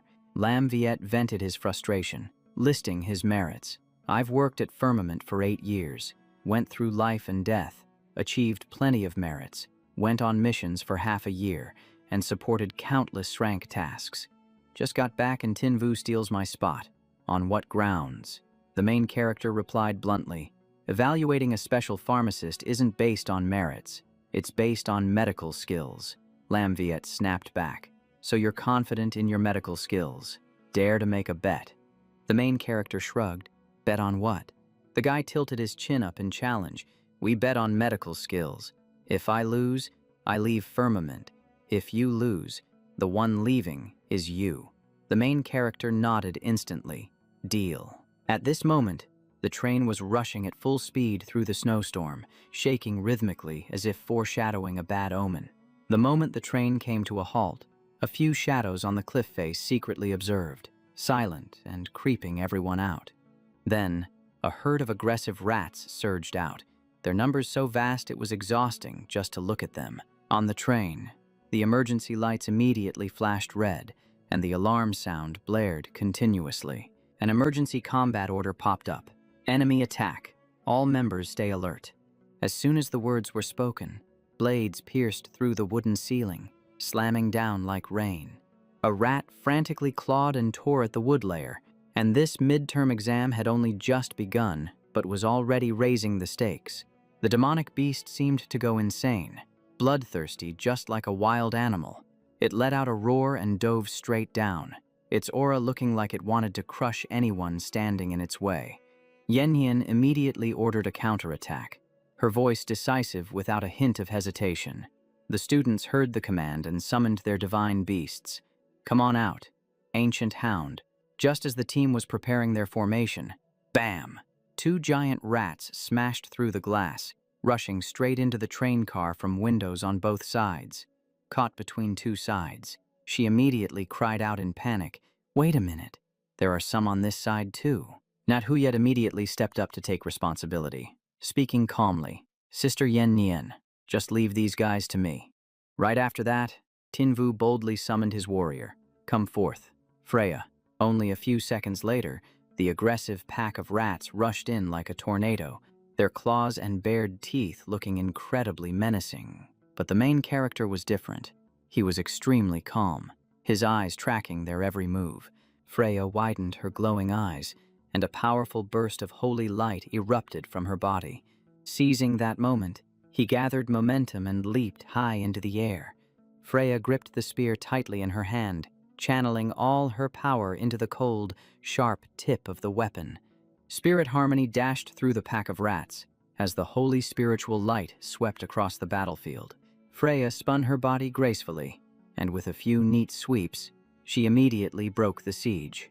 Seeing that, he nodded with satisfaction. "Freya, great job." The female warrior turned her head back, flashed a soft smile, and nodded in response. But right at that moment, a member screamed in panic. "This is bad. Captain Tan has been snatched up to the roof of the train." Hearing that, the main character was startled and whipped around. "What?" On the roof of the train car right now, the rat leader was standing proudly like a ruler. Even though she was restrained, Yen Nian still screamed in anger. "Let me go, you cowardly rat. You only know how to sneak attack." Immediately after, the main character climbed onto the roof, his eyes full of killing intent. "You stinking rat, let her go." As soon as the words left his mouth, Freya charged straight toward the target. He didn't hesitate, thrusting the spear tip straight into the hand that was holding Yen Nian. Struck by the blow, the rat leader writhed in pain and immediately flung her to the side. Yen Nian screamed in panic as her body fell straight toward the lake below. Tinvu. The main character panicked and immediately called out, "Old Ningo, Tong Ho." Sinhu immediately responded, "Roger," and summoned, "Come out, Storm Butterfly." In that dangerous moment, a giant butterfly flew over and caught Yen Nian just in time. Seeing this, the rat leader immediately prepared to throw a knife at them. But Tong Ho was faster, coordinating with the devilfish to use a taunt skill to draw its attention. Realizing the threat behind it, the rat leader spun around and threw the knife in the opposite direction. Seeing the opportunity open up, the main character immediately signaled, "Freya, right now, finish it." Without saying another word, the warrior girl immediately charged in for the attack. But the rat leader wasn't a pushover either. It spat a stream of acid straight at Freya. However, thanks to her agile wings, she easily dodged the entire attack. Freya landed on the train's roof, right behind her opponent. Without hesitation, she unleashed a powerful kick, sending the rat leader flying into the air. Freya held her head high, her eyes filled with determination. Seizing that golden opportunity, Tinvu leaped high into the air. With a single decisive slash, Freya finished off the rat leader right there in midair. After the battle, Tinvu rushed over and asked, "Yen Nian, are you okay?" She was still in shock. "I'm fine. But Tinvu, is that a light angel?" He nodded in confirmation. "That's right. She evolved into a 4-winged holy angel." Just then, Sinhu ran over to report, "Tinvu, this is the core of a mature stage extreme poison magic beast." Tinvu nodded. "Hold on to it for me for now." But Yen Nian suddenly panicked and pointed toward the front of the train. "Tinvu, look over there. There's a transcendent level blood spear, Great Ape King." Hearing that, he immediately turned his head. Blood spear, Great Ape King. Right at that moment, the train slammed on the brakes, causing everyone to nearly lose their balance. At the same time, a massive hand suddenly reached out and grabbed the locomotive. The giant ape used its own massive body to physically block the entire train. And then, it ruthlessly smashed the train car into pieces. It even picked someone up like a toy, as the victim screamed for help in panic. But the ape didn't hesitate, and swallowed the victim whole right then and there. Witnessing that horrifying scene, Tinvu silently speculated. The magic beasts were hibernating, but the scent of blood must have woken them up to hunt. Realizing the situation was critical, Yanyan immediately ran back to the carriage and shouted orders. All members, protect the train and repel the magic beasts. A student protested in fear. Our tamed beasts are so weak. How can we fight that monster? The person next to him nodded in agreement. Lamviet arrogantly placed his hand on a boy's shoulder. So what if your beasts are weak? Let me give you a hand. Just then, a golden three-tailed thunder fox unleashed bolts of lightning straight at the ape. Seeing this, Tinvu exclaimed excitedly, as expected of the three-tailed thunder fox. You're really strong, Yen Nian, she replied proudly. Of course. If I hadn't been ambushed by that rat earlier, I would have handled this a long time ago.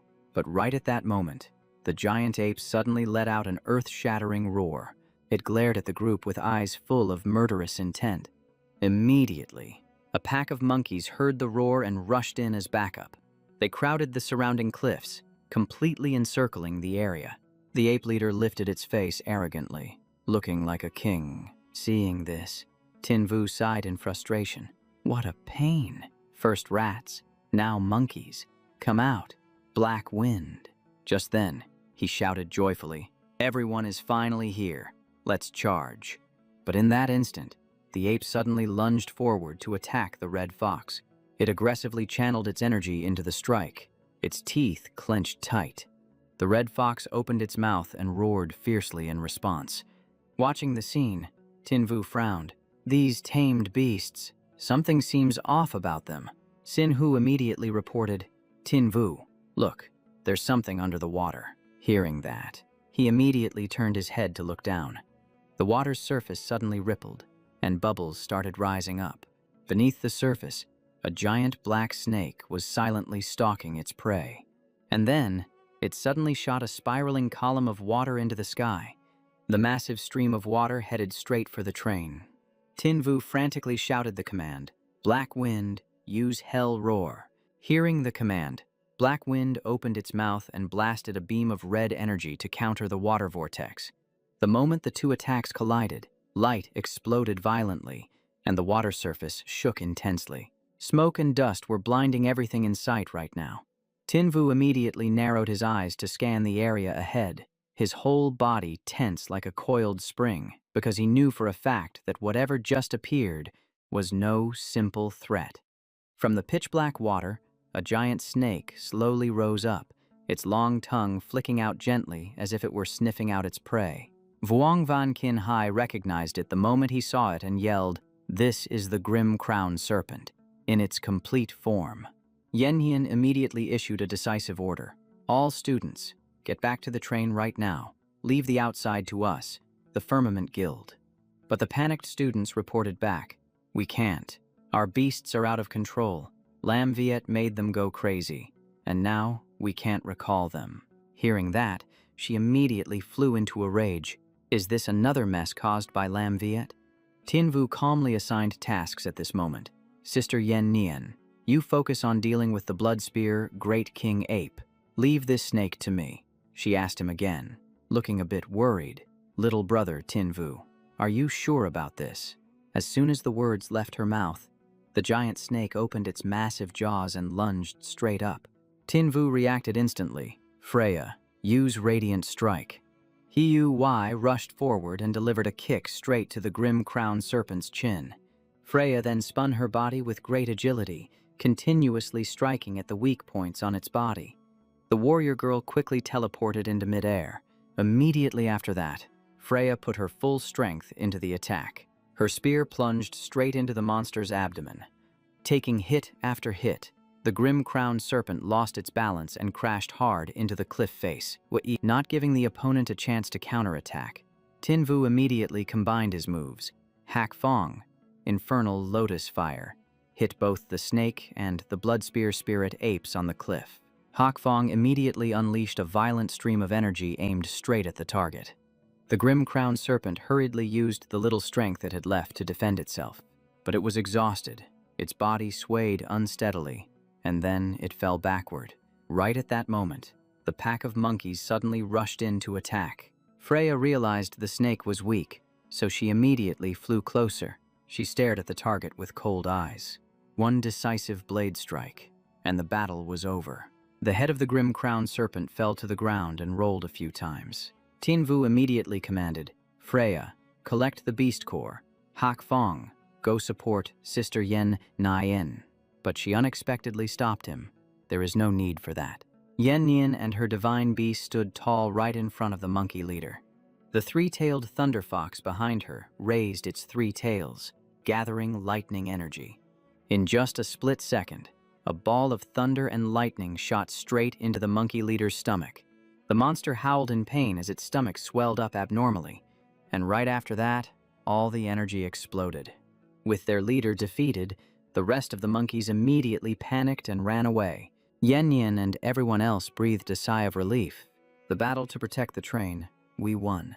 At the same time, inside the train compartment, Vice Captain Lai slammed the table in anger. "Lam Viet, you gave all the beasts neural stimulants. That is crossing the line." But he remained calm. "I only did it for everyone's sake. If it weren't for me, those students would still be hiding inside the train. And how would we have fought back the blood spear spirit apes?" Yen Yin immediately retorted, "That is just an excuse. You are showing a total disregard for life." Lam Viet smirked. "Captain Tan, I only used drugs on the beasts. So how exactly does that amount to disregarding human life?" He continued sarcastically, "After all, I am a doctor, 10 times more professional than those who got in through the back door." Tinvu gave a slight smile. "Dr. Lam, are you implying something about me?" Lam Viet provoked him. "Do you still remember the bet? If you have the skills, then go heal the beasts. You only need to heal one to win." Yen Yen and Tinvu looked at each other, understanding each other without saying a word. He continued to goad him. "Well, why isn't Healer 2 making his move yet? Or are you completely helpless?" A person nearby sneered. "What a clown. Go check the other carriages." Tinvu already finished healing the beasts before he even got on the train. Lam Viet immediately bolted up. "What? That's impossible? I spent 10 whole years researching that neurotoxin." Tinvu smiled faintly. "Nothing is impossible. Our medical skills, they were never on the same level to begin with." He stepped forward and clarified, "You weren't appointed as a special pharmacist because of your countless unethical acts, selling beast parts, trafficking crystal cores, and trading with guilds across the border." Tinvu spoke coldly. "To think I actually made a bet with someone like you, just remembering it makes me sick." Suddenly, Lam Viet pulled out a knife and lunged forward. He roared in a blind rage, "If I can't become a special pharmacist, then neither will you." Yen Yen immediately kicked him to the side. "Lam Viet, you are digging your own grave." Tinvu looked at him with disdain. "You think you can kill me with just that, Freya?" Instantly, Freya stepped in and ended everything with a single move. Yen Yen declared sternly, "The traitor Lam Viet has been dealt with. Publicize all of his crimes immediately. Everyone prepare for combat. We still have to cross the Whitebone Abyss and Kunyi Mountain." The train continued its journey through the freezing mountain range. As night fell, the train came to a halt in the middle of a blizzard. Tinvu whispered softly, "I have this feeling that the demonic beasts are plotting something." A subordinate reported, "Captain, we are approaching the Thienlan Lake Station." Yen Nian nodded. "Understood." Vice Captain Lai added, "The princess wants to travel with us to Hoang Yen City." Tinvu was surprised. The princess of the Dragon Nation, Quan Thien. By this time, the train had already stopped at the station. Tong Ho exclaimed excitedly. "The princess passed the 6-star Beast Tamer exam, yet she is still traveling with us." Sin Hu joked, "Maybe I have a shot at becoming the prince consort." The other guy immediately poured cold water on his dream. "With Tin Vu here, do you really think it would be your turn?" Suddenly, the crowd cheered. "Look over there. It's Her Royal Highness. She is even more beautiful in real life than on TV." All three of them turned their heads to look as well. Quan Tien waved gently. "Hello, everyone. You have all worked hard on this journey." Tin Vu thought to himself, "The princess really is beautiful, but she does not resemble the empress very much." Yen Yin immediately bowed. Yen Yen from the Azure Firmament Guild welcomes the princess. The VIP room is ready. Quan Tien looked around curiously, scanning the area. Tin Vu asked quietly, "Who is she looking for?" Tong Ho grinned mischievously. Maybe she is looking for a future husband. And then, the most shocking thing happened. Tin Vu, come here and serve me. The main character stood frozen. Me. The next morning, the train continued its journey. Inside the VIP room, Tin Vu stood guard beside the princess. He tentatively asked, "Do we know each other?" Quan Tien smiled. "If we don't know each other, does that mean I can't order you around?" The princess turned serious. "All right, enough joking. Hurry up and take out your precious treasure." Tin Vu flinched instinctively, hurriedly covering his crotch as if the princess had just made a very unexpected request. He asked blankly, "Whip out. My what?" Quan Tien lost her patience and said bluntly, "What else? The Emperor's soul token, of course." Hearing that, he dazedly reached into his pants pocket, muttering, "So the princess is also a member of the Emperor's soul. Do you have a plan then?" He calmly took out the token, thinking the princess had known for a long time. Quan Tien immediately covered her face in embarrassment. Why on earth would you hide the Emperor's soul token in a place like that? She quickly became serious. According to intel from the Emperor's soul, a human mimic beast infiltrated Huangyan City 1 month ago. Our forces have failed multiple times. Strategist Ta suspects it is hiding within the management level. The Empress has ordered us to coordinate and catch the spy. Hearing this, he immediately suspected a larger conspiracy. Right at that moment, the system unexpectedly appeared. Special mission activated. If you achieve an SSS rating in the midterm exam, the reward will be an SSS grade, Beast Upgrade Crystal, and 20,000 points. He froze, thinking to himself, an SSS rating. With this level of difficulty, and the princess involved, this is definitely not going to be simple. Then he asked curiously, "Your Highness, your status is so noble. Why would the Empress let you join a dangerous organization like the Emperor's Soul?" Quan Tien simply replied calmly, "That is not something you should be asking." The main character secretly speculated. The princess possesses absolutely no dragon power. Could it be that she is not the biological daughter of Quan Lan?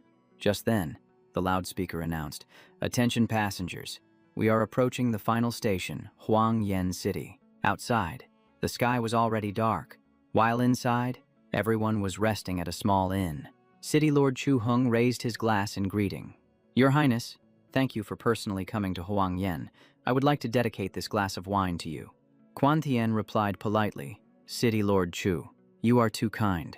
You have guarded the border for decades. I am the one who should be thanking you." Vice Captain Lai whispered jealously from the side, "Captain Tan, I never expected Tin Vu to be sitting at the head table with the princess." Yen Nian glared at him immediately. "That kid is about to forget all about me." Chu Hung spoke warmly, "Brother Tu, this is the phantom firefly flower you asked me to find last time." He happily thanked him profusely. Right at that moment, Quan Tien gently touched his hand under the table. She whispered a reminder, "Tin Vu, don't focus on the gifts. Remember the mission." He nodded slightly. "Don't worry, I remember." Chu Hung laughed and said, "Oh, I almost forgot to do the introductions." He introduced them one by one. "This is Vice General Trio Min, in charge of 3 elite Beast Tamer squads. Over there is our battlefield vanguard, Tuai Kiet, and the dark-skinned man is Tuan Lang." Tuan Lang waved in a friendly manner. "Greetings, Your Highness the Princess, and hello to you too, Brother Tu." Quan Tien observed silently. No one seemed suspicious. So is the spy someone else? Or is it Chu Hung himself? Just then, Tin Vu suddenly grabbed Trio Min's hand tightly. The man panicked. "Brother Tu, why are you holding my hand like that?" He calmly said a sentence that made the whole room go deathly silent. "Imposter-type magic beast. Your camouflage is excellent." Chu Hung immediately frowned. "Brother Tu, why are you suspecting my vice general?" Trio Min also hurriedly defended himself. "That's right. Didn't Huangyan City ask you guys to come here and investigate?" Quan Tien asked. "Tin Vu, are you sure? Do you have any evidence?" He replied bluntly, "Evidence. I just got here. so I don't have any yet. Trio Min immediately retorted. Then isn't that just slander? Tin Vu spoke calmly. Imposter-type magic beast cannot summon tame beasts. If you want to prove your innocence, summon your beast right now. Trio Min instantly fell silent, unable to say a word. Chu Hung remembered something. Trio Min, you said earlier that your tamed beast was recovering from injuries. Could it be? Right at that moment, a strange flower sprouted from his ear. He roared, "You brat! How did you see through my disguise?" As soon as he finished speaking, he immediately lunged forward to attack.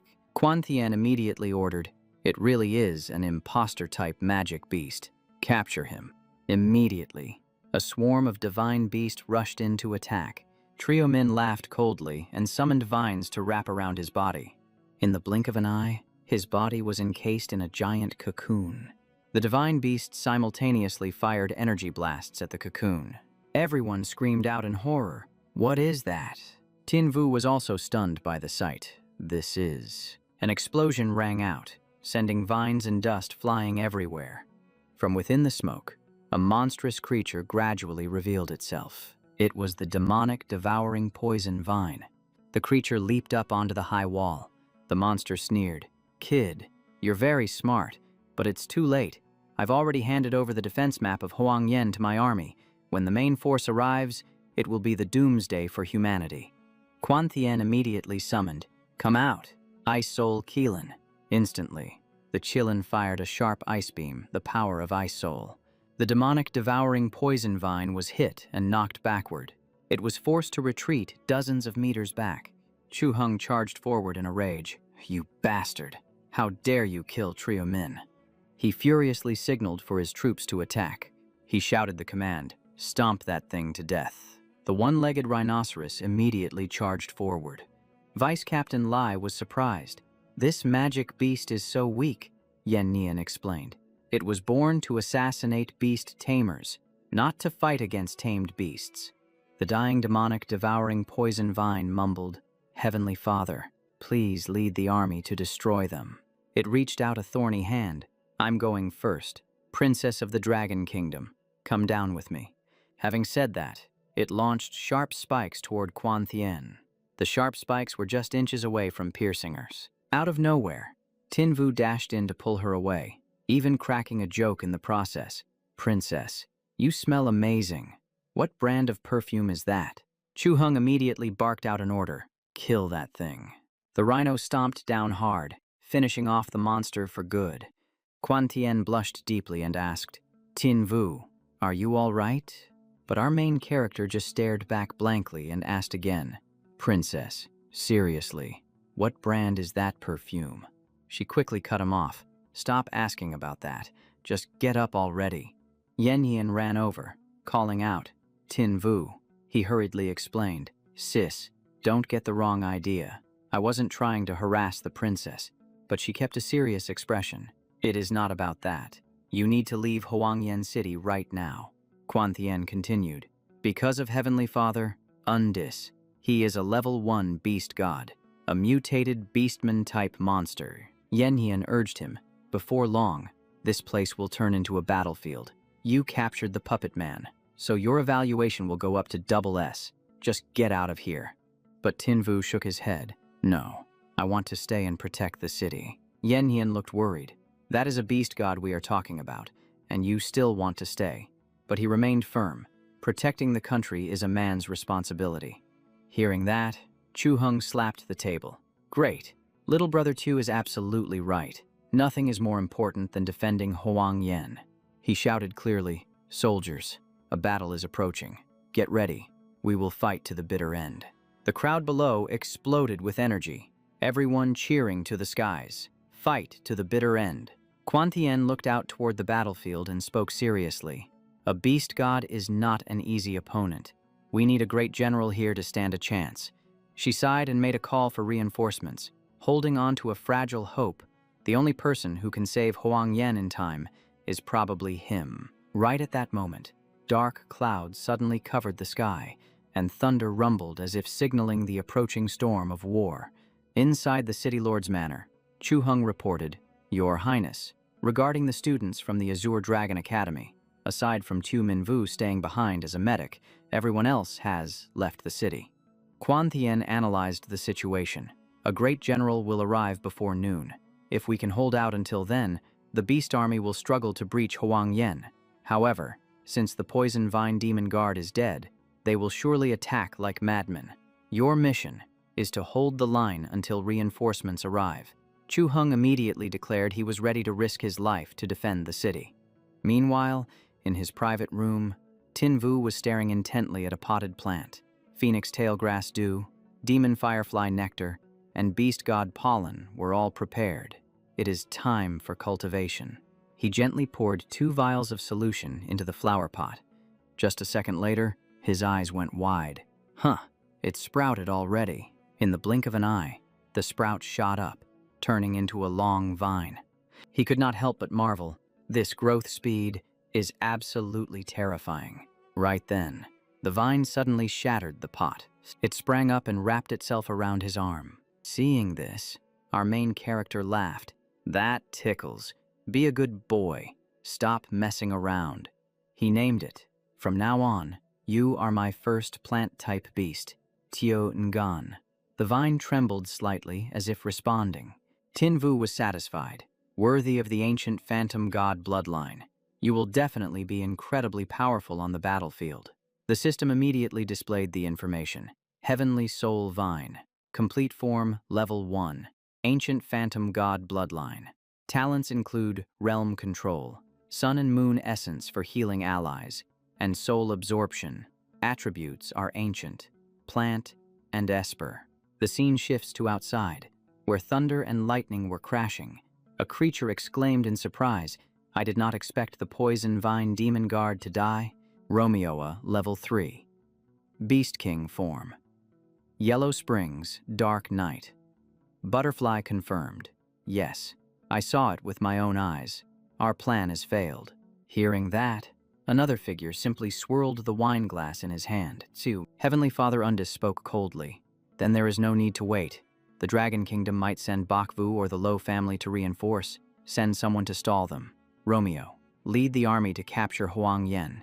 We will attack from both inside and outside. Romeo immediately knelt down. As you command, Heavenly Father, I will definitely complete the mission.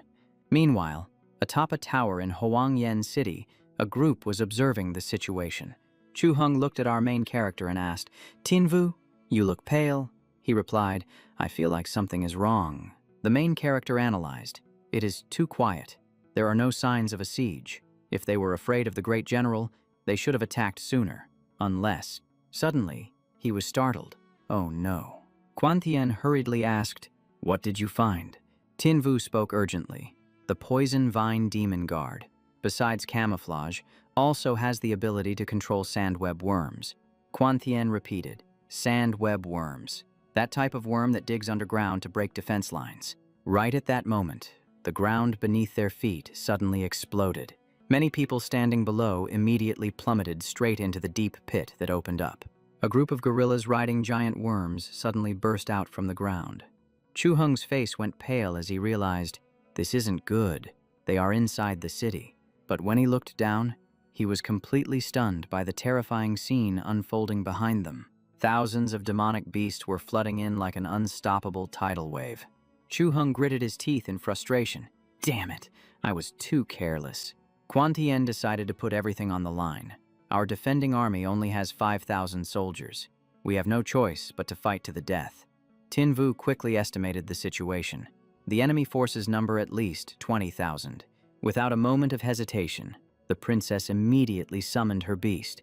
She pointed her hand toward the battlefield and shouted, "Soldiers of the Long Kingdom, follow me out of the city to face the enemy." Deep underground, the students screamed in panic as the monsters flooded in towards them. A goblin used its hard horn to stab straight into one of the people. A few fierce foxes also rushed forward to launch an attack. A little girl screamed in sheer panic, "Mommy, help me!" Just as the little girl closed her eyes, blood splashed everywhere. But it turned out that Yen Yan's little fox had rushed in just in time to save her. So it quickly took down the monstrous creature standing right in front of them. Yen Yan ran over to hug the little girl. "It's okay now. You are safe." but the girl kept sobbing and calling for her mother. Looking up at the tower, she worried silently to herself. The monsters inside the city are tough enough, but the great army outside is even stronger. Tinvu, you have to be careful. At this moment, Tinvu was focusing on unleashing his move, Hellfire Lotus. Hakfong blasted fire straight into the belly of a goblin. The monster was immediately knocked down to the ground. He panted heavily. There are so many monsters, undead, giants, and enemies from both the White Bone Abyss and Kunyi Mountain are all swarming here. Quan Tian asked, Tinvu, can you handle this? Tinvu laughed. I am a man. How could I ever say I can't? Just as he finished speaking, the Ice Soul Kirin unleashed a blast of freezing ice. In just the blink of an eye, the Sand Demon Toad King was frozen solid. The Kirin immediately dashed forward to finish it off. Tinvu marveled at the sight. As expected of the princess's pet, it only took 2 moves to take down a Beast King. Quan Tian spoke calmly. I will reward you with its core. Tinvu immediately thanked her, but she still looked worried.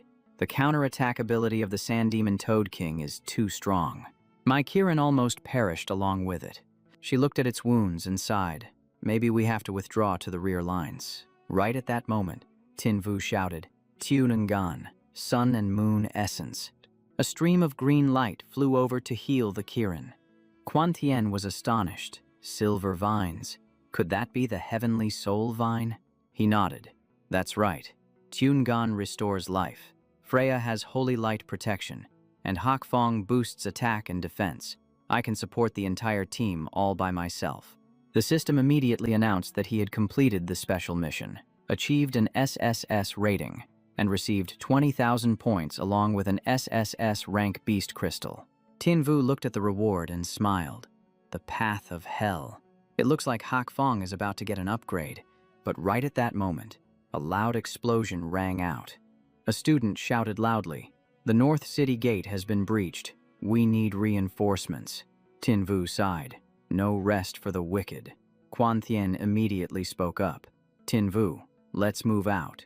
At the same time, a soldier reported to Chu Hung.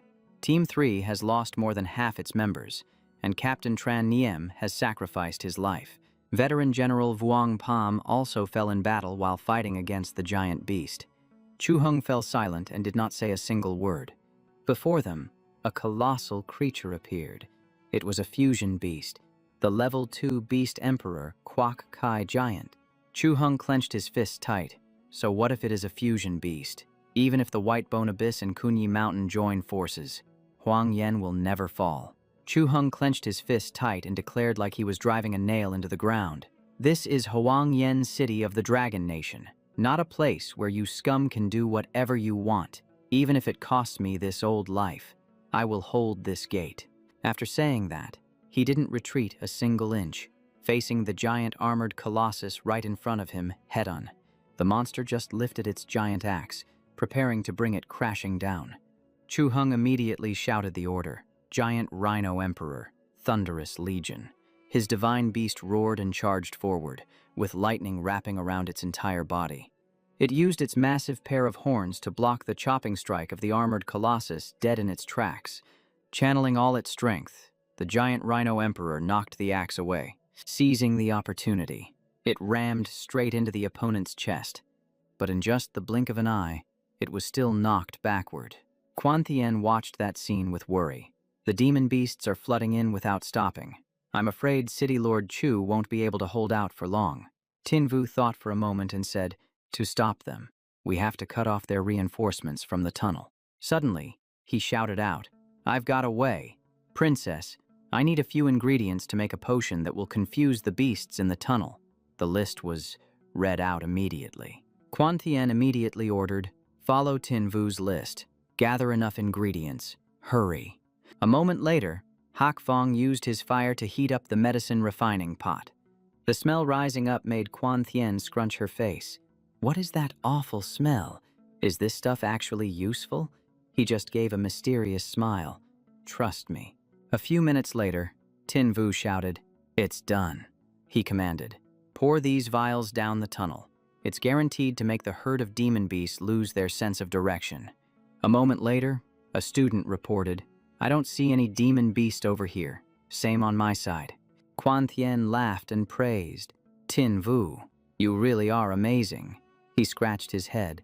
I'm just a normal 2-star beast tamer. That's all. But right at that moment, an iron hook suddenly slammed into his shoulder. Tin Vu was instantly dragged away. He was dragged along like prey right in front of a predator's mouth. The culprit was the mutated demon beast, the transcendentier demon Scythe Lizard. Facing danger, Tin Vu immediately called out, Freya.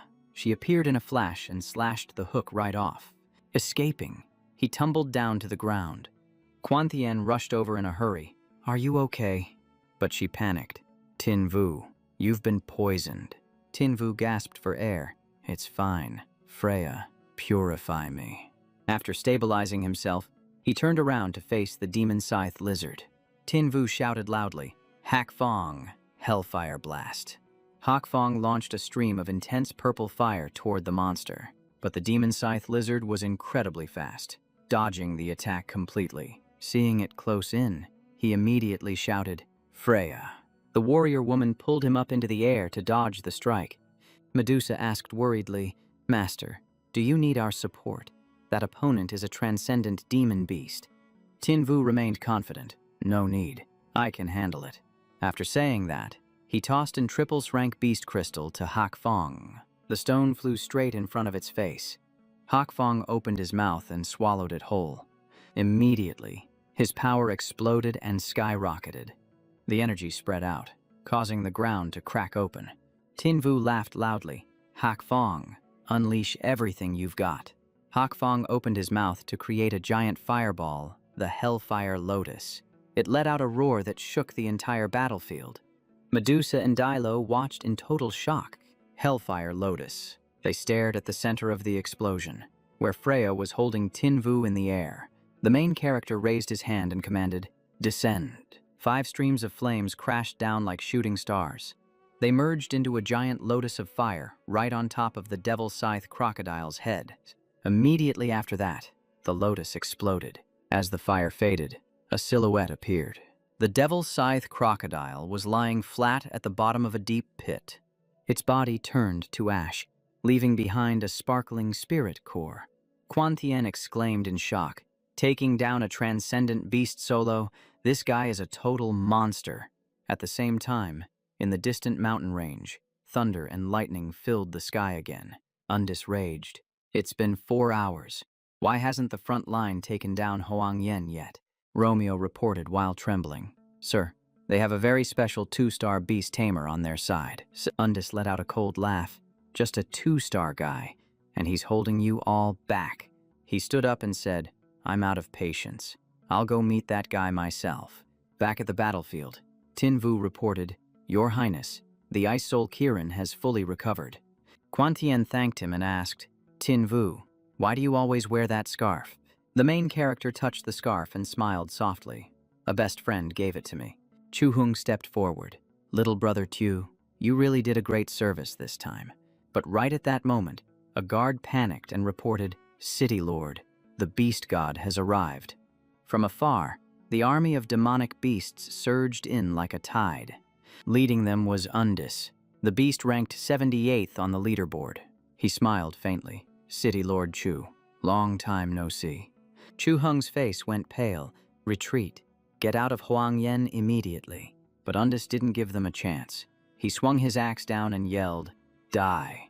A single slash caused the ground to explode, knocking everyone away. The whole city shook and then shattered apart. Smoke, fire, and dust covered all of Huang Yen. After that terrible strike, everyone struggled to stand up amidst the rubble. Tin Vu stood frozen as he saw Huang Yen City almost blown away after just one hit. Quan Thien gasped and said bluntly that if it weren't for the city's defensive barrier, they would all have been wiped out by now. He clutched his chest, trying to endure the pain, and urgently urged the princess to retreat immediately. The situation was out of control, and staying would only mean digging their own graves. But right at that moment, he suddenly froze and panicked, yelling out something completely random. Where did my scarf go? The main character darted his eyes around and spotted the scarf stuck on a twisted iron bar amidst the ruins. And in that instant, the enemy narrowed his eyes, recognizing something familiar. The Hellhound, the four-winged angel. So it turned out to be this brat. Without saying another word, Undis immediately used teleportation to rush straight to his location. Seeing the opponent appear right in front of him, the main character immediately exclaimed in terror, "Teleportation." But he didn't give him time to react, immediately grabbing him and lifting him high into the air. The princess down below saw that scene and panicked, shouting his name. Undis chuckled meaningfully, saying that he originally planned to just finish off this human, but now he found it quite interesting, wondering if his blood tasted better than those girls. He trembled but still gripped the scarf tightly, with only one thought in his head. Damn it, I'm about to lose consciousness. The pressure of a divine beast is truly terrifying. And just when the enemy was slightly distracted in thought, the main character risked everything to throw the scarf right into his face, growling, "I won't let you do whatever you please." Undis immediately grabbed his neck and lifted him high, while his other hand slammed his weapon into the ground. The double-bladed axe smashed down, causing the ground to crack open and sending rocks and dirt flying everywhere. He tightened his grip on the boy's neck and laughed coldly. "Human, death is staring you in the face, yet you still try to fight back." Saying that, he ruthlessly threw him from high above straight toward the ground. The explosive impact created blinding streaks of light that radiated outward. But right then, General Lu appeared just in time to catch him, teasing, "Hey kiddo, not dead yet." The main character blushed awkwardly and mumbled, "Please don't carry me like this." He laughed loudly. "If you still have the strength to spout nonsense like that, then you definitely can't die yet." Guanxian ran over anxiously, shouting his name. General Lu bowed his head, apologizing to the princess for arriving late, then told her to take this brat away from here immediately. But just then, Undis emerged from the mist again, charging straight at everyone. Debris behind him was kicked up as a voice full of fury rang out. "You damn Lu." General Lu calmly replied with pure arrogance. "Are you calling for your daddy?" Undis went mad with rage and immediately pointed his finger, ordering the demon beasts to charge. A herd of ferocious beasts roared, rushing toward him like a tidal wave. General Lu coldly ordered his beast, Vermilion Bird, use heaven-burning flame. The vermilion bird soared into the sky, circled a few times, and the surrounding temperature began to skyrocket. It let out a piercing screech, and red flames immediately engulfed its entire body. From high above, the vermilion bird dived straight toward the ground, bringing a sea of fire with it. The flames erupted violently, causing the ferocious beast to panic and scatter in all directions. The battlefield instantly turned into a desolate wasteland, with ash and dust filling the sky. The exotic beasts that couldn't escape in time were all swallowed by the sea of fire. After the battle, the area in front of the hospital became strangely quiet, and the sky was rarely this blue. The doctor informed the princess that he was quite heavily injured, but fortunately, his heart meridians were not damaged. He told everyone to go back and rest first. Hearing that, Guanxian finally let out a sigh of relief and left with Yan Ran. Before leaving, the princess gently touched his face, saying she was used to his noisy self. Seeing him silent like this felt really strange, so he absolutely had to wake up. The hospital room door closed, and the room immediately sank into silence. A moment later, the main character slowly opened his eyes and muttered, "Those words of the princess are seriously noisy." He muttered further, "Just one look and I know she doesn't have any good intentions." The main character sprang up, saying it was time to act, startling the person beside him who asked, "Master, aren't you going to rest more?" Medusa calmly analyzed that Undis was no match for the Air Force general, and that he alone was enough to handle it. But he put on his shirt and said, "I haven't got my scarf back yet. What if Lu Jin blames me?" Besides, earlier he sensed the aura of another divine beast over at Undis's location. The girl asked in astonishment, "Another divine beast?" Meanwhile on the battlefield, the fight was still raging intensely, with smoke and fire covering heaven and earth. General Lu raised his hand, and the sword around him erupted with blazing red light. Red Lotus Phoenix Sword. Standing on the vermilion bird's back, he pointed his sword at Undis, ready to incinerate him. Although the battlefield shook violently, Undis stood firm against the wind of fire. He sneered, admitting, "Truly the strongest young 9-star beast tamer. Your reputation is indeed well-deserved." General Lu coldly replied that with Undis's strength, he could crush his beast core in just half an hour. Undis laughed scornfully. "Stupid human. Do you think I don't have reinforcements?" Right then, the sky suddenly trembled, and water from out of nowhere swirled into a giant vortex. Everyone realized in horror that this was a desert region, yet the air was filled with the scent of the sea, and the sky seemed to turn into an ocean. A massive waterspout appeared, dragging bolts of lightning down to the ground. From within that sea of water, a figure radiating oppressive pressure stepped out. Naga coldly mocked Undis. "You truly are trash, letting the Air Force General beat you like a punching bag." He immediately begged for help, telling her to shut up and help him quickly, or else Lord Nihawk would deal with him. Naga coldly brought up the past at Sky Island, when he failed to protect the red-haired girl. This time, she wants him to fail again, unable to even hold this city. Hearing those words, General Lu suddenly froze as if recalling something. A memory flashed through his mind of him holding a little red-haired girl under a massive tree. His expression instantly darkened, flames around his body erupting violently, his mouth uttering just one name, Naga. Both sides immediately clashed, plunging the surrounding atmosphere into chaotic darkness.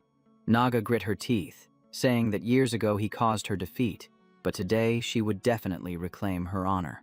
Undis refused to be outdone, declaring that if Naga had already claimed his head, then he would take the Dragon Kingdom princess's heart. General Lu immediately charged forward, declaring that if they wanted to touch the princess, they would have to step over his corpse first. His rage exploded, the fire around him gathering into a colossal tornado, prairie fire. 10,000 flames returned to the source. A sea of crimson fire swept across the battlefield, the intense heat crushing Undis until he coughed up a mouthful of blood.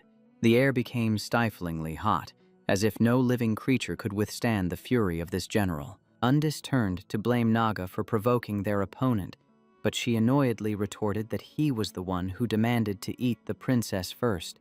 He raised his axe high and roared, "If I cannot kill you, then I will destroy this city. Gravity art, meteor fall." A massive meteorite instantly appeared in the sky, crashing straight down toward General Lu's position. He quickly ordered Vermilion Bird, "Block it now." Vermilion Bird immediately soared upward, shielding General Lu like a living wall. Two terrifying forces prepared to collide, the radiating energy causing the surrounding air to vibrate violently. The moment the meteorite touched the flames, it detonated, shattering into countless stone fragments that shot across the sky. A horrific explosion rang out as if tearing space apart, rocks smashing into each other and sparking bright flashes. General Lu remained standing proudly amidst the battlefield, calmly watching the gigantic explosion before him. But from within the dust and smoke, a purple light suddenly flashed. Naga had appeared behind him at some point, her voice cold as ice. "General Lu, you were careless." She immediately chanted a spell, her eyes revealing a smug look, mirror reflection. World. A giant net of energy instantly materialized, trapping both him and Vermilion Bird inside. Undis saw this and laughed loudly. "Now there is no one left to protect you all. Humans." He slammed his axe heavily onto the ground, sweeping a line that threw the surrounding gravity into chaos. General Lu was immediately pulled into suspension in midair, surrounded by countless floating boulders. But right at that moment, a beam of pink light unexpectedly appeared in the sky, diving straight down. Undis raised his head, his eyes full of shock as he saw that light rushing toward him. The beam struck him squarely, knocking him away and causing the axe to instantly leave his hand. He hit the ground and was dragged into a long streak. Debris plowed up along his sliding path. Undis staggered to his feet, roaring in pain. "Dragon flame. Who is it?" When he looked up, several figures had appeared on the city wall. Tinvu turned to tell Lulu that he could only hold out for about 10 minutes. Then he would fall into a coma again, just like the execution ground raid. So the city defense was up to others. From afar, Naga felt the bloodline suppression and was astonished. Pure blood dragon aura. Impossible. The human race's dragon tamer profession disappeared 100 years ago. Just then, General Lu rushed in from behind, speaking coldly. "Where are you looking, you slimy loach?" Before Undis could even react, a fist slammed straight into his face. One blow after another rained down relentlessly, leaving him completely unable to fight back. Finally, he delivered a powerful kick that sent him flying far away. Undis struggled to stand, terrified yet calculating. This old fox is too strong, but if I retreat, Lord Nighthawk will definitely execute me. I must kill that beast tamer first. Having decided, he immediately ignored General Lu and charged straight toward the boy. He leaped high into the air and brought his axe down on the main character's head, screaming, "Go to hell, beast tamer." But Lulu arrived just in time, raising her hand to block right in front of him. She directly grabbed the axe blade with her bare hand without a single scratch. Undis widened his eyes in disbelief, blocking with bare hands. What the hell is going on? Lolo's voice turned ice cold as she scoffed. "Do you really think someone like you can harm my master?" She clenched her fist, and the axe instantly shattered into fragments. Right after that, she rushed forward and unleashed a powerful punch straight to his face. The force of the blow rippled through Undis's body, making him look like his whole being had been shaken to the core. His eyes widened in shock as blood gushed out from his mouth. His body curled up from the impact, and blood burst out from his chest. But suddenly, Lolo realized something was wrong, and her eyes went wide. Seeing this, Tinvu immediately asked, "Lolo, what's wrong?" It was because her punch had gone straight through his body, but the inside was completely hollow. There were no internal organs at all. Immediately after, the body of Undis in front of them shattered into countless pieces and faded away. Tinvu instantly understood and muttered, "It's a reflection." "Far away," Naga snapped angrily. "Can you actually do your job properly? I can't hold off that guy named Lu for much longer." The real Undis was hiding elsewhere, clutching his chest and gasping for air, realizing he would have been dead meat if he had taken a third hit. Suddenly, his eyes lit up as he hatched a plan. "I'll hold off that fox girl, and you go deal with the beast tamer." After saying that, he charged forward, shouting loudly to challenge Lolo. She immediately rushed in to retaliate, her voice cold as she warned him not to blame her for showing no mercy. The two of them clashed head-on, throwing punches with strength that seemed almost equal.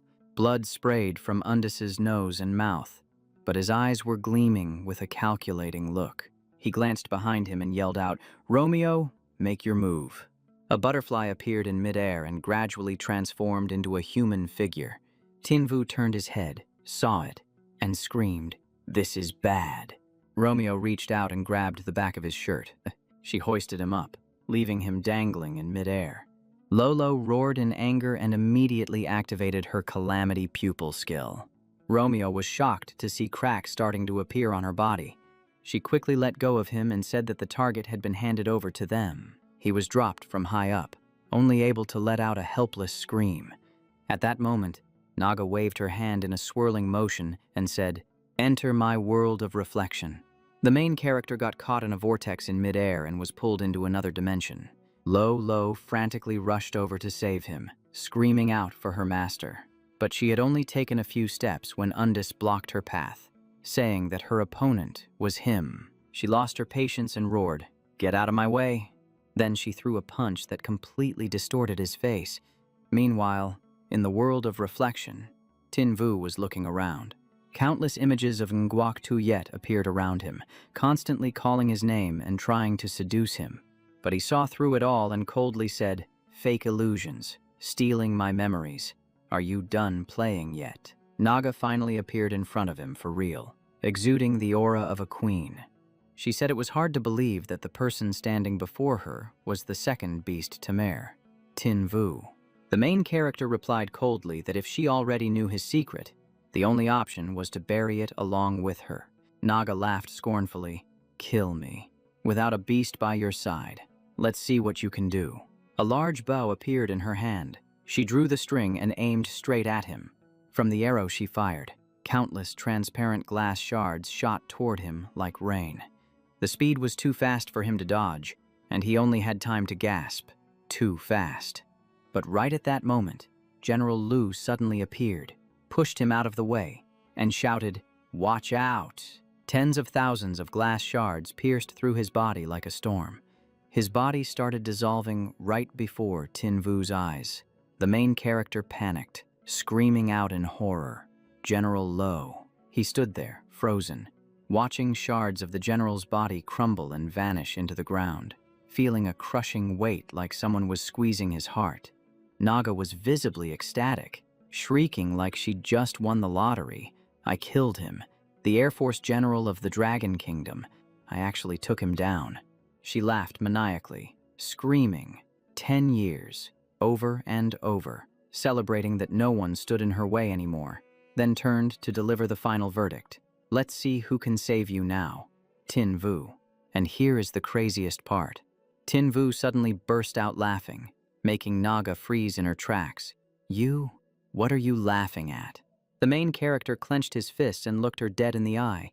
"I'm laughing because your death date has arrived. And this time, I'm going to rip out your monster core." Naga flinched for a second when she looked at his hand, as if she could sense that something was seriously wrong. But she tried to act tough, hurriedly raising her bow again. "Why should I be afraid of a beast tamer with no beast? Just die already."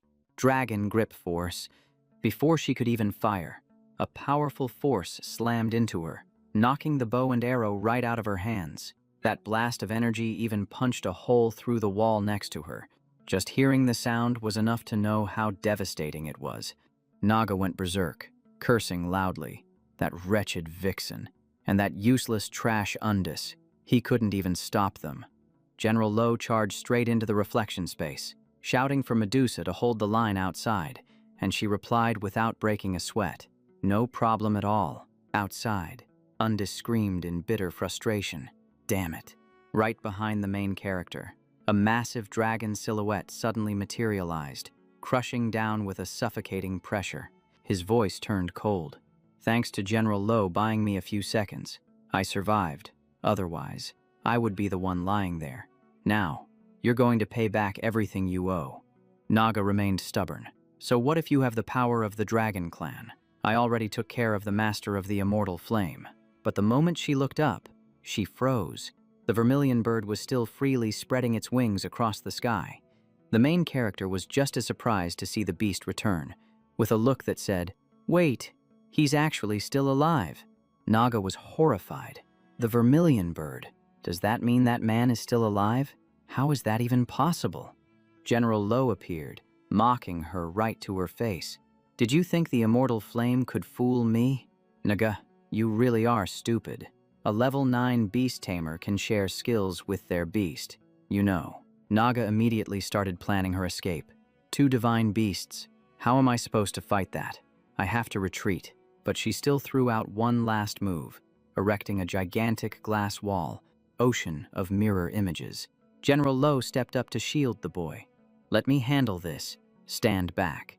The main character nodded immediately, trusting him completely. "Got it." He got into position and shouted the command, "Vermilion bird, true soul, merge."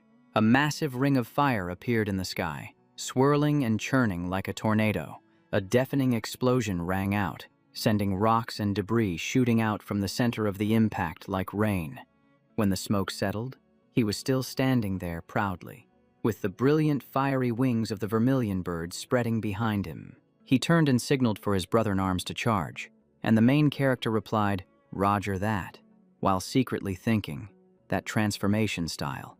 I've definitely learned something new. Undis was gloating, thinking Naga had lost, but she urged him desperately. "Let's go, quickly. We can't beat these two." 3 figures blocked their path immediately, and General Lo growled, "You still think you can run?" Medusa smirked, teasing them, "I'm not letting you go anywhere." Undis went insane with rage. "You bastards. If we can't escape, we fight. Gravity, heavenly thunder." Naga also unleashed her skill. her voice ice cold. It's all or nothing. Illusory sea mirror. The two attacks combined, swirling into a massive ring of power that barreled straight toward the three of them. General Lo remained as calm as if he were playing a video game. Brother, do you know how to play with fire? The main character was pumped up, and Lolo had already ignited a pink flame in his hand. You bet I do. He launched himself upward, sweeping his flames forward, burning heaven nirvana. Lo followed close behind, unleashing his attack. Dragon breath. Two gigantic streams of fire trailed each other, closing in so fast there was no way to dodge. 4 surges of power slammed into each other, creating a violent shockwave that made the air vibrate as if it were shattering. General Lo poured in his power one last time. Dragon and Phoenix returned to origin. Calamity Flame of the Divine Court. A massive explosion erupted, blasting everyone backward. See, the firelight flashed blindingly, and the surrounding rocks and debris were sent flying by the sheer pressure. Naga panicked as the searing heat spread through her body, feeling like every breath was being squeezed out of her. Undis could barely withstand it, screaming out in absolute despair. No. General Lu charged out of the sea of fire, planting his hand on the ground for a solid landing, looking as if he hadn't been shaken in the slightest. Smoke and dust completely choked the sky, dragging with it countless embers that drifted through the air like falling snow. The battlefield was utterly devastated, and the ground had collapsed to form a massive crater that looked just like a lake. At the very bottom of the pit, 2 brilliantly glowing crystals sparkled, revealing themselves in the rubble. Up on the city walls, the soldiers erupted in cheers of "We won," and the young recruits screamed until their voices went hoarse, shocked and overjoyed that the city was still standing. General Lu, with flames still flickering around his body, turned to say thanks and handed over the 2 crystal cores, saying he didn't have anything else to give, so take them. The boy accepted them immediately, saying he wouldn't hold back then. The general suddenly remembered something and asked, "Oh, right. Did you find that scarf yet?" And the boy replied simply, "Yeah, I found it." The main character was a bit startled, wondering how the general knew about his scarf in the first place. The general replied nonchalantly, "You are a high-priority wanted criminal secretly hunted by the Empress, so it's normal for me to know a little intel." The boy froze and asked straight out, "Are you planning to expose me or something?" Before he could even get an answer, General Lu suddenly collapsed on the ground, making the boy's face turn pale with fright. The general groaned, complaining that his spiritual energy was completely drained and he was too dizzy to catch any wanted criminals. The main character looked at him helplessly and asked, "Are you seriously just faking it right now?" Dilo and Medusa walked over to ask what was wrong, but the boy just replied briefly, "It's nothing. Let's get moving." The boy whispered to himself as a reminder, realizing the effect of the dragon spirit pill had finally worn off. Inside General Lu's pocket, his phone suddenly started ringing nonstop, sounding like an urgent death summons. He hurriedly pulled it out and held it up to check the notification. It was a text message from Little Monster saying, "I'm so hungry, but I refuse to eat takeout food." General Lu's eyes immediately softened the moment he finished reading the message. He texted back gently, telling them to hang in there for 2 more days, and he would cook for them when he got home. Meanwhile, in another location, thick stacks of newspapers were piled high on a table. It was late afternoon outside the hospital gate. The light was fading, and the atmosphere felt significantly heavier. Yen Yen anxiously asked the doctor, saying that Tin Vu was clearly fine before, so why was his complexion getting worse and worse?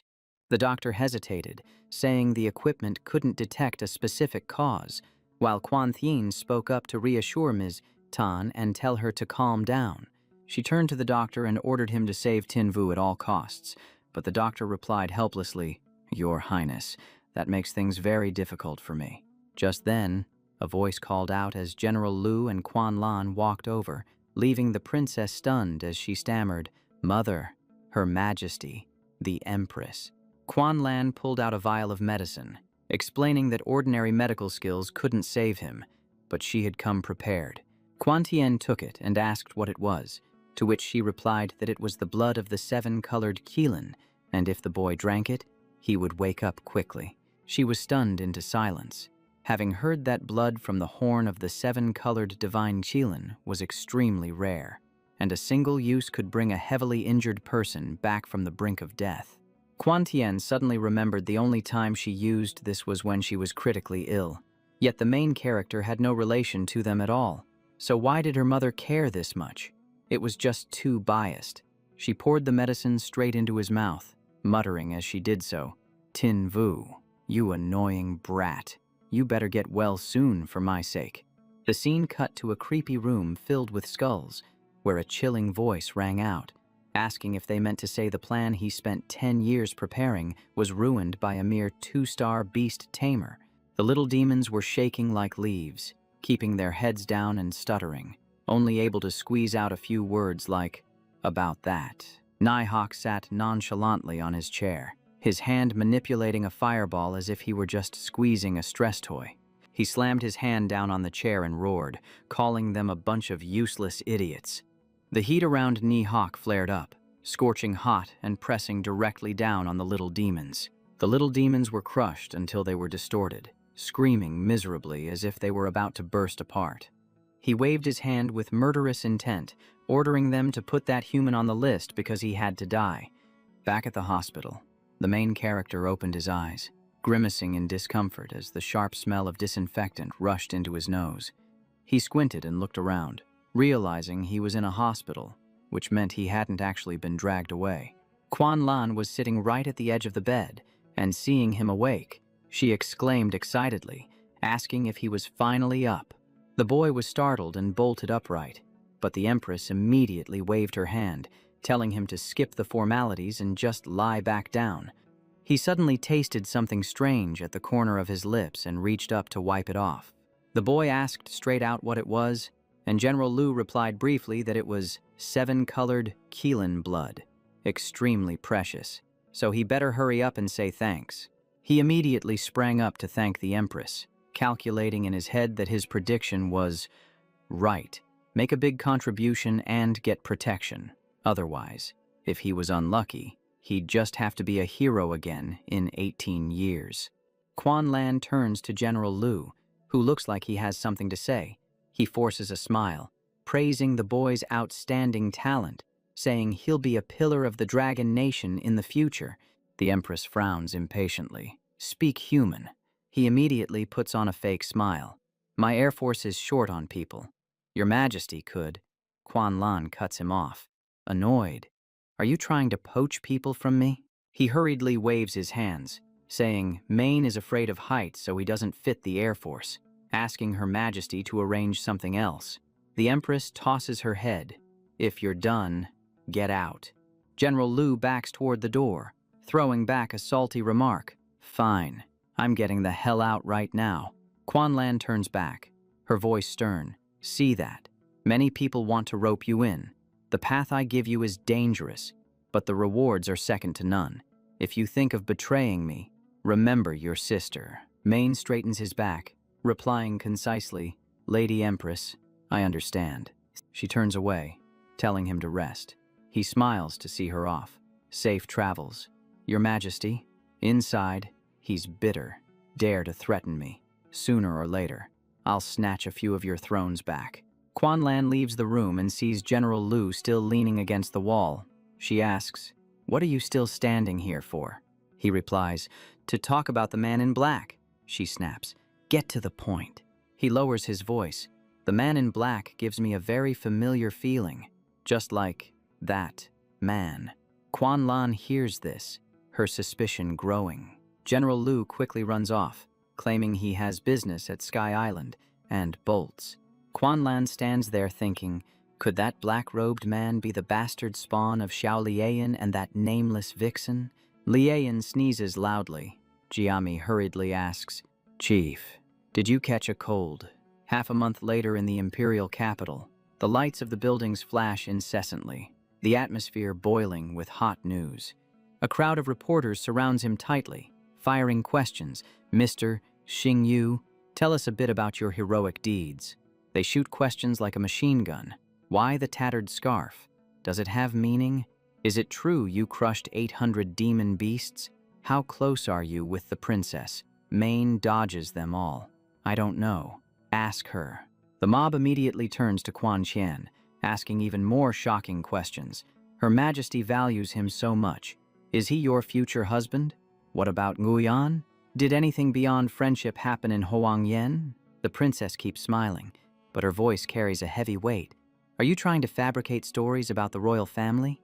The reporters hear that and immediately chicken out, backing away 100 meters for safety. Mane admires her internally. She's awesome. The princess sighs, telling him not to push questions to her next time. He agrees instantly. You got it. From the distance, a loving voice suddenly calls out, "Little you." He lights up like he was given candy, waving frantically. "Sis, I'm back." Remembering the princess is still there, he turns to ask for permission to leave. She replies calmly, "Go ahead. With the relationship between us, we'll meet again sooner or later." Mane dashes toward everyone, shouting, "Sis, Teacher Chen, direct." He covers his nose, groaning. "Director, why do you smell so strong?" Nguyen smiles, "Because I'm happy, thanks to you. The Azure Dragon Institute will probably have several times more enrollments next year." She pulls out a card and hands it to him. He panics, blurting out nonsense. "Director, are you publicly enacting unspoken rules right in front of my sister?" Nguyen looks helpless. "What are you saying? Your sister got one too." She feigns anger. "What kind of person do you think I am? This is a room card for Jade Sea Golden Mansion. It's yours." He widens his eyes because it's a luxurious villa area in the outskirts of East Hidden Dragon. Nguyen Tuyet says happily, "So no more squeezing into that small apartment." Mane suddenly remembers and freezes. "Wait, the Green Gold Guild is also at Jade Sea Golden Mansion. Does that mean we're neighbors?" In front of a magnificent villa. The door looks like it's plated in gold, shining blindingly bright. Mane appears with a smug look, trying to strike a most handsome man alive, posed to walk in with style. But just as he confidently walks up, he's blocked right at the door by Yang Shuo and Xin Xin. Xin Xin looks at him, her eyes trembling slightly as if something is choked up inside her. Mane feels a bit shy, holding the scarf draped over his shoulder like, "I still kept it." She immediately steps forward, lifting the scarf and stroking it with extreme care. Yang Shuo watches the scene, grumbling in annoyance. "So cheesy. I can't watch this." At Jade Sea Golden Mansion, the Xiao family zone is just as fancy, typical for the rich with their own systems. On the table, a shining sword and a crystal are placed neatly. Mane happily picks up the sword, rattling off a list. Core of the Red Flame Heavenly King possessing Hellfire. Mystic Wonder Sword. Scrayed demonic tool crafted from the spine of the Mystic Scale Light Crystal Beast, plus the villa. The Institute really went big this time. He picks up his phone, thinking immediately, since I'm valued this highly, it's time to activate the 4-star breakthrough schedule. Mane makes a call. "Hello, Teacher Chen. Please arrange the 4-star Beast Tamer exam for me." Kai Nian is startled upon hearing this, then laughs. 4 stars. You've got guts. All right, I'll arrange it.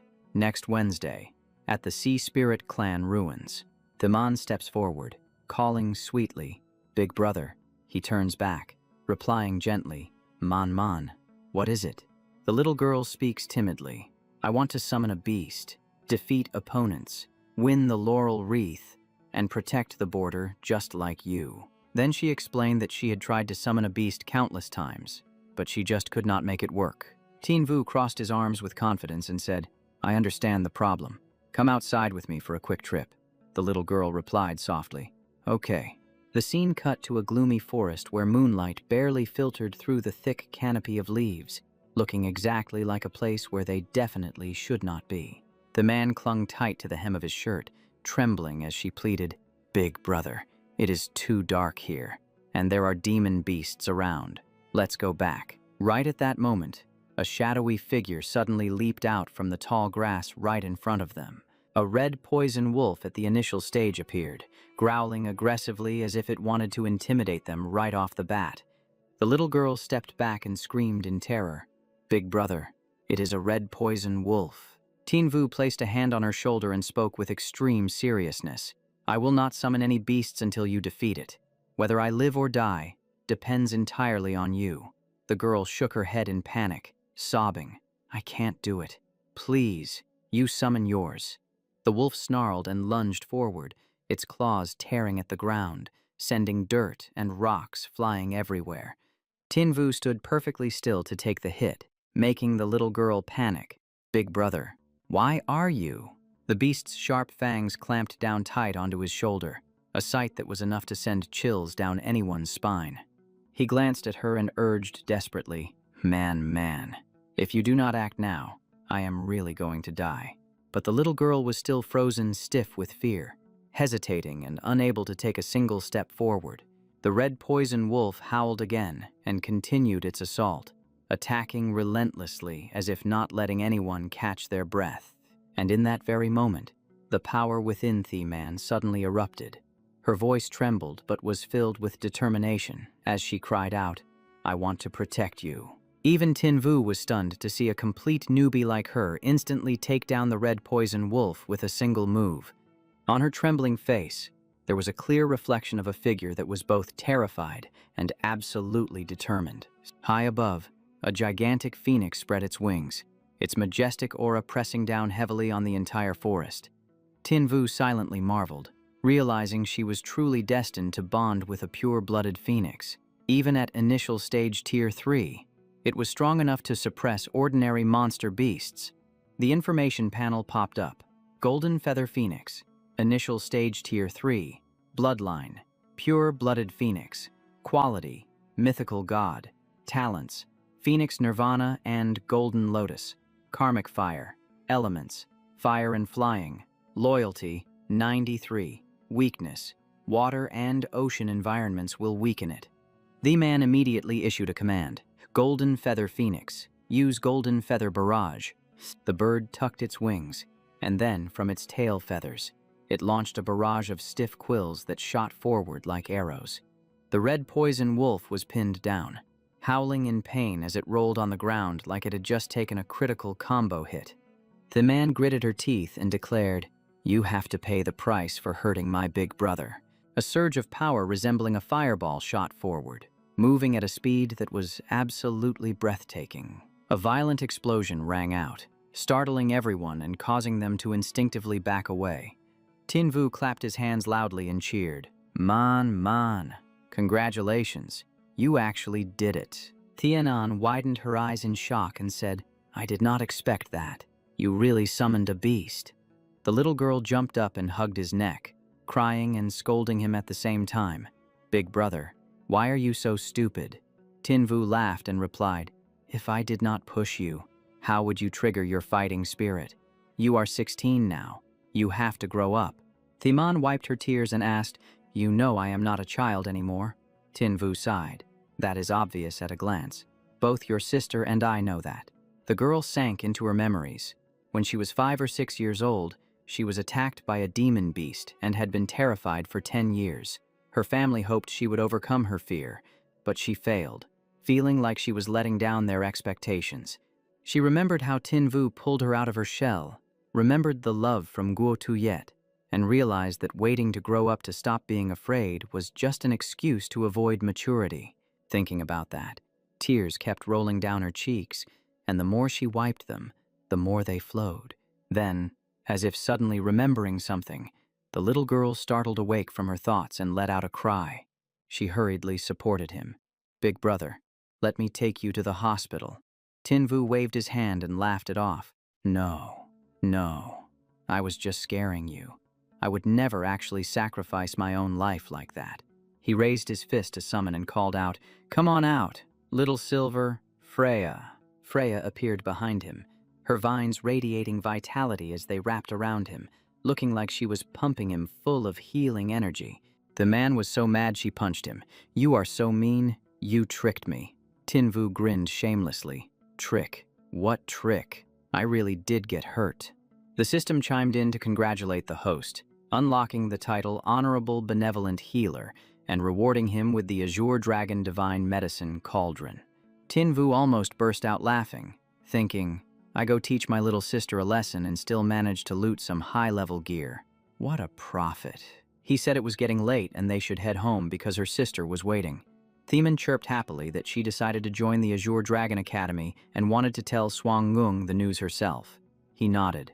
Okay, as long as you are happy. In front of the Dalan Palace, the intricate winding dragon carvings on the door screamed, power, just by looking at them. Quan Lan asked directly, Tin Vu, do you know why I called you here today? He guessed immediately.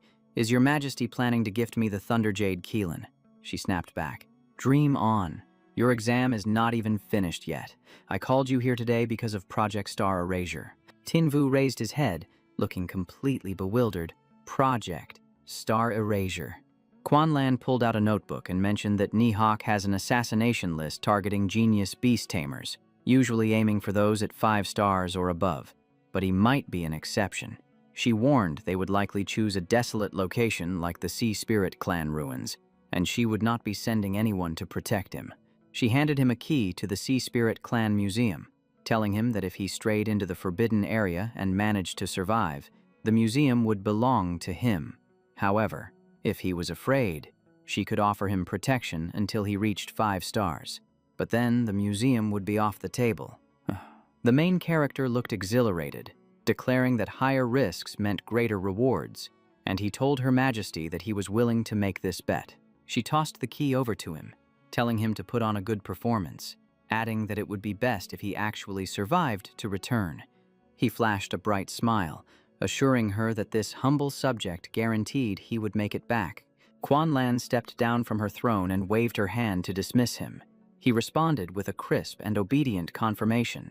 The main character turned his back and walked away, his gaze sharpening significantly, as if realizing that he was truly locked into the deal now. Quan Lan watched his retreating figure, her eyes clearly revealing a look of calculating scrutiny. Over at the Sea Spirit clan ruins, surging waves crashed against the massive rocks, creating a deep and rumbling sound. Team leader Tran instructed everyone to double-check everything, emphasizing that since the candidates were taking the trial tomorrow, there could be absolutely no errors. Lu Li asked for permission to use the restroom, and he nodded, telling her to hurry up. Even standing outside the restroom door, separated by a curtain, one could smell a strangely intense fragrance wafting out. Just as she relaxed, she suddenly shuddered, feeling as though something was staring right at her. A strange noise suddenly echoed, causing Lu Li to jump in surprise and wonder if the plumbing was leaking. A small goblin was clinging to the wall, slowly crawling toward her with movements that were sluggish, yet terrifying. A blood-curdling scream suddenly rang out from inside the restroom. Then everything went dead silent, and behind that door, an unspeakable transformation had just taken place. The door creaked open, slowly revealing a pair of soulless eyes that were as cold as ice. Lu Li stepped out with a dark and gloomy aura, looking completely different from her usual lively self. At the river wharf, construction machinery was operating at full capacity, creating a ceaseless and thunderous roar. The main character excitedly asked Uncle Modung if he was sure about using this thing to get to the ruins.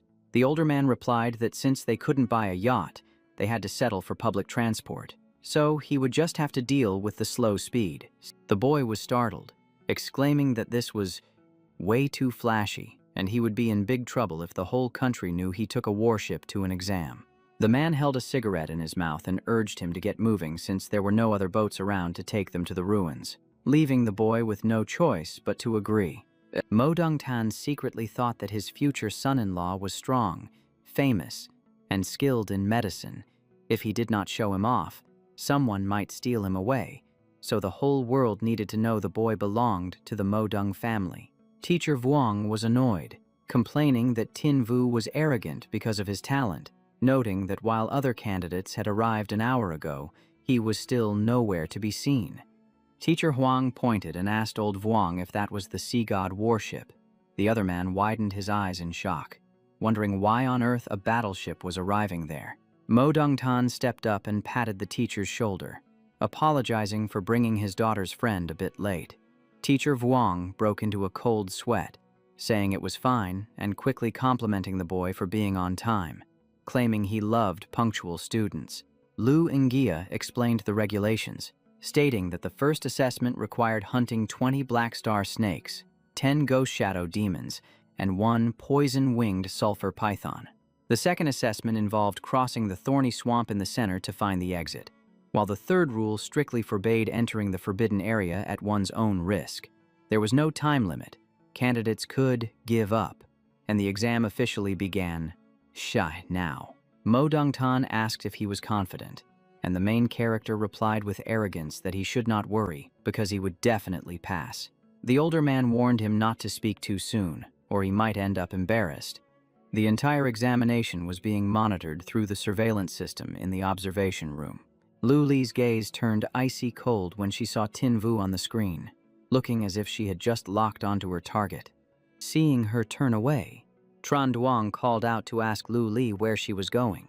Vian Hin stood there frozen for a few seconds, eyes wide as he stared at the screen, stammering.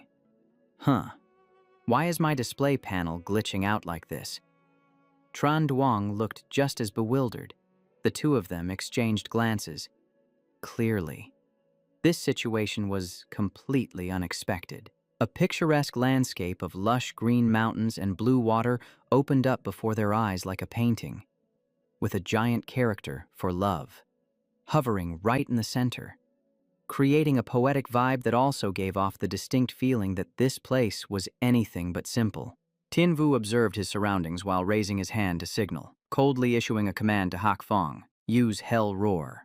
The black wolf let out a ferocious roar as energy gathered in its mouth before exploding into a blast of power that slammed straight into the black star serpent in front of it, instantly knocking the monster to the ground.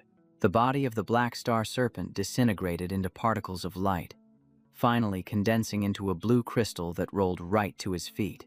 After picking up the loot, he checked his results: 20 black star serpents, 10 phantom demons, plus 1 venomous sulfur python. The first assessment test was completed way too easily. But right at that moment, a very faint sound came from behind him. He immediately went on high alert and whipped his head around. Lu Li stepped out from behind a tree, smiling with a hidden meaning. Tin Vu, your performance is pretty good. You cleared the stage much faster than I expected. Hearing that, he looked a bit embarrassed, scratching his head with a smile. Really? Thank you for the compliment, teacher. But the moment he let his guard down, she immediately hurled a knife straight at him, sensing an unusual killing intent. He leaned his body and neatly dodged the surprise attack by a hair's breadth. Lu Li raised an eyebrow slightly. Not bad reflexes. I can't believe you actually detected that. He let out a cold laugh. The assessment isn't over yet, so how could a teacher appear here? Right then, Medusa's voice rang out in his head. Tin Vu, she is the Dark Knight Bat Empress, a trusted confidant of Nihawk. Medusa continued her warning. That is a genuine Beast Emperor physique. Even though she's a Beast Tamer type and her direct combat ability isn't her strongest suit, her actual power. Hak Fong will have a hard time winning against her. She asked further, can your current body still withstand the effects of the Dragon Spirit pill? Lu Li started walking forward, her voice full of confidence. Smart kid. But you are not escaping today. As soon as she finished speaking, she summoned a series of giant thorny flowers, making the scene look exactly like a witch casting dark magic. Those flowers gradually distorted, taking on shapes resembling humans, but their entire bodies were covered in sharp thorns. Facing the grotesque monsters charging at him, he lowered his center of gravity and assumed a defensive stance. Lu Li chuckled faintly, inciting them. It was this human who killed your hero. Go kill him. He pointed his hand forward. Hak Fong, I'm entrusting my life to you.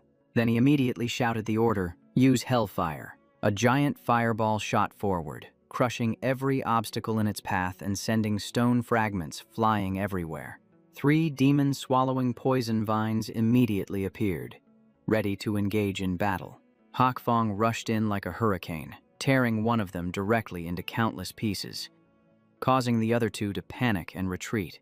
But they leaped into the air to counterattack, sprouting sharp, thorny vines from their hands. A barrage of thorn arrows shot toward him, closing the distance rapidly. Just then, Freya appeared by his side, swinging her sword to block the attack. Sword and thorns clashed violently, sending blinding sparks flying. She slightly bent her knees to gather momentum. Then she launched herself upward and delivered a powerful slash, shouting loudly, "Sword of Light." The two monsters were knocked, flying far away. Hakfong also leaped up from the ground, coordinating the attack. Its sharp fangs bit through and snapped the upper half of one of them. Freya gripped her sword hilt tightly as a brilliant light radiated around her body. Lu Li watched the scene with deep eyes. "And Srank magic tool created by Almec science. It seems they really value you," he replied calmly. "Those people you led here earlier, I already took care of them." She burst out laughing. "Friends. They were just a few sacrificial pawns. Do not compare them to me." As she spoke, she toyed with the knife in her hand, wearing a cold smile. "Now, I am going to play with you for a bit." The moment she finished her sentence, Lu Li suddenly lunged forward with terrifying speed. Freya immediately intercepted the attack, refusing to let him get hit. Lu Li stepped right onto her sword blade, chuckling softly. Decent reaction, but still too slow. Immediately after that, she unleashed a kick like a storm. Tranbach whispered from afar, "I'm heading out first." The kick carried immense power, causing Freya's ribs to crack open. She couldn't hold on, collapsing into his arms as blood gushed from her mouth. Hakfong let out a roar and launched a surprise attack from behind, jaws wide open as if he wanted to crush the enemy into pieces. Lu Li remained perfectly calm, not even bothering to turn her head as she simply closed her eyes and threw her dagger backward. The blade carried a terrifying amount of force as it stabbed straight into Hakfong's abdomen.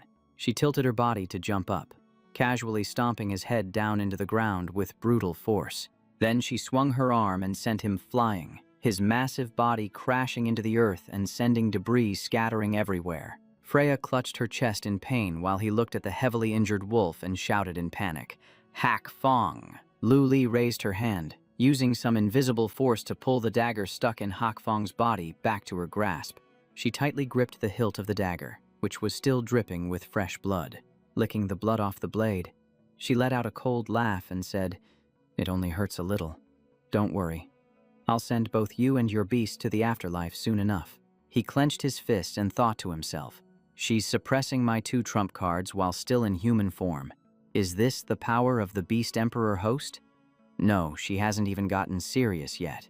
He gritted his teeth and shouted, "Tunyan, sneak attack now." Lu Li held her dagger in a combat stance, looking completely relaxed as she taunted, "Use whatever moves you have left, I'm watching." From his abdomen area, Tungan shot out a silver thorny vine. Witnessing this bizarre sight, even Lu Li couldn't help but look surprised. He immediately pointed at her and yelled, "Right now." Tungan rushed forward and tightly wrapped around her arm, forcing the dagger to drop from her hand. The blade flew through the air before stabbing deep into the ground nearby. Lu Li's eyes widened as she muttered, "My weapon. I actually dropped it." He shouted loudly, "This is Tunyan's innate talent. You can't escape while you're in that human body. Tunyan, heal our teammates. Hakfong, Freya, attack." An attribute panel instantly popped up, displaying Tungan's level and stats. Even while bound, Lu Li just smirked. "Can't escape? You're just a 2-star beast tamer, and you actually believe that." She exploded with power, shattering the vines instantly, while a massive aura radiated out and forced both Freya and Hakfong to retreat. Lu Li gave a playful wink and said, "Round 2 starts now." Meanwhile, in another location, inside the laboratory, Tran Duong Huang reported in a panic, "Chief Examiner, we've detected the demonic energy of a Beast Emperor host on the island." Lun Gia gasped. "What did you say?" He looked down at his tablet, his expression changing drastically as he read. "The demonic energy concentration is at 27%. The Navy Admiral probably hasn't gone far yet. Send a distress signal immediately." Back on the mountain peak, a terrifying explosion rang out, sending debris scattering in all directions. After the blast, he, Freya, and Hakfong were all heavily injured and covered in blood. But the look in their eyes showed they still refused to yield. Lu Li spread her wings and landed in front of them, slowly walking forward as she taunted, "Stand up. I haven't played enough yet." Tin Vu just wanted to curse. "Play my ass. Calling this situation playing was just crossing the line. Hak Fong lay flat on the ground nearby, his eyes red with rage and his body trembling from his wounds. Yet he still struggled to keep his gaze fixed on the enemy. Freya had to use her sword to prop herself up just to stay standing, her small body nearly exhausted after the relentless chain of attacks, although he wasn't as heavily injured as his two teammates. His stamina was draining fast, and he was gasping for air like he had just sprinted through an entire dungeon. At that moment, he glanced over at a stone stele nearby, which clearly bore the inscription, "Forbidden Ground of the Sea." Spirit Clan contestants are absolutely prohibited from entering. As if an idea had just struck him, he channeled all his remaining power into his hand and shouted the command, "Hak Fong." Everyone return immediately. As soon as the words left his mouth, he unleashed the energy from his hand, sending a shockwave in all directions as if clearing a path. Watching this, Lu Li looked intrigued, cornered but still not afraid. Tiu Tin Vu, your courage puts those 5-star beast tamers to shame, she sighed. If Lord Nihawk hadn't ordered your death, I wouldn't even want to do this. Well, playtime is over. Goodbye. As she spoke, a fierce killing intent erupted around her. Her eyes went dark, and she slowly raised the dagger in her hand. In the blink of an eye, Lu Li hurled the dagger, which carried a streak of sinister energy, straight at him. His eyes widened in shock. The situation was unfolding way too fast. He desperately tried to dodge the lethal attack, but the force of the impact still knocked him backward, and the blade buried itself deep into his shoulder. Losing his balance, he plummeted straight into the deep abyss, a surge of fear momentarily washing over him. Lu Li stood right on the edge of the cliff, calmly watching everything unfold. Her eyes flashed with twisted delight as a sinister smile slowly crept across her face. Holding the paper with his name on it, she let out a cold sneer. Tiu Tin Vu is finally dead. As night began to fall, the chaotic sounds of people shouting and searching echoed all around. Dungtan led the entire squad through the dark with lanterns, calling out relentlessly, "Tiu Tin Vu, hey, Tiu Tin Vu." Finally, the group spotted a trace of something, but when they got a clear look, panic set in. We found it. Right before their eyes stood a stone monument stained with fresh blood, the inscription still clearly visible. Forbidden Ground of the Sea Spirit Clan. Candidates strictly prohibited. Meanwhile, in a much quieter location inside the Dalan Palace, Quan Tien furrowed her brows and confronted Quan Lan. "Mom, why didn't you include Tiu Tin Vu in the Star Protection Plan? You knew about the Dark Knight Bat Emperor beforehand, didn't you?" Her mother replied coldly. "Because that boy isn't a 5-star beast Tamer." Quan Tien was furious, "But you clearly valued him. You gave him the blood of the 7-colored Qilin and even the Emperor's soul token, did you? Did you intentionally leave him to die?" Quan Lan snapped back, her voice icy. "Tuang Quan Tien, remember your place. In the imperial family, there is no room for sentiment." She had no choice but to bow her head. "I understand." Quan Lan closed her eyes and turned her back. "I'm tired. Leave me." Elsewhere, Duong Sok looked at Ham Ham, who was glued to her phone, and spoke softly. "He's gone. Sending more messages won't bring him back." But she just hugged her knees and shook her head, her voice trembling with grief. "No. Last time he fell off a cliff. He was fine. He even promised to take me to the movies." Right at that moment, the phone screen suddenly lit up, signaling a new message. Ham Ham froze for a few seconds, completely stunned.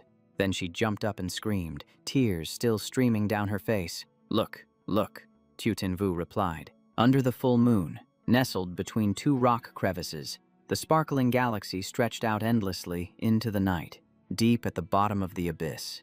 He sat silently clutching his phone, his eyes glued to the screen as if lost in thought. He typed out a message to let her know he was safe. "Luke Kim, wait until I finish the exam. I'll take you to the movies, and then we'll hit the arcade to play the claw machines." After hitting send, he leaned back against the cliff wall and sighed. At least now, they wouldn't worry anymore. Bracing his hand against the rock, he dragged himself forward with heavy steps, letting out a low groan of pain. He gritted his teeth. It's never too late for a gentleman to take revenge. That damn bat will die by my hand sooner or later, but for now, I need to get into the forbidden ground of the Sea Spirit clan. After walking for a while, he stopped in front of a colossal structure hidden deep within the abyss. He clung to the stone pillars to move around, looking tiny amidst the massive architecture. He came to a halt in front of a gigantic stone pillar covered in moss and seashells. At the base of the pillar lay a series of concentric circles, also decorated with ancient seashells. He stared at the pillar and thought, the Sea Spirit clan. Rumor has it that 200 years ago, the fusion of human blood and sea beasts created a flourishing civilization. But for some reason, that civilization eventually vanished from history. He pulled a golden key from his pocket, only to discover it was glowing. The key floated up from his hand, emitting a blinding light before shattering into countless tiny fragments. Those glowing shards quickly converged, transforming into a sparkling golden cube. Staring at the glowing cube, he suddenly realized something. A beam of light shot out from the cube, pointing straight down into the lake. He remembered Thuong Quan Lan's words, "Only the key can locate the true treasure of the Sea Spirit clan." He let out a soft chuckle. So that's it, it's right here. With that, he jumped into the water and dove deep like a fish. A magnificent structure appeared before his eyes, hidden beneath the blue water. But suddenly, a powerful suction force dragged him down, making it impossible for him to keep swimming. He slammed hard onto the mossy ground, his back screaming in pain. Ow, that really hurt. He looked up at the white palace above, sitting there gasping for air. He looked at the cube in his hand and thought, if I can't go back up, there must be another way out of here. Just then, a jellyfish quietly swam past his head, taking him by surprise. A jellyfish. He recalled the legends saying that after the Sea Spirit clan perished, the souls within the ruins turned into extremely dangerous, vengeful spirits. Suddenly, the jellyfish spoke up. Stop right there. His jaw dropped in shock. In the distance, streams of dark energy began to gather in the center of the palace, forming a terrifying red vortex. He gasped in shock. What in the hell is going on over there? Streams of energy looking like tentacles started gathering at the top of the palace. They slithered their way into the cocoons resting on the staircase steps. It looked like they were trying to wake up something that had been in a deep slumber. A pale, ghostly hand reached out from every cocoon, looking exactly like a corpse waking from the dead. The vengeful spirits smashed through the shells that had kept them imprisoned for all those years. They all raised their hands in unison, as if performing some kind of twisted ritual in the middle of the crimson water. He pursed his lips and channeled energy into his hand, causing the crest on his skin to glow. Realizing a fight was inevitable now, he charged straight toward the swarm of spirits, and both sides braced themselves for a chaotic clash. He raised his hand to summon Freya, and she spread her wings, shooting forward like a loose arrow. Freya swung her sword, and a blinding light flashed through the murky water. The slash cut right through the enemies, causing their bodies to shatter into pieces under her blade. But the weird thing was, just a few seconds later, the bodies of those spirits started to regenerate on their own. They glared at him and Freya with vicious eyes, looking like they wanted to swallow them both whole. Seeing this made him flinch, thinking, even a holy light attribute beast can't deal any damage to them.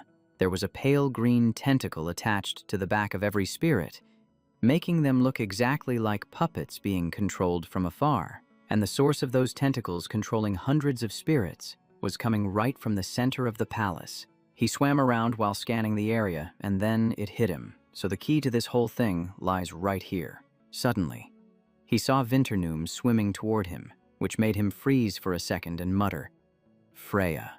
The giant jellyfish just quietly swam right next to him, and they observed each other in total silence without saying a word. He looked up and signaled, Freya, hold them off for me. I'm going to find a way out of here. The horde of spirits rushed in from the distance, moving like blurry ghosts through the water. Their long, withered arms reached out, trying to grab hold of both of them. Freya immediately swung her sword, slicing one of the incoming spirits right in half.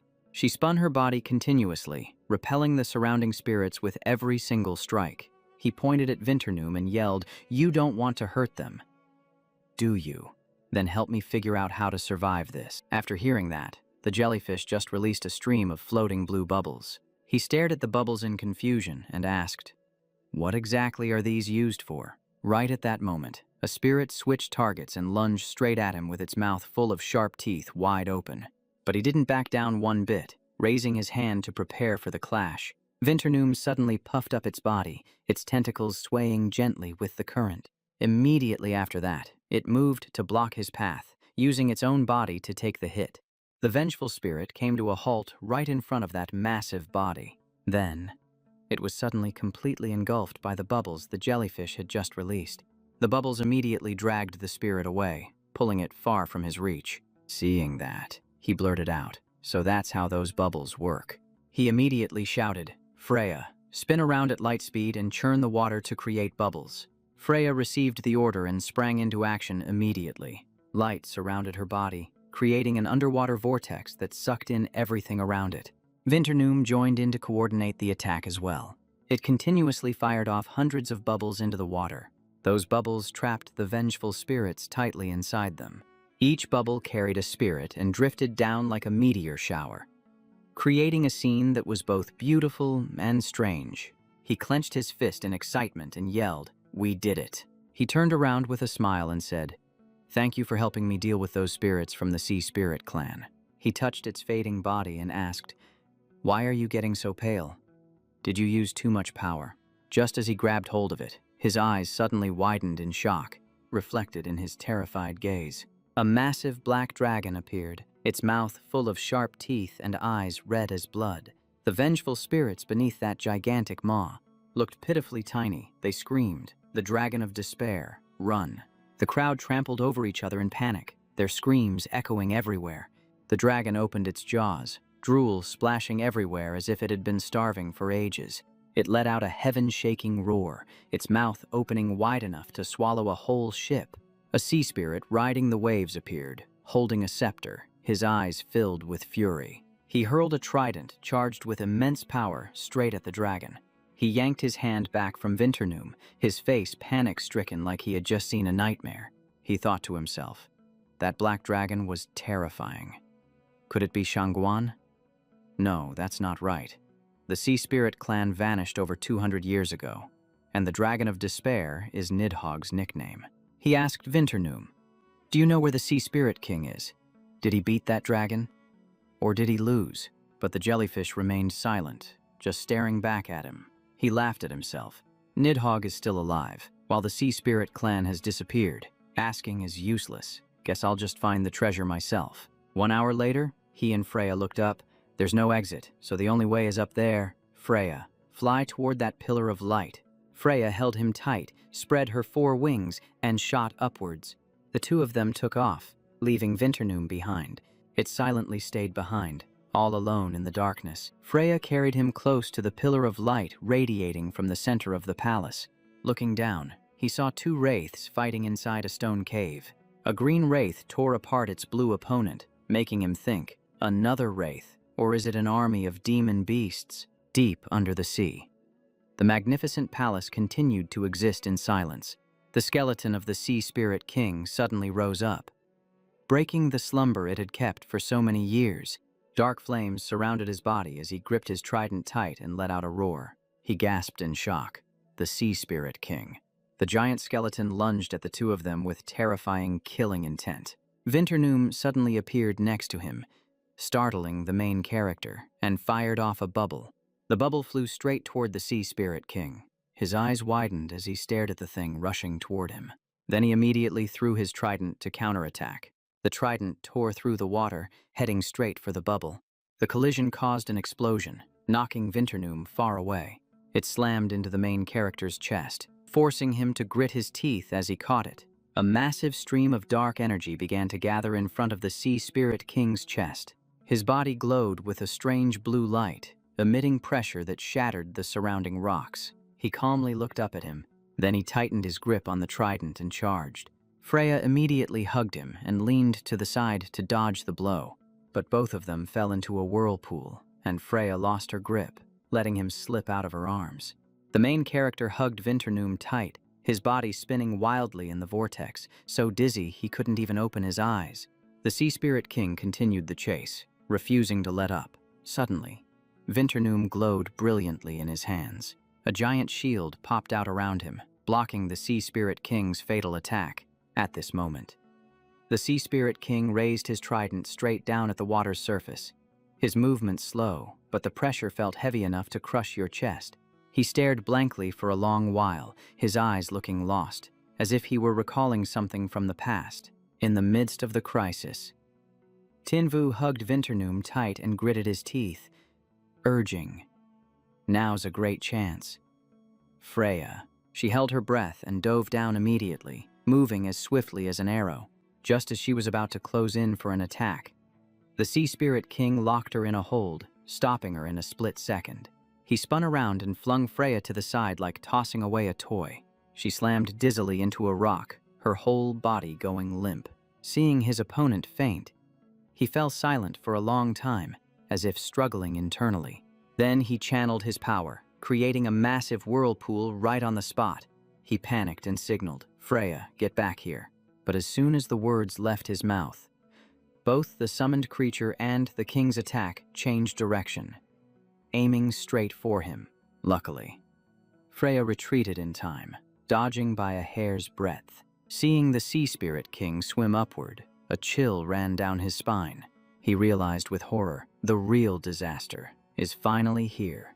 He asked Vinternoom in a panic, "Hey kiddo, got any backup moves? If not, we're total goners." Right at that moment, a streak of light suddenly flashed through the current. One look and he knew the control center had activated. With no time to weigh his options, he swam for his life toward the ancient city. 1 second late and he'd run out of air underwater. He gritted his teeth and squeezed inside, determined to see this through. Once inside, he surfaced within the city. He took a deep breath like he'd been brought back to life. There was air. He escaped. In front of him stood a desolate, ruined palace that was literally spine-chilling. Right in the center, a mysterious figure sat solemnly on a chair, still as a statue. He carefully placed Vinternoom down on the floor. Then he walked slowly forward, his eyes never leaving the target. Looking at the person turned to stone, he asked suspiciously, "Who is that?" Vinternoom stammered, "Griffin." He froze. Whoa. A jellyfish can talk. It hesitated. "Sorry. Haven't spoken in so long. My vocal cords degenerated. I am Princess Vinny of the Sea Spirit tribe." She sadly pointed at the stone statue. "She is Griffin, the vanguard in the War of Nihawk, the one who keeps the souls of the Sea Spirit tribe from ever finding peace." Vinny begged earnestly, "I have guarded this place for many years, just waiting for a brave warrior. Please deal with her and restore peace to my tribe." He asked bluntly, "Peace? And then what will happen to you all?" She feigned a pitiful look. "Sorry, we are just wandering souls. I just want to be liberated." He thought silently for a few seconds, weighing every word. Then he nodded decisively. "All right, I agree. Come on out. Hak Fong," he commanded firmly. "Hak Fong, use infernal roar." But right at that moment, the Sea Spirit King suddenly surged up from the water. He rushed in to attack, his aura threatening to crush everything in his path. The Sea Spirit King stood resiliently in front of the statue, determined not to let anyone advance a step further. He swung his trident, shattering the incoming attack. He growled as he withstood the blow, looking both ferocious and in pain. Seeing that stubbornness, Tinvu shouted in frustration, "You're really clinging on. Huh, stubborn as a mule." In the middle of the tense battle, the atmosphere suddenly fell into a suspicious silence. At this moment, he called out loudly to Freya, his voice urgent. Vinny, standing nearby, added fuel to the fire. The noble king of sea spirits, in the end, still became Griffin's puppet. Father, hearing that, he clenched his fists and emphasized, "I will defeat him." Vinny seized the moment to feign innocence, speaking softly, "Hero, I really don't want you to hurt him, but please, you have to defeat him." Tinvu shouted a firm command, "Hak Fong, get ready to unleash the blade of the Hell Path." He took a deep breath and stared daggers straight at the Sea Spirit King, no longer dodging or hiding. As Hak Fong let out a ferocious roar, the Sea Spirit King also charged forward with intense determination. Spotting the incoming attack, Hak Fong nimbly twisted his body to dodge out of the way. It immediately counterattacked with sharp claws, sweeping straight at the opponent. The strike raked heavily across the Sea Spirit King's body, creating a chilling screeching sound underwater. He howled in pain, and his rage flared up more violently than ever. Then he grabbed Hakfong's leg tightly and dragged it down with immense force. The Sea Spirit King put all his strength into a violent slam, forcing the beast to lose its balance. Hakfong was flung onto the stone floor, crashing down with a heavy thud. He advanced aggressively, looking like he wanted to end it right there without giving it a chance to breathe. Right at that moment, Tinvu signaled extremely fast, Hakfong, Shadow Clone. At that exact second, Freya seized the opportunity to rush in for a surprise attack. But the Sea Spirit King had predicted this and reacted with extreme clarity. He immediately summoned wild spirits to dash out and attack. Freya froze in surprise when she saw them appear out of nowhere. Before she could regain her composure, the little one had to hurriedly block a barrage of strikes. Even so, Freya was still affected, her body clearly swaying from the impact. Seeing Freya kneel down, Tinvu immediately ordered, "Freya, cast Holy Light Protection on yourself." Meanwhile, the Sea Spirit King had closed in, and the distance was becoming increasingly dangerous. Fortunately, the protective layer went up just in time, blocking the pressure and helping the little one stand firm. Vinny lost her patience and slyly suggested, "Hero. The beasts and I will hold off my father. You have to destroy that red orb." Hearing that, he gathered momentum and dashed straight toward the stone statue, ignoring all risks. Seeing his daughter in danger, the Sea Spirit King furiously threw his trident at Vinny, screaming that he would end her. Vinny took the hit and screamed miserably, her body trembling violently. Tinvu panicked and shouted loudly, "Vinny." She feigned being on death's door and urged him, "Ignore me, hurry up, or everything will collapse." He heard that and slowly pulled the red orb out of the griffin's grip. The moment his hand touched that orb, a cold chill ran down his spine, signaling that something huge was about to happen. The Sea Spirit King screamed in panic, "Don't trust her." Tinvu spun around, asking in confusion, "What do you mean, don't trust her?"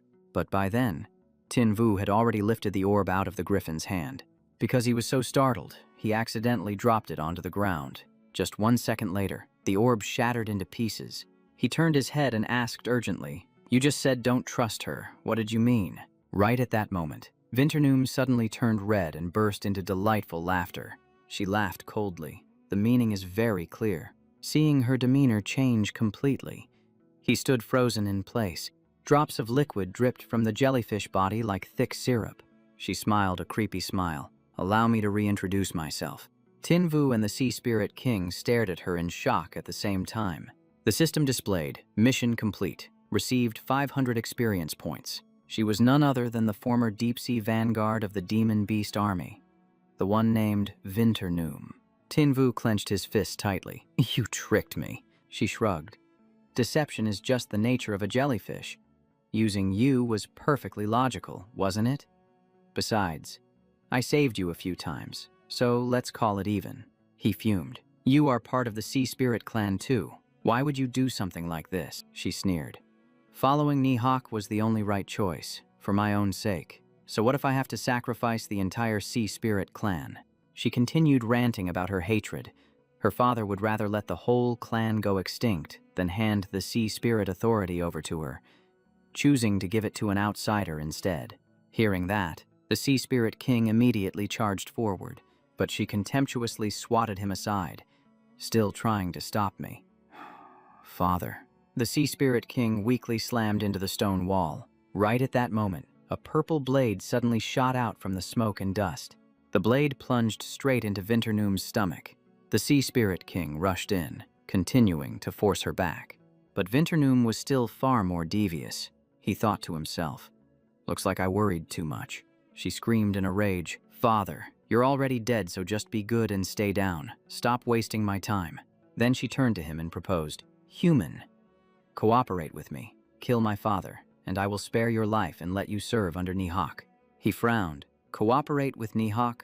Then he immediately flipped her the bird. "I am already on his hit list. Cooperate my ass. Black Wind, Freya, attack." She laughed scornfully. "A hit list for 5-star beast tamers. Do you really think you are worthy of that?" But she remained calm. "Doesn't matter. It will just take a little more time. I never planned to keep my word anyway. Killing my father or killing you. It is all the same to me." Saying that, she tilted her head back and spewed all the liquid from her body into the surroundings. The liquid splattered all over the pillars and walls. It was acid capable of corroding absolutely anything. In just the blink of an eye, the entire area turned into a flowing stream of acid. Seeing that, he immediately retreated. At this point, the group only had the throne left as their sole foothold. Right then, the center of the palace suddenly radiated a strange light. Both Vinternoom and the Sea Spirit King froze. He was speechless too. He turned his head and discovered the key. He immediately deduced the key. "Don't tell me the Sea Spirit clan's treasure is actually honor." Vinternoom roared. "Sea Spirit authority. The tidal power. Is that little bitch still alive?" Without saying another word, she lunged forward to reclaim the power. "Give the tidal power back to me." Just then, the key suddenly burst into light. She charged forward furiously like a wild beast, but the Sea Spirit King unexpectedly grabbed hold of her tight. He used the last of his strength to drag on her leg. Vinternoom angrily flung him aside. "Don't stand in my way." The counterattack caused the Sea Spirit King's body to shatter. His crown fell to the ground. At that very moment, Griffin suddenly started glowing in midair. Vinternoom screamed in despair. No. Images of the past emerged. She questioned her father why he gave the tidal power to an outsider, but he coldly replied that he never gave it to anyone, and that she wasn't worthy either. Hearing that, she spoke spitefully. "Remember your words today. Sooner or later, I will make you pay." Watching her silhouette leave, Griffin asked worriedly, while the king just sighed in exhaustion. He explained that the tidal power originated from the purebred sea dragon race, and now only a weak dragon egg remained, so revealing it would only bring disaster. The old man handed down a mission. Only the dragon traveler has the power to save the dragon eggs and the Sea Spirit clan. Griffin bowed her head, accepting her destiny. Right at that moment, Griffin caught a glimpse of Tinvu's silhouette. The scene shifts to a secret base hidden deep at the bottom of the ocean. Nihawk plotted with ambitious greed. If he could absorb the power of the Sea Dragon clan, the entire ocean would be under his control. But the Sea Spirit base was far too heavily fortified, so he needed to find the perfect pawn to launch an attack. Just then, a guard reported, "Lord Nihawk, there is a girl claiming to be from the Sea Spirit clan asking to see you." He let out a cold laugh. She arrived at the perfect time. Back in the present, the main character stepped forward to speak with Griffin. Griffin explained that the Sea Spirit clan was born from dragons, but they also met their doom because of them. And in the end, she still failed to make the dragon egg hatch completely. She spoke calmly. "Because I have merged as one with the dragon egg, becoming the new Sea Spirit King." He looked at her in astonishment. "You are also a Sea Spirit King." Griffin nodded with a heavy heart. "That is true. But I am also already dead." Seeing her acting strangely, he asked, "Why are you sniffing me like that?" Griffin smiled softly. "It has been so long since I caught the scent of my homeland and the smell of a dragon." He flinched, thinking to himself, "Did she recognize the dragon aura inside me?" Griffin said, "Fellow kin, you give me a sense of familiarity. I trust that you are not a bad person, so I want to entrust the power of the tides to you." He accepted the gift, whispering softly, "Thank you," before fading away. Griffin looked at him with pleading eyes. "Fellow kin, please promise me one thing." Griffin slowly spoke her final words, her voice filled with longing. "When you leave this planet to return to your homeland, please take a look for me, and see how the world out there has changed." Seeing strange fragments all around, Tinvu frowned in confusion, thinking, this planet, where exactly was that place just now? A moment later, he jerked awake, his eyes snapping open as if he had just been pulled out of a long dream. Looking at the object in his hand, he gasped in shock. Isn't this the holy artifact of the Sea Spirit clan, the Eye of the Tides? Examining the strange bracelet closely, he stood frozen for a few seconds, because its beauty was truly too exquisite. The system immediately appeared to explain. The Eye of the Tides is the holy artifact of the Sea Spirit clan, a relic of the Sea Spirit King, capable of manipulating the ocean. with its power only fully unleashed at sea or on rainy days. The artifact has 3 forms, shifting based on the host's needs: a bracelet form that provides spiritual energy and boosts combat power at sea, a golden trident form that controls waves and tides, and a 3rd form that summons the sea soul beast Forgotten Drake with power equal to a beast emperor, which can continue to evolve. Reading this, Tinvu's eyes went wide. A sub-dragon at the beast emperor level that still has the potential to grow. This is absolutely defying the laws of nature. Right at that moment, a terrifying aura of pressure suddenly exploded in the space. The surrounding sea spirits and soldiers were immediately shaken. Vuong Xuang So instinctively took a few steps back. She roared in fury. "The tidal power of my clan. How did it fall into the hands of an outsider like you?" The main character smirked provocatively. "Oh, you want this thing." Vin Tan Nung flew into a rage and charged straight at him. "Give it back to me." Without hesitation, he activated the holy artifact. Eye of the Tides switched to the 3rd form. In the blink of an eye, a gigantic creature appeared in mid-air. She froze in place. What? What kind of monster is that? The system continued to display. Sea Soul Beast Forgotten Drake.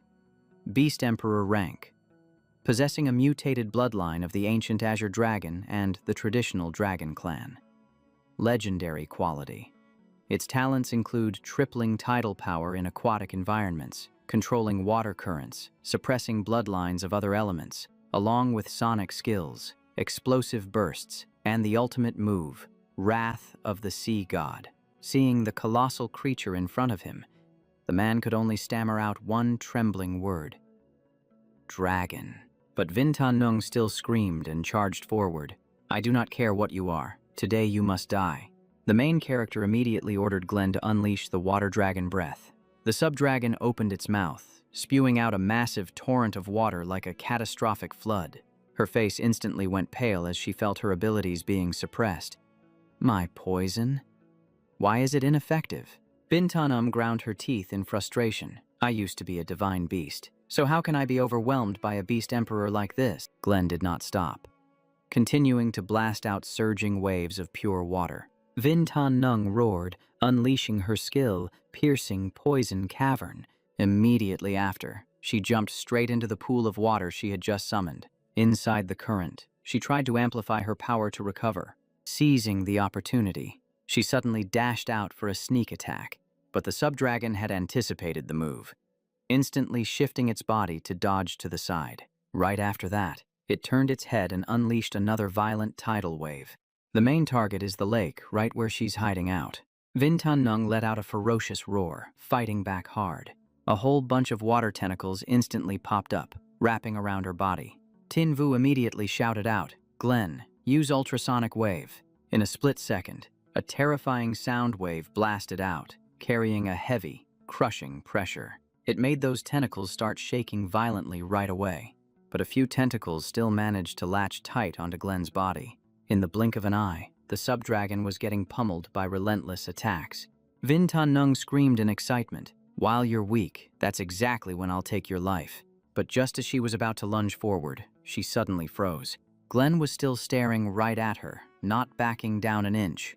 The sub-dragon stood tall and majestic right in front of the enemy. But a second later, dark red wounds started appearing all over his body. Glenn roared in pain, the sound echoing through the whole area. He slumped down a bit, blood dripping from the corner of his mouth.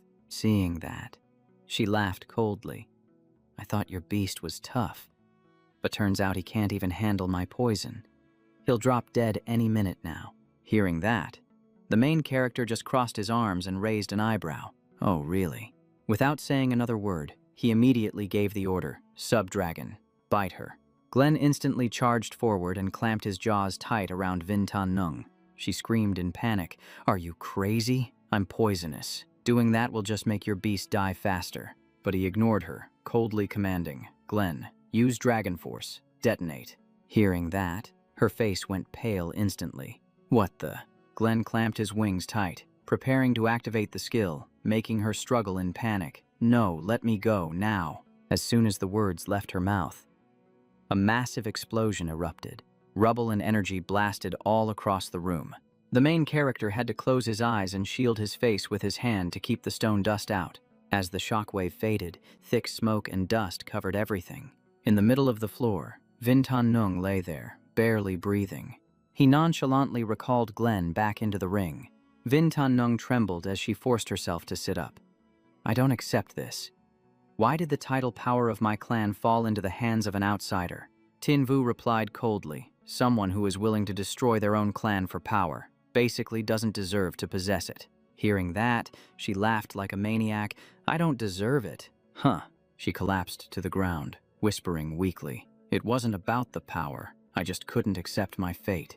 After saying those last words, Vintan Nung closed her eyes. The room immediately sank into a cold, dead silence. At the same time outside, shadows suddenly surrounded the bright tower. The spirits remaining in the castle slowly dissolved like sea foam. Seeing the Sea Spirit King still holding his trident despite losing his head, he asked in surprise, "You still want to keep fighting?" He didn't say a word, just silently walked toward the boy.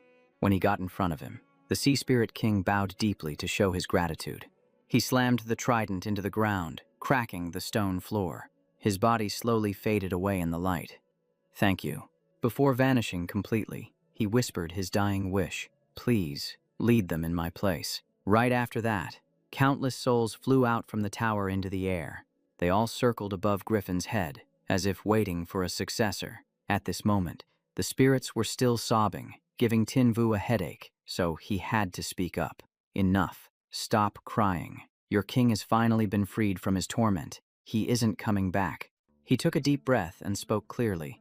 "Instead of guarding that empty throne, why not follow me?" Tin Vu raised the bracelet high, his voice deep but firm. "I received the grace of the Sea Spirit clan, so I must repay it.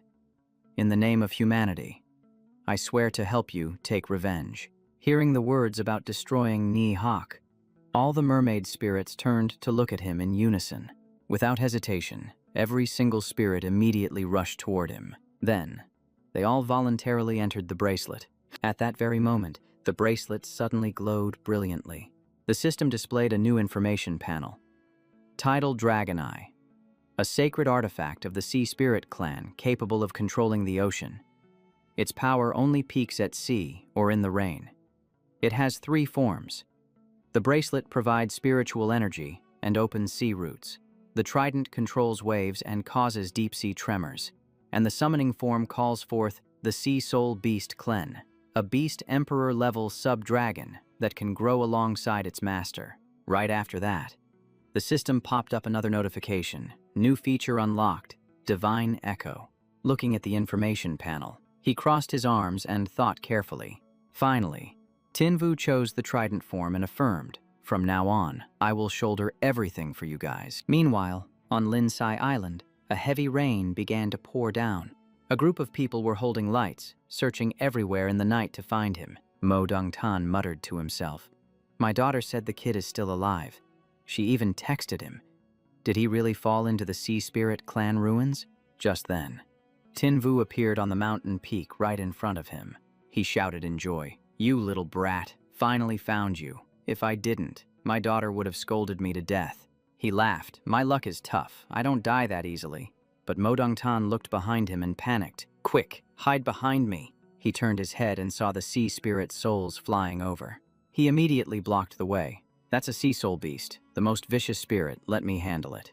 Tin Vu just smiled reassuringly. "It's fine, Uncle Mo Dung." Then he raised the sacred artifact. "O wandering souls, in the name of the Sea Spirit King, I guide you home." Hearing that, the spirits immediately stood still. Then, one by one, they were sucked toward the bracelet. Finally, they all turned into streaks of white light and returned into the sacred artifact. Mo Dong-tan asked in surprise. So he recounted how he was ambushed by the Dark Knight Bat Emperor, accidentally fell into the ruins, and conveniently grabbed the Sea Spirit clan's treasure. It made the older man shake his head and admit that this kid was just too lucky. He hurriedly urged, "Let's go back. We need to report the Dark Knight Bat Emperor's ambush to His Majesty." But the boy replied calmly, "Wait a minute. Uncle Mo Dung, my 4-star beast Tamer exam isn't over yet. Hearing that, the older man could only sigh. The scene shifted to the Ta Manor, where rain was still pouring outside. Inside the house, Ta Trung was gloating. Tin Vu is facing a near-death situation. I don't even need to lift a finger, but Nguyen said that even if he died, he still wouldn't be satisfied. Ta Trung laughed coldly. Your vision is too narrow. Get rid of that jealousy. Tin Vu's success is due to talent, but the one who survives to the end is the real winner. Hearing that, Nguyen secretly understood. Father means that I'm not as good as him. Meanwhile, Tin Vu was hugging the Thunder Jade Chillin tightly, looking happy. Finally, you belong to me, baby. Thuong Quan Lan looked at that scene and spoke up. It seems like it despises you a bit. Do you want me to swap it for another one? He immediately shook his head. No need. This one suits me. She reminded him, the Killen bloodline is noble and very hard to tame. Do you really have enough patience? Tin Vu smiled confidently. 3 days. No, 1 day is enough for it to bow its head and sign a blood pact with me.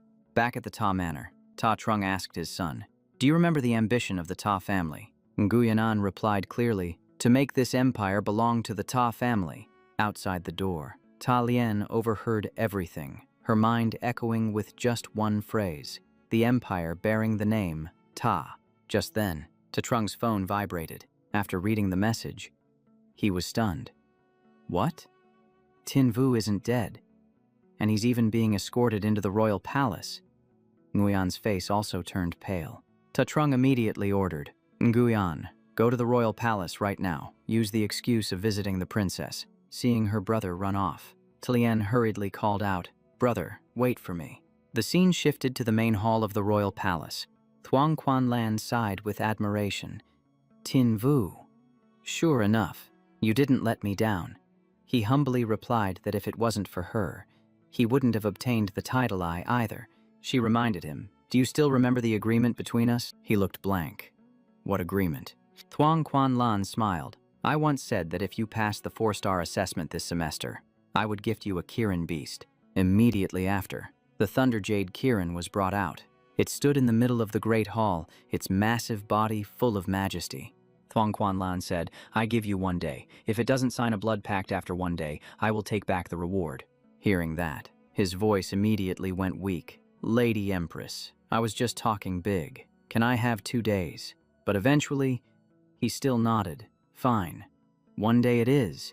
It's not like I haven't created miracles before. Thuong Quan Lan waved her hand. You may leave. I await the results tomorrow. Tin Vu turned around and called out, hey, Brother Kirin, come with me. At this moment, Princess Thuong Quan Thien stepped forward and said, purebred Kirins are only friendly to the Thuong Quan clan. Making him slightly surprised to see her, she gently told the Thunder Jade Kirin to try staying with him for a day. And if it didn't like it, she wouldn't force it, causing him to exclaim that the princess truly understands beasts. Right after that, he activated the demon god's eye to check. The information panel appeared.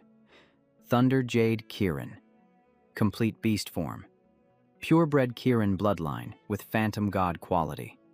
Talent lightning induction increases power by 3 times when it rains. Flying thunder. Mark can teleport behind enemies. Skill. Thunderous force summons widespread lightning, likes playing in the rain and grinding teeth. Current loyalty is 44. He immediately asked the princess, where can I find lightning attribute ore? She asked in surprise, what for? And he answered straight that it was to lure the Kirin. She laughed and teased, you're so good to beasts. Why aren't you like that with people? He immediately flattered her, making her blush and agree to help. Just then, Nguyen ran over. Your Highness the Princess, he demanded in a cold voice. Tin Vu, stay away from the princess. But the princess immediately stood in front of the main character. On what grounds are you giving orders? Tin Vu looked at him and gave a faint smile. Ah, Tang Yan, long time no see, loser. He even waved to the girl behind him, little Lien, long time no see. Nguyen was about to say he had liked the princess since childhood, but she cut him off. I already told you, I don't like you. She turned around. Tin Vu, you want to go to the mineral treasury? Right, let's go. He called the Kirin. Little Thunder, follow me. The 3 of them just left like that, passing right by Nguyen. He stood there, gritting his teeth. Supernova champion. Hero who saved Hoang Yen City. and even gifted a Thunder Jade Kirin. Why does all the luck fall into his hands? Talian advised her brother, "We can't beat Tin Vu, just let it go." But Nguyenan angrily grabbed her. "Shut up," he snarled. "Do you not hate him? Tin Vu is the one blocking the Ta family's path. I want him to disappear from this world." Being squeezed to the point of suffocation, Talian panicked and begged, "Brother, I know I was wrong. Please let me go." Meanwhile, the main character asked curiously, "Princess, is Ta Nguyen your suitor?" She laughed. "You could say that. But my suitors line up from the Imperial City all the way to the coast, so it's not his turn yet," she said bluntly. "I am the Princess of the Dragon Kingdom. There are many suitors, but few are sincere. I know very well that Tangyan's goal is the title of Prince Consort," she concluded. "They are far inferior to you." Hearing this, the main character was startled. "Princess, you aren't planning to make a move on me, are you?" She blushed and scolded him immediately. "What are you thinking? I mean, you look like the type of petty person who loves profit. So stop pretending."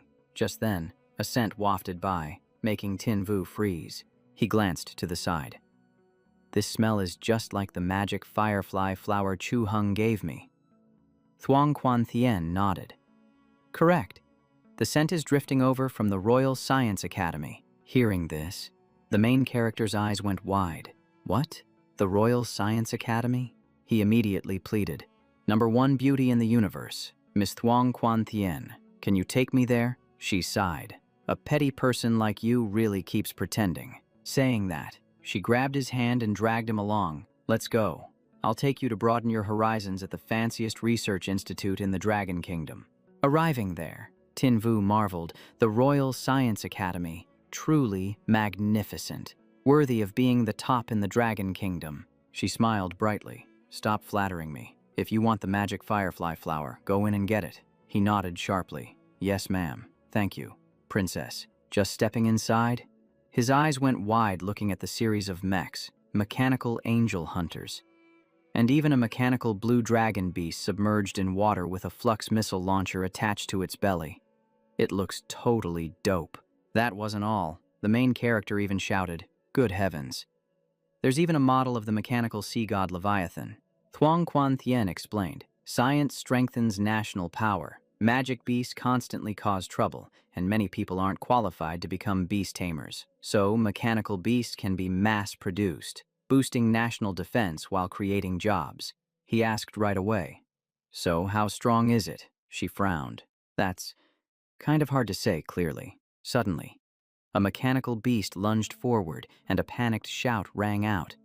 "Oh no, the Kai-Tik mecha has lost control." The main character immediately shielded her. "Princess, watch out." The mechanical beast immediately turned around, locking its attention straight onto them. Poisonous gas started spraying out from its arm. Its eyes flashed, locking onto the new target. The doctor ran over, screaming, "Princess, run. It has a complete attack module installed. It's extremely dangerous." She retorted immediately, "It's fine. I'm here. The mechanical beast needs combat data." The main character paused. "It's about to attack us, though. If I break it, am I gonna get yelled at?" After asking, he summoned his beast. "Then I won't hold back. Come on out, Hak Fong." Hak Fong growled, staring down the giant mechanical beast. The main character immediately commanded, "Hak Fong, use Hellish Blast Roar." It opened its mouth, shooting a mass of purple energy straight at the target. The attack hit the mecha's chest, flaring up like a blaze, but it was barely scratched, leaving him stunned. Hellish lightning fire ignores defense and still didn't leave a mark. Talk about a tank. This thing has crazy high HP. The mechanical beast opened its mouth, revealing a gun inside. It immediately unleashed firepower like rain, applying insane pressure on the battlefield. The main character switched tactics. Hak Fong used Shadow Dash. A violent collision exploded, shaking the very air. The mecha was pushed back, the ground beneath its feet cracking into chunks. As for Hak Fong, he was knocked back, flipping once before regaining his footing. Tin Vu thought to himself, "It predicts and counters on its own. Truly top-tier tech from the Royal Science Academy." He ordered, "Use Blade of Judgment." Hak Fong whipped his tail, sweeping power straight forward. But the mecha immediately put up a shield, blocking it cleanly. The main character shouted, "Circle around and hit it from the back." Hakfong immediately closed in from behind, but just like, "Don't get cocky." The mecha had weapons hidden on its back too. Hakfong hesitated as soon as he saw them, not daring to risk it. 2 cannons on its back activated, locking straight onto the target. Beams of energy shot out, and Hakfong panicked, ducking low to the ground to dodge. Those 2 shots slammed into the wall and exploded, sending dust flying everywhere. Tinvu watched in awe. "Oh my god, a mechanical beast. That is so freaking cool." Hakfong was annoyed. "Master, you're supposed to be worried about me. Why are you drooling over a toy?" The ground was now cracked like a spiderweb, vibrating continuously. Hakfong struggled to run, dodging the gun's aim. He weaved constantly, narrowly escaping the energy beams by a hair's breadth. The main character changed tactics, get close and use silencing claw. Hakfong understood, calmly observing every movement. He spotted an opening at the mecha's neck. The moment the gun ran out of energy, he roared, "Now's our chance." The mecha was merging its arms into one giant gun, but Hakfong had already dashed behind it. Unleashing silencing claw. His claw landed on the mecha's head, and its skills were instantly locked. Tinvu sealed the deal, use Hellfire Lotus. Hakfong landed behind it, gathering power throughout his body. The Fire Lotus surged straight into the mecha, dealing continuous damage. Dust covered everything, and electricity crackled wildly around the mecha's body.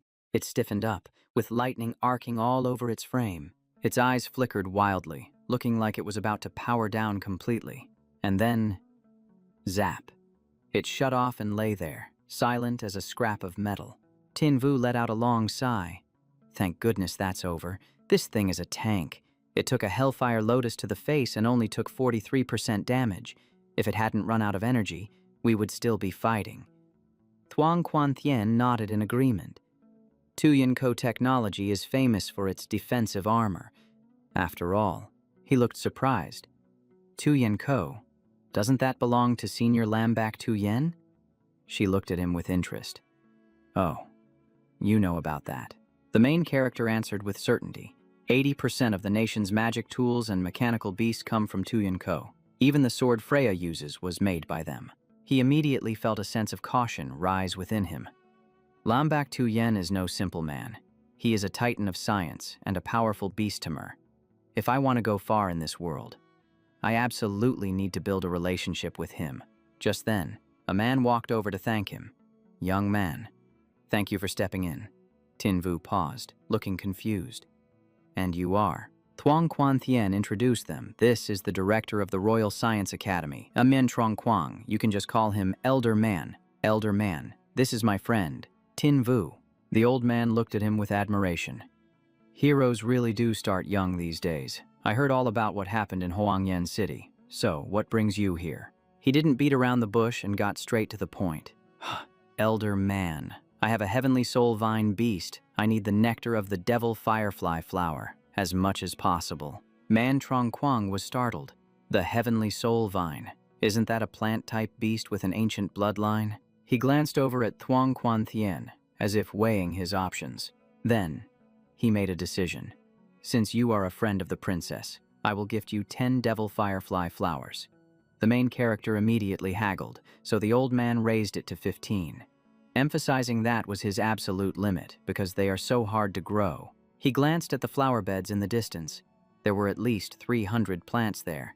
15 wouldn't be nearly enough for Little Silver, but asking for more might put the princess in a tough spot. Just then, Hong Tu-yen rushed in, out of breath. "Director, Project Natural Disaster 379. The 8th research attempt has been declared a failure." Elder Man just tried to comfort himself. Failed again. It is okay. It is okay. I am used to it by now." Hearing about the project, Tinvu thought to himself, does the Empress really value this project that much? He raised his hand to interject. "Elder Man, what exactly is Natural Disaster 379, the Skyburst bomb? Let me take a look. Who knows, maybe I can help a little." Hong Tuyen immediately protested. "You want to help? How old are you? This is a top-secret high-level research project. It isn't something just anyone can look at." But Man Quang intervened. "We have to try everything we can. Let him see the documents." Hong Tu-yen reluctantly nodded. The main character took the file and spoke. "Thank you for trusting me." Elder man. The old man warned him beforehand. "If you can't help, you are only getting 10 devil firefly flowers." He nodded. "No problem." After reading the documents, Tin Vu understood the situation. Flying insect beasts are weak individually but massive in numbers. When they swarm, they can devour an entire city. Project Natural Disaster 379 was created to kill millions of them at once, but after 3 years of research and 8 experiments, they had all failed. He focused intently, reading every single line in the document. Man Quang spoke up. "Honestly, I don't expect you to solve it. Even a small suggestion would be helpful." But suddenly, the main character spoke. "The ratio in this formula is wrong." The old man was instantly startled. "Wrong? Where?" He pointed at the document. "Right here. The ratio of earth core spirit paste to ice marrow fluid is incorrect. If you change it to 1 to 2.35, the experiment might succeed." The old man asked immediately. "On what basis do you say that? Do you understand pharmacology?" The main character calmly replied that he was a special pharmacist for the Thuong Kung Guild, but the old man was still skeptical. Thuong Quan Thien chimed in. "We have already failed 8 times anyway. Trying one more time his way won't cost us anything." Elder man immediately gave the order. "Hong Tu-yen, follow his suggestion and run a small-scale test." She immediately went to prepare. 2 hours later, Hong Tu-yen reported back. "Director, the experiment was a success. 3,000 blood-refined yellow insects in the simulation were completely destroyed." Man Quang hurriedly watched the video on his phone, seeing the swarm of insects being engulfed by red energy. The flames erupted violently, incinerating the entire swarm in the blink of an eye. He trembled with excitement. It worked. It finally worked. He grasped the main character's hand tightly. "Young sir, I was truly blind before. You have saved countless lives." The boy smiled and replied that he just wanted to do something useful for the people. Elder man pointed to the flower garden. "You can take whatever you want from this entire devil firefly flower patch. If it isn't enough, we will grow more. And I hope you will join the Royal Science Academy." He explained further. "The position is called the Black Executive. It is the general advisor of the academy." Formerly, Lam Bak Tuyen held this post, but since he is now one of the 4 Beast Kings, he no longer has the time. The main character was slightly surprised. "Can I really stand on equal footing with a man like that?" The old man replied that his talent was not inferior to Lam Bak Tuyen's when he was young. Tin Vu turned to ask the princess for her opinion. She smiled and said that having a few extra titles would be good for the future. "So," he nodded. "In that case, I accept the position of Black Executive of the Royal Science Academy." Man Quang happily welcomed him, while the princess teased him. "Congratulations. Now you have a royal meal ticket." Just then, he remembered something. "Princess, we still have to go to the Treasure Mining Bureau." She wanted to leave it for another day, but the main character shook his head. "No, I can't wait. My Thunderjade Kirin only has 1 day left to be tamed." Elder man waved goodbye. "Someone will deliver the Devil Firefly nectar to your house." Inside the academy, the staff were still discussing the mechanical beast. "It's so strange. Kaitich was fine, so why did it suddenly lose control?" One person reported, "Armor damage is at 48%. Chip damage is 7%. Energy is completely depleted." They swiped a card to activate the mechanical core, and a beeping sound rang out. The mechanical beast's eyes lit up again with a pale yellow glow. Then, out of nowhere, it sat straight up. The staff member looked worried and asked if it was going to attack them again. Someone whispered quietly, asking if Tin Vu had used his full strength in the last battle. Man Quang replied that it did not seem so, as the boy still looked like he had plenty of energy left. Hong Tuyen ordered the combat data to be recorded and sent to the Empress immediately. Meanwhile, over at the central building of the Mineral Bureau, inside, Lak Tien Nam smiled broadly and greeted, asking Master Ta what business brought him there today. Nguyen An mentioned he heard that the mining team had just discovered a 9 Thunder Jade Stone in Phoenix King Valley. Lak Tien Nam explained that this mineral was extremely rare, and usually used for researching magic tools, noting that most of it had already been sent to Tuyenko Technology. However, he admitted that he did keep one single piece for himself. Nguyenan said bluntly that he had a thunder attribute beast that needed that stone for evolution. Lok Tien Nam forced an awkward smile and went to fetch the mineral stone. He brought it out and explained that this 9 Thunder Jade stone was mined at a depth of 1,382 meters. With a hardness surpassing thousands of other minerals, it was resistant to water and fire, immune to oxidation, and harder than the bones of a high-level magic beast. Nguyenan was thrilled, exclaiming that it was perfect and that this time he would definitely trample Tin Vu under his feet.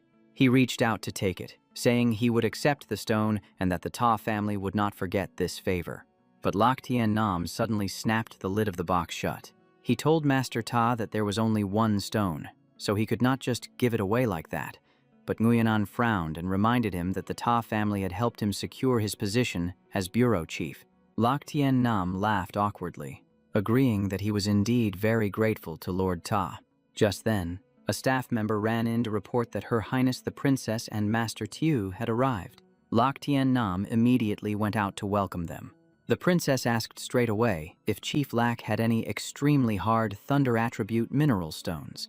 The main character explained that he needed a thunderstone for his Thunder Jade Kirin. Lok Tien Nam was startled to hear about the Kirin gifted by the Empress, wondering to himself if this young man was the future prince consort. He asked for the young man's title and received the answer that he was the Black Executive of the Royal Science Academy. Nguyenan immediately scoffed, asking if he was joking, as he had not heard of such a title just a few hours ago. The princess confirmed that he had just been invited by Elder Man, adding that the news would probably be released tomorrow. Lok Tien Nam immediately took out the stone and asked Master Tu to see if that one was to his liking. Tin Vu saw it and exclaimed that it was a 9 Thunder Jade stone, calling it a fine item. Lok Tien Nam said it was the only one left and that he was willing to gift it to him. Nguyenan instantly flew into a rage, shouting that he had arrived first and had already chosen that stone. Thuong Quan Thien spoke up, asking Ta Nguyen if he was threatening a royal official. He asked back if the princess was determined to protect Tin Vu, unable to do anything else. Nguyenan had no choice but to walk away. Before leaving, he coldly told Tin Vu that he would not let him be so smug for long. The main character turned to Lok Tien Nam and asked if it was worth offending the Ta family just for his sake. The princess praised Chief Lack, saying he was truly a man of foresight. The scene shifted to the villa of the Ta family estate. Nguyenan knelt before his father, admitting that he failed to get the 9 Thunder Jade stone and that his beast could not evolve. He begged his father for help, insisting that he absolutely had to kill Tin Vu. Ta Trung replied that one did not necessarily have to get their own hands dirty to kill someone. He took out a purple void crystal containing thunder power even purer than the 9 Thunder Jade stone. He simply told him to do as he said and not to ask too many questions. The next day, in Yenbin Forest, Tin Vu held up the 9 Thunder Jade stone and called out to Brother Kirin, asking if he wanted that fancy thunder rock. Tin Vu held up the 9 Thunder Jade stone right in front of the Jade Lightning Qilin, showing it off like it was some priceless treasure. Then, with a casual flick of his wrist, he tossed it straight into the beast's mouth and said, "Brother Qilin, this Demon Fang stone is a little gift for you." The Qilin caught the stone in its mouth, its eyes lighting up instantly, and you could tell just by looking at it that the creature was incredibly satisfied. He smiled and asked, "So, Brother Qilin, I'm giving you treats like this. Do you like it?" Tin Vu raised his hand, the contract seal flickering faintly on his palm, and said, "This is only the first step. I know exactly what you like. Come on out, Shasha." Medusa appeared instantly and asked, "Master, what did you call me out for?" Tin Vu pulled out the magic beast core he had obtained from the Naga and said, "This one has an SSS rank mirror ability. Eat it, then do me a favor." She took the purple core and swallowed it whole without hesitation. Immediately, a surge of power welled up, sending energy coursing through Medusa's entire body. Her eyes glowed intensely, and her brows furrowed slightly as she handled the sudden burst of power. A green barrier materialized around her as she shouted, "Mirror Force." The entire area was instantly enveloped in a strange, spherical dimension. Tin Vu looked around and chuckled. Looks like we've stepped into the mirror world, he suggested. In this mirror space, we can change the rules however we want. For example, let's conjure up a thunderstorm. Medusa followed his command, and streaks of blue energy began to swirl in the sky above them. Raindrops started falling, pitter-pattering rhythmically against the jade lightning Keelan's body. The cool, refreshing water quickly soaked through its thick fur. Suddenly, a powerful energy erupted around the Keelan. Tin Vu watched closely and asked, "Brother Keelan, how do you like this stormy weather?" The Keelan understood him perfectly and nodded its head immediately. He let out a dramatic sigh and said, "What a pity. If you aren't my contracted beast, you won't be able to enter the mirror world to enjoy this rain anymore. Zaja, close the dimension." As soon as the words left his mouth, the mirror world began to fade away. Suddenly, the Keelan gently bit onto the edge of his coat, as if signaling something. Tin Vu burst out laughing and said, "You want to sign a contract with me? Man, I really can't win against you, can I?" Medusa watched the scene and could only sigh. Master really is like a petty scammer trafficking small animals. He's hopeless. Tin Vu brought his hand to his mouth and bit down lightly on his finger. Then, he moved his bleeding fingertip toward the Keelan's forehead. A drop of blood fell onto the crystal core on its head. Instantly, a glowing magic circle appeared on the Keelan's forehead. He whipped out his phone to snap a picture and said, "Contract successful. I'd better send this to Thuong Quan Lan so she doesn't try to claim it back." After that, he hopped onto its back and said, "Let's go. Brother Keelan, back to Hidden Dragon City. I've got a date with Luke Kim tomorrow." The Keelan received the order and sped off instantly. At first, Tin Vu was feeling pretty confident, but just a few seconds later, it was tearing through the forest so fast he had to scream, "Brother Keelan, slow down. I'm gonna throw up." The scene shifted to Hidden Dragon City, where the streets were packed with people coming and going. Tin Vu stood there waiting and checked the time. It's 10 o'clock. Luke Kim should be here any minute now. He gave a wry smile and thought, "I never thought there'd come a day when I'd feel this nervous." Suddenly, a flock of pigeons took flight, fluttering their wings as if startled by something. Luke Kim appeared, looking apologetic. "I'm so sorry, I'm a little late." He waved his hand dismissively and said, "No worries at all, I just got here myself."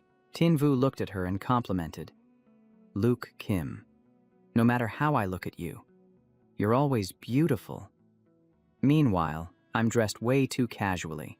As their hands brushed against each other, he thought to himself, her hand is really soft. He stammered a bit. The movie starts in 5 minutes. Do you want some popcorn?" She smiled sweetly and said, "Whatever you say." The two of them walked into the theater just as the movie was beginning to play. Tin Vu stole a glance at the girl sitting next to him. His cheeks flushed a suspicious shade of red. Suddenly, the system popped up a notification. "You have received a brand new skill." Luke Kim got shy from being stared at so intensely, asking, "Is there something on my face?" He quickly shook his head. "No." He rested his arm on the back of the seat behind her. Then, he gently pulled her in, letting her lean against his chest. Luke Kim suddenly asked, "What do you think Rose was thinking when they were in danger?" He replied, "Probably hoping Jack would survive." But she whispered softly, "That's not exactly it. When I heard you were in trouble on Spirit Sand Island, I just wanted to rush to your side, even if it meant sinking into the ocean together." Tin Vu blushed and called out her name softly, "Luke Kim." He pulled her into a tight embrace and pressed a kiss on her lips, murmuring, "Luke Kim, I'm sorry." She gradually relaxed her hands, not resisting him anymore. In the row behind them, Tuong Sak muttered, "Hey, little sister, keep your image up a bit. People are still watching." He wondered to himself if he should give those two a heads-up. Tuong Sak glanced over at the person sitting next to him. Yen Nian was sitting there with an extremely annoyed look on her face. The air around her was radiating a coldness that was downright terrifying. Tuong Sak looked behind him again and spotted a few familiar faces. Turning to the other side, he realized even Thuong Quan Thien was sitting in the theater. He immediately told himself, it's best not to cause any trouble today. Just as the two of them were lost in the romantic moment, his phone started vibrating. Tinvu took it out in frustration, grumbling, "Who is ruining the mood right now?" Seeing the caller ID, he immediately got serious. "Lady Empress." As soon as he picked up, she spoke. "There is a demon beast capable of triggering tsunamis heading toward Fishview Island. Go stop it immediately," he replied. "Understood. I guarantee the mission will be accomplished." Luke Kim asked worriedly, "Fishview Island, isn't that the place?" The two of them immediately left the theater, and now they were sitting on a boat in the middle of the sea. She explained that it was where she and her brother used to live, and Village Chief Lai had taken care of them just like a grandfather. She was worried because there were still many elderly people on the island who refused to leave, but Tinvu reassured her that he would protect them. Mo Dongtan stepped forward and asked, "We're almost at the island. Are you truly confident you can deal with the devouring Abyss Emperor?" He summoned Glenn and said, "With the Eye of the Tides in my hand, it won't be easy for any sea beast to cause trouble." The older man nodded. "Then I'll go evacuate the villagers. I'm leaving the rest to you. Don't make me lose face now." Suddenly, a strange disturbance appeared deep under the sea. The calm surface began to vibrate as if something massive was rising from the ocean floor. Immediately after, a gigantic octopus surged straight up out of the water, its tentacles flailing around as if it wanted to devour the entire sea. The battleships didn't hesitate. A barrage of artillery fire was immediately launched straight at the monster, looming arrogantly in the middle of the ocean. The monster opened its glowing red eyes wide, its murderous gaze sweeping across the water surface as if looking for the one who dared to challenge it. Bursts of fire erupted, shaking the sea surface continuously, while the waves churned as if a massive storm had just struck. Tinvu stood on the deck and shouted loudly, "Hey, you stinky octopus, stay right there." He even intentionally provoked it. "Be a good boy and let me chop off a few tentacles to grill for the Navy, and I might consider sparing your life." Upon hearing that, the octopus immediately went berserk, its tentacles thrashing the water violently as if it wanted to crush everything in sight. He chuckled inwardly, just as predicted. This provocation tactic really worked effectively on every creature. He immediately shouted the order, "All ships change course immediately." The three ships quickly maintained distance, retreating while luring the monster further out into the open sea. He silently calculated the distance. If it turned back toward the island, it would be a disaster, so he yelled, "Stop, prepare to open fire." The cannons on the battleship simultaneously rotated their barrels, aiming straight at the target roaring offshore. A moment later, a barrage of bright artillery fire tore through the wind, hurtling straight toward the giant octopus. The relentless firepower struck all over its body, causing explosion after explosion to shake the surface of the sea. The monster opened its eyes wide, its gaze filled with a murderous intent that looked like it wanted to destroy the entire world. He took a deep breath, trying to keep his cool before the battle about to erupt. Gripping the weapon tightly in his hand, he muttered, "Finally, it's time to face this head-on." He immediately summoned the subdragon whale, his powerful ally. Facing the subdragon, the giant octopus clearly showed signs of wariness. He ordered immediately, "Subdragon whale, use inner wave surge." Beneath the claws of the summoned creature, energy began to gather violently. A massive stream of energy, like a flood, poured down right where the octopus was.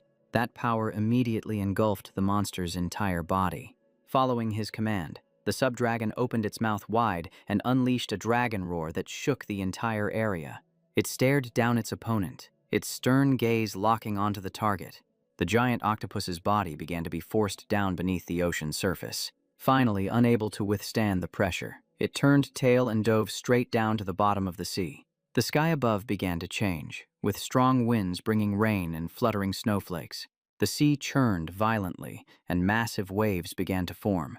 The octopus turned back and unleashed a move, creating a massive tsunami heading straight for the island. He immediately shouted, "Come back, we have to neutralize this threat."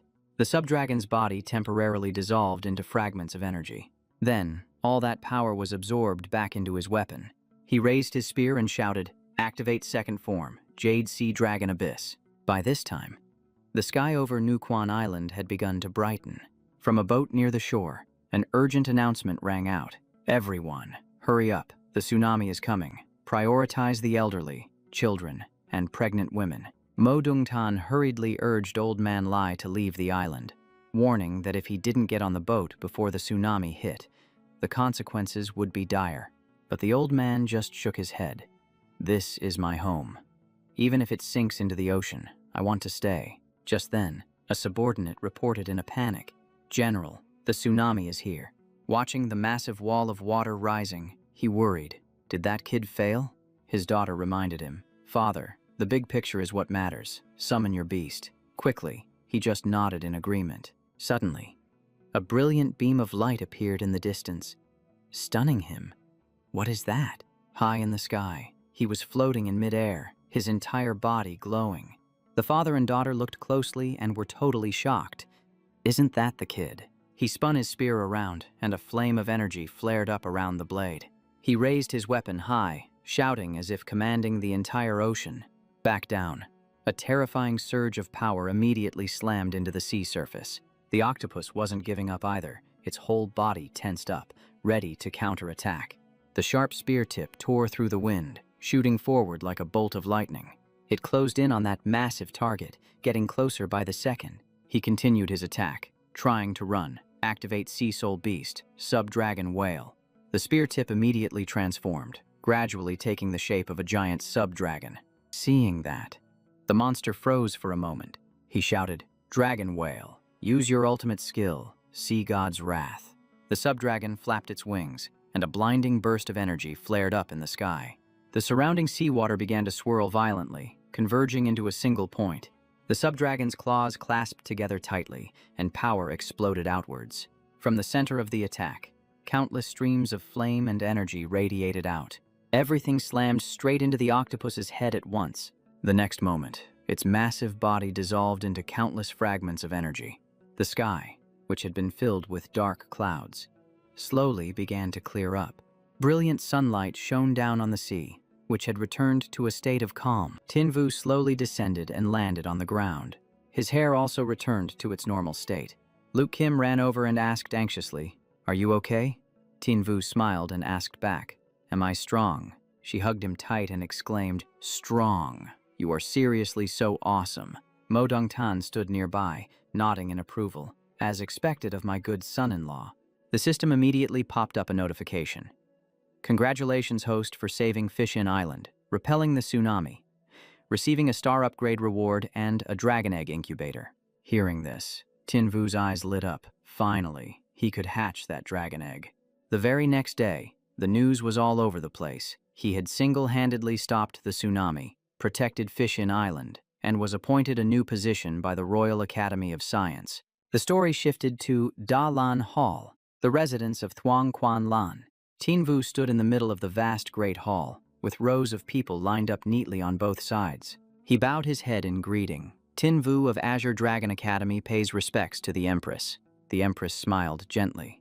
"Lord Tu, no need for formalities. Attendants, bring a chair." The whole court instantly buzzed with noise, and officials looked at each other in bewilderment. What? Bestowing a chair? Really? Even Tinvu froze for a few seconds, his mind repeating just two words, bestowing a chair. When the chair was carried into the hall, Tinvu almost couldn't stand steady, because it was a literal golden chair. A high official immediately stepped out to protest. "Your Majesty, Tinvu is still too young. Bestowing such a great honor might not be appropriate." Thuong Quan Lan immediately asked back, "Not appropriate? Tell me, where exactly is it inappropriate?" She spoke calmly. "Even though he is a student, he has helped me resolve 3 great calamities of the Dragon Kingdom. Among all of you, has anyone done anything like that?" Hearing this, the entire court fell silent. One official nodded. "The Empress speaks the truth." But behind Ta Trung's back, someone whispered, "The strategist has served for 20 years and has never been granted a chair. It seems the Empress wants to pressure a certain important official." He clenched his fists, his eyes cold. This brat must be eliminated. The Empress turned and asked, "Tinvu, let's talk business. Do you know what day it is in half a month?" He immediately replied, "The 4 Nations Martial Arts Tournament." This was a tournament for geniuses of the Northern Hemisphere organized by the Dragon Kingdom, Sama the United Kingdom. and Li Kingdom. The participation conditions were extremely strict. 4-star beast Tamer, no transcendent beasts, and under 21 years old, the Empress said bluntly. Azure Dragon Academy has 1 slot to participate. Don't lose in the internal selection round. Tin Vu clasped his hands. I definitely won't let you down. He asked curiously. Your Majesty, who will the remaining slots belong to? She answered. Black Tortoise Academy doesn't have a suitable candidate, so the remaining 2 slots are given to White Tiger and Vermilion Bird. Then she concluded. Today's business is done. I am a bit tired. You may all withdraw, the whole court said in unison. We bid you farewell. Just as he left the hall, the officials immediately surrounded Tin Vu. Lord Tio is truly a young hero. Some people even competed to suggest matchmaking. Lord Tio is young and talented. My daughter is. Tin Vu hurriedly looked for a way to escape. Luckily, Lak Tien Nam stepped forward just then. Lord Tio, didn't you have an appointment to buy lightning attribute mineral ores? Tin Vu immediately nodded. That's right. I have an appointment with Lord Lak, having just escaped the crowd. He sighed in relief. Finally got away. Lak Tien Nam laughed. Actually, I also have something to discuss, he said straight out. My daughter, Lak Uyen Than, has the destiny of bringing luck to her husband. Hearing this, Tin Vu immediately waved his hands. No deal. If I become your son-in-law, General Mo Dung will strangle me to death. Meanwhile, at the Ta family villa, the 2 cousins were having a meal, but Ta Lien looked quite uneasy. Nguyen asked, the doctor said there's a problem with your health cycle. What's going on? She instantly panicked. It's nothing, really. His voice turned serious. The Ta family is about to undertake a major event. Your health cannot have any issues. After saying that, he picked up some beef for her. Eat up. She just silently accepted it. Her heart suddenly went cold. A major event. Does he mean treason? And at this moment, Ta Lien had only one thought. I have to escape from here. Back at the royal palace, Thuong Quan Thien asked curiously, Tin Vu, what did you do to make the Thunder Jade Qilin sign a blood contract with you? The main character shrugged his shoulders and said, it is just signing a contract. Is that supposed to be hard? She laughed and replied, you really are such a show-off. Then she continued asking, I heard you were participating in the 4 Nations martial arts tournament. Right. He nodded his head, but he was confused about why the Dragon Country had finished as the runner-up for 3 consecutive years. She explained, the Sama Empire has many geniuses just like you, but they are much more reckless. Are you willing to sacrifice your tamed beasts? Are you willing to let them die along with the enemy? Are you willing to trade away their futures? The main character listened and immediately shook his head. Sacrificing his tamed beast was something he absolutely could not bring himself to do. She spoke bluntly. That is exactly the difference. To them, tamed beasts are just tools, but to us, they are comrades. You might be able to win the championship, but it is not guaranteed. If you lose, we will not blame you at all. He looked at her and spoke with determination.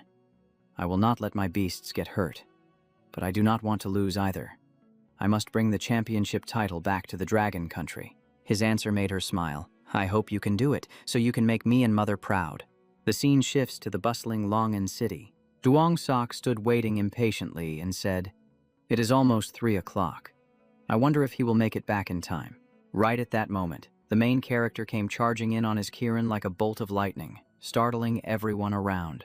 The Kirin braked suddenly, almost sending him flying off its back. The main character jumped down to the ground and apologized. I am so sorry. I arrived late. Duong Sok grabbed his arm and said, Hurry up, everyone is waiting. Ham asked. Tin Vu, you are about to participate in the 4 Nations martial arts tournament. Right. The main character was surprised and replied, Why is everyone asking me that? Duong Sok handed over his phone and said, Check out this breaking news. Lak Uyen Than from the White Tiger Academy has already received a spot to participate. He blushed and said, I have fallen in love at first sight with Miss Lak. Ham immediately called him out. This is already the 183rd time. Duong Sok protested. I am extremely faithful. She laughed and replied, If you ever become a monk, it will only be because no girl wants you. At this moment, The main character finally realized that Lak Uyen Than was actually the daughter of Lak Thien Nam. He thought to himself, the father looks like a villain from a TV drama. So how is his daughter this beautiful? After talking for a while, the whole group walked into the food court area. Suddenly, someone behind them was gossiping. Tang Yi-an has already passed the 4-star Beast Tamer assessment. The main character heard this and frowned, thinking that his true strength was at most 3 stars. Could he have used some underhanded method to level up? Night fell, and the scene shifts to another house. Nguyen-an raised his glass to celebrate. Congratulations, brother, on passing the 4-star assessment. Tang Yi-an smiled modestly and said, it was just luck. But right after that, he asked about the selection round for the Azure Dragon Academy. The corners of his lips curled up into an unpredictable smile. He said, I heard that Tin Vu, a freshman, is also participating. He is very strong. What if you lose to him? Van Viet replied calmly, if I lose, then I lose. It just proves that I am not as good as him. But he continued to stir the pot. Don't you want to show off in front of the person you like? He spoke directly. You like Mo Dung Ham Ham. If you lose to a freshman like Tin Vu, what will she think of you? Hearing this, Van Viet fell silent. Tang Yi-an continued. Brother Van, I can help you. Meanwhile, in the classroom, a new student walked in and said, hello everyone, I am Diepthi Man. The whole class immediately went into an uproar. She is a top-tier cutie. Do you need a desk mate? She smiled and said, no thanks. I want to sit with Tin Vu. The whole class immediately turned around to look at the main character with jealous eyes. He hurriedly explained, we knew each other from before, but the class still grumbled in jealousy.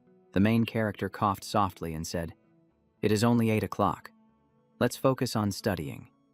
She laughed and replied, didn't you say we could skip class? He changed the subject. Man is your family, easy to get along with. She started listing a series of super weird cousins, including a spendthrift, one who knows swordsmanship to slash magical beasts, and a gaming addict. He quickly interrupted her. All right, let's talk about Diep Swang Ngung, she replied. She is very approachable. However, the scene changes immediately to the deep forest, where the purple nether phoenix king unleashed the violet phoenix fire. The main character hurriedly dodged the attack and shouted, Man, you call this approachable? She hid behind a tree and shouted back, it's true. Right at that moment, Swang Ngung stepped out and cut him off immediately. You're the one who kidnapped my little sister, aren't you? Tin Vu snapped back instantly. Kidnapped who? If you keep spouting nonsense like that, I'm going to sue you for defamation. She gave a cold order. Purple Nether Phoenix King, don't hold back. Teach him a lesson. Phoenix fire. The purple nether flapped its wings and soared up, firepower erupting around its body, making the air visibly scorching hot. The main character gritted his teeth, knowing a fight was unavoidable, so he summoned his beast. Come out, Black Wind. As soon as it appeared, it unleashed the Hellfire Lotus, delivering an extremely intense greeting strike. 2 streams of power slammed into each other, and the collision caused the entire forest to tremble. Black Wind was forced back. Clearly, this opponent was not someone to be trifled with. The main character started to struggle too, thinking to himself, she really is a once-in-a-century genius. Her strength is already close to the 6-star Beast Tamer level. Thiman stood right between them. Big sis, big bro, stop fighting. Swang Ngung shouted straight at her. Man. The little girl hurriedly begged. I ran away from home on my own. He was the one who took me in and even helped cure my fear of demon beasts. Swang Ngung stepped forward and pressed. Is your fear of demon beasts really gone? The girl nodded firmly. Really? If I wasn't cured, how could the Azure Dragon Academy accept me? She softened up and took the initiative to apologize for the misunderstanding. The main character waved his hand. It was just a mix-up.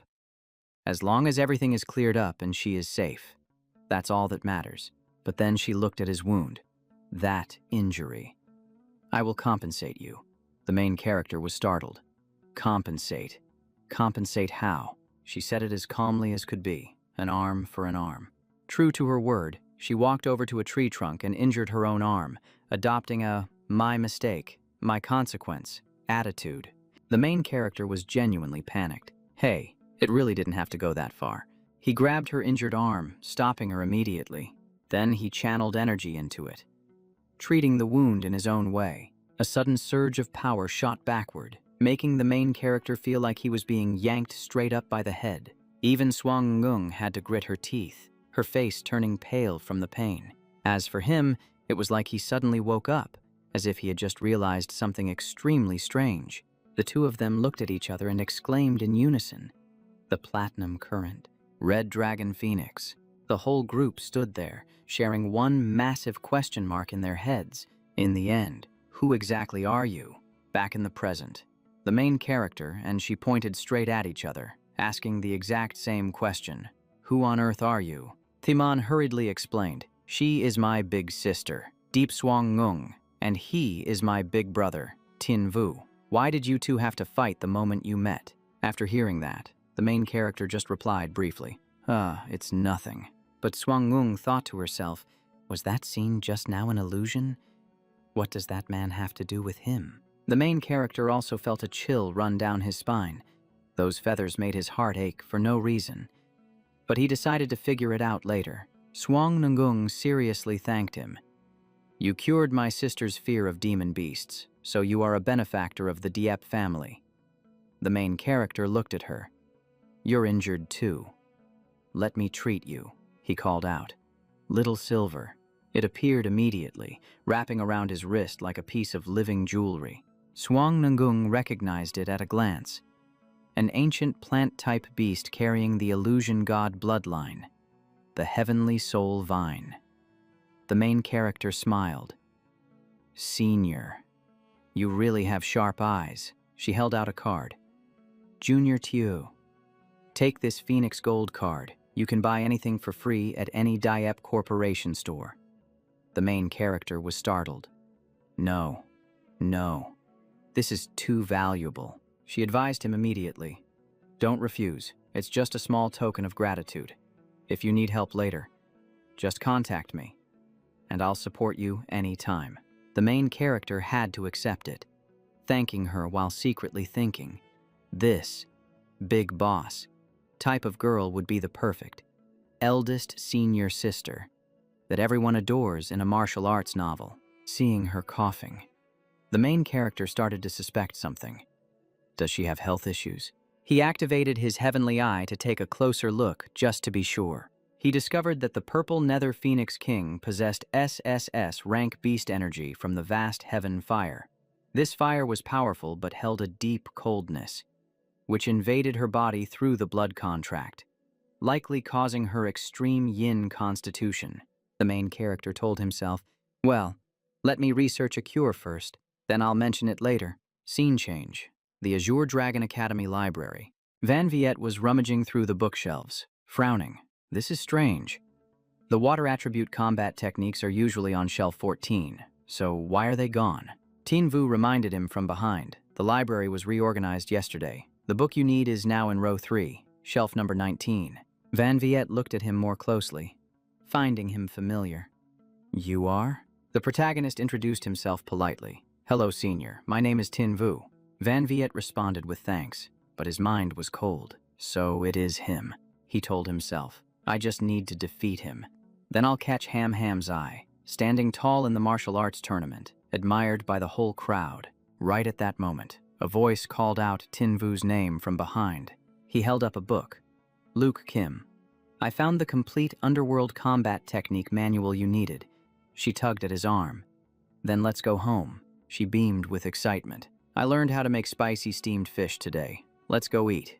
Then she handed him a scarf. I finished mending it. It looks a little ugly, though. The protagonist took it and spoke softly. "The warmth you bring is what matters.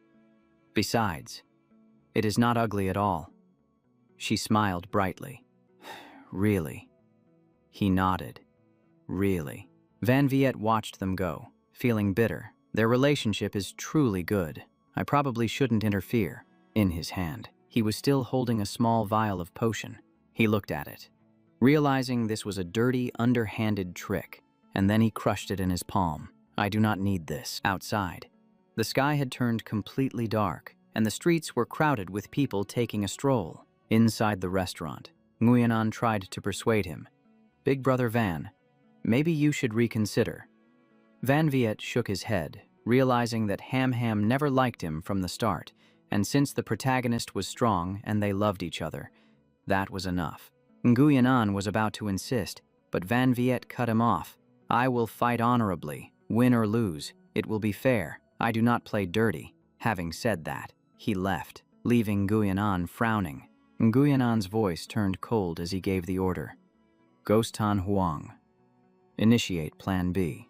As soon as he finished speaking, Tan Huang walked in and bowed. Young Master Ta. Nguyen looked warily at the person beside her. Tan Huang introduced him. This is my new partner. He is a bit weak, but he has ambition. The person bowed. Young Master Ta. Nguyen spoke bluntly. I have only one requirement. On the day of the tournament, take care of Van Viet. Tan Huang replied concisely. Guaranteed completion. Vuong Diem gritted his teeth, holding a grudge. Tin Vu. This time I will make sure you are utterly ruined. The next day at the central building, the protagonist picked out food for Ham and teased Luke Kim. Eat up, or the baby will get hungry. She pouted, so he quickly apologized. All right. My mistake. I won't tease you anymore. Suddenly, he spun around and looked behind him. Because the protagonist sensed the aura of a dark beast Tamer, he thought quickly. Ever since the Vuong Dong Thang incident, the Dark Guild has been silent. If they are appearing now, could something be happening? The protagonist immediately stood up. Luke Kim, you go ahead and eat. I need to step out to make a call. Once outside, he dialed a number to call someone. Duna picked up the call. Surprised, Tin Vu, did the Empress give him my number? She cleared her throat, preparing to answer the phone properly. Then Duna spoke up. It is Tin Vu, isn't it? The protagonist spoke urgently. Master Dona, I have urgent news, she replied concisely. Speak. He reported immediately. I just sensed the aura of a dark beast Tamer. Duna froze. Are you sure? This is not a matter to joke about. He affirmed it with absolute certainty. She instructed. Stay on the line. I am coming right now. After hanging up, she turned around and grabbed her coat from the back of the chair. Then she threw it on, radiating an attitude of, I have to work even on my day off. Duna revealed her true form as the Grand Priestess of the Black Nether. One look was enough to tell she was no ordinary person. She sighed in frustration. I have to work overtime again. Meanwhile, at the Azure Dragon Academy, everything looked peaceful on the surface, as if nothing had happened. Van Viet was feeling dizzy. Damn it, why am I so lightheaded? He immediately suspected there was a problem with the wine he drank with Tang Yanan. Right at that moment, Tan Nuong quietly appeared behind him. Are you young Master Van Viet? He turned around. That's right. I am Van Viet. Who are you? She gave a faint smile. So I have the right person. A streak of dark energy grazed his face, so fast that only a sharp swish could be heard. He clutched his ear in pain and growled. Who on earth are you, and what do you want? In Tan Nuong's palm sat a rat that was biting his hand. She spoke calmly. Don't you get it yet? I'm here to take you out. Of course. Van Viet immediately raised his hand to activate the Berserk Wolf Lion. But nothing happened at all. There was only dead silence. He widened his eyes in shock. No way. Why isn't the Berserk Wolf Lion responding to my recall command? At this moment, he finally recalled the meeting with Nguyen and that glass of wine he had drunk. Van Viet understood immediately. This was a setup. There was definitely something wrong with that wine. Just then, someone whispered, Tin Vu, do it now. He froze in confusion. Tin Vu, is that you? Then, something sharp like a needle suddenly stabbed into Van Viet's back from behind. Vuong Diem spoke up. Sorry about this, Senior Van. Van Viet whipped around, totally misunderstanding the situation, and screamed. Tin Vu, did you orchestrate all of this? Why would you do such a thing? The other guy pulled his hand back, his voice dripping with fake remorse. Senior, I'm sorry, but there is only one spot available in the internal selection. I want to win. I really didn't want there to be an accident. Van Viet ran off in a panic. Tin Vu, I'm going to report this to the school council and expose everything. The two culprits looked at each other smugly, as if their plan had just concluded perfectly. At the same time, the main character was waiting outside. How strange. Why did Senior Van Viet ask me to come out here? Seeing the senior walk over looking exhausted, the main character was surprised. Oh, Van Viet. He ran over and asked, "Senior Van Viet, what's wrong with you?" The senior glared back. "Tin Vu, did you chase me all the way here?" The main character froze. "Chase you, say what?" Van Viet exploded. "How did I ever offend you? Why are you driving me to a dead end? Why?" The main character was confused. "Why would I want to hurt you?" Suddenly, Van Viet's body swelled up, as if something was boiling inside him. The main character turned pale. Don't tell me, is he actually about to blow up? He immediately activated his divine eye to check the situation clearly, and he discovered Van Viet had been poisoned by someone else. The main character shouted urgently, "Senior, control your emotions, otherwise you're going to lose your life." But as soon as the words left his mouth, Van Viet exploded right there on the spot. A spray of blood shot straight at the main character, turning the scene into a total disaster. He stood there frozen, looking at his blood-soaked body, his mind completely blank. The main character slowly raised his head to look up, and he saw a camera right in front of him, as if it had been waiting for this exact moment. Nearby, there were a few panicked classmates, their faces all turned deadly pale. A girl screamed at the top of her lungs, "Someone is dead. Tin Vu killed someone." The main character pointed at himself, completely shocked. "I killed someone." He was taken straight to the Imperial Formation Temple, unable to explain a single coherent sentence. The sound of the judge's gavel banging down echoed heavily throughout the courtroom. Lord Tu Khan questioned him. "Tin Vu, you are suspected of intentionally harming Senior Van Viet. Do you have anything to say?" He replied immediately, "Lord Tu Khan, I didn't do it to him. This is a frame-up." The man's voice turned cold. "Lord Tu, the Imperial Formation Temple is fair and impartial, so pardon my offense. Whether it was a frame-up or not, we must look at the evidence. A USB drive was plugged into the projector, making the atmosphere more suffocating by the second. The screen displayed a scene of someone preparing to stab a needle into Van Viet's back. The main character flinched when he saw it, his heart skipping a beat. He hurriedly said, "That person isn't me. I didn't even have time to commit the crime." Lord Tu Khan gave a faint smile. "I also find it suspicious, but you are currently the suspect." He banged the gavel and declared, "Detain him." Right at that moment, someone in the audience raised a hand. "Hold on." A woman stood up. "My lord, we all know his character and ability. He has no reason to do this, so you cannot detain him when things are still unclear." The main character thought to himself in bewilderment, "Dean To, does she trust me this much?" Just then, Thuong Quan Thien walked in. Lord Tu Khan immediately stood up. "Your Highness the Princess," she spoke bluntly. "Tin Vu's case is extremely important. It is not something you should be handling. My mother has ordered that he be taken to the Night Orchid Palace for interrogation." Tu Khan immediately complied. "If this is the Empress's will, then your servant shall obey without question." Nu Yen dialed her phone, gritting her teeth in determination. "For Tin Vu and for Tu Phuong, I can't just sit here and do nothing. I have to alert Leader Liet Diem right now." At the same time, Dana had arrived at the crime scene, using her tools to carefully examine the pool of blood, just as she had predicted. She detected a faint blue fluorescent glow. It was the heart-enhancing herb from the Rakshasa sect. The scene shifts to the Night Orchid Hall, where the atmosphere was as heavy as lead. Van Tan clutched his son's funeral portrait, demanding justice while weeping and screaming that even if it cost him his life, he would make Tin Vu pay for what happened to little Viet. The attendant standing beside Thuong Quan Lan shouted, "Insolent fool! This is the Night Orchid Hall. How dare you wail and make a scene in front of the Empress?" The Empress calmly admonished, "Fuck Lin. You do not understand the pain of losing a child, so stand down." The attendant bowed his head and replied, "Yes, Your Majesty." A report came from outside. "Your Majesty, Tin Vu has been brought in." She nodded and ordered, "Let Elder Van confront him directly." The old man ground his teeth in rage. "I will definitely make Tin Vu pay for this." Van Tan turned to him and snarled, "What grudge did my son ever have against you? When did the Van family ever offend you? Why did you murder my child?" The main character refused to admit guilt. "I wasn't the one who killed him." The old man roared back, "There is video evidence, yet you still try to make excuses." He tried to keep his cool. "I know you don't believe me, but the dead cannot come back to life. Please try to restrain your grief." That sentence was like pouring oil on the fire, and Van Ton screamed, "Restrain my grief. My son's body isn't even intact. What right do you have to say that to me?" Ta Trung cut in. "Elder Van, do not get too agitated. Leave the next part for me to handle."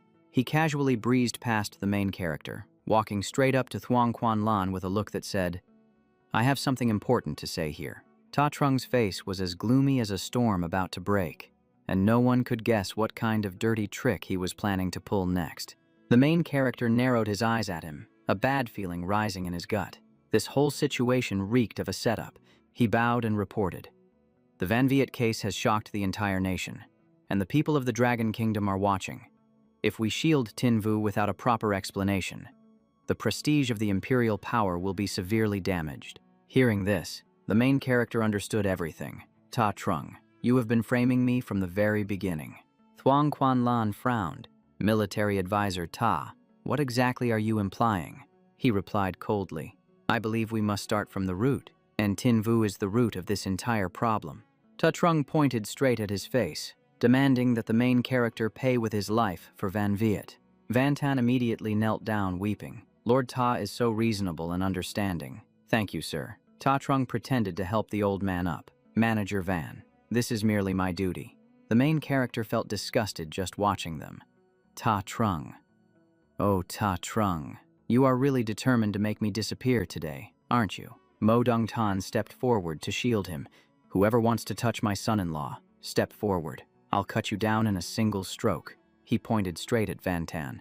"My son-in-law didn't kill your boy, so if you want revenge, go find the real killer." The old man asked back, "Is the general trying to cover for him?" He retorted, "If you dare touch my son-in-law, my fleet of 3,000 warships will teach you a lesson." Van Tan screamed. "Then who is the killer?" Right at that moment, another person walked in.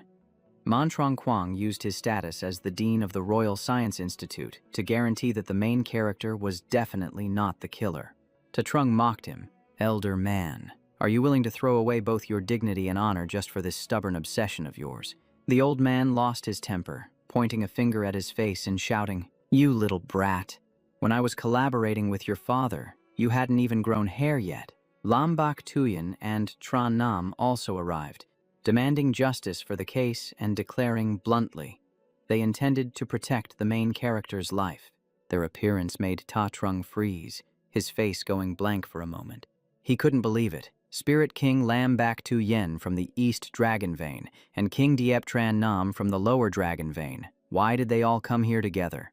Thuong Quan Lan curiously asked, "Flame King, why do you wish to protect Tin Vu?" He answered straight, "For one reason only. This kid cured my granddaughter's phobia of demonic beasts, making him a benefactor of the Diep family."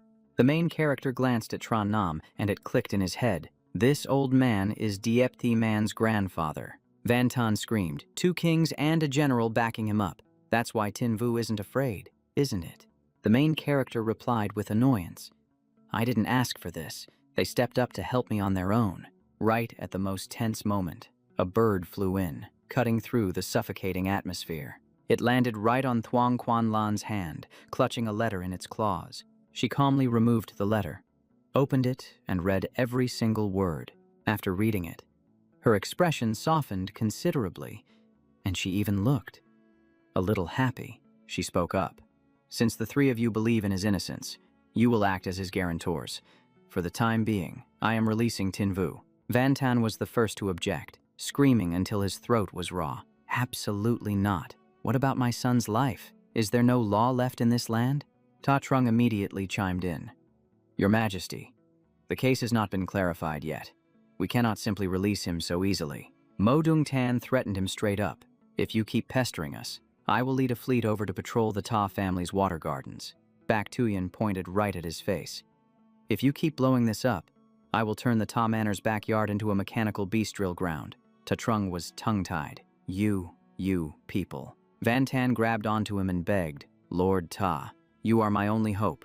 But Ta Trung had to retreat. "Manager Van, we should go." Before leaving, he glared at the main character with utter contempt, thinking that having 3 backers just meant death would come even faster. Van Tan blamed himself, his voice choking up as he spoke to the portrait. Dad is useless, but I swear I will get justice for you with my own hands. Night fell, and the moonlight scattered over the forest, cold enough to give anyone goosebumps. The internet exploded with news. Tin Vu was released and is even eligible to compete. Is Van Viet's death just going to be ignored, with 2 kings and a general bailing him out? Killing 100 Van Viets wouldn't matter. The anonymous post pulled in 2,731 comments and 290,000 follows. The main character read it and felt bitter. Every single word felt like it wanted to pierce his eardrums. Duna asked, "Are you not angry?" The main character remained calm. They are just sheep being led by the nose. The ones who deserve to be punished are not them. He swore in his heart, for myself, and for Van Viet, who died unjustly, I must absolutely uproot the disaster that is the Ta family. Scene change. Mount Shenong, the centralized training camp. Someone said to the main character, "I believe you did not kill Van Viet, so do not let this affect your state of mind for the competition." The main character stepped off the vehicle. "Don't worry, I am not that weak." But that person sighed, still visibly worried about him. The main character looked up at the mountain, having heard there were many powerful monsters inside, so it was not strange for contestants to run into trouble. He thought to himself, if they want to make a move, it will probably be here. Just as he entered, he sensed someone hiding behind the boulder up ahead. He released the Thunder Jade Kirin, preparing to react early. Suddenly, there was a call. Tin Vu. The main character glanced over, his eyes cold. Here they come. From above, a claw swooped down intending to grab him, but the main character immediately dodged. Get out of the way. The claw missed, only scratching at the empty air. The Thunder Jade Kirin landed neatly on the ground, standing guard in front of its master. A skeleton appeared in front of him, exuding a bone-chilling aura. On the skeleton's back, Van Tan screamed, "You killed my son. Today I will make you pay the price." The main character repeated himself one more time. "Manager Van, I am saying this for the last time. Van Viet was not killed by me." The old man glared. "You are about to die and you still argue," he roared. "Bone Flame Azure Dragon King, finish him off for me." His voice sounded like it wanted to tear the forest apart. The main character immediately summoned, "Come out, Whale Drake." It appeared, radiating an aura that made the air feel a layer heavier. The whale drake flapped its wings and rushed straight toward the target with extreme speed. Meanwhile, that bone flame dragon swung its arm down, clashing head-on. Van Tan realized it only then. An ocean-type emperor beast. No wonder you have backers. The main character still tried to remind him, "I find you pitiful, just stop. I do not want to take you down." The old man laughed coldly. "Stop. Not a chance. Deep in the forest, your beast cannot unleash its full power. And besides, I have an assistant." Van Tan turned back and screamed, "Quita Nuong, get out here and support me." She appeared immediately, smirking. "Just leave it to me." Then she released the rat in her hand. "Go, help Lord Van activate his potential." The rat jumped with a thud onto Van Tan's shoulder, clinging tight like a hook. It bit into his neck with a snap, and red liquid oozed out, looking absolutely gruesome. The energy around Van Tan's body immediately flared up, as if oil had been poured onto a fire. He roared loudly, energy swirling around him, his aura changing completely. The main character was startled. "Dark Beast Tamer, did you join hands with the Dark Faction?" Van Tan grit his teeth with a door-die attitude. "As long as I can kill you, I will join hands with anyone. Charge." Tan Wong looked at the main character with great interest. "I just need to kill you, and I will have enough money to spend for a lifetime." That rat started to swell up, its flesh and bones stretching in a horrifying way. In the blink of an eye, it turned into a giant monster standing upright on 2 legs, its pressure weighing down on the entire forest. He glanced over the battlefield and frowned slightly. 2 physique beast kings were standing smack dab in front of him. And at that level, needless to say, tangling with them was going to be a tough pill to swallow. Right when the tension hit its peak, a flock of pitch-black birds suddenly swarmed the sky, their wings spreading out so thick they looked like dark clouds blotting out the sun. Standing atop the moundworm, Duna spoke in a cold voice. "Rakshasa Gate, Quitan Nuong, so you finally decided to show your face." Van Tan looked up, his eyes trembling with shock. Up in the sky, It was a whole flock of black crows. Tan Nuong couldn't hide her panic, her voice trembling. Black underworld high priest. Tin Vu greeted her calmly. Master Dona, the day has finally come. The old man hurriedly begged, Lord Duna, please give me a chance to take my revenge. Once it's done, I'll go to the capital myself to accept my punishment. But she replied coldly, Manager Van, just surrender peacefully. We used to be colleagues, after all, so I really don't want to make things difficult for you. Van Tan was so furious his eyes turned red. Why does everyone stand by his side? Everyone keeps stopping me. No one has any pity for my son and me. No one cares about the Van family. All I want is to avenge my son. Why does it have to be so damn hard? She spoke bluntly. Van Tan, the real killer is standing right in front of your eyes. And yet, you still want to keep acting as a tool for her. Old man Kin Hai glanced behind him, his expression changing instantly. What the hell? Van Tan stared in total disbelief. So it was you all along. Kwai Tan Nuong gritted her teeth. Ready to risk it all. After all the effort to get this far, she absolutely could not fail. Her only target, she had to kill Tin Vu, no matter what. He just gave a faint smile. Don't worry, everything's going to be just fine. But right at that moment, a sharp pain shot through Van Tan's neck, right where the bite mark was. An eerie light began to flare up. Seeing this, he was startled and thought to himself, this isn't good. Van Tan's eyes glowed blood red, and he completely lost control of his mind. The bone flame beast beside him was exactly the same, its bloodshot eyes glowing with savage ferocity. Duna didn't hesitate for a second. She immediately charged straight forward. She closed in directly on the bone flame first. The giant demon beast swung its body, smashing toward Dona like it was trying to crush her into paste. But she just reached out her hand and caught it directly. Tin Vu stared, completely stunned. This scene was a little too over the top. Right after that, Duna grabbed a massive bone on the bone flame's body and ripped it clean off. Her face at that moment was stern to the point of being terrifying. Without saying a word, Duna swung the giant bone with full force, smashing it straight down onto the bone flame. He stood there watching, completely dazed. How is her physical body that strong? Could this be the power of a 9-star beast tamer? The system immediately popped up a notification. Target information undetermined. She turned her head to look back at the guy who was still staring intently at her. Then she asked casually, Tin Vu, what's on your mind? He forced a smile. Oh, nothing. It's just, Master Duna, where is your beast? She gave a concise reply. The more others know, the more danger I'm in. Normally, it's not necessary to use a beast. Kwai Tan Nuong immediately shouted an order. Ghost Eye Avian, go control the Black Underworld High Priest, now. That monstrous rat received the order and immediately lunged straight toward Dona. She simply lifted the bone she was holding. Then, putting some power into it, she threw it straight at the target. A moment later, the bone pierced right through that rat's body. Kwai Tan Nuong was so terrified she couldn't utter a single word. Stammering, she stared at Dona's back. A 9-star beast tamer. Impossible. Just what exactly are you? Pinned tightly to the ground, she still let out a cold laugh. An antidote. I'm an assassin. Why would we ever make something like that? Don't you dream of prying the truth out of my mouth? Seeing that she refused to cooperate, Duna decisively acted to end it all. A stream of blood sprayed out, splashing right onto her face. He let out a soft breath. Thank you, Master Duna. She glanced over at the remaining person. Kwai Tan Nuong has outlived her usefulness. The only breakthrough point we have now is Van Tan. He walked step by step toward the old man. Van Tan trembled. Lord Tew, I beg you. But he cut him off. Manager Van, there's no need to apologize, because this isn't over yet. The old man sighed deeply. I understand. This old life of mine is now in your hands to do with as you please. But he shook his head.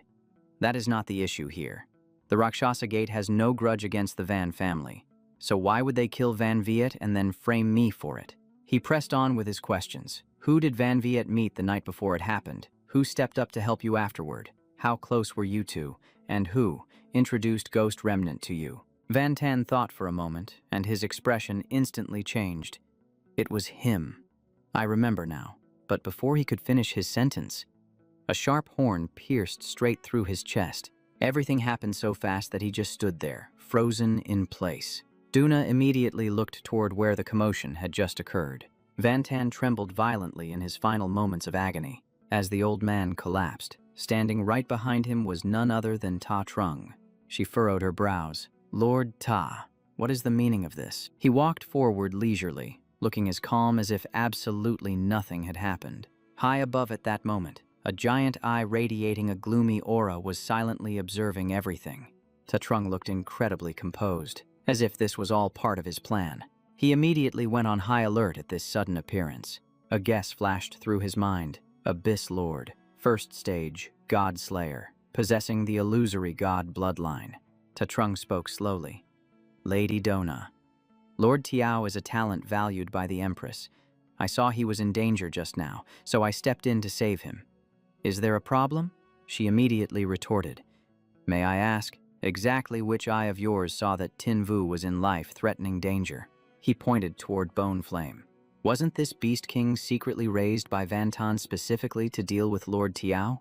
Duna continued, after learning that Vantan tried to assassinate him. Ta Trung smiled lightly. With my intellect and position, investigating these matters is as easy as flipping my hand. Lord Tiao. The Van father and son are dead. Do you still want to continue investigating this case? If you dig deeper, more people might end up dying. Hearing that, he coldly replied with a single word, investigate. Ta Trung narrowed his eyes at him, his gaze cold as ice. He spoke clearly. I want to catch the mastermind behind everything, ruin his reputation completely, and destroy his entire family.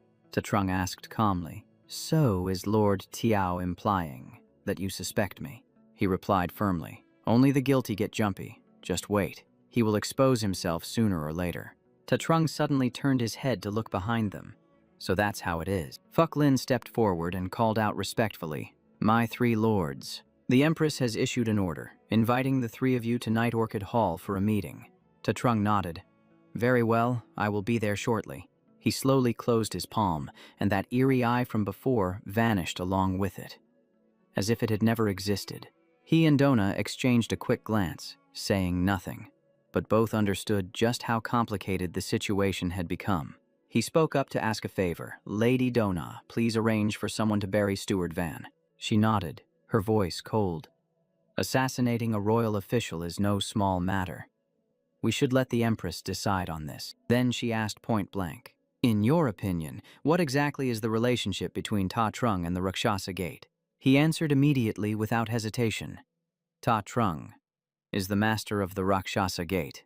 Hearing that, she just curled her lips slightly, just as I thought. That is quite a bold speculation.